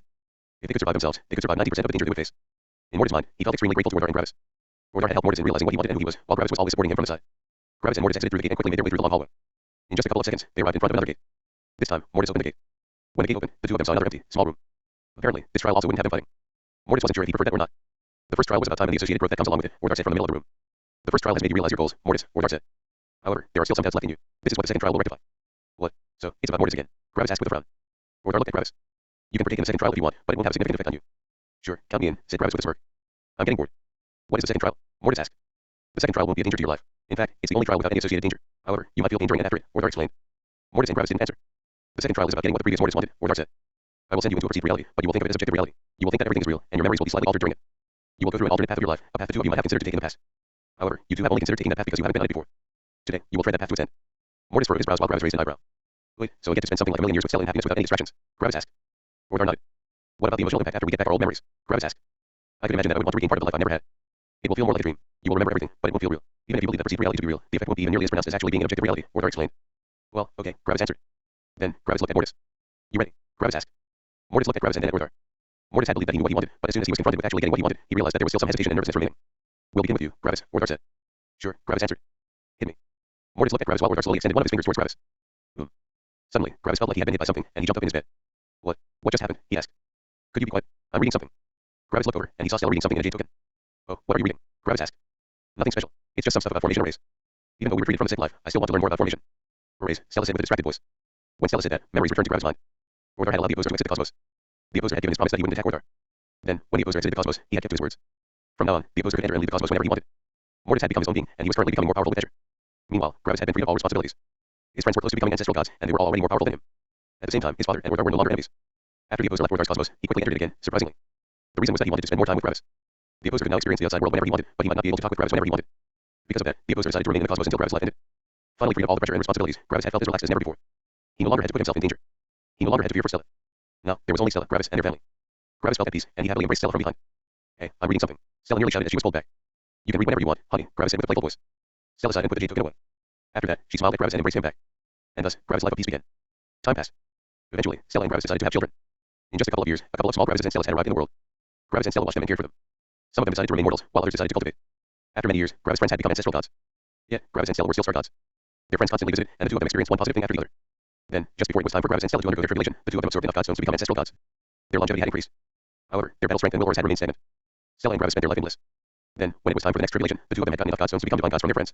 Sadly, this also meant that their will and loss didn't increase. At the moment, Gravis knew that he couldn't even fight someone on his level. The other person would simply suppress Gravis completely with their will. Eventually, the two of them decided to comprehend some laws again, for the old time's sake. However, they wouldn't temper themselves. They didn't want to lose what they had achieved. And eventually, the fateful day arrived. It was impossible for Gravis and Stella to become heaven's magnates, and it was also impossible for them to survive their tribulation. The two of them stood in front of all their powerful friends, and they vanished into nothingness together. Their life was over. Gravis suddenly said as he opened his eyes. Then, he looked around the room in confusion.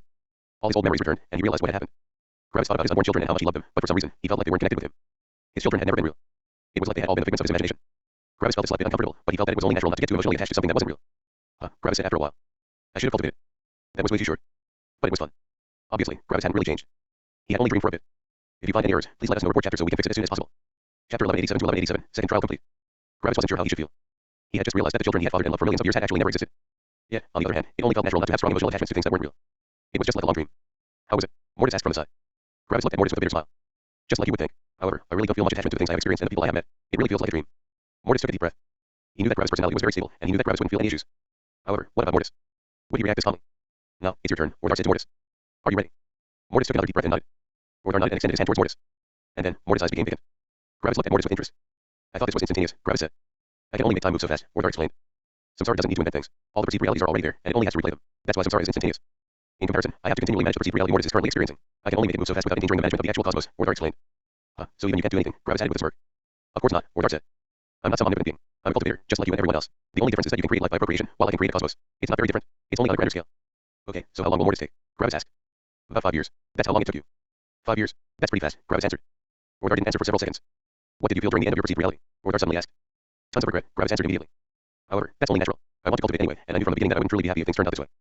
Sure, living a fulfilling life with all my friends and family is great, but it's simply too short. I want to cultivate, but when I've been in the perceived reality, it was like I've simply accepted that I wouldn't cultivate anymore. Now that I'm awake, it feels so stupid. Why wouldn't I just continue cultivating? That would have solved all my regrets, Gravis said. In a sense, I feel like I've never had the chance to do what I wanted, which makes the entire dream feel surreal. It's like someone else has lived my life. Werther nodded. That's a good response. Someone with strong convictions won't feel attached to the dream since it forces you into doing something you don't truly want to do. That's also why the dream has basically no effect on you. What about Mortis? Gravis asked. Werther only looked at Mortis. Mortis said in confusion as he opened his eyes. Mortis was currently sitting on a beautiful cliff. Hey, are you paying attention? Azure asked with a frown. You said you wanted to see the sunset. Oh, yeah, right, sorry, Mortis quickly said as his memories returned. He was now his own being. Gravis' survival no longer hinged on Mortis. Additionally, the opposer and Werther had gotten over their differences.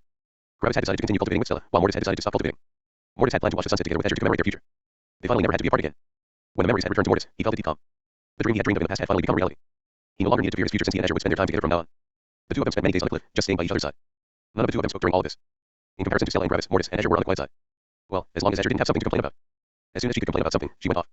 Mortis and Azure simply enjoyed being in each other's vicinity. Eventually, the two of them moved to opposite city. They didn't want to stay in eternal fire since they wouldn't cultivate anymore. Staying in the cultivation world would only invite danger, and the two of them only wanted peace. Mortis and Azure traveled throughout the entire world, and they looked at all the different things in nature. In the past, Mortis hadn't been interested in weaker beings, but as soon as he had decided to stop cultivating, he had become interested in them. It was so interesting how the instincts of young and weak animals and beasts worked. It almost intrigued Mortis. On top of that, Mortis started to think of them as cute and adorable. Let's have some children, Azure said at one point. That's when Mortis had realized that all these thoughts about simple and weak beings had been a manifestation of his desire to have kids. Yes, let's, Mortis answered. Azure had plenty of children, but these new children would be completely different from the old ones.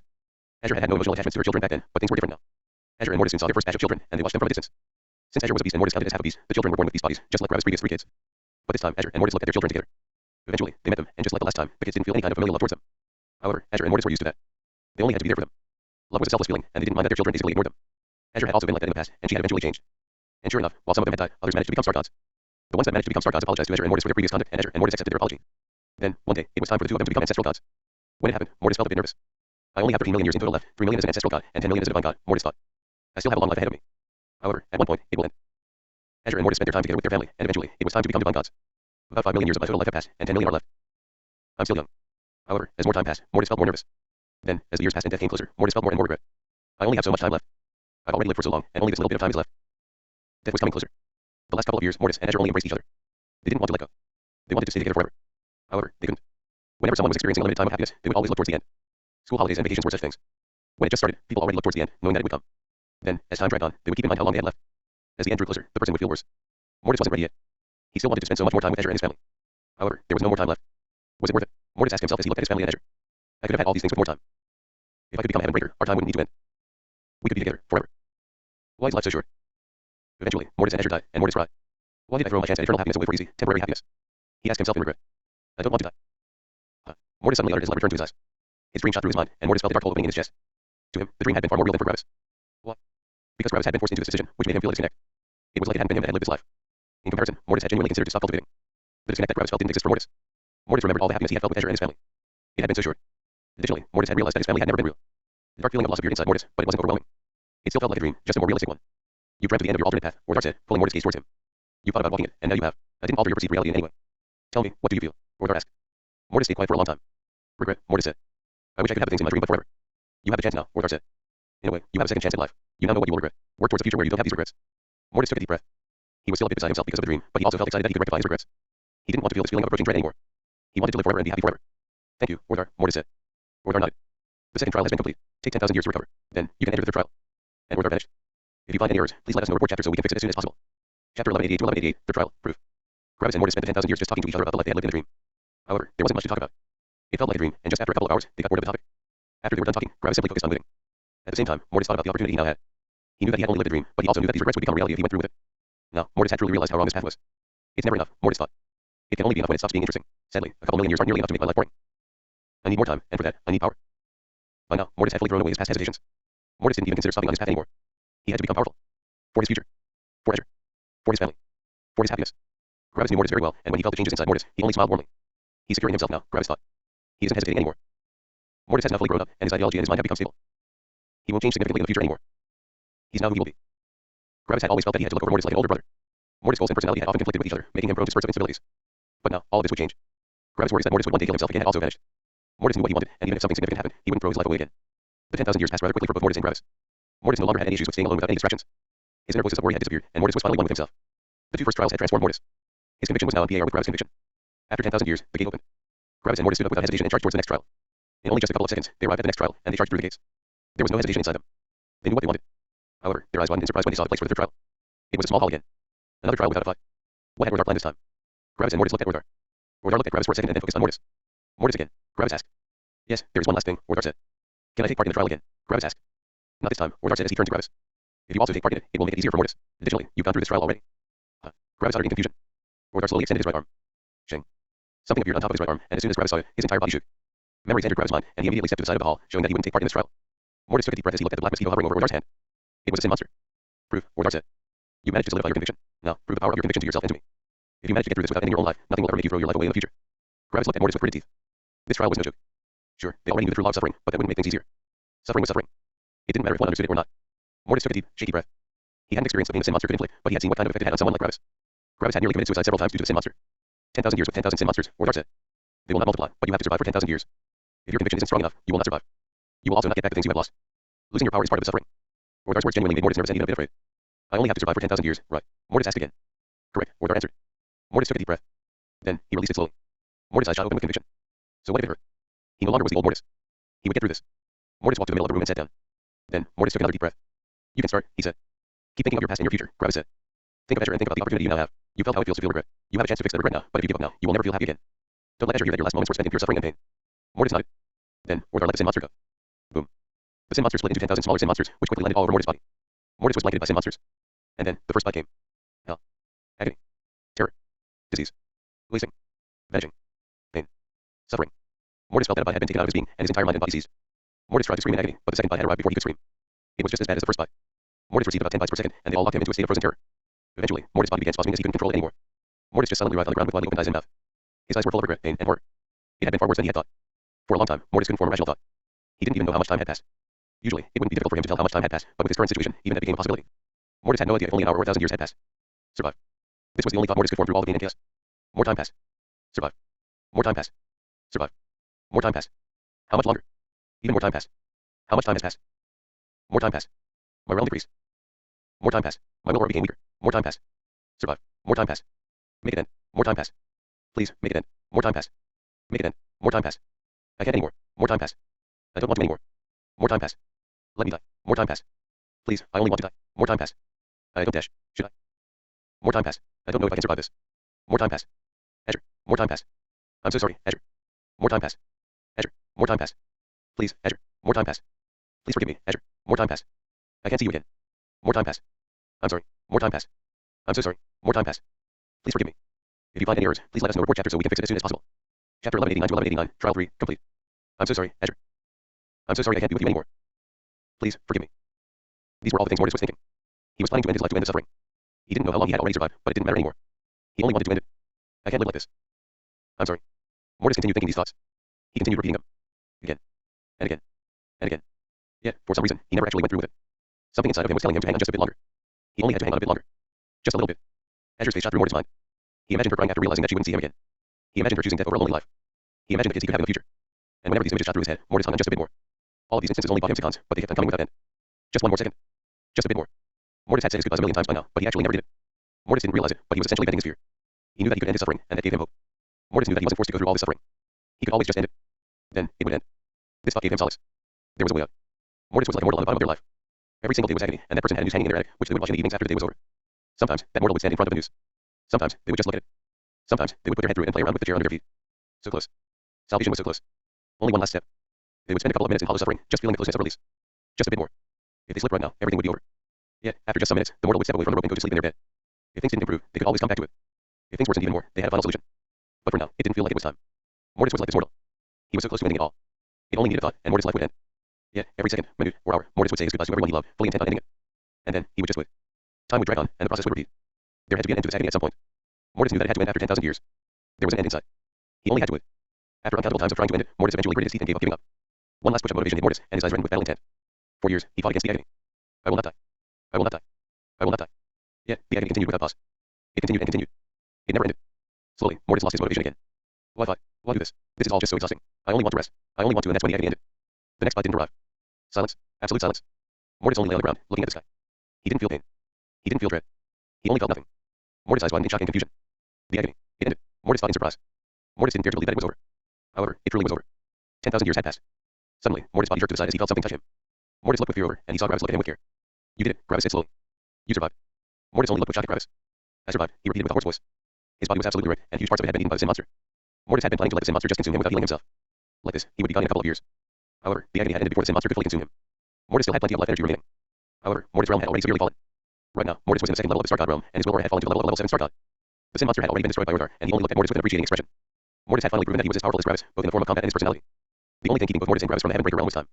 They were naturally on the same level. After some seconds, Ordar extended his hand towards Gravis' star. Gravis felt the force touching his star, and he looked over. Then, Gravis' star slowly floated over to Mortis and entered him. Mortis' body began shining again, and Gravis felt something pull on his being. Gravis felt like something was sucking the energy out of his being. However, Gravis didn't panic.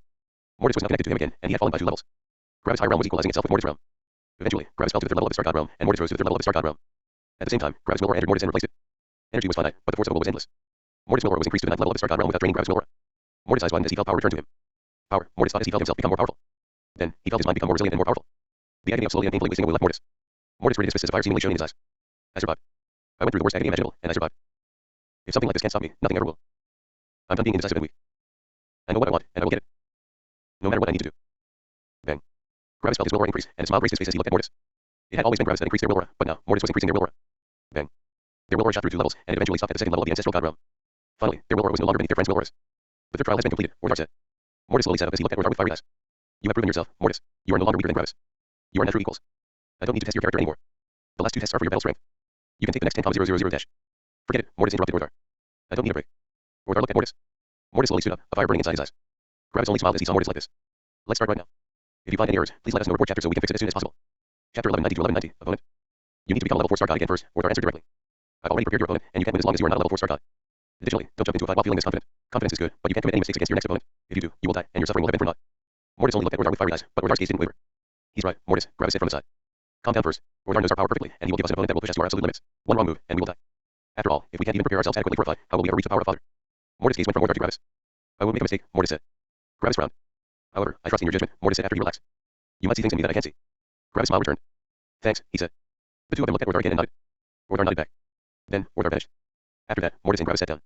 Gravis asked his father for another delivery of coffee, and his father delivered. I'm proud of you, Mortis, the opposer said to Mortis. When Mortis heard these words, something inside him shook. Thanks, was all Mortis said. His thanks only sounded polite, but all of Mortis' feelings had been summarized in it. Mortis had felt the deep feeling of pride his father held for him, and his father heard the appreciation in Mortis' voice. Gravis gave Mortis some of the coffee, and the two of them started talking again. They mostly talked about the Sin monster, and the incredible amount of suffering it brought with it. Gravis said that he was impressed by Mortis. Back then, Gravis had only had so many Sin monsters on his body near the end, but Mortis managed to survive against so many of them for such a long time. However, Mortis said the opposite. Mortis said that Gravis had it harder than him. Back then, Gravis had been subject to an ever-increasing load of suffering. This meant that Gravis had also known that it would become harder and harder the longer it dragged on, which added a feeling of approaching dread. Additionally, Gravis hadn't been entirely sure for how long it would continue. Yes, but I had you to vent to, Gravis answered. I could always shout at you, and you always supported me during these trying times. Meanwhile, you have been alone the entire time. I couldn't help you. The only thing I could do was watch. Eventually, both of them relented. It was impossible to quantify suffering to such a minute degree. They agreed that they had gone through similar levels of it, and they were fine with that. Eventually, Gravis and Mortis had talked enough. By now, Mortis had fully calmed down again, and he seemingly hadn't changed from his previous self before the trials. Yet, there was also something different about him. There was a certain maturity and confidence inside Mortis, which hadn't been there before. It was like Mortis truly was Mortis at this moment. It was difficult to put this feeling into words, but that was the most accurate description. Gravis and Mortis slowly absorbed godstones until they both reached the 4th level of the Star God realm again. Then, the two of them stood up and looked at each other. Both of them nodded at each other. From now on, the trials would be for both of them, and they had to work together. After preparing themselves mentally, Gravis and Mortis left the hall through the open gate. They slowly walked to the next trial along the narrow and long hallway. Their momentum slowly increased as their minds entered a battle-ready state. Eventually, they arrived at the next gate. Gravis and Mortis each put their hands on one half of the gate and pushed. As the gate opened and the two of them walked into their new trial, their eyes fixated on one being in front of them. Gravis and Mortis had entered into endless space. There were no walls, ceiling, or floor in this vast nothingness. The gate they walked through just hovered in the emptiness, and the two of them could see another gate several kilometers away.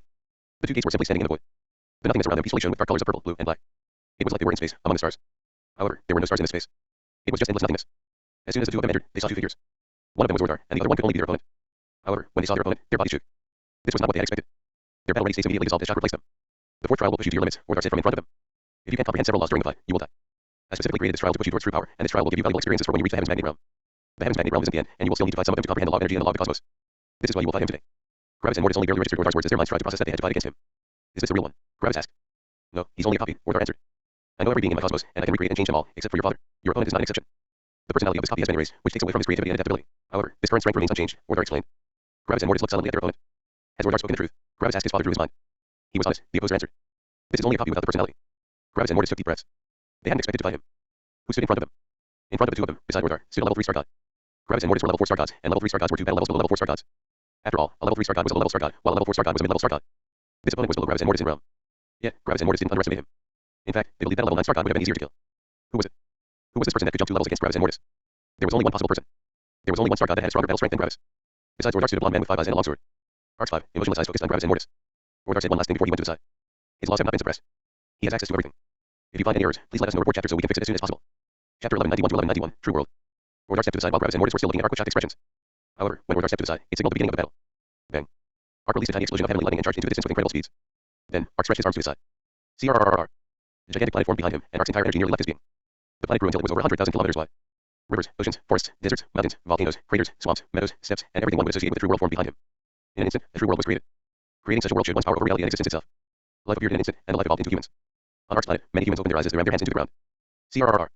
All the humans pulled fully formed suits of armor and weapons out of the ground. The humans shone for an instant, and their equipment fused with them.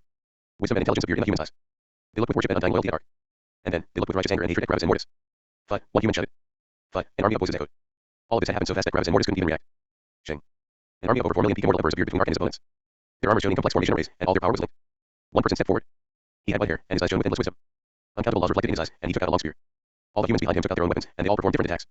The eyes of the general glistened with even more wisdom. 4 million different form laws had just been created and handed over to the leading person. In an instant, the leading person created several level 8 form laws by absorbing the knowledge of the 4 million other form laws. BRRR. The element of blaze burned across every single human in the army. Boom. The blaze shot forward, concentrated, and gathered on the leading person's spear. Gravis and Mortis' eyes widened. Power. Such power. If that attack got unleashed, they would die. Bang. Mortis charged forward.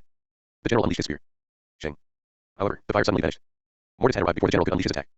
Mortis was Gravis' star, and Mortis' domain took effect. Every star had a domain that suppressed one thing and strengthened another. What was the domain of the star of sentience? The domain of the star of sentience could eradicate all level 7 laws. But wait, wasn't that worse than the actual ability of the law of sentience?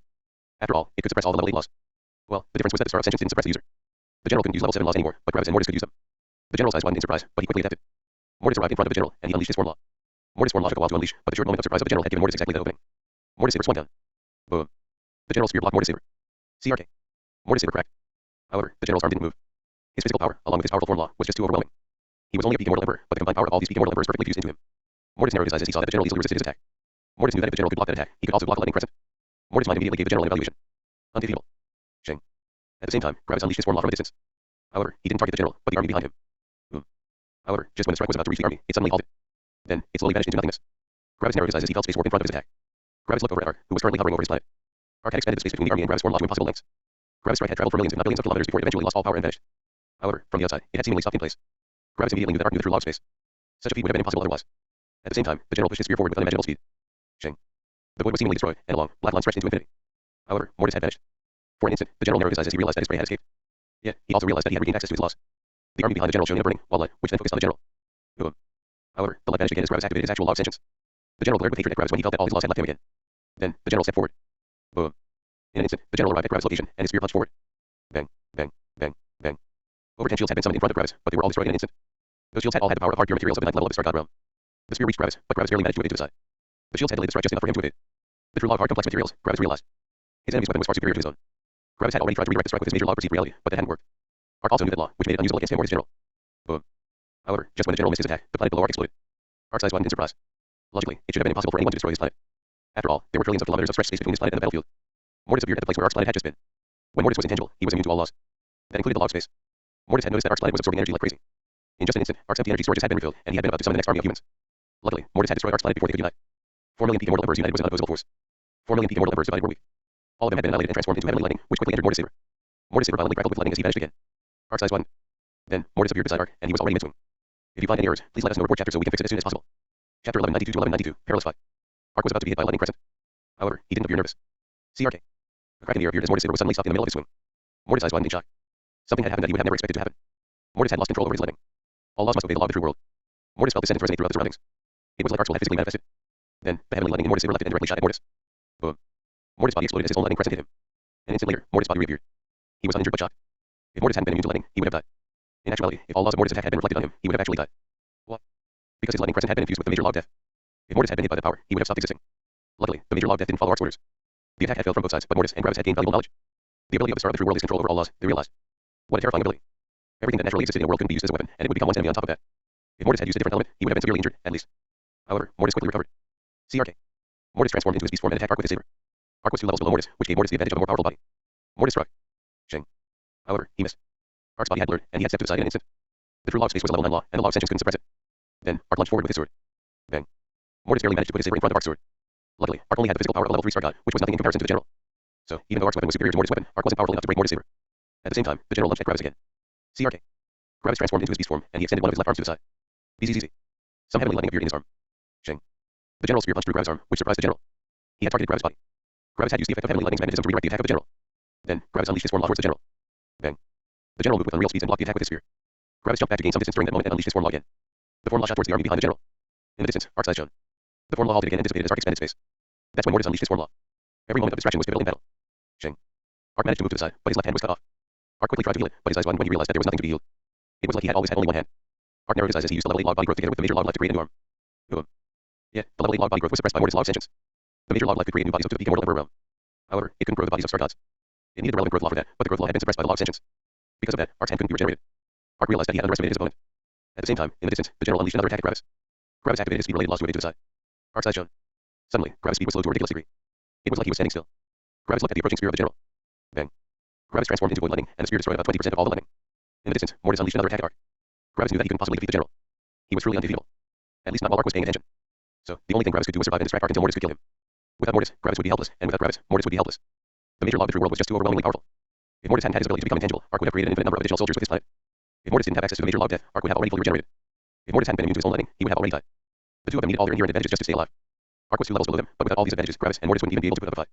Arc had been distracted by Gravis again, and Mortis used this opportunity to attack him again. He used a normal attack since his form law was too slow. Mortis' form law had been created to counter someone at a higher realm than him, but Arc was in a lower realm. This meant that the destructive power of one of Mortis' normal attacks was enough to kill Arc additionally. His normal attacks were way faster than his form law. Bang. An incredibly powerful explosion of a hurricane and anti-elements appeared beside Arc, which threw Mortis over to the side.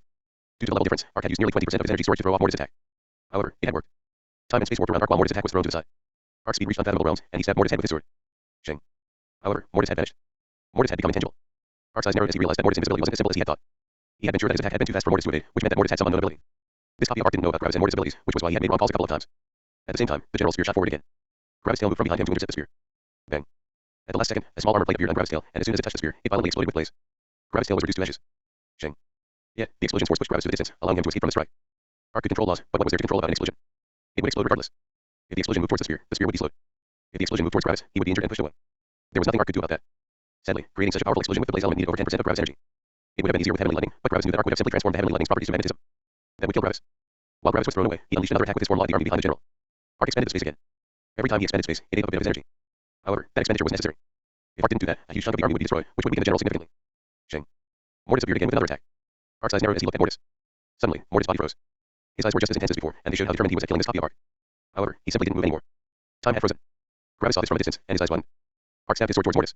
Gravis' mind was going wild. Mortis couldn't make himself intangible when he couldn't will it. Sure, Gravis could make Mortis intangible, but what then? Arc would just freeze time for both Gravis and Mortis after that. At that time, Mortis would die. Gravis could also die. The only reason why Arc hadn't used the through log time previously was that he was afraid of any unforeseen powers. Additionally, to freeze time for someone 2 levels above him took an unreal amount of energy. Gravis had to do something. If you find any errors, please let us know report chapter so we can fix it as soon as possible. Chapter 1193 to 1193, on the cusp of death. Gravis' mind raced as he tried his best to come up with an actual solution. Mortis would be able to survive this strike, but the one after that would kill him. Gravis' perception connected with Mortis' perception, and Gravis felt how it felt to be frozen in time. Understanding enveloped Gravis' mind as all his past interactions with time fused. Gravis' eyes shone. Shing. Mortis became intangible due to Gravis' order, and Arc's attack missed. Arc's eyes narrowed. The general unleashed another attack at Gravis. This time, it was Gravis who was distracted. Gravis realized that he couldn't evade and only barely managed to move upward a bit. Bang. The spear punched through Gravis' chest and destroyed nearly all of it. Usually, a cultivator would unleash their law to make the opponent explode from inside, but since all the laws of the general were suppressed, he couldn't do that. At that moment, Mortis reappeared and unleashed another attack at Arc. Arc gritted his teeth and froze time for both Mortis and Gravis. Mortis stopped in his tracks. Gravis also stopped. The general pulled his spear out again and stabbed it towards Gravis' head. Arc slashed at Mortis. Shing. Clank. Gravis suddenly moved to the side as Mortis blocked Arc's slash. Arc's eyes widened. There was only one explanation for why the two of them could escape frozen time. They knew the true law of time. Knowing the true law of time made one immune to all time laws. Gravis and Mortis had faked being frozen towards Arc to use more of his energy, and it had worked. Arc now had less than 50% of his energy left. Mortis activated his own true law of time. He hadn't been able to use the major law of time previously since it was only at the power of a level 7 law, but now it had the power of a level 9 law. Mortis moved with incredible speeds, and Arc barely managed to evade to the side by using his own true law of time on himself. However, the speed difference was just too fast. Shing. A huge chunk of Arc's left side was cut off with the major law of death. Gravis saw his chance and unleashed another attack at the army behind the general with his form law. Arc's eyes focused on the army again, but then his eyes widened in terror. Arc suddenly shouted in unreal pain as his concentration waned. The general's eyes widened as he glanced at Arc. My lord, the general shouted in fear. Mortis' attack hadn't only been loaded with the major law of death, but also with the true law of suffering. Just for a second, Mortis had deactivated his law of sentience so that he could use that law. Luckily, Arc hadn't noticed that his laws had returned for just an instant. Due to the pain, Arc couldn't use the true law of space to isolate the army. Gravis' form law hit the army. Boom. Gravis' attack exploded, enveloping the entire army. At the same time, the general shouted in pain. The deep cut appeared on his torso, and it radiated the aura of a major law of death. The army reappeared, but the members were all in different conditions. Some were missing arms. Some were missing legs. Some were bisected. Some had even died. The general's condition was equivalent to the average condition of his army, and the general's condition showed that the average of his army was severely injured. The army could have sacrificed some individuals to keep the others perfectly healthy, but that would reduce the overall power of the general. The more members of the army were alive, the more powerful the general was. Because of that, they had decided to share the injuries amongst everyone. This meant that every survivor was heavily injured now, but the general didn't lose too much power. Gravis immediately unleashed another attack with his form law. Bang. The general appeared in front of the attack and blocked it. In the distance, Mortis was attacking Arc again. Arc barely recovered his faculties with gritted teeth. Bang. Shing. Space suddenly exploded around Arc as he forcefully forced space apart to teleport away. That move used up 10% of Arc's energy, but it was instantaneous, and it couldn't be stopped as long as the other side didn't know the true law of space. Arc appeared far in the distance. Mortis vanished as he became intangible again. Arc's eyes burned with fury. And then, Arc looked at Gravis. Bang. Shing. Space around Arc exploded again as he arrived in front of Gravis. The general unleashed another attack at Gravis. Gravis gritted his teeth. Shing. A second saber appeared in another 2 hands of Gravis, and Arc noticed that Gravis was ready for his attack. Arc realized that attacking Gravis was risky. The general was basically invincible in front of Gravis, which meant that Arc didn't have to fear for him. However, Arc wasn't. Arc also gritted his teeth as he made a decision. Arc extended his hands towards Gravis' direction. Gravis suddenly felt the force interact with his body. Gravis hadn't felt this force before. It felt like decomposition. It was like a natural deterioration of life itself. It wasn't like death, which completely cancelled energy out. No, it was like the force of life was trying to vanish from Gravis. However, it was only trying. Arc's eyes widened in shock. He had just used the power of the law of sentient life. This law exchanged energy for the direct deterioration of life energy in someone else, and the scary thing about it was that it couldn't be stopped. However, it was stopped. Arc could only come up with one explanation, but that explanation was impossible. The only possibility of why his law couldn't work was that Gravis was not comprised of energy. But how would that even work? The attack of the general arrived. Bzzz. Gravis transformed into void lightning again. However, the general had already seen that move before. Shing. Shing. The general unleashed several quick strikes, taking out nearly 80% of the void lightning. The remaining void lightning moved to the side and charged towards Arc. Gravis rematerialized.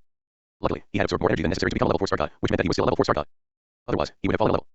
However, Gravis had still used up an incredible amount of energy with this maneuver, but it was necessary. The general would have killed him if that attack had hit. Gravis had basically used up all his tricks for staying alive. He was running out of escape methods, and he had to end the fight quickly.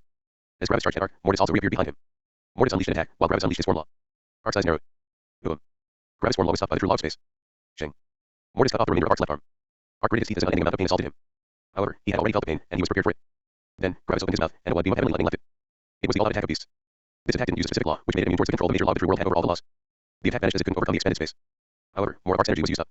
In the instant Gravis unleashed his all-out attack, he transformed into void lightning. Only a little bit of void lightning was left. Why did he do that? If Gravis remained in his material body, his realm would reduce, but as long as he remained in the form of void lightning, his realm would be unstable. This meant that it couldn't pull down Mortis with it.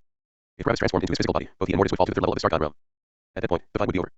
Right now, Mortis was still full of energy, and he unleashed the lightning crescent. Ark quickly took control over the lightning crescent and stopped it in its track. However, Mortis charged through the lightning crescent like it didn't exist and attacked Ark. Ark had been busy controlling the lightning crescent's sheer power, which allowed Mortis to close in. Mortis' saber slashed towards Ark's head. Ark only looked with intense eyes at the approaching saber. Bang. The general appeared between Ark and Mortis, blocking the blow. Mortis gritted his teeth in frustration. Meanwhile, the cloud of void lightning charged at the lightning crescent and absorbed it. The lightning crescent was pulled along by the cloud of void lightning and joined it. However, this was only temporary energy from Mortis, and it couldn't increase Gravis' realm. If it worked like that, Gravis could just shoot lightning crescents at himself to become more powerful. The cloud of void lightning pulled the heavenly lightning behind itself and charged at the army. The general immediately charged after the cloud of void lightning. Mortis charged at Ark. Ark knew that he couldn't fully evade the strike, so he blocked it with his sword. Bang. Ark's sword was thrown into the distance. The sword left the range of their spirit sense in an instant, making it impossible to retrieve it. However, Ark managed to stay alive. Meanwhile, the general closed in on the cloud of void lightning. He was far faster than the cloud of void lightning, and he struck towards it. This strike would reduce it to nothingness. Meanwhile, Gravis' mind focused on something. This was his last chance. And eventually, he succeeded. If you find any errors, please let us know report chapter so we can fix it as soon as possible. Chapter 1194 to 1194, Fifth Trial. The general struck with his spear towards the cloud of void lightning. His strike would hit, and the cloud of void lightning would turn to nothingness. Shing. The attack struck. However, the cloud of void lightning escaped. The general's eyes widened in terror and shock. What? How? Had the cloud of void lightning sped up? The general realized that the cloud of void lightning had sped up by quite a bit, which had made the general misjudge the distance. Painful screams of terror rang throughout the nothingness. It came from the army. The general looked over, and his expression turned into horror. What was he seeing? His soldiers were turning into husks. The ball of heavenly lightning was shrinking while the soldiers were turning to husks. What had happened? As Gravis was charging over, he had fully focused on the soul laws. Gravis' mind was working overtime at this critical moment of danger, and he had managed to comprehend the major law of soul infusion, a level 5 law. That in itself wasn't very useful, but it started a chain reaction. When Gravis comprehended the law of soul infusion, he automatically comprehended the major law of the soul, which was a level 6 law. However, when Gravis comprehended the major law of the soul, he automatically comprehended the major law of life, a level 7 law. Lastly, the major law of life fused with the major law of sentience, creating the major law of sentient life. Gravis' star was immediately upgraded as it now also included the life laws. It had transformed from the star of sentience to the star of sentient life. With the major law of sentient life, Gravis received the ability to exchange energy for life energy. Gravis used that ability to transform the energy in the lightning crescent into a force of deterioration for all the peak immortal emperors in the army. Their armors couldn't protect them against such an attack. Because of that, around 98% of the army was turned into nothing but husks. The power of the general had fallen to the level of a level 1 star god. That was why he had slowed down. However, the cloud of void lightning didn't stop, and it shot towards the army. Ark noticed it, but he couldn't waste any more energy. Shing. Ark gritted his teeth as Mortis used the major law of death and the true law of suffering again to injure Ark. Gravis reached the army, and he transformed from void lightning into heavenly lightning. Easy. The sound of an electric spark echoed throughout the nothingness, and the army was turned into heavenly lightning. The heavenly lightning grew and absorbed all the corpses. The general knew that his end had arrived. He was only a normal peak immortal emperor now. After absorbing all the energy, Gravis transformed back. He had absorbed enough energy to not fall an entire level. Gravis looked at the general with cold eyes. Bang. The general was turned into nothingness as Gravis' spirit squished him like an ant. Ark's eyes widened in terror. What could he do? Ark barely managed to evade another one of Mortis' attacks. Shing. That's when Gravis unleashed his form law. Ark could evade one attack, but not two. Gravis' form law bisected Ark and made it impossible for him to regenerate. Shing. That's when Mortis destroyed Ark's head. It was over. It was finally over. Silence. Gravis and Mortis released deep sighs. That had been way too close. If Ark had known their abilities beforehand. If Ark had been able to adapt to the situation with his creative personality. If they hadn't been immune to so many of Ark's abilities. Gravis and Mortis had so many arguably unfair advantages over Ark, but they had only barely won. Even more, Ark had been 2 levels below them. If Ark had been on their level, the general would have killed Gravis with his first strike. You managed to survive, Wardar said as he reappeared. Gravis and Mortis didn't answer as they focused on calming down. Reap your rewards and evaluate your gains, Wardar said. You will need them for the 5th and last trial. Mortis and Gravis' eyes widened. Right. This had been the 4th trial, not the 5th. There was one more. The 5th trial can't be as difficult as this, right? Gravis asked with an exhausted voice. Reach the 9th level of the Star God realm before entering the 5th trial, Wardar said. Then, he disappeared. Gravis and Mortis looked at each other with worry. They only remained silent for some seconds. One thing at a time, Gravis said. Mortis nodded. Over the next minute, the two of them calmed down. Bang. That's when their will aura explosively rose. Their will aura shot through the roof, and it increased by several levels. Eventually, it settled in the 5th level of the ancestral God realm. Gravis and Mortis wanted to feel relief, but the 5th trial hung over their head. What had Wardar planned for them? It couldn't be a fight, right? Ark was already as powerful as it got. Did he want them to jump 7 levels? No, Gravis was sure that couldn't be it. Right now, Gravis could probably attempt to jump 7 levels, but if Wardar wanted to do that to them, he wouldn't ask them to become level 9 star gods first. The average power of the opponents always increased with each level. Jumping 7 levels now would be reduced to maybe jumping 6 levels at the level 9 star god realm. Additionally, their will auras would be too weak at that point.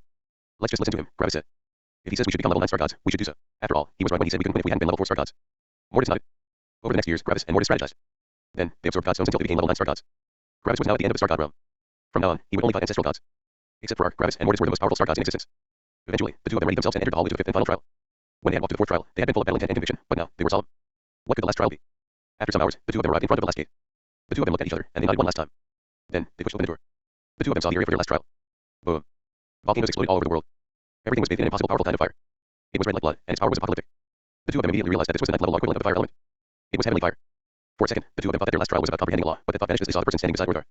Gravis and Mortis would only fight ancestral gods from now on. No. There was one last star god. Their eyes widened in surprise and horror. Besides Wardar stood a level 9 star god. He had black hair, and he had a shaved chin. A black saber hung on his back. His eyes only spoke of the absence of compassion. His eyes only showed absolute destruction, arrogance, and conviction. Even more, his will aura was unimaginable. He was a star god, but his will aura. His will aura. It was on the level of a level 1 divine god. Even more, Gravis and Mortis felt the power of suppression, freedom, and apathy radiating off this person. After a long while, the two of them released a shaky breath. This level 9 star god. They had no idea how powerful he actually was. They only knew that he was incredibly powerful. He was on their level, but they had no idea if they could win, even if they fought 2-on-1. You might be the most powerful star gods residing in this cosmos, except for my firstborn. However, are you the most powerful star gods that have ever existed? I might not be able to copy your father, but I can reawaken a past version of him. He's your opponent. In front of Gravis and Mortis stood the genius that had dominated everyone. Mordar had created a copy of the opposer when he had been a level 9 star god. He would be their opponent. If you find any errors, please let us know. Report chapter so we can fix it as soon as possible. Chapter 1195 to 1195, Pressure and Brutality. Gravis and Mortis looked at the young version of the opposer with solemn eyes. They knew how powerful their father was, and they also knew that he had been a terrifying cultivator, even when he had been younger. Just his will aura alone was terrifyingly powerful. He had a will aura equivalent to a divine god as a level 9 star god. This told them two things. First of all, the opposer knew the law of freedom, and probably even the true version. The major law of freedom only went up to the 8th level as long as it was included in another law and then used as a star. This meant that it could only support the freedom of a cultivator up to the peak of the ancestral god realm.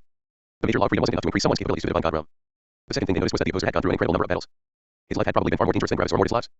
On top of that, Gravis felt an unreal amount of pressure emanating from the younger version of the opposer. It was like he was a master over everything. Everything was beneath him. It was like Gravis had entered the domain of a demon king. The pressure was icy, oppressive, overbearing, brutal, and absolute. Not many people would be able to feel all the intricacies of this unreal pressure, but Gravis knew enough laws to feel out everything. This unique pressure came from the true law of suppression, the true law of control, the true law of apathy, the true law of rage, the true law of pride, and the major law of death. Together with the true law of freedom, the opposer had to know due to his will aura. Gravis realized that the young version of his father knew at least 6 level 9 laws. Gravis himself only knew 3. In terms of high-ranking laws, the opposer was far above him. In terms of will aura, he was also above him. However, there was one thing Gravis noticed in which they had the edge. The opposer didn't give off the feelings of the life law. Additionally, he lacked the law of perceived reality, based on what Gravis was feeling.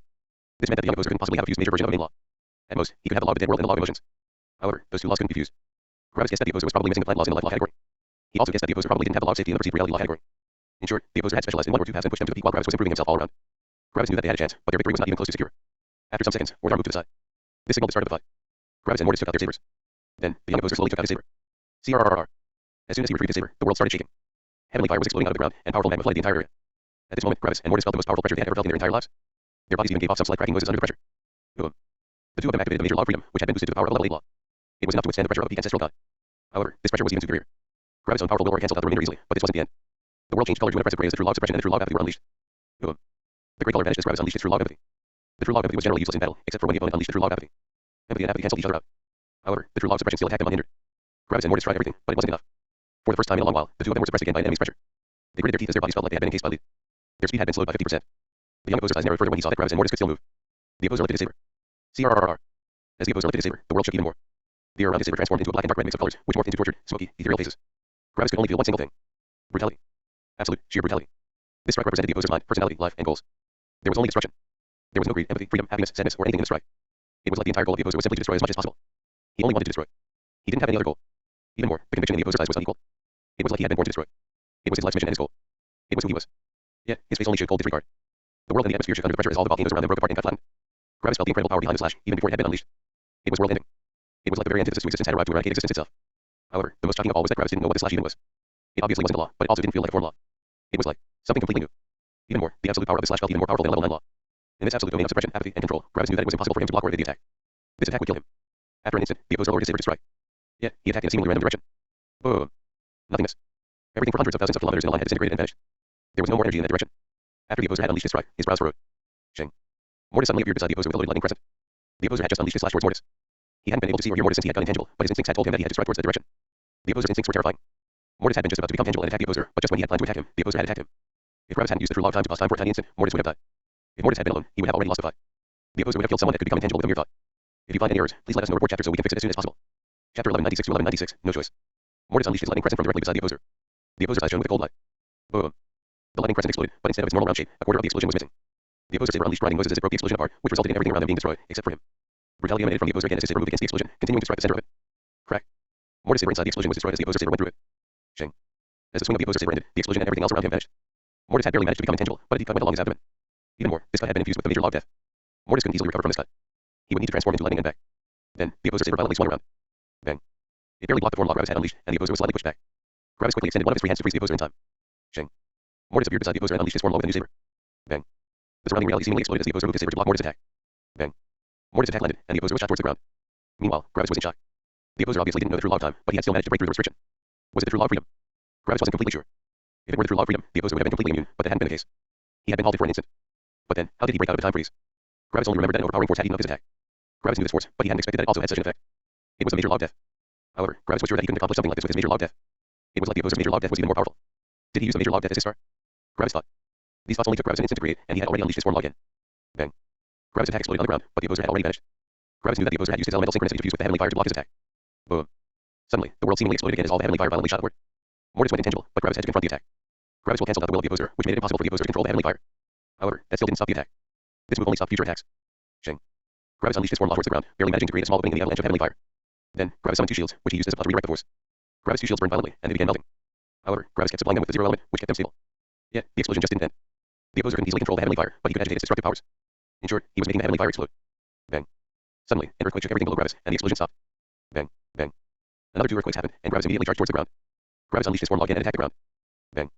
A giant crevice appeared in the ground, but at the end of it, Gravis could see the opposer in a blocking position. A large cut went along the opposer's torso, and it was giving off a lot of death. Mortis had been the one that had stopped the opposer's attack earlier, and he had managed to land a blow. However, he hadn't gotten off uninjured. Mortis' body was nearly cut into. Even worse, this gigantic cut also gave off a lot of death. Usually, a cultivator wouldn't die from such an injury, but it was different if it involved a major log death. Mortis would continue losing life energy until he eventually ran out. This had been the opposer's plan. He had exchanged a minor injury for a killing blow. The opposer's eyes showed an emotionless and icy calm. He was in total control. Everything had to bow to him or vanish. Bang. Suddenly, everything around the opposer exploded with endless destruction. His body shot forward with incredible speed as the near dead Mortis was thrown to the distance. Boom.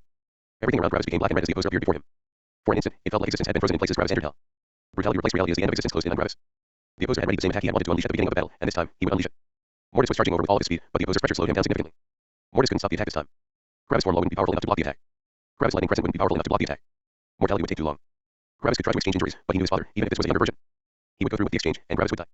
There was only a single thing Gravis could do. CRK. Time froze around the opposer for an instant, but the force of death rapidly consumed Gravis' time freeze. The opposer was mid-strike, and the accumulated power would still be able to break through all of Gravis' attacks. Gravis could only unleash one attack, and it had to be one that would save his life. It was a gamble, but it was the only thing Gravis could do. Shang. Gravis unleashed his attack. Reality warp. Time froze. I don't want to give him away. The opposer suddenly heard the voice of an unknown woman, and he looked around in confusion. However, he quickly realized that he had been the one that had shouted this sentence. He's my baby, and I won't allow you to take him away. We can't support another child, Martha. We've talked about this, a rough man said coldly from beside the woman. I don't care. I won't give up. The opposer's eyes widened. That was his name. At the same time, Gravis wanted to release his eye, but he couldn't since he had no control over his body right now. The opposer's true name had been replaced with silence for Gravis, which was a good thing. If Gravis heard the opposer's true name, Orthar might directly throw his plan overboard to kill Gravis. Knowing the opposer's name was a danger to Orthar's life, and he wouldn't gamble with his life. However, Orthar had censored Samsara. Samsara had been the only way out of the situation for Gravis. Sorry for the invasion of privacy, father, but I didn't have another choice. If you find any errors, please let us know report chapter so we can fix it as soon as possible. Chapter 1197 to 1197, Hatred. The opposer had been born into a poor farmer family with 4 other children. The 4 children and the 2 parents worked on the farm, but they didn't have enough money to give work to all of them. In essence, the children weren't working much, but that wasn't a good thing. The family had nearly no money, and they could barely live off their own food. The farm was truly tiny. When the mother had become pregnant with her 5th child, the 2 parents began to despair. They couldn't just kill the child since it was their child. On top of that, they didn't even know how to do something like that without endangering the mother's life. So, they had decided to give it away to the army of the nearest town. They always accepted young boys since they would be future soldiers. Yet, when the new mother saw her newborn, she couldn't bring herself to give him away. That was when the father stepped in.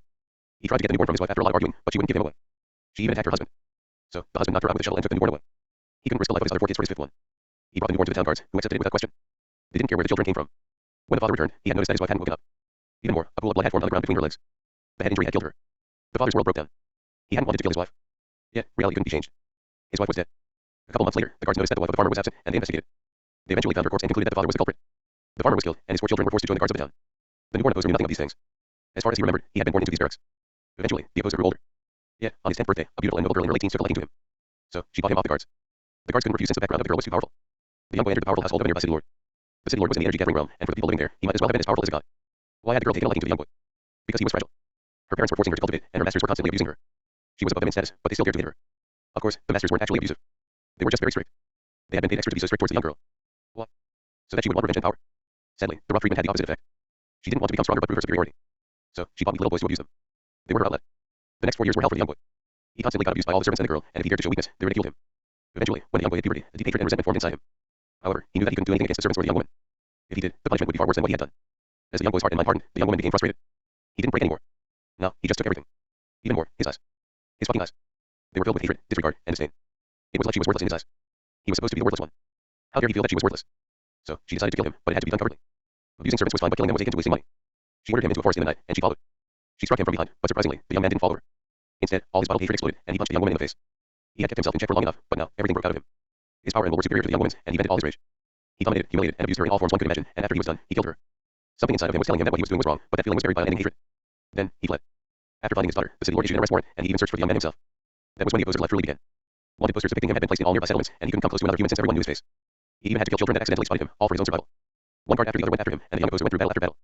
Eventually, he managed to temper his body by only doing battle and healing himself after it. That's when the father of the woman he had killed found him. The fight was brutal, but the young boy barely won. That was when he condensed his will aura. In his unending hatred, the opposer went back to the city that had belonged to the dead city lord. He killed every single living thing he could find. Everything that had a breath died under his hand. They all were his enemies.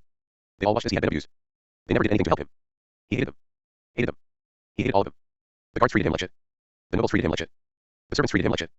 The peasants treated him like shit. Their children treated him like shit. Their dogs barked at him. Their cats sneered at him. They all deserved to die. When he was done with his massacre, he looked into the bloody and quiet streets of the city. Something akin to guilt tried to enter his mind.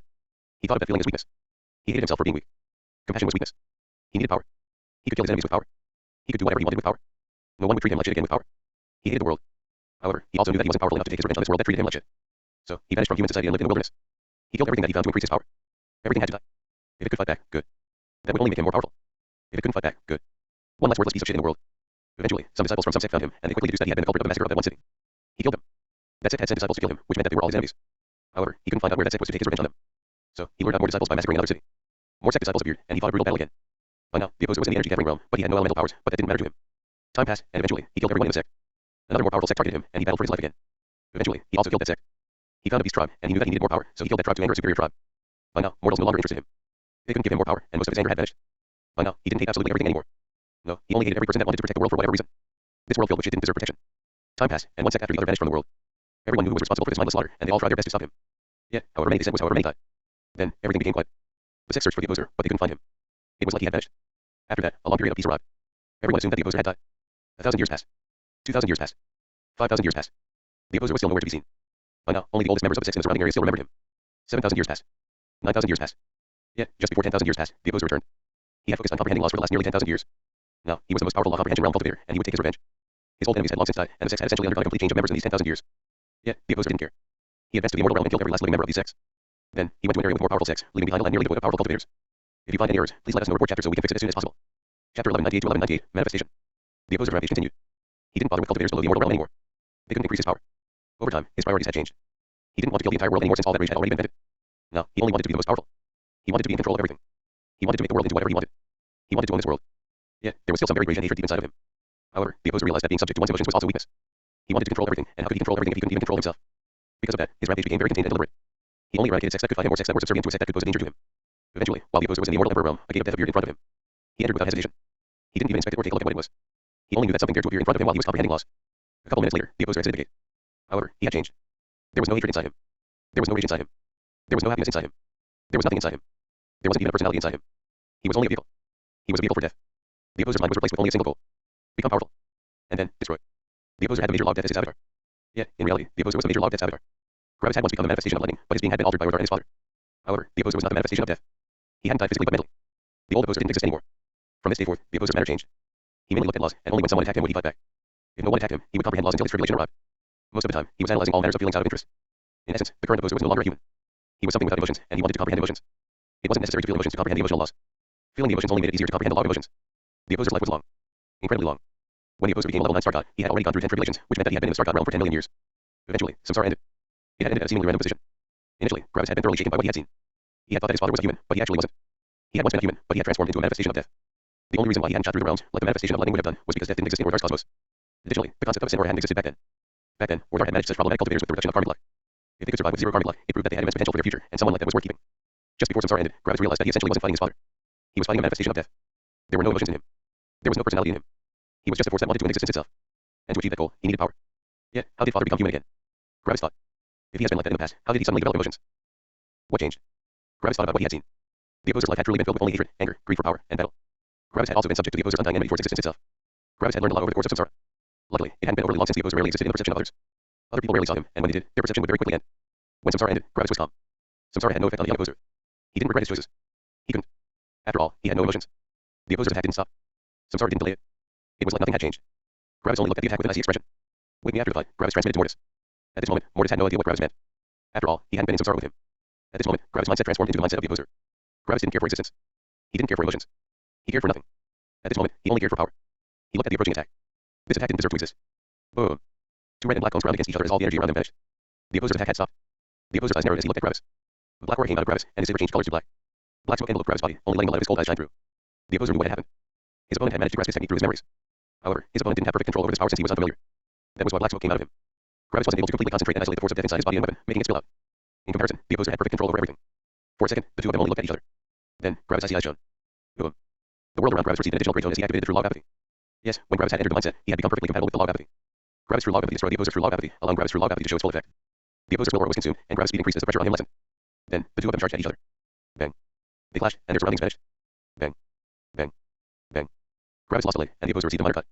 The opposer's control was superior. In a direct clash, Gravis couldn't win. However, the opposer realized that Gravis wasn't his only enemy. Because of that, he made the heavenly fire below him explode again. A cone of red and black appeared around Gravis as his death consumed the energy. Bang. The opposer flashed with Gravis again, and Gravis was pushed back. However, his eyes only remained icy. Mortis wasn't exactly sure what was going on, but he knew that he had to help.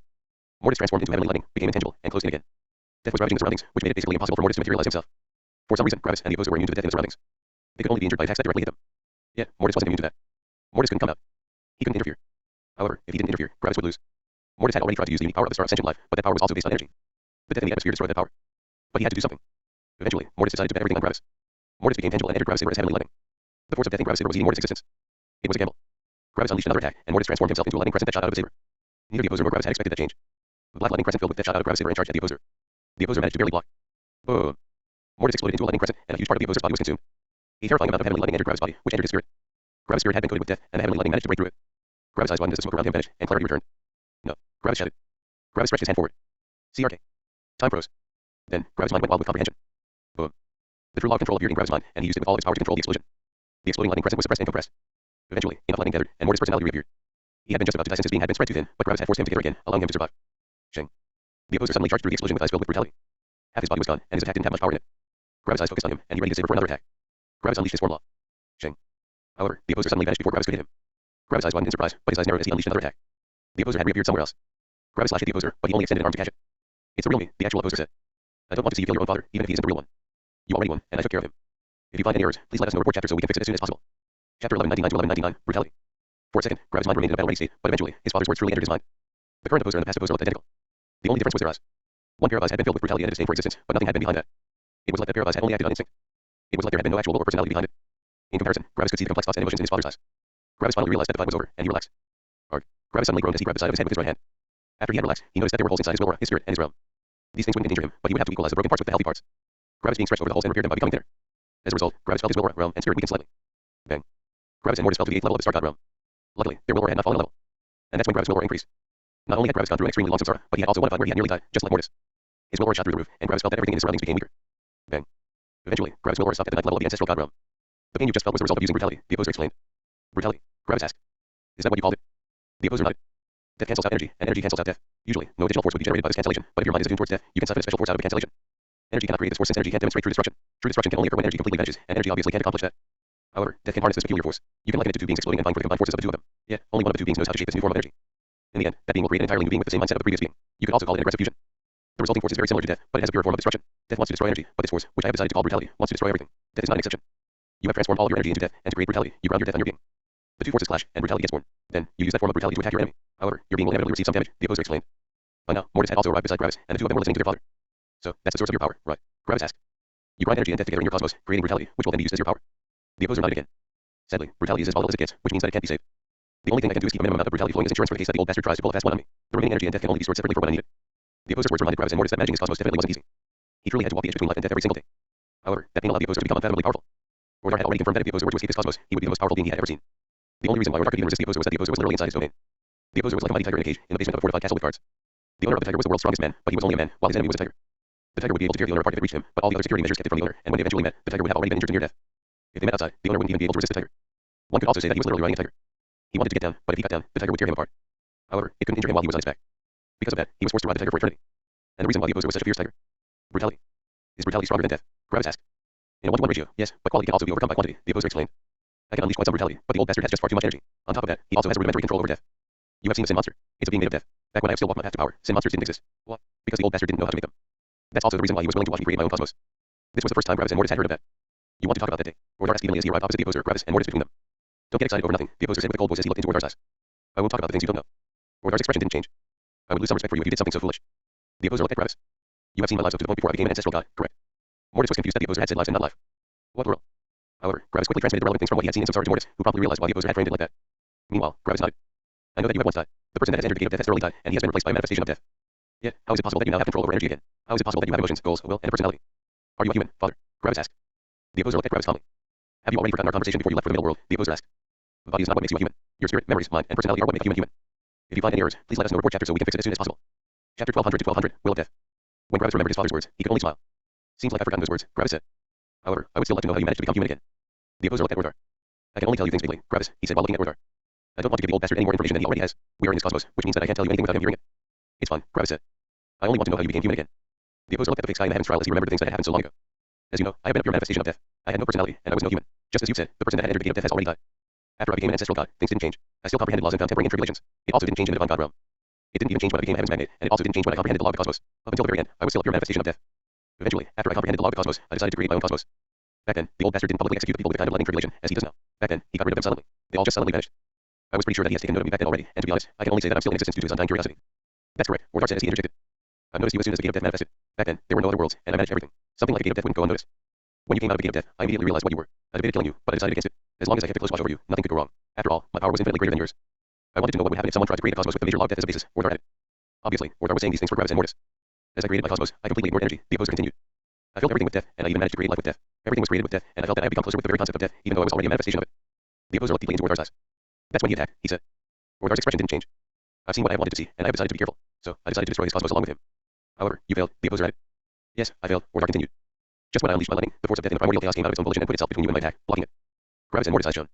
So that's what happened. They had already thought how it had been possible that the opposer could survive Orthar's attack. After all, their power levels had been too far apart back then. I noticed the attack, and even though death has blocked it, my cosmos still took quite some damage, the opposer continued. Luckily, after death blocked the attack, it failed my cosmos from his senses. Orthar nodded. I was able to feel your cosmos, but I couldn't pinpoint its location. Since you have been created in my cosmos, your cosmos is intrinsically connected with my cosmos, and that can't be changed. Yet, I couldn't find your cosmos. I only knew that it was still there. That was when I realized that I had committed a horrible mistake, Orthar said. The opposer didn't answer and only looked at Gravis and Mortis. Everything from here on out is beyond the old bastard's perception. I've never told him what happened, and I won't go into detail. After all, I don't want to die to him. Orthar didn't show it, but he was very interested in the opposer's following words. Even if he wouldn't go into detail, the opposer was still talking about things unknown to him. As I continued building my cosmos, the opposer continued. I felt closer and closer to the force of death, and eventually, I made contact with it. Making contact with such a force is something I've only experienced this once, and I know for a fact that the old bastard had never had such a contact with one of the primordial forces, he said, looking at Orthar. Orthar kept his expression neutral, but he was intrigued. One could have contact with the forces. Did that mean that since the opposer could have contact with death, that one could also have contact with energy? What about the other forces that comprise the primordial chaos? Just like with the gate of death, I felt the force of death envelop me, the opposer explained. It wanted to give itself completely to me. It didn't want me to be just its avatar or manifestation. No, it wanted me to become its will. Orthar's eyes widened. He knew exactly what that meant. If the opposer became the will of death, it meant that he could control all the death in the primordial chaos. He wouldn't need to absorb death or energy at that point. After all the death in existence would be him. Such a power was infinitely above the opposer's current power. Are you sure you want to speak of these things? Gravis asked with worry as he glanced at Orthar. I don't want you to leave an opening. The opposer looked at Gravis, and a slight smile graced his face. It was rare, but occasionally, even the opposer smiled. You don't have to worry about it, he said. There is no danger for me by unveiling all of this. The reason is simple. No one present here will ever become the will of death. Gravis looked at his father. How can you be so sure? He asked. Because the price is too high, the opposer answered. Understanding a minor law of death requires the destruction of everything but yourself. Understanding a major law of death requires the destruction of yourself. The price for becoming the will of death is even more terrifying. No one will ever be willing to pay that price. Silence. I knew it wouldn't be so easy to achieve such power, Orthar thought. What happened then? Gravis asked. The opposer's mind went back to the events. With my past mindset, I had no issues in accepting that price. After all, I had nothing. I only wanted to destroy existence, and I didn't care about anything else. So, I accepted the price. Death enveloped me, and I was about to become the will of death. And that's when things changed. If you find any errors, please let us know. Report chapter so we can fix it as soon as possible. Chapter 12:1 to 12:01. Reason for creation. What happened? Gravis asked. I think I know what happened, Orthar said with a thoughtful expression. Enlighten me, the opposer said evenly. You were abandoned, Orthar said. The opposer remained silent. Death wanted a will, but as a manifestation of death, you didn't have a will. Therefore, you couldn't possibly become death's will, Orthar added. Gravis and Mortis' eyes widened in understanding. Right. How could someone without a will become the will of something else? Correct, the opposer said evenly. After trying to make me its will, death simply received it. We were incompatible. After realizing that we were incompatible, it simply assimilated me into itself. I would lose my structure and become more death. Like a drop of fresh water that had been thrown into an ocean, I would dissolve until I was part of the ocean. But, then how are you alive? Gravis asked. The opposer's expression became complex. Energy interfered, the opposer said. Orthar's eyes widened with intensity as he heard that. He knew what that meant. It noticed me, and for whatever reason, it decided to fill me with energy. My old mind from before I had entered the gate of death had fused with the memories I had gained while being the manifestation of death. Emotions returned to my being. Dreams returned. My will returned. A new personality was formed. I was essentially born again. As soon as I regained my will, death returned. It wanted me to make its will again. That action wasn't born of a decision but of instinct. Like an insect that only works on instinct, it saw something compatible and reached out to it. However, since I now had a will, dreams, and a goal again, I declined death. I wasn't willing to pay the price. Orthar looked at the opposer with narrowed eyes. Are you telling me that death doesn't have a will, but energy does? Gravis and Mortis' eyes widened. Yes, the opposer answered. Death doesn't have a will, but someone has already become the will of energy. That someone has probably noticed what had happened and decided to revive me. I'm not sure if it was out of pity or a different reason, but they decided to recreate my old self and fuse it with my new self. Orthar's eyes quickly moved around as he was calculating at terrifying speeds. For a moment, the entire administration of the cosmos paused. For just one moment, no new tribulations took place, and no karmic luck was changed. That explains a lot, Orthar said. On my journeys, I have seen countless cosmoses made of energy, but only an incredible rarity had anything related with death in them. Even more, I have never seen a cosmos that had over 5% death to energy ratio, except for your cosmos. Additionally, death can't form life without someone directing it. Someone has to manually create the life in death. Yet, what about the first cosmos made of energy? What about the very first life form? Who created them? I don't know as much about death as you, but I know that the inherent destructiveness of death doesn't allow it to create life on its own. Energy is different in that regard. If you push enough energy together, at some point, life will form. It could be that the first life form has become the will of energy since it had been the only will in existence at some point. Possible, the opposer said. However, I won't talk more on the subject. A bit of frustration appeared in Orthar's eyes, but he kept himself in check. He didn't answer. Anyway, the opposer said as he looked at Gravis and Mortis again. After I gained an actual personality and will, all the emotions I should have felt while being a manifestation of death broke out. My goal also returned, and my previous goal from before I had become a manifestation of death hadn't changed. I wanted power. I wanted to never be weaker than anyone again. Fueled with conviction and anger, I created my cosmos. First, I tried to make it entirely out of death, but it was impossible. If I did that, I would stop existing again. My cosmos and I would just cancel each other out. So, I created my cosmos with 50% energy and 50% death. It's a delicate balancing act, but my cosmos gives me incredible powers. An unknown number of years later, I returned to this cosmos to take my revenge, he said as he looked at Orthar with cold eyes. Maybe he wants to tell you what happened. Gravis and Mortis looked at Orthar. Orthar only looked evenly at the opposer. The guy I failed to kill returned, and he unleashed all his powers. I thought that I had been lucky since the mistake I failed to rectify had given me another opportunity to rectify it, but I had been mistaken. Only a relatively short amount of time had passed, but he was already far more powerful than me. I feared for my life, so I did the only thing that could save me. I used up a huge part of my energy storage to pull him into my cosmos. After that, we fought, and the fight basically ended in both of our cosmoses on the brink of destruction. One more attack and we would both die. That's when we came to an unspoken agreement to not attack each other, and we went back to regaining our powers, and that's basically how we got here. We are at an arms race, and none of us are confident in taking out the other one without dying, Ordar explained. Gravis and Mortis looked at their father, and he nodded, confirming that Ordar spoke the truth. However, Gravis had one last question. Ordar, I want to ask you something, Gravis said. Ordar looked at Gravis. What is it? He asked. Why did you create my mother? Gravis asked. Silence. The opposer also didn't know the answer, and he looked at Ordar. Mortis also looked at Ordar. The economists shot through all their minds, and they all wanted to know why Ordar had created her. Ordar looked at the three of them and focused on Gravis. It wasn't only one reason. In fact, there were 5 reasons. 5. Gravis asked. That was more than he had imagined. The first reason was to change his goals, Ordar explained. If he learned to love, he might not chase power as fervently anymore. As long as he focused on something else, I would eventually overtake him. The second reason was his distraction. I knew what his cosmos must look like to give him so much power. The more distracted he is, the higher the chance of him making a misstep. The third reason was the slowing of progress. As long as he couldn't fully concentrate on his cosmos and absorbing energy, I would gain the upper hand in our race. The fourth reason was a shot in the dark. I didn't believe it would happen, but to be prepared for every eventuality, I decided to do something to get on his good side. If anything happened in the future that could make him leave peacefully, this action would help me. The last reason might surprise you, but I felt bad for him. Gravis and Mortis' brows furrowed in a skeptical expression. You felt bad for him? Gravis asked with a doubtful voice. Ordar nodded. You've seen how I have created the emotions. There is sadness and anger, but there is also happiness and love. If I only desired power, I would have simply given everyone an undying lust for battle. Back when I first created my cosmos, I was different from how I am now. I was young and naive. In a way, my goal has been similar to your father's. I went through some things that made me hate the cosmos I have been born in, and when I got the power, I wanted to create something very different from that cosmos. In the cosmos I have been born in, there was only intelligence without emotions. Everyone only wanted to become powerful as efficiently as possible. However, a select few of us managed to evolve our instincts to something more complex, and that complex thing was emotions. Initially, I believed that these evolved instincts could serve as a great power, and I developed that concept while creating my cosmos. Emotions took form, and since I can harness the power of my cosmos, the emotions also entered my being. For the first time, I felt things, and I realized how great my old life has been. I wanted more colors, so I created more colors. When I saw your father return, and when I saw his life, it reminded me of my previous life. So, even though the other 4 reasons were far higher in priority, the 5th reason was still part of why I created your mother. In a sense, I felt alone, and I didn't want my greatest enemy to feel this nothingness. That's why I created your mother. If you find any errors, please let us know. Report chapter so we can fix it as soon as possible. Chapter 1202 to 1202. Reward. Gravis and Mortis were still a bit skeptical about the last reason, but for some reason, they thought that Ordar spoke the truth. It didn't feel like a lie. However, even if he didn't lie, there still wasn't any relevance to the 5th reason. Ordar himself had said that the 5th reason was basically negligible in front of the previous 4. The first 3 reasons were mainly why he had created the economistress. Thanks for answering my question, Gravis said politely. Ordar nodded. Then, he looked at Gravis and Mortis. In the first trial, Mortis has matured, and a basis for his future conviction has been created. In the second trial, Mortis has solidified his conviction, and he has become mentally powerful enough to become a heaven breaker in the future. In the third trial, Mortis had proven so. In the fourth trial, you two got valuable experience in what it's like to fight someone that knows the law of the true world. Additionally, your willpower has become more powerful, and you comprehended the true law of time. In the fifth trial, you proved that your battle strength is the highest one in history. You comprehended the true law of control and the true law of apathy. Additionally, your willpower reached impressive heights, and you managed to gain control over the power of brutality. With all of that combined, you would even be able to have a fair fight with my real firstborn while being at the same realm. At this very moment, you are the most powerful star gods that have ever existed, including all my progeny. Your power from before you have entered this heaven's trial is incomparable to your current power. You no longer belong in the star god realm, and only the ancestral god realm can prove as a challenge to you. For that impressive growth, you deserve a reward. After all, a heaven's trial always rewards everyone according to their growth. When Gravis and Mortis heard Ordar's narration, they realized how much they had actually grown. When they had entered, everyone in Monwell's faction could pose a life-threatening challenge. Now, if Gravis decided to become a level 9 star god again, they could probably even fight the bisect masters of the Eternal Fire sect. They had jumped from the average power of a level 9 star god to the higher power of a middle rank ancestral god. You get 3 sets of law comprehension life fruits. There are no restrictions. You can choose whatever laws you desire. Gravis and Mortis' eyes widened in shock. Any laws? They would essentially get 3 laws, free of charge. Keep in mind that you have to know the prerequisite laws if you want to comprehend the laws by the fruits. So, choose wisely. Gravis and Mortis looked at each other. Then, Gravis looked at Ordar. Does that include the level 11 law of energy? Gravis asked. Ordar nodded. If you want it, I can give it to you. This shocked Gravis. If he wanted, he could gain a law comprehension life fruit for the law of energy. However, Gravis could only sigh. He wasn't stupid. Absorbing law comprehension life fruits was a small risk. If one didn't have sufficient experience, the law comprehension life fruits might make it harder to comprehend any future laws. There was still the law of the cosmos above the true law of the true world and the true law of energy. The experiences in comprehending the true law of energy were probably imperative to comprehending the law of the cosmos. If Gravis decided to get the law comprehension life fruits for the true law of energy, he would severely reduce his chances of becoming a heaven breaker. Gravis and Mortis both knew that, and they talked amongst each other. They immediately dismissed the elemental laws. They could simply look at the law comprehension areas for those. Space and gravity were also not an issue. Temperature was also immediately thrown away. Battle laws were irrelevant since they were not level 9 laws. The two of them thought about which law would prove to be the hardest to comprehend, and they quickly got an answer. As our first set, we want the law comprehension life fruits for the true law of suppression, Gravis said. Ordar nodded and handed over 5 great fruits. Gravis and Mortis knew that comprehending the true law of suppression was incredibly hard for them due to their power. They had a lot of powerful friends, and their background protected them from a lot of powerful cultivators. They had enjoyed life for a long time, and they were mostly in control of their lives. True suppression could only occur when one didn't want to be suppressed or search for suppression. Because of that, they decided to take the true law of suppression. After that, Gravis and Mortis discussed the next law they wanted. Eventually, they came to a decision. As our second choice, we want the set for the true law of soul regeneration, Gravis said. Ordar nodded and handed over 5 greenish silver fruits. The true law of soul regeneration was only a level 8 law, but gaining insight into the first soul law each year was always difficult. With the true law of soul regeneration, the two of them could more easily comprehend the true laws of soul infusion and soul dispersal. That would secure them the true law of the soul, a level 9 law. After that, they discussed for a long time what they should take for their last law. Maybe an emotional law. Maybe one of the laws of perceived reality. However, they came to the conclusion that they wouldn't find it too hard to comprehend the emotional laws. They had 2 different mindsets, who had different affinities for different emotions.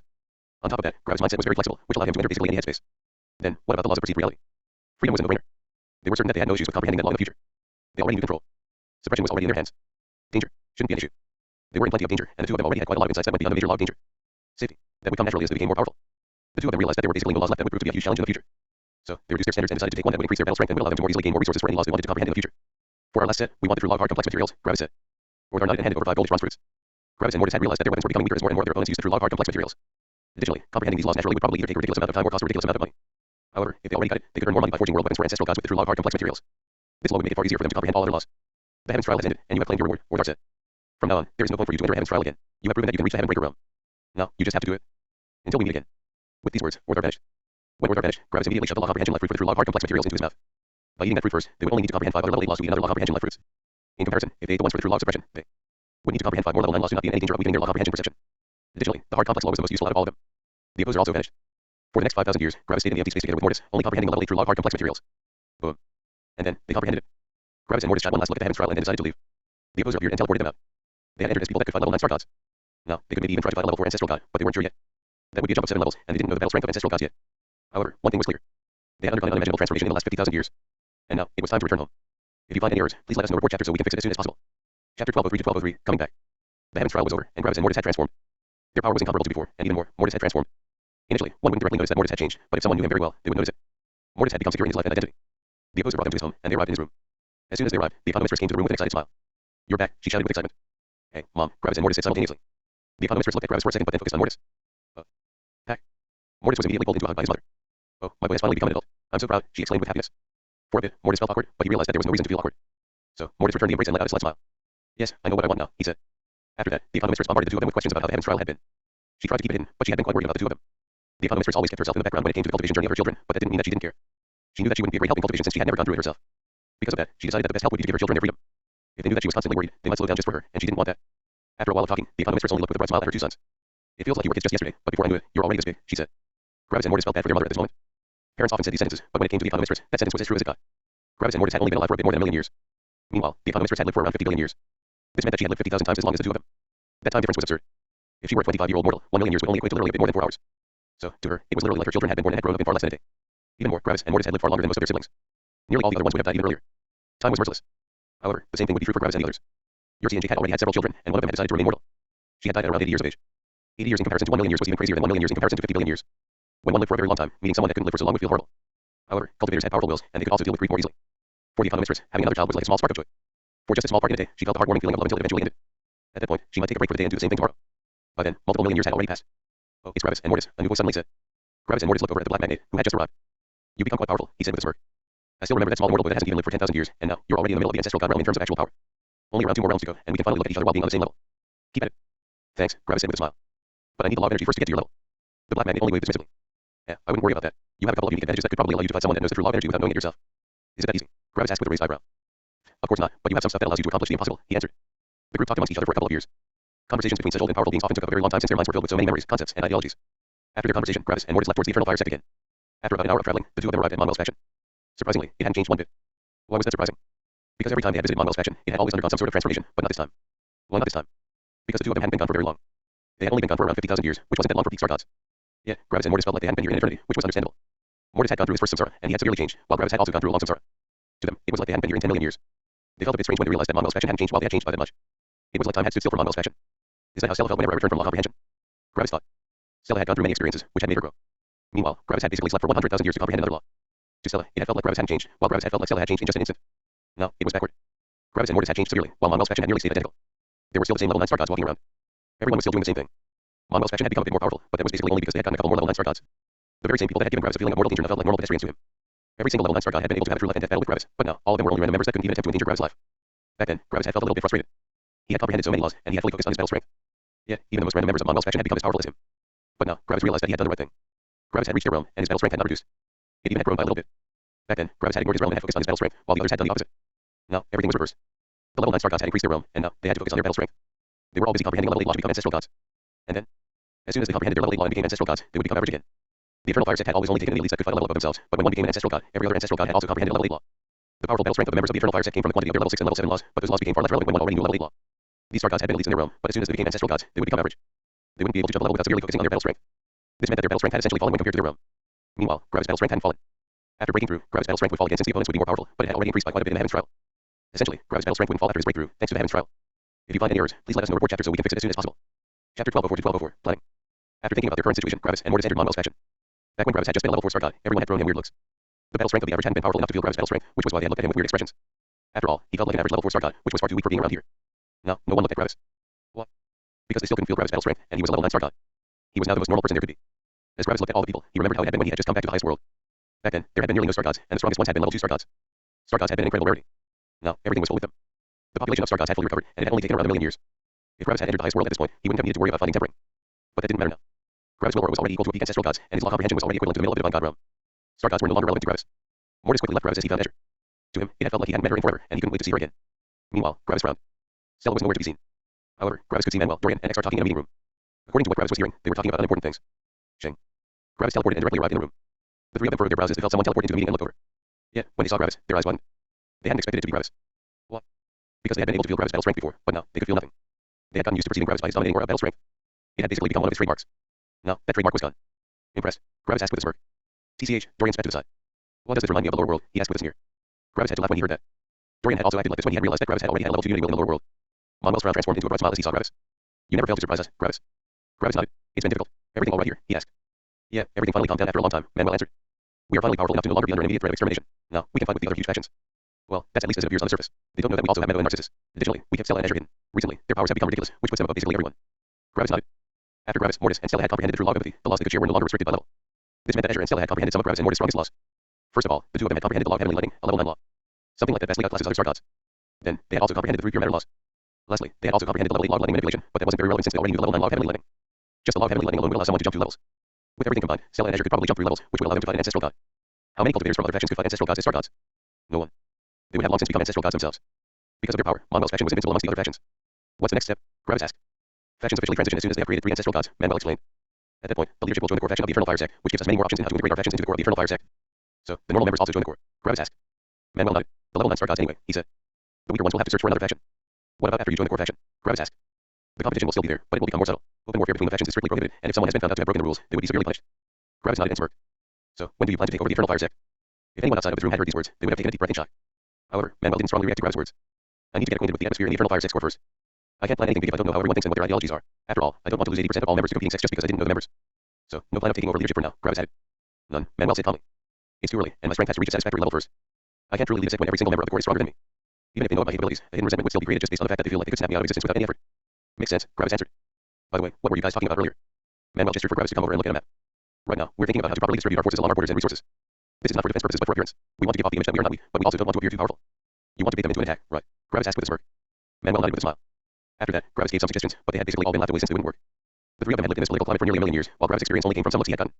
While going through samsara, one had to remember that all the people Gravis had used samsara on had, at most, been equal to the people of the Eternal Fire Sect. Because of that, Gravis couldn't be of any help. He had been amazing at leading a power in the middle world, and he could probably also reach astounding results by doing the same in the higher world. Sadly, this was now the highest world, and everyone had nearly reached the ancestral god realm. It was actually ridiculous how smart everyone was regarding planning. The phrases that left Manuel's mouth the most were they know that we know that they know that we know and so on. After a couple hours of talking, Gravis could only look on with a confused expression. It was like his brain didn't work anymore after being assaulted with so many meta concepts shoved into each other. Yeah, I give up, Gravis said after a while. The 3 others in the room only snickered. So, where's Stella? If you find any errors, please let us know report chapter so we can fix it as soon as possible. Chapter 1205 to 1205, Weird Comprehension. She's awaiting her tribulation. Have you forgotten? Manuel asked. Oh, right. Gravis answered. Gravis remembered that Stella had told him that she would undergo her tribulation soon and that he probably wouldn't be present to witness it since he had expected that the heaven's trial would take longer. Gravis had felt like so much time had passed since then that Stella must have already overcome her tribulation, but surprisingly, not much time had passed. The Eternal Fire Sect doesn't want tribulations to take place inside their sect due to destruction. Additionally, someone has to enter to attack Stella, which would make the political climate very weird. Lastly, it's good manners to go through one's tribulation outside any sect. That just makes things easier and fairer. Makes sense, Gravis answered with a calm voice. However, Gravis had already started to feel nervous. Tribulations and tempering were never easy, and they always came with the possibility of death. Even if Stella had a theoretical 90% chance of survival, at some point, the 10% would hit. It only needed a single bad fight to end it all. Based on Gravis' calculations, he was 1.285 million years old at this point. Stella had reached the star god realm when Gravis had been about 295,000 years old. It had already been a million years since Stella had become a star god. At this moment, Gravis also remembered his own tribulation. Gravis had become a star god when he had been 345,000 years old, which meant that his tribulation would arrive when he reached the age of 1.345 million years of age, which would be in 60,000 years. Who would Gravis' opponent be? The gap between the star god realm and ancestral god realm equaled 3 levels of power. As far as Gravis knew, he could kill someone 5 levels above himself with confidence, but he wasn't sure about a 6-level difference. Gravis wasn't sure how powerful ancestral gods were, but he knew that they were incredibly powerful. Sure, Gravis already knew 5 level 9 laws and 4 level 8 laws, but the opponent would have a level 8 law with the power of a level 9 law. Gravis had the advantage in laws, but jumping 6 levels was already beyond ridiculous. If Gravis didn't know so many laws, he couldn't even attempt such a fight. This advantage in terms of laws was the basis for the possibility of jumping so many levels in the first place. 7 levels. Gravis doubted it. Sure, Gravis' battle strength had risen by ridiculous degrees, but he had also grown by 5 levels. He had gone from the 4th level of the star god realm to the 9th. Because of that, Gravis was pretty sure that he couldn't fight someone 7 levels above himself. So, who would his opponent be? 3 levels above him would be a level 1 ancestral god. 4 levels would be a level 2 ancestral god. 5 levels would be a level 3 ancestral god. However, a level 4 ancestral god would be 2 levels stronger than a level 3 ancestral god. This meant that a level 4 ancestral god would be 7 levels above Gravis. This meant that Gravis' opponent could only be someone 5 levels above himself or 7 levels. Someone 5 levels above Gravis couldn't possibly fight him just based on Gravis' will and his true laws of apathy and control. Even if that opponent had incredible battle strength, as long as their will wasn't far more powerful than their level, they wouldn't be able to move very fast under Gravis' suppression. Because of that, it had to be a level 4 ancestral god. And Gravis was pretty sure that he couldn't win that fight. He was in a very awkward spot. Usually, tempering would never be an issue for normal cultivators. After all, there were plenty of extremely talented cultivators on one's level. If one were an average level 9 star god, they would fight another average level 9 star god. If one could jump 1 level as a level 9 star god, they would fight another level 9 star god that could jump 1 level. The same thing was true for someone that could jump 2 levels. 3 levels. That would be the first time things got awkward. One would need to fight an ancestral god in that case, but an ancestral god was already more powerful than every other star god in terms of battle strength since they already knew level 8 law. In a way, even though an ancestral god was 3 levels above a level 9 star god, they were in essence 4 levels above a level 9 star god just based on that extra law. However, that was still not overly ridiculous. One could even say that this bit of awkwardness was good since it would push the absolute geniuses of the world even more and would give them the opportunity to become even more outstanding. But as soon as one could jump 4 or 5 levels, things would become super awkward due to the escalating power of the opponents. After thinking about all these things, Gravis decided to consult with Mortis, but Mortis had put up the equivalent of a do not disturb sign onto his spirit. This meant that he was probably with Azure right now. I should just become an ancestral god, Gravis thought. Level 1 ancestral god sounds rather fitting. At that point, level 6 ancestral gods would be 6 levels above myself, and level 5 ancestral gods would be 5 levels above myself. Even more, my will aura wouldn't be overwhelmingly powerful. I would be able to suppress my opponent by a little bit, but they would also not become completely helpless in front of it. On top of that, my will aura is already at the peak of the ancestral god realm. Since I can push my law of freedom only to the power of a level 8 law, I can't rely on it to boost my will aura to the divine god realm without becoming an ancestral god first. Gravis scratched his chin. However, as a level 1 ancestral god, I can only push my will aura to the first level of the divine god realm. That isn't that much growth. Should I directly become a level 2 or level 3 ancestral god? Gravis looked to the side as he evaluated his options. I don't know. Every single increase in levels makes the battle strength of my opponents more powerful. I'm not sure if I could jump 6 levels as a level 3 ancestral god right now. Inability to increase my will aura by much more uncertainty and if I even have a chance of fighting my opponent. Both options suck. The true law of freedom would solve the issue, but I can't just comprehend it just because I want to. Suddenly, Gravis stopped moving. Wait, why not? Why can't I just comprehend it whenever I want? Father managed to do it too, and he didn't even have any sort of will or personality back then. The other 3 had already gone back to strategizing while Gravis glared at the sky. You will get comprehended right now. You don't tell me what to do. Fuck you, I do what I want, and I want to comprehend you right now. Gravis' conviction gathered, and with all of his being, he believed that he could comprehend the true law of freedom. It was like his spirit entered the laws and took a hold of one of them. Then, it tore that law and consumed it. Boom. And Gravis comprehended the true law of freedom. Surprisingly, it worked. Yet, if one knew the law of freedom, one would realize that it wasn't actually that strange. Comprehending the law of freedom had always been incredibly weird. Tearing the law out of a sea of laws. That would never work. If one wanted to do that, one would need to become a heaven breaker first. Something like this required the power to influence physical reality. Why would anyone try to tear a law out of his surroundings to comprehend it? That was like a mortal trying to kick down a gigantic castle. It didn't work. It was an act in futility. However, wasn't acquiring freedom just like this? If one was suppressed beyond help, wouldn't they also believe trying to gain freedom to be an act in futility? Their masters were so powerful, while they were so weak. It was hopeless. This was true freedom. Even if it was hopeless, one couldn't know the outcome if one tried. Freedom only came to those who fought for freedom. If one never fought, one could never gain freedom.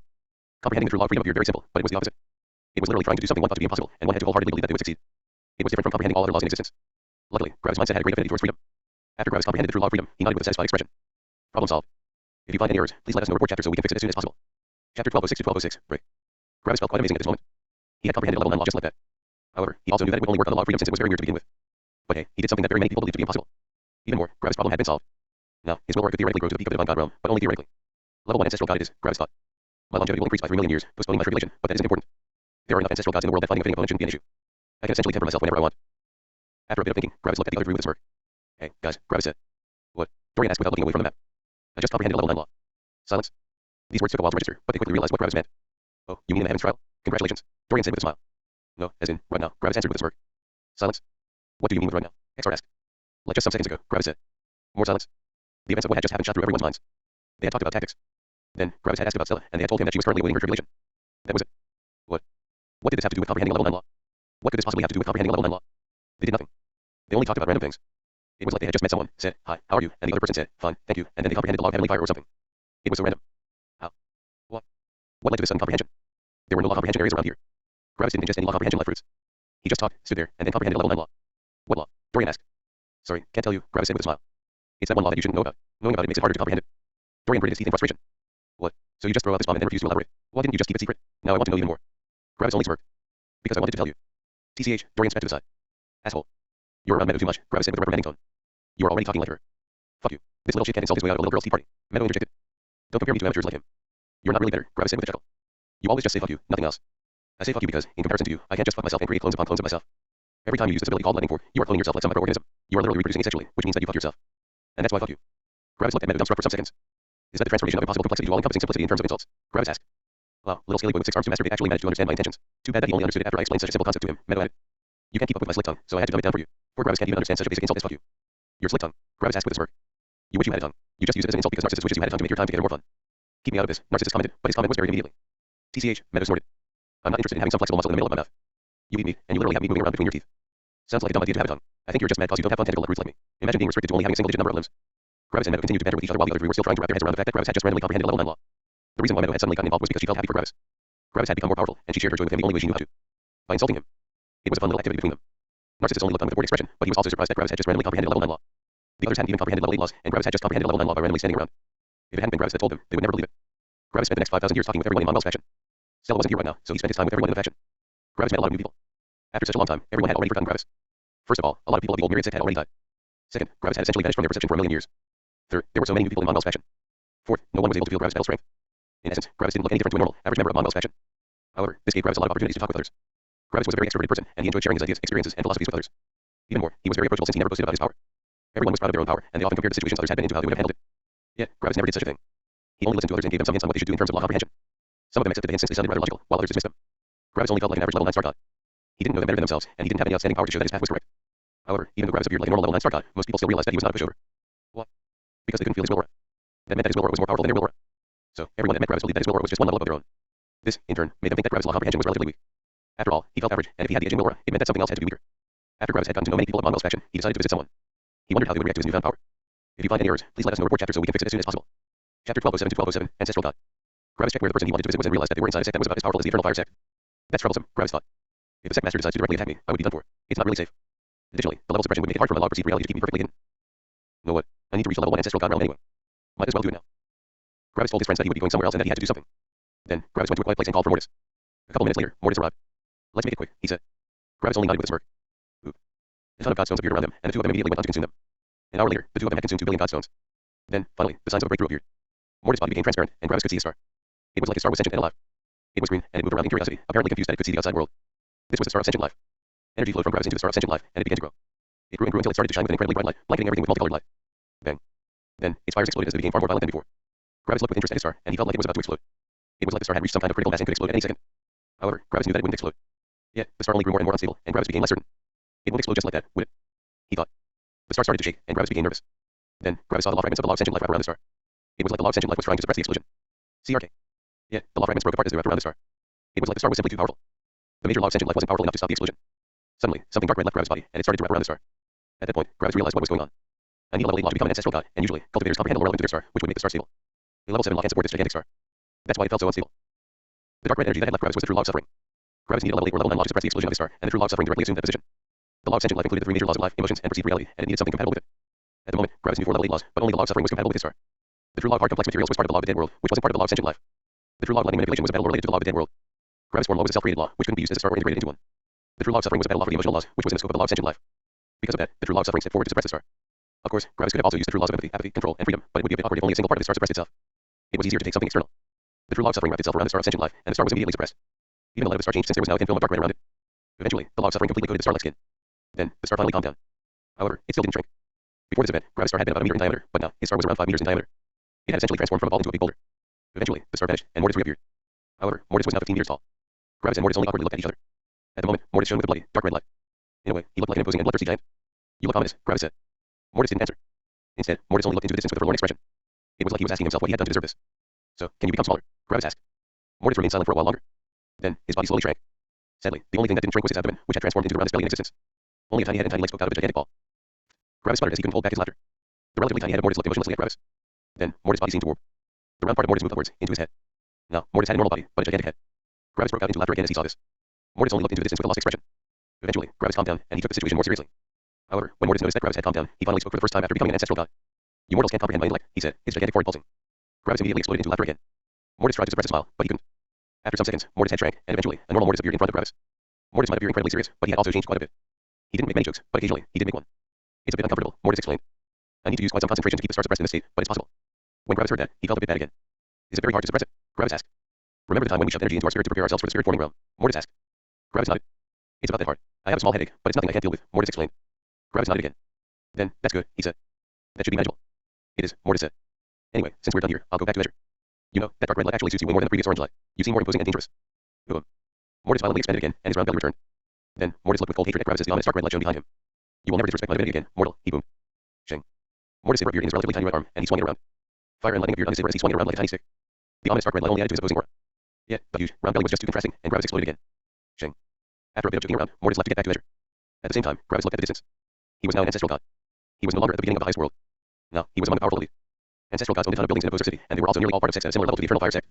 I can probably fight level 6 ancestral gods, which puts my true power at the upper middle of the realm. Just a bit more. Gravis took in a moment for some minutes. Then, he got bored. Anyway, let's go. Shing. And Gravis teleported away. If you find any errors, please let us know. Report chapter so we can fix it as soon as possible. Chapter 1208 to 1208, guard. Gravis went to the nearest city, but someone appeared in front of him before he could arrive there. Who are you? You are not part of the Eternal Fire sect. A level 3 ancestral god arrived in front of Gravis with his weapon drawn. Gravis was a bit perplexed. I come here from time to time. What's with the sudden hold up? Gravis asked. The ancestral god only glared at Gravis. Impossible. Ancestral gods all need to register with the border guard before entering our territory. Speak the truth. Gravis' eyes widened with understanding. I just reached the ancestral god realm inside the Eternal Fire sect. I was a level 9 star god before that, Gravis said while activating his log odyssey. The guard realized that Gravis spoke the truth, but he still furrowed his brows. I believe you, but I still need to investigate this. Please remain here and don't do anything before I'm done. Obviously, such a powerful sect as the Eternal Fire sect had policies regarding the laws of honesty, deceit, and lies. So, even if the guard believed Gravis, he was still required to check everything. This was for protection against someone with the law of deceit or lies. Gravis simply stopped and waited. The guard took out an envelope and spoke with someone on the other end. After some seconds, the guard looked at Gravis again. Show me the token you normally use to enter, he said. Sheng. Gravis took out the visitor's token from Ronwell's faction and showed it to the guard. The guard accepted the token and spoke to his envelope again. Gravis couldn't hear what the other side said, but he could see what the guard did after getting his answer. Crack. The token was destroyed. Gravis blinked a couple of times. Do I get a new one? He asked. No, the guard answered. Gravis immediately furrowed his brows in displeasure. Ancestral gods are not allowed to easily enter the eternal fire sect, the guard said. You are no longer allowed to just enter and visit. Since this is your first time and since you didn't know about this, we will overlook this infraction this time, but you have to leave immediately. Gravis certainly didn't like what he was hearing. And how am I supposed to visit my friends and my partner from now on? He asked. You must become a member of the eternal fire sect if you want to really visit, the guard said. Your will aura is quite powerful, even more powerful than mine. However, you feel quite weak, which means that you probably know nearly no laws, but I think your will aura should be enough to enter the sect as a core disciple. The position of core disciple was the lowest position an ancestral god could assume in the eternal fire sect. However, even those core disciples were already quite powerful when compared to the average ancestral god. Gravis blinked a couple of times without amusement. So, you are forcing me to join the eternal fire sect? Gravis asked. You are essentially restricting me from visiting my friends just so that you have something in your hand that forces me to join you. Is that correct? Insolent, the guard shouted as he used his will aura to suppress Gravis. He knew that Gravis' will aura was more powerful than his, but there were two levels between them. The suppression should still work. On top of that, Gravis felt very mediocre to the guard. The eternal fire sect doesn't use such underhanded tactics. All of these policies are for protection. We can't just allow any ancestral god to enter the sect. An ancestral god could kill one of our factions with one attack. Don't assume that the rules are just there to suppress you. The eternal fire sect doesn't care about a singular ancestral god. The eternal fire sect didn't create a rule to go specifically only against you. Gravis only looked calmly at the guard. Yeah, that changes nothing. The intentions of your rules are irrelevant to me. I only care about your actions, and right now, you are keeping me from visiting my friends, Gravis said. So, rules are rules, and everyone has to follow them, the guard said with an annoyed tone. In the guard's mind, Gravis could already thank all his lucky stars that the guard didn't directly attack him because of his disrespect towards the eternal fire sect. Gravis only evenly looked at the guard. He wasn't angry or mad. He was only annoyed. Someone was trying to restrict his freedom, and Gravis wasn't a big fan of that. I want to speak with your superior, Gravis said. Ah, the guard laughed with disdain. You. Not just anyone can speak with our elders. Just peacefully leave, and I can ignore your words. Gravis only looked at the guard. That wasn't a question, he said. The guard wanted to answer, but his entire being was suppressed with an impossibly powerful pressure. The guard's eyes widened in terror. How? How was his will aura that powerful? The guard could still move, but barely, and that was also only because Gravis allowed him to move. A mere level 3 ancestral god couldn't even attempt to find a will aura equal to a peak ancestral god. Come on, call your elder, Gravis said slowly. I'll wait. The guard very slowly took out his envelope again, and he informed the person on the other end. Some seconds of silence passed. Sheng. A level 4 ancestral god appeared, and she immediately activated her will aura to suppress Gravis. However, her eyes widened when she felt her will aura hit something massive. And the massive thing immediately pushed back. The elder had a will aura on the 5th level of the ancestral god realm, but she was still suppressed. Yeah, she could still move, at least. Gravis activated the true law of apathy, which began to eat away at her will aura. And now, she was also suppressed. The shock the elder felt couldn't be put into words. Who was that? I only want to visit my friends. Nothing else, Gravis said with the law of honesty. I don't plan to go against the eternal fire sect. I don't want to injure any of you. However, I want to visit my friends, and that's non-negotiable. So, what's your answer? Gravis asked as he slightly reduced the pressure of his will aura. The elder gritted her teeth and took out another emblem. Sheng. A level 6 ancestral god appeared some seconds later, and he also released his will aura. Gravis activated his true law of control, but only managed to barely defend against the will aura of the level 6 ancestral god. Gravis could still unleash some pressure, but the level 6 ancestral god was only suppressed by about 5%. Bang. Then, Gravis used the major law of suppression, which pushed the suppression to 40%. However, this person was still 6 levels above Gravis. 40% was a lot of suppression, but that person was still far faster than Gravis. A shocked light appeared in the eyes of the newest person, but he quickly looked at Gravis with a serious expression. Gravis only looked back. I'm not your enemy. I only want to visit my friends whenever I want, Gravis said slowly. That's all I want. The eyes of the newest person narrowed. He was a vice sect master of the eternal fire sect. Impossible, the vice sect master said. Gravis' eyes narrowed. If you find any errors, please let us know. Report chapter so we can fix it as soon as possible. Chapter 1209 to 1209, proof of power. Impossible, Gravis said. And how is it impossible? The vice sect master looked at Gravis with a solemn expression. He couldn't feel Gravis' battle strength, but he obviously didn't believe that Gravis was only an average level 1 ancestral god. After all, Gravis even managed to partially suppress him, the vice sect master. The vice sect master wasn't stupid, and he knew that the only reason why he couldn't feel Gravis' battle strength was that Gravis' battle strength was already in a different world to his. Could Gravis fight the vice sect master? Logically, something like this should be impossible. It simply wasn't reasonable to assume that mere battle strength could overcome a 4,096-fold increase in physical power and energy. It was ridiculous. No matter how experienced in combat a newborn baby was, it couldn't kill a grown adult. Yet, the vice sect master knew that Gravis wasn't stupid. Reaching such ridiculous heights in battle strength couldn't be possible with a stupid mind. So then, if Gravis were smart, why was he doing this? The answer could only be confidence. Because of that, the vice sect master could only accept that Gravis might actually prove to be a danger. However, he had to uphold the prestige of the eternal fire sect. Rules are rules, and we can't make any exceptions, the vice sect master said with a deep voice. We can't allow mere level 1 ancestral god to walk all over the dignity of the eternal fire sect. In your case, the rules are even more important since you are in even greater danger than a normal ancestral god. Additionally, you should realize that the only reason why I haven't directly executed you for your obvious disrespect towards the eternal fire sect is that you could deliberately target the sect before your death. If we were outside, we wouldn't be having this conversation right now, the vice sect master said with narrowed eyes. Gravis only looked into the narrowed eyes of the vice sect master. Do you realize that the feeling is mutual to some degree? Gravis slowly asked. The aura of the vice sect master became colder. My friends are part of the eternal fire sect, and they call it their home. I obviously do not want to kill their colleagues and friends. But if you were someone that wasn't from the eternal fire sect, I could use some tempering right now. The atmosphere between Gravis and the vice sect master became increasingly tense, and the other two people only looked on nervously. They believed that their vice sect master could kill this arrogant man, but what if that arrogant man attacked them out of anger? Wouldn't they die? The vice sect master became increasingly angry, and his aura became even colder. By now, he was honestly debating attacking Gravis. You don't believe me? Gravis asked slowly. Let me show you some proof. Bang. Suddenly, the vice sect master took out his spear and stabbed towards his left. A relatively small but very concentrated explosion of blaze and hurricane appeared. Obviously, the vice sect master knew the level 8 log blazing hurricane, a mixed element. The eyes of the vice sect master looked at the spot he had just struck, but nothing appeared. Then, he turned to Gravis with hate-filled eyes. However, deep inside his eyes was also shock. Why had the vice sect master suddenly struck empty air? Because his major log danger had warned him. It had told him that he was about to be attacked by a very powerful attack. What had happened? It was Mortis. As soon as Gravis had noticed that a fight might break out, he had called Mortis. Just now, Mortis had intended to attack the vice sect master with a lightning crescent after becoming tangible again. In order to trigger the log danger, one had to unleash an attack with the intention to kill. So, if the vice sect master hadn't reacted appropriately, a lightning crescent would have consumed him. One could say that it was a risk. After all, if the vice sect master didn't notice the attack, Gravis and the eternal fire sect would truly throw away all pretenses. However, Gravis had trusted in the vice sect master's power. Gravis refused to believe that someone like him would just fall over and die with one attack. However, the attack had been genuine, and that couldn't be changed anymore. Gravis had essentially attacked the vice sect master with the intention to kill. That was an easy one, Gravis said with the log honesty. I didn't even do much with that attack. As you can feel, I'm not as weak as you imagine. Now, can we have a proper discussion about this issue? The vice sect master gnashed his teeth. Gravis had just made an attempt on his life, and he was supposed to just talk with him. The anger in the vice sect master's eyes heightened. Someone had just tried to kill him, and he was supposed to just do nothing. However, as more time passed, the vice sect master's anger transformed into frustration. He couldn't fight here. Sure, a judge of a heaven company would appear, but they would only block attacks that would damage the living beings except for the two combatants. If Gravis decided to actively target the Infernal Fire sect, the judge wouldn't block the attack.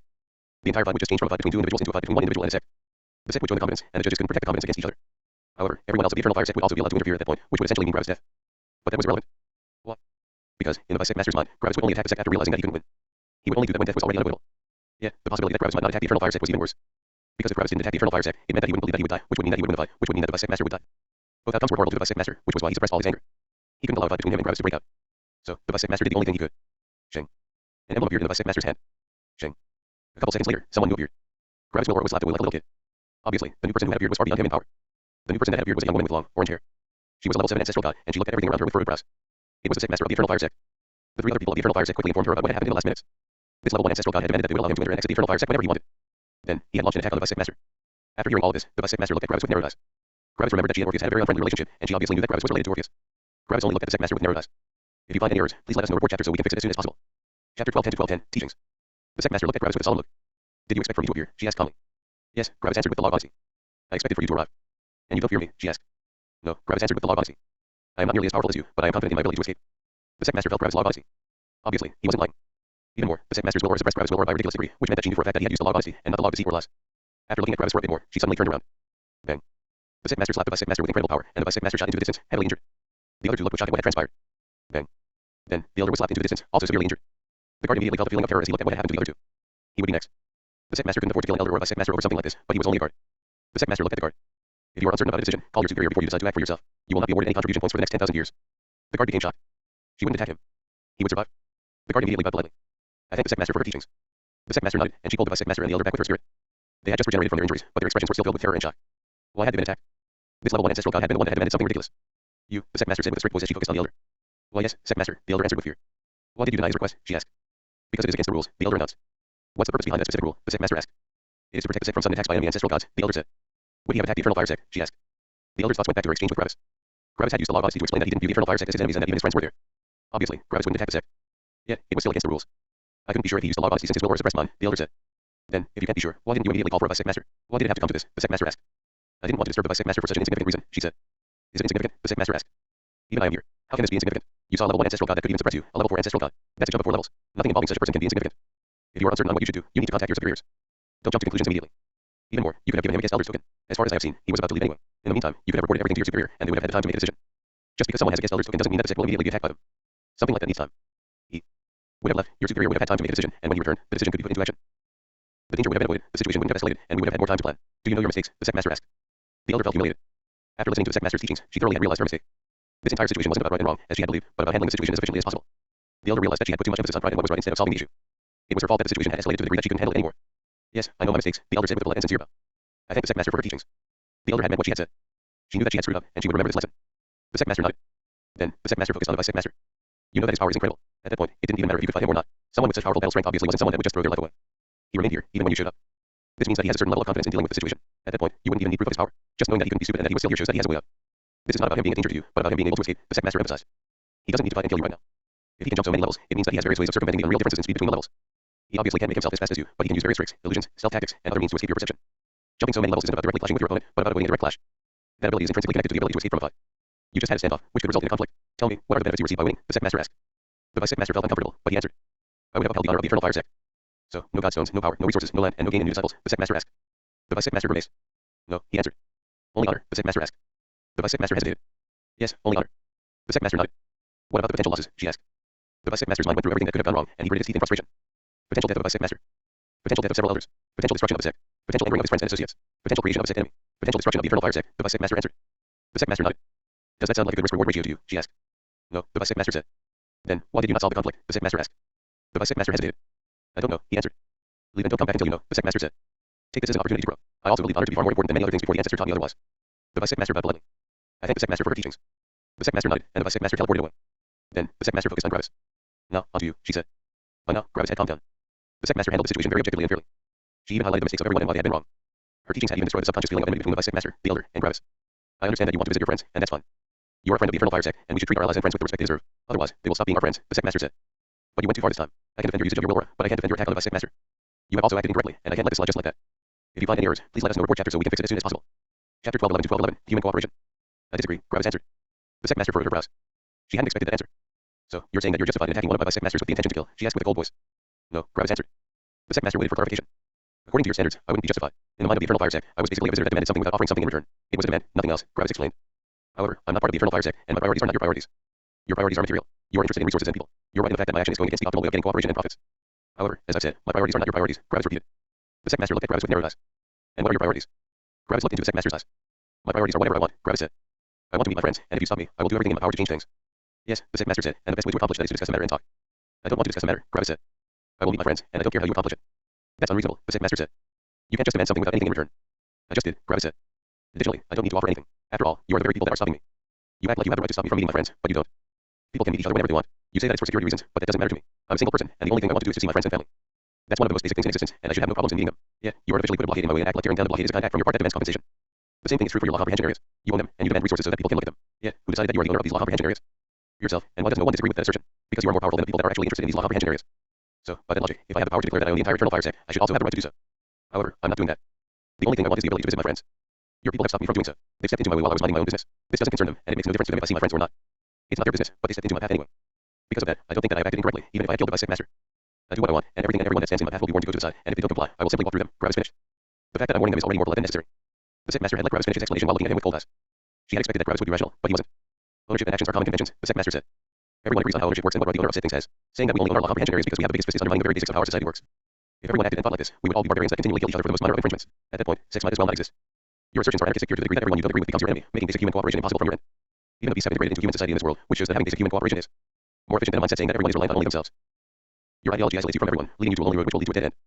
At some point, you won't be able to advance on your own anymore. At some point, you will meet enemies with a quantity beyond what you can handle. Gravis looked at the sect master as she finished her sermon. And that's why you're not a divine god already, he said. The sect master's eyes opened wide in angered shock. What did he just say? Was he criticizing her? What about the opposer? Gravis asked.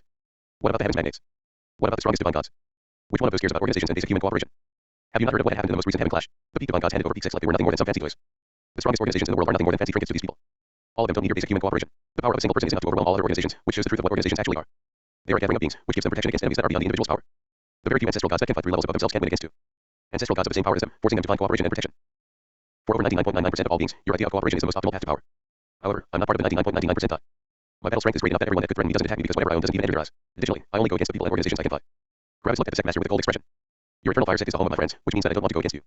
However, the Eternal Fire sect doesn't belong to my friends yet, which means that not everything is under their control. Even more, the Eternal Fire sect is so big that a minor wave on one part of the lake doesn't reach the other side. Your sect is too big and diverse, which makes it hard for your sect to achieve unity. The only ones that will care about the death of the sect master are his friends, family, and you. You can cling to your belief of basic human cooperation, but that won't change my mind and my actions. I will have the opportunity to see my friends whenever I want. Your cooperation isn't a requirement. I'm only letting you know out of politeness. If you find any errors, please let us know. Report chapter so we can fix it as soon as possible. Chapter 12:12 to 12:12, right and wrong. The more the sect master heard Gravis talk, the angrier she got. This was a level 1 ancestral god. Yeah, he acted like he was a divine god that could flatten the Eternal Fire sect whenever he wanted. The entire Eternal Fire sect was nothing in his eyes, and he treated them like insects that had no choice in the matter. They could only step out of his path or become his enemy. The sect master could accept it if Gravis had the power to fight a level 9 ancestral god.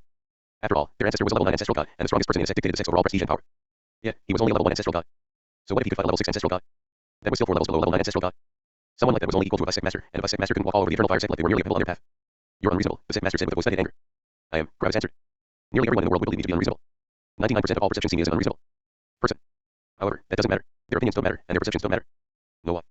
Because no matter how many perceived realities band together, they can't make it any objective reality. It changes nothing. I will do what I want. The sect master was about to say something, but Gravis immediately stopped her. This conversation ends now, Gravis said. The sect master's rage immediately exploded. She was far more powerful than Gravis, but Gravis acted like he was her superior. She had never been disrespected to such a degree by someone this weak. I will meet my friends whenever I want, and I won't pay any reparations for whatever you think I did wrong. I will do what I want, when I want. Step out of my path or get trampled. That's the extent of control you have over the situation. And if you decide to remain in my path, I will have no problems with going somewhere else, becoming a level 3 ancestral god, and returning to kill you. And there's nothing you can do about it, Gravis slowly finished. Gravis slowly turned around, intending to leave. At that moment, the sect master's mind was going wild with rage and frustration. Her mind was going through all possible scenarios.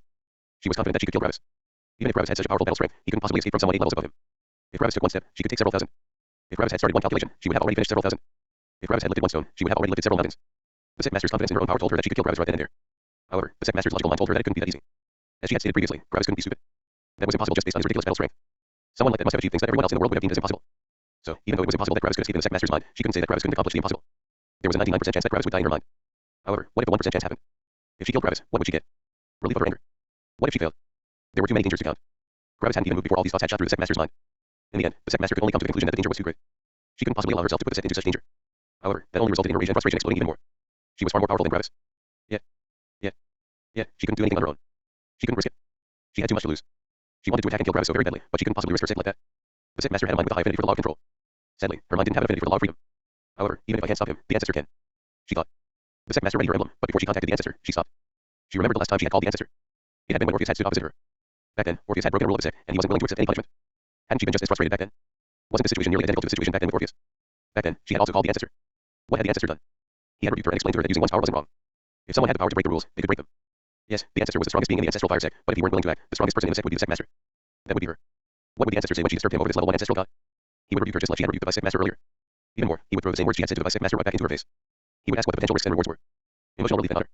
Too many risks to count. Then, he would ask her if that was a good risk-reward ratio. She would say no. Then, he would ask her why she had done that. What would she answer? The sect master's anger vanished as it transformed into frustration. However, she wasn't frustrated with Gravis anymore, but with herself. What would her answer be? In comparison to the vice sect master, she knew her answer. Vanity. She wanted to deal with Gravis because he had completely overthrown her prestige, power, and control. In her mind, she deserved to walk all over him. However, in her mind, people vastly more powerful than her also deserved to walk all over her. Yet, she hadn't seen Gravis as such a person. She had only looked at his current power, not at his future power. Even more, if Gravis could already escape from her, it meant that his future power was already enough to resist her to some degree. She thought she had control over Gravis, but she didn't. So, what could she do? Nothing. Literally nothing. Attack him. Too risky. Threaten him with his friends. That wouldn't work. Additionally, she would anger a huge part of the sect with that action. Call the ancestor. That would only backfire. What could she do? What options were available? Step out of his path. That was the only option. Gravis was unreasonable. He demanded something from them that belonged to them without offering anything in return. He said what he wanted, and he would get what he wanted. His behavior was hostile, uncooperative, unreasonable, and disgusting. Yet, there was nothing the Eternal Fire Sect could do. 50,000 years ago, Gravis hadn't even entered the eyes of the basic guards of the Eternal Fire Sect. Now, he had grown to the point that the entire Eternal Fire Sect could do nothing but comply. One of the most powerful ancestral god sects in the world was completely helpless in front of a mere level 1 ancestral god. Gravis teleported away, and the sect master did nothing to stop him. The sect master deflated as she felt like she had become far weaker than before. She had talked about so many things. She had talked about cooperation, society, ideology, and so on. She had been in the right. All her words had been mature, planned, thought through, and could stand against any verbal offense. She had acted as the perfect sect master. She had de-escalated the issue, and she had acted correctly. Yet, all of it didn't matter. It was all worthless. In front of power, all of it was absolutely worthless. Right and wrong didn't matter as long as the other party was more powerful than oneself. So what if they were wrong? They would win anyway. Being right didn't change a thing. In the end, the sect master contacted some elders. This person can come and go whenever he wants. No inspections are required. Then, she left and went back home. She had a lot to think about. If you find any errors, please let us know. Report chapter so we can fix it as soon as possible.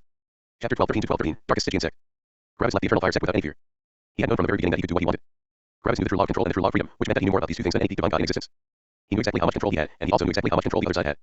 In a fight, the sect master of the Eternal Fire Sect could seize Gravis out of existence, but Gravis was still the one in control. As long as she couldn't stop Gravis from escaping, he would be the one in control. If she had decided to attack, Gravis would have simply activated his law of perceived reality. Sure, the sect master would be able to see through it if she questioned her own perception, but she wouldn't do that. In her perception, she would have killed Gravis. Then, she would have left. Gravis wouldn't even need to move. Then, Gravis could simply come and go by keeping himself in with the law of perceived reality. He wouldn't even need to fight her at this very moment. He could simply continue on with his life, find his next tempering opportunity, and after that, he could simply become a level 3 ancestral god and find her as his next tempering opportunity. Nothing the sect master could do mattered to Gravis. Gravis would be free to do whatever he wanted to do anyway. The only difference would be the fate of the sect master. She had never been in danger. She had only been a minor hindrance. However, the sect master quickly left Gravis' thoughts as he concentrated on something else. Gravis arrived at the nearest city and went to the teleportation formation array. After paying a lot of money, Gravis was teleported to the southwest of the core region of the highest world.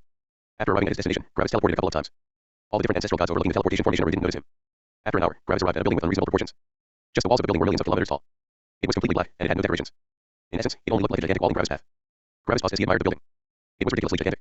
Even more, it was made of hard, complex materials, which was an indescribable waste of resources. Formation arrays littered the building with many different forms of restrictions.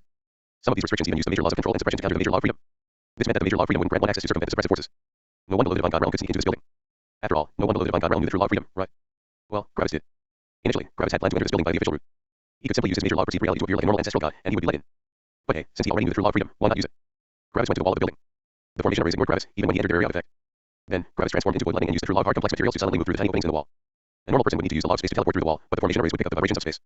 Sure, Gravis could still hide with the law of perceived reality, but why should he go through that trouble? Simply going through the wall was easier.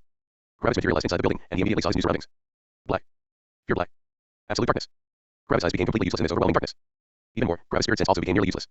He could only perceive the surrounding 50 kilometers with his spirit sense, which basically meant blindness to someone that could normally perceive millions of kilometers of their surroundings. Gravis activated his true law of freedom with his spirit sense, and the surroundings immediately cleared up. Restricting one's perception counted as a form of suppression, and the true law of freedom didn't care about suppression. To the true law of freedom, suppression didn't exist. Gravis looked at his surroundings with newfound clarity. Emptiness. There was nothing. No grass, no trees, no animals, no mortals, no light, no earth, no water. There was only air, the ground, which was made of the same material as the walls and ceiling, and darkness. However, Gravis could see some cultivators. Some were walking blindly in the darkness. Some were sitting down with open eyes. Some were even walking around with drawn weapons. None of them could perceive their surroundings. They were all blind in this place. How powerful were all of these cultivators? They were all ancestral gods. The reports were pretty accurate, Gravis thought. The Darkest Stygian Sect is really all about the true law of heavenly darkness. This was the Darkest Stygian Sect, a sect on the same level as the Eternal Fire Sect. However, in terms of ideology and management, the Darkest Stygian Sect was the complete opposite of the Eternal Fire Sect. The Eternal Fire Sect increased its power by faction-based conflict inside its borders. The Eternal Fire Sect valued clever and strategic leaders and united factions over individual power. The individual adapted to the collective. In comparison, the Darkest Stygian Sect increased its power by individual conflict inside its borders. It was forbidden to create groups or factions bigger than 3 members. Even more, members of the same faction were forbidden from helping their colleagues if they were in a battle. The only safe place in the Darkest Stygian Sect was the very center. That was where the headquarters of the Darkest Stygian Sect lay. Inside the headquarters, some formation arrays were used to make it easier to perceive one's surroundings. That was also the only place where fighting was prohibited. Everywhere else was a land of pure hostility and destruction. The only way to get resources, gain law comprehension, and gain a higher position in the sect was to kill the other sect members. Everyone would enter a darkness-filled land filled with hostility. Seeing another human in this land was not an occasion for joy and companionship, but for stress and fear. If one saw another human, a fight would most likely break out. If one side was stronger than the other side, the stronger side would simply kill the weaker side to gain resources and contribution points. If both sides were equal, that would be amazing tempering. If both sides didn't know each other, they would just fight. If both sides knew each other and didn't like each other, they would fight. The only occasion when no fight broke out was when two friends or allies saw each other, and even that wouldn't be without any danger. After all, backstabbing and betrayal existed. The building surrounding the darkest Stygian sect was only around 10 million kilometers wide, which would normally be inside every ancestral god spirit sense. However, with this darkness around everyone, these 10 million kilometers were absolutely gigantic. Thousands upon thousands of years would pass between each conflict. The only way to orient oneself in this darkness was a small emblem everyone carried, which showed one way to the center of the darkest Stygian sect. What would the disciples do between fights? They would take out virtualization arrays and comprehend laws. The darkest Stygian sect only had a single law comprehension area, but they had several very talented formation array masters that knew to create an incredible amount of different virtualization arrays. The smart cultivator couldn't even attempt to rival the darkest Stygian sect in terms of virtualization arrays. Even more, the virtualization arrays were exceedingly cheap for the disciples. One disciple could pay for at least one virtualization array for a level 7 law, and that was without counting the personal wealth these disciples carried with them. However, it was still dangerous to comprehend laws here. If two people met, they would see each other at the same time. The one that was comprehending a law would need longer to react than the person that was currently on the hunt. That was why it was very risky to comprehend laws here. However, the disciples were forbidden from comprehending their laws in the safe center of the sect. It was a land of danger, stress, fear, suppression, and apathy. Many different laws on the more apathetic side of the emotional and perceived reality categories were far easier to comprehend here. It was also a fantastic place to increase one's will aura. Even more, every disciple got access to a law comprehension area for a level 9 law, free of charge. All this darkness. At the center of the sect was a law comprehension area for the level 9 law of heavenly darkness, and it continually poured out heavenly darkness. The building would isolate the heavenly darkness, essentially creating a gigantic law comprehension area for the law of heavenly darkness. The disciple could sit down at any place in the sect and try to comprehend the level 9 law of heavenly darkness. Heavenly darkness was everywhere. In the darkest Stygian sect, the collective adapted to the individual. Individual power was more important than everything else. If you find any errors, please let us know. Report chapter so we can fix it as soon as possible. Chapter 12:14 to 12:14. Meeting. Why was Gravis in the darkest Stygian sect? Well, he was here to visit someone, and he had immediately found him. At a random place inside the darkest Stygian sect, a level 4 ancestral god with pure black hair and an ominous, dark aura. It was like the person had become one with the surrounding darkness. He radiated danger and apathy without end, and everyone would flee from him as soon as he looked at them. He was essentially the hegemon of this place. However, Gravis only smirked when he saw him. Quite clever, Gravis thought. Gravis looked at the man from a distance. He hasn't even noticed me. Quite ballsy of you. Seems like you're pretty confident in your security. You essentially only concentrate on comprehending the true law of heavenly darkness. You don't even care about your surroundings. Bad idea. Gravis slowly moved closer to the man, keeping himself perfectly hidden with his true law of control and his law of perceived reality. Then, when Gravis arrived directly behind the person, his smirk widened. Gravis slowly leaned forward as he prepared his saber. Boom. The person's eyes shot open. Boom. Heavenly lightning exploded around him, destroying everything in his surroundings. At the same time, he used the true laws of space and time to move into the distance at ridiculous speeds. He was shocked beyond all reason as he escaped. How did someone attack him in here? He quickly turned around to look at his attacker, and his eyes widened. Gravis only stood in the explosion of heavenly lightning as he absorbed it. Thanks for the meal, Gravis said with a smirk. The person looked with shock at Gravis. Then, he broke out into laughter. Gravis also broke out into laughter. Man, you nearly startled me to death, the man shouted with laughter as his aura and appearance changed.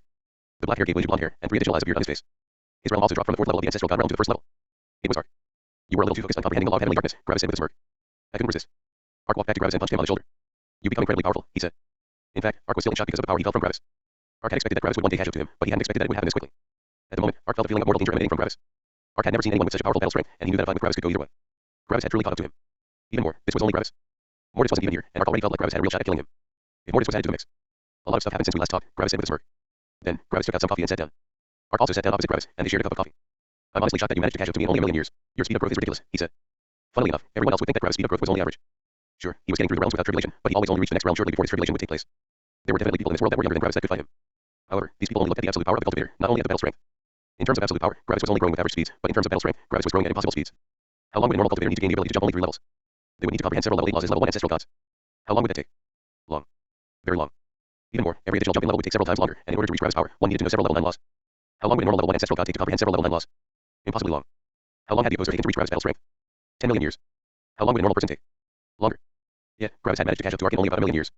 It was ridiculously fast. So, you're comprehending the true law of heavenly darkness, right? Gravis asked. Ark nodded with a smile.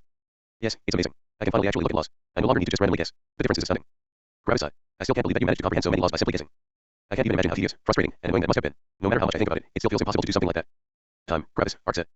With enough time, you can do everything, but you already know that. After all, I already feel the power of the true law of time on you. Gravis nodded with a smirk. You would be surprised how I managed to comprehend it. How? Ark asked. By fighting you. Ark became shocked and confused. Fighting him. How? What? He didn't remember fighting Gravis. When Gravis saw Ark's expression, he broke out into laughter again. Let me explain. Then, Gravis narrated his experiences in the Heaven's Trial, but he kept the sensitive things to himself. In the Heaven's Trial, Gravis and Mortis had learned of things that no other being in this cosmos was allowed to know. Man, Mortis really got the shaft in the Heaven's Trial, Ark said with a laugh when Gravis told him about the 5th trial. Gravis laughed and nodded. Yeah, but he managed to get through it. Then, Gravis narrated his fight with Ark's copy. My copy even summoned Charlie, Ark said. Charlie, Gravis asked. The general you fought, Ark clarified. I called him Charlie. Charlie, Gravis repeated with a laugh. The name is so incredibly normal. It doesn't fit that imposing general at all. Hey, Charlie is cute. Don't insult him, Ark said. After hearing about the end of the fight, Ark nodded. Yep, that copy was about as powerful as I have been at that level. Then, Ark smirked. However, I became more powerful in the meantime. Boom. An oppressive force of gravity wrapped around Gravis, and Gravis' eyes opened wide in surprise. The true law of gravity, Gravis asked. Ark nodded with a smirk. Powerful, isn't it? Gravis also nodded. If Ark's copy had known that law, Gravis and Mortis would have died. Then, Gravis smirked. However, I have also grown substantially since then. I noticed, Ark said. If you were still as powerful as you were back then, I wouldn't feel such danger emanating off you. I presume your growth comes from the 5th trial. Gravis nodded. Yep, in the fifth trial, I fought a copy of my father when he had been a level 9 star god. That surprised Ark. Ark was ancient, and he knew a lot of things. However, the opposer had come to power even before Ark had been born. So, Ark had no idea about the opposer's power. How powerful was he? Ark asked. Very powerful, Gravis said with a smile. Gravis narrated his fight with the opposer, and Ark nodded in shock and appreciation. Honestly, I think he could have beaten me. His true law of freedom would have made him immune to my laws of space, time, and gravity. Even more, his will working together with his laws would have made it nearly impossible for me to move. Even Charlie wouldn't have been able to do anything to him. Your father would have simply suppressed him. Then, he would have shot past him, and he would have killed me with one explosive strike. It wouldn't even be a fight, and the main reason for that is his true law of freedom. I mainly fight by heating everyone at bay until my law of it. True world can create enough living beings to make Charlie basically invincible. However, your father would have killed me before that could take place. Now, if I had some preparation time, I would definitely win, but I can't ask for preparation time in a fight. Your father is really powerful, Gravis, Ark said with a smile. For some reason, Gravis felt happy when Ark praised his father. I know, Gravis answered. If you find any errors, please let us know report chapter so we can fix it as soon as possible. Chapter 12:15 to 12:15, Eternal Fire Sec. Gravis and Ark talked about many different things for a long time, but eventually, Gravis left. It was nice to see Ark again, and Gravis felt quite proud of his new power. Gravis still remembered how he had evaluated Ark's battle strength back in the higher world. At that time, Gravis hadn't been that long in the higher world, and he had thought about how powerful Ark had been. Back then, Ark already had access to the major law of the true world and a law of heavenly living. This meant that he had access to at least 2 level 9 laws. When Gravis had thought about these things, he had just become an immortal king, and he hadn't even comprehended a level 5 law yet. A ton of level 4 laws versus at least 2 level 9 laws. The difference couldn't be overstated. Defeating Ark while being on the same level had seemed absolutely impossible. And now, Gravis could fight Ark equally. He had made the impossible possible. On the path of battle strength, Gravis had walked past all the cultivators to reach the illustrious heavens. Then, he had walked past them and stood at Ark's side at the very front. Only the opposer and Ortho were left in the distance. There was nothing between Gravis and the two of them. This would be the last sprint. But for now, I have to visit someone else, Gravis thought with a smirk. Gravis left the darkest Stygian sect and traveled back to the Eternal Fire Sect. When Gravis reached the border of the Eternal Fire Sect, a couple of ancestral gods looked at him, but they didn't stop him. They didn't even interact with him. It was like Gravis didn't exist to them. Gravis wasn't surprised by the situation. After all, he had known exactly what would happen as soon as he talked with the sect master. Gravis went back to Monwell's faction. Hey, do you know where Orpheus is? Gravis asked. I think he's focusing on the mixed elements, Manuel answered. He should be in some law comprehension area. Gravis nodded and left Monwell's faction again. Then, he traveled to the core of the Eternal Fire Sect. I've never actually been at the true headquarters of the Eternal Fire Sect, Gravis thought. Wonder what it looks like. After a couple of hours of traveling, Gravis saw the headquarters of the Eternal Fire Sect for the first time, and he thought that the name fit the sect quite well. Fire. So much fire. There was so much fire that it was ridiculous. The houses were made of material that looked like obsidian, and violent fire columns and firewalls shot out of the side of the streets. There was a street going through the middle of the Eternal Fire Sect, and at its edges, the violently burning firewalls shot high into the sky. It was like someone had poured a line of gasoline along the road and lit it up, except for the fact that the fire here was burning with absolutely unreal intensity. There were some gaps in the firewalls whenever the street split into different streets. There were also some small gaps for the houses on the side of the street. The houses were also surrounded by violent fire coming out of the earth, only leaving the entrance open. From the sky, the firewalls looked like thin and brightly shining lines going through the Eternal Fire Sect. It was almost like the lines created formation arrays. Wait, they actually do. Gravis thought with surprise. They are actually formation arrays. The sky had been completely darkened by the overbearing black smoke coming out of the burning sect, but the surroundings definitely couldn't be described as dark. The fire was simply way too bright. When Gravis looked at the fire more closely, he felt its sheer power. The fire was way more powerful than he had believed. If I touch any of the firewalls, I will die, Gravis realized with shock. This fire was heavenly fire, but the power of higher tier elements and laws were always capped by the quantity of energy they used. The surrounding heavenly fire on Gravis fight with the younger version of his father had been at the level of a level 9 star god. That was what Gravis had been able to resist it. However, the heavenly fire in the Eternal Fire Sect was way more powerful. According to Gravis' estimate, the energy this heavenly fire burned was equivalent to a level 6 ancestral god. So, the power of the heavenly fire here equaled the power level 6 ancestral god would be able to unleash while not using any fancy attacks. The ancestral god would only unload their element. It was a very rudimentary way of attacking, but it was still an attack with a level 9 law. If Gravis wanted to survive touching the fire, he would need to reach the level 4 or level 5 ancestral god realm first. Then, he would need to use all of his defensive laws, and then he could finally resist the heavenly fire. However, a normal cultivator wouldn't have it that easy. In fact, if someone shoved the sect master into the fire, she would probably get severely injured if she didn't die. Only the ancestor would have the power to ignore the heavenly fire. This meant that not a single person in the sect, except for the ancestor, could allow themselves to touch the fire. It was ridiculous. Every part of the sect was a death trap. One wrong step and one would die. One slightly disgruntled person and one would be shoved into the fire on the side. Every single person in the sect had the ability to kill someone else by just shoving them to the side. In a way, this entire thing was unreal. Individual power didn't even matter that much in this place. If someone weaker took someone stronger by surprise, it wouldn't be difficult to shove them to the side. Weaker people had the opportunity to kill far stronger people. So, how could one survive in such a place? Don't offend anyone. Always be careful. Join a faction. Background and loyalty were more important than individual power here. What did individual power matter if someone far weaker than you could kill you? The polar opposite of the darkest Stygian sect, Gravis thought. Hey, flying is forbidden. Gravis furrowed his brows and looked down to the streets. A young man with red hair was currently glaring at Gravis. It's forbidden, Gravis asked. Yes, it's forbidden. Come down here, the man shouted. Gravis scratched the side of his head and looked around. Then, Gravis noticed something and smirked. Is it really forbidden, or is it just that you can't fly? Gravis asked. Both, the man shouted with annoyance. Get down here, or I'm telling the elders. Gravis only smirked. Gravis had noticed that there were several formation arrays suppressing the sect. They stopped teleportation by freezing space with the major log space and the major log time, and they stopped flying with the major log gravity. This was why it was impossible to fly and teleport in this place. One could only walk. Well, except for Gravis. The true law of freedom wasn't bound by anything. That was why Gravis was the only flying person in the entire sect right now. If you find any errors, please let us know report chapter so we can fix it as soon as possible. Chapter 12:16 to 12:16, Public Opinion. Gravis looked at the person standing on the street, glaring at him. He was a level 3 ancestral god, and his power was above average. The elders aren't blind, Gravis said with a smirk. If I broke any rules, they would have already contacted me. The man really didn't like Gravis' answer. How did this mere level 1 ancestral god dare to question him? Get down, or you might run into an accident later, the man said with a threatening voice. Gravis only smirked at the man on the ground. Excuse me, you're a bit far away, and it's difficult to hear you. Could you come up here and tell it to me face to face? Their exchange had already drawn a lot of other people over, and they were watching Gravis with shock. How could he fly? Only by sect masters and higher could fly here, and also only because they were exempted from the formation arrays effects. The man on the ground became quite angry when he heard Gravis talk, but he kept himself in check. You won't even have the opportunity to regret your arrogance. Just wait, the man said with a cold voice. Then, the man walked away. Did you know that your threat is already enough for me to not receive any repercussions to my farming life if I kill you? Gravis asked. The man only snorted as he stopped walking away. I don't recognize you, which means that you don't have a powerful faction backing you. Additionally, killing someone else is forbidden in the Eternal Fire Sect. By saying that you can kill me, aren't you ignoring the combined power and prestige of the Eternal Fire Sect? Oh, political games, Gravis said with surprise. It's been quite a while since I joined a political game. Are you trying to interpret my words in a way that makes me appear like I look down on the entire Eternal Fire Sect? Gravis' response took the man by surprise. Things didn't go like this usually. Usually, the other side would counter the man's argument by saying something along the lines that the man was actually not putting the Eternal Fire Sect into his eyes. After all, by saying stuff like that, he would subconsciously say that the Eternal Fire Sect couldn't discern the truth from the exchange. Then, the man would counter again, and the other person would counter again. Eventually, one of two things would happen. If one side won, the other side would walk away without saying anything else. If no side won, the two of them would bury their differences on the surface and shake hands. They would publicly apologize to each other. And then, the hidden warfare would begin between the two. The factions backing the individuals would covertly join, but they wouldn't make their involvement public. It was a complex game of schemes, public opinion, and suppressing the other person without directly attacking or harming them. Yet, Gravis pulled the veil of a hidden political game down and directly addressed it. People like that were very unpopular in the Eternal Fire sect. The different factions warred with each other, but they all warred in secret, and if someone pulled the veil down, it would make it harder for factions to war with each other. Because of that, directly addressing the political game was taboo. If one did so anyway, all the factions would quietly go against that person. The veil must not be addressed, or it would be harder to keep up the suspension of disbelief. Because of that, Gravis' words surprised everyone. Was the guy suicidal? However, every person here was an experienced strategist and politician. We don't play any of these games here. He only wanted to uphold the rules, another guy said. Are you trying to deflect from your blame by saying that the other guy is just playing some game? Grow up, yet another guy shouted. Imagine literally flying above someone's head and talking down to the entire Eternal Fire sect. He obviously has issues with his mind, the girl said with a snort. Look at him, standing up there in the sky and looking down on the entire Eternal Fire sect. He is obviously someone that doesn't know how to spell respect, and we shouldn't give him the time of day, a strict-looking woman said. In just a moment, the entire Eternal Fire sect had banded together to deal with Gravis. Every person was severely criticizing Gravis and saying that he was only talking nonsense. Gravis had been right when he said that all of this was just a political game, but that didn't matter. If all the masses said the same thing, it was accepted as the truth. In the biggest castle in the middle of the Eternal Fire sect, the sect master looked at what was happening with commas. If it had been a couple of years ago, she would believe that everything was normal. The sect would band together and keep up the facade, which allowed them to increase their capabilities regarding planning and strategy. She would have also believed that Gravis would have learned a valuable lesson today. Sometimes, it was necessary to play the game if everyone else wanted to play. If he didn't, he would be ostracized and killed. However, these beliefs would have held true only a couple of years ago. At the moment, the sect master's mind had changed quite a bit. When the ancestor had said that the sect master had been so occupied with playing that she had forgotten what power actually meant, she had gotten a reminder of what power actually was. Back then, Orpheus had broken an important rule of the Eternal Fire sect, and the sect master had been forced to capitulate. However, this lesson hadn't hit home until her confrontation with Gravis. Gravis had shown her that all of her planning didn't matter. Any sect master could probably kill Gravis, and she could probably easily kill Gravis. Yet, the Eternal Fire sect had still been helpless. All the sect master's scheming abilities had been worthless. What? Because she couldn't guarantee that any of her schemes or plans would work out. If only one of them failed, she would have created a calamity for the Eternal Fire sect. Wasn't that exactly what power was? If someone was weaker than everyone, one didn't need to fear them, and they could do whatever they wanted with them. However, if someone was stronger than everyone, no one could afford to anger that person. In the past, the sect master would have believed that Gravis was an amateur in strategy and politics based on the outcome of the current situation. But now, her mind had changed. Public opinion was imperative in these kinds of political games, but when the power difference was too vast, public opinion was worthless. A good example was the opposer. The entire world absolutely hated the opposer. He had killed so many people, and many people were afraid that he would suddenly kill them for no apparent reason. The highest world despised and hated the opposer with all their being. Yet, what did that matter? It didn't. It didn't matter if everyone hated him or if everyone loved him. Nothing would change. When the sect master saw everyone gang up on Gravis, she came to a decision. She took out an emblem.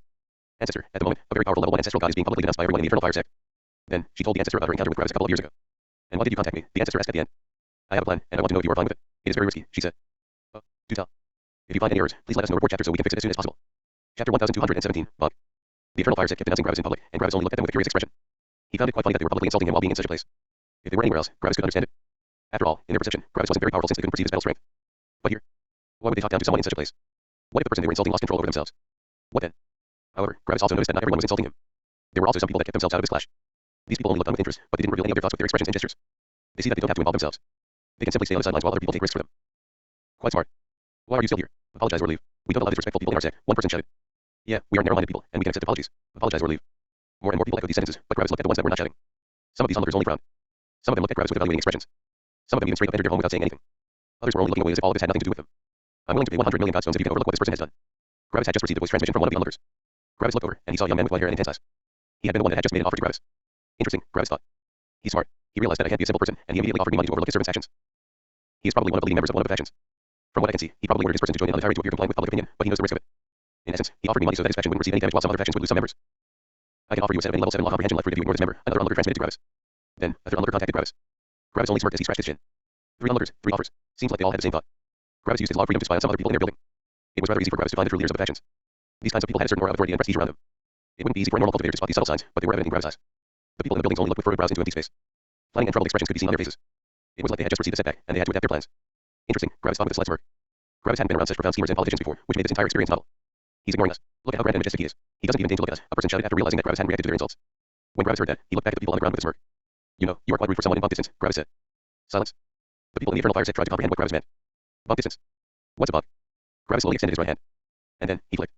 Bug. In an instant, all the complainers were thrown to the side by sudden force. They all fell into the fire at the side, which incinerated them in an instant. There was no explosion. There was no clash. There was just silent movement and the short and quiet sound of something vanishing in fire. 35 people had been turned to dust. 32 of them had been the people that had insulted Gravis, while the remaining 3 had been the ones that had offered Gravis something. In Gravis' mind, he classified these people into 3 categories. 1. The peons that had been sent by their leaders and the people that got involved on their own. 2. The 3 people that had offered Gravis compensation. 3. The people that had not gotten involved at all. Gravis had killed the attackers for one reason. He wanted to. They were insulting him anyway, which meant that he wouldn't receive any damage to his karmic life if he killed them. Gravis wasn't some holy saint that simply let people badmouth him without retaliating. What about the 3 people that had offered Gravis compensation for their underlings? In a sense, Gravis found them to be even more stupid than the ones that had actually insulted him. What? Because by offering Gravis compensation, they had involuntarily told him that they were responsible for some of the people attacking him. If they had simply shut up, Gravis wouldn't have been able to tell who had sent these people. Also, if they actually wanted to save their underlings, they could have simply apologized or told their people to apologize. Gravis wasn't afraid of killing people, but he could also accept apologies. Admitting one's mistakes was a commendable trait, and Gravis could respect that. Yet, instead of apologizing, they only offered Gravis resources to spare their members. Even more, the others hadn't stopped insulting him. This meant that these 3 people had essentially told someone to beat Gravis up and then thrown money at Gravis to overlook the incident. Gravis wasn't some common war servant, but these 3 people had essentially treated him as such. They had been so used to solving everything with money that it hadn't even occurred to them that someone might not be interested in money. However, to a certain degree, Gravis could understand how these people had become like that. After all, they were all surrounded by people that had gone through hundreds of thousands of years of training to become the most intelligent strategists. These people all only looked at gains and losses. Yet, the real world was filled with different kinds of people. Gravis hadn't thought about his actions, and he simply looked at the onlookers with interest. Killing these people hadn't been difficult at all. He only had to shove them to the side with his spirit. Everyone could shove someone for a little bit as long as they took them by surprise. It wasn't very hard for an ancestral god to push someone else a couple of meters to the side. As Gravis evaluated the remaining members, silence descended on the Eternal Fire sect. Absolute, shocked silence. Had he just killed 35 members of the Eternal Fire sect in public? Was he insane? Could he do that? How could he do that? It was like the place they had called home had crumbled around him. Things that had made sense no longer made any sense. This wasn't how this was supposed to be. Then, an apocalyptic pressure suppressed everyone in the sect. The sect master had made her appearance. If you find any errors, please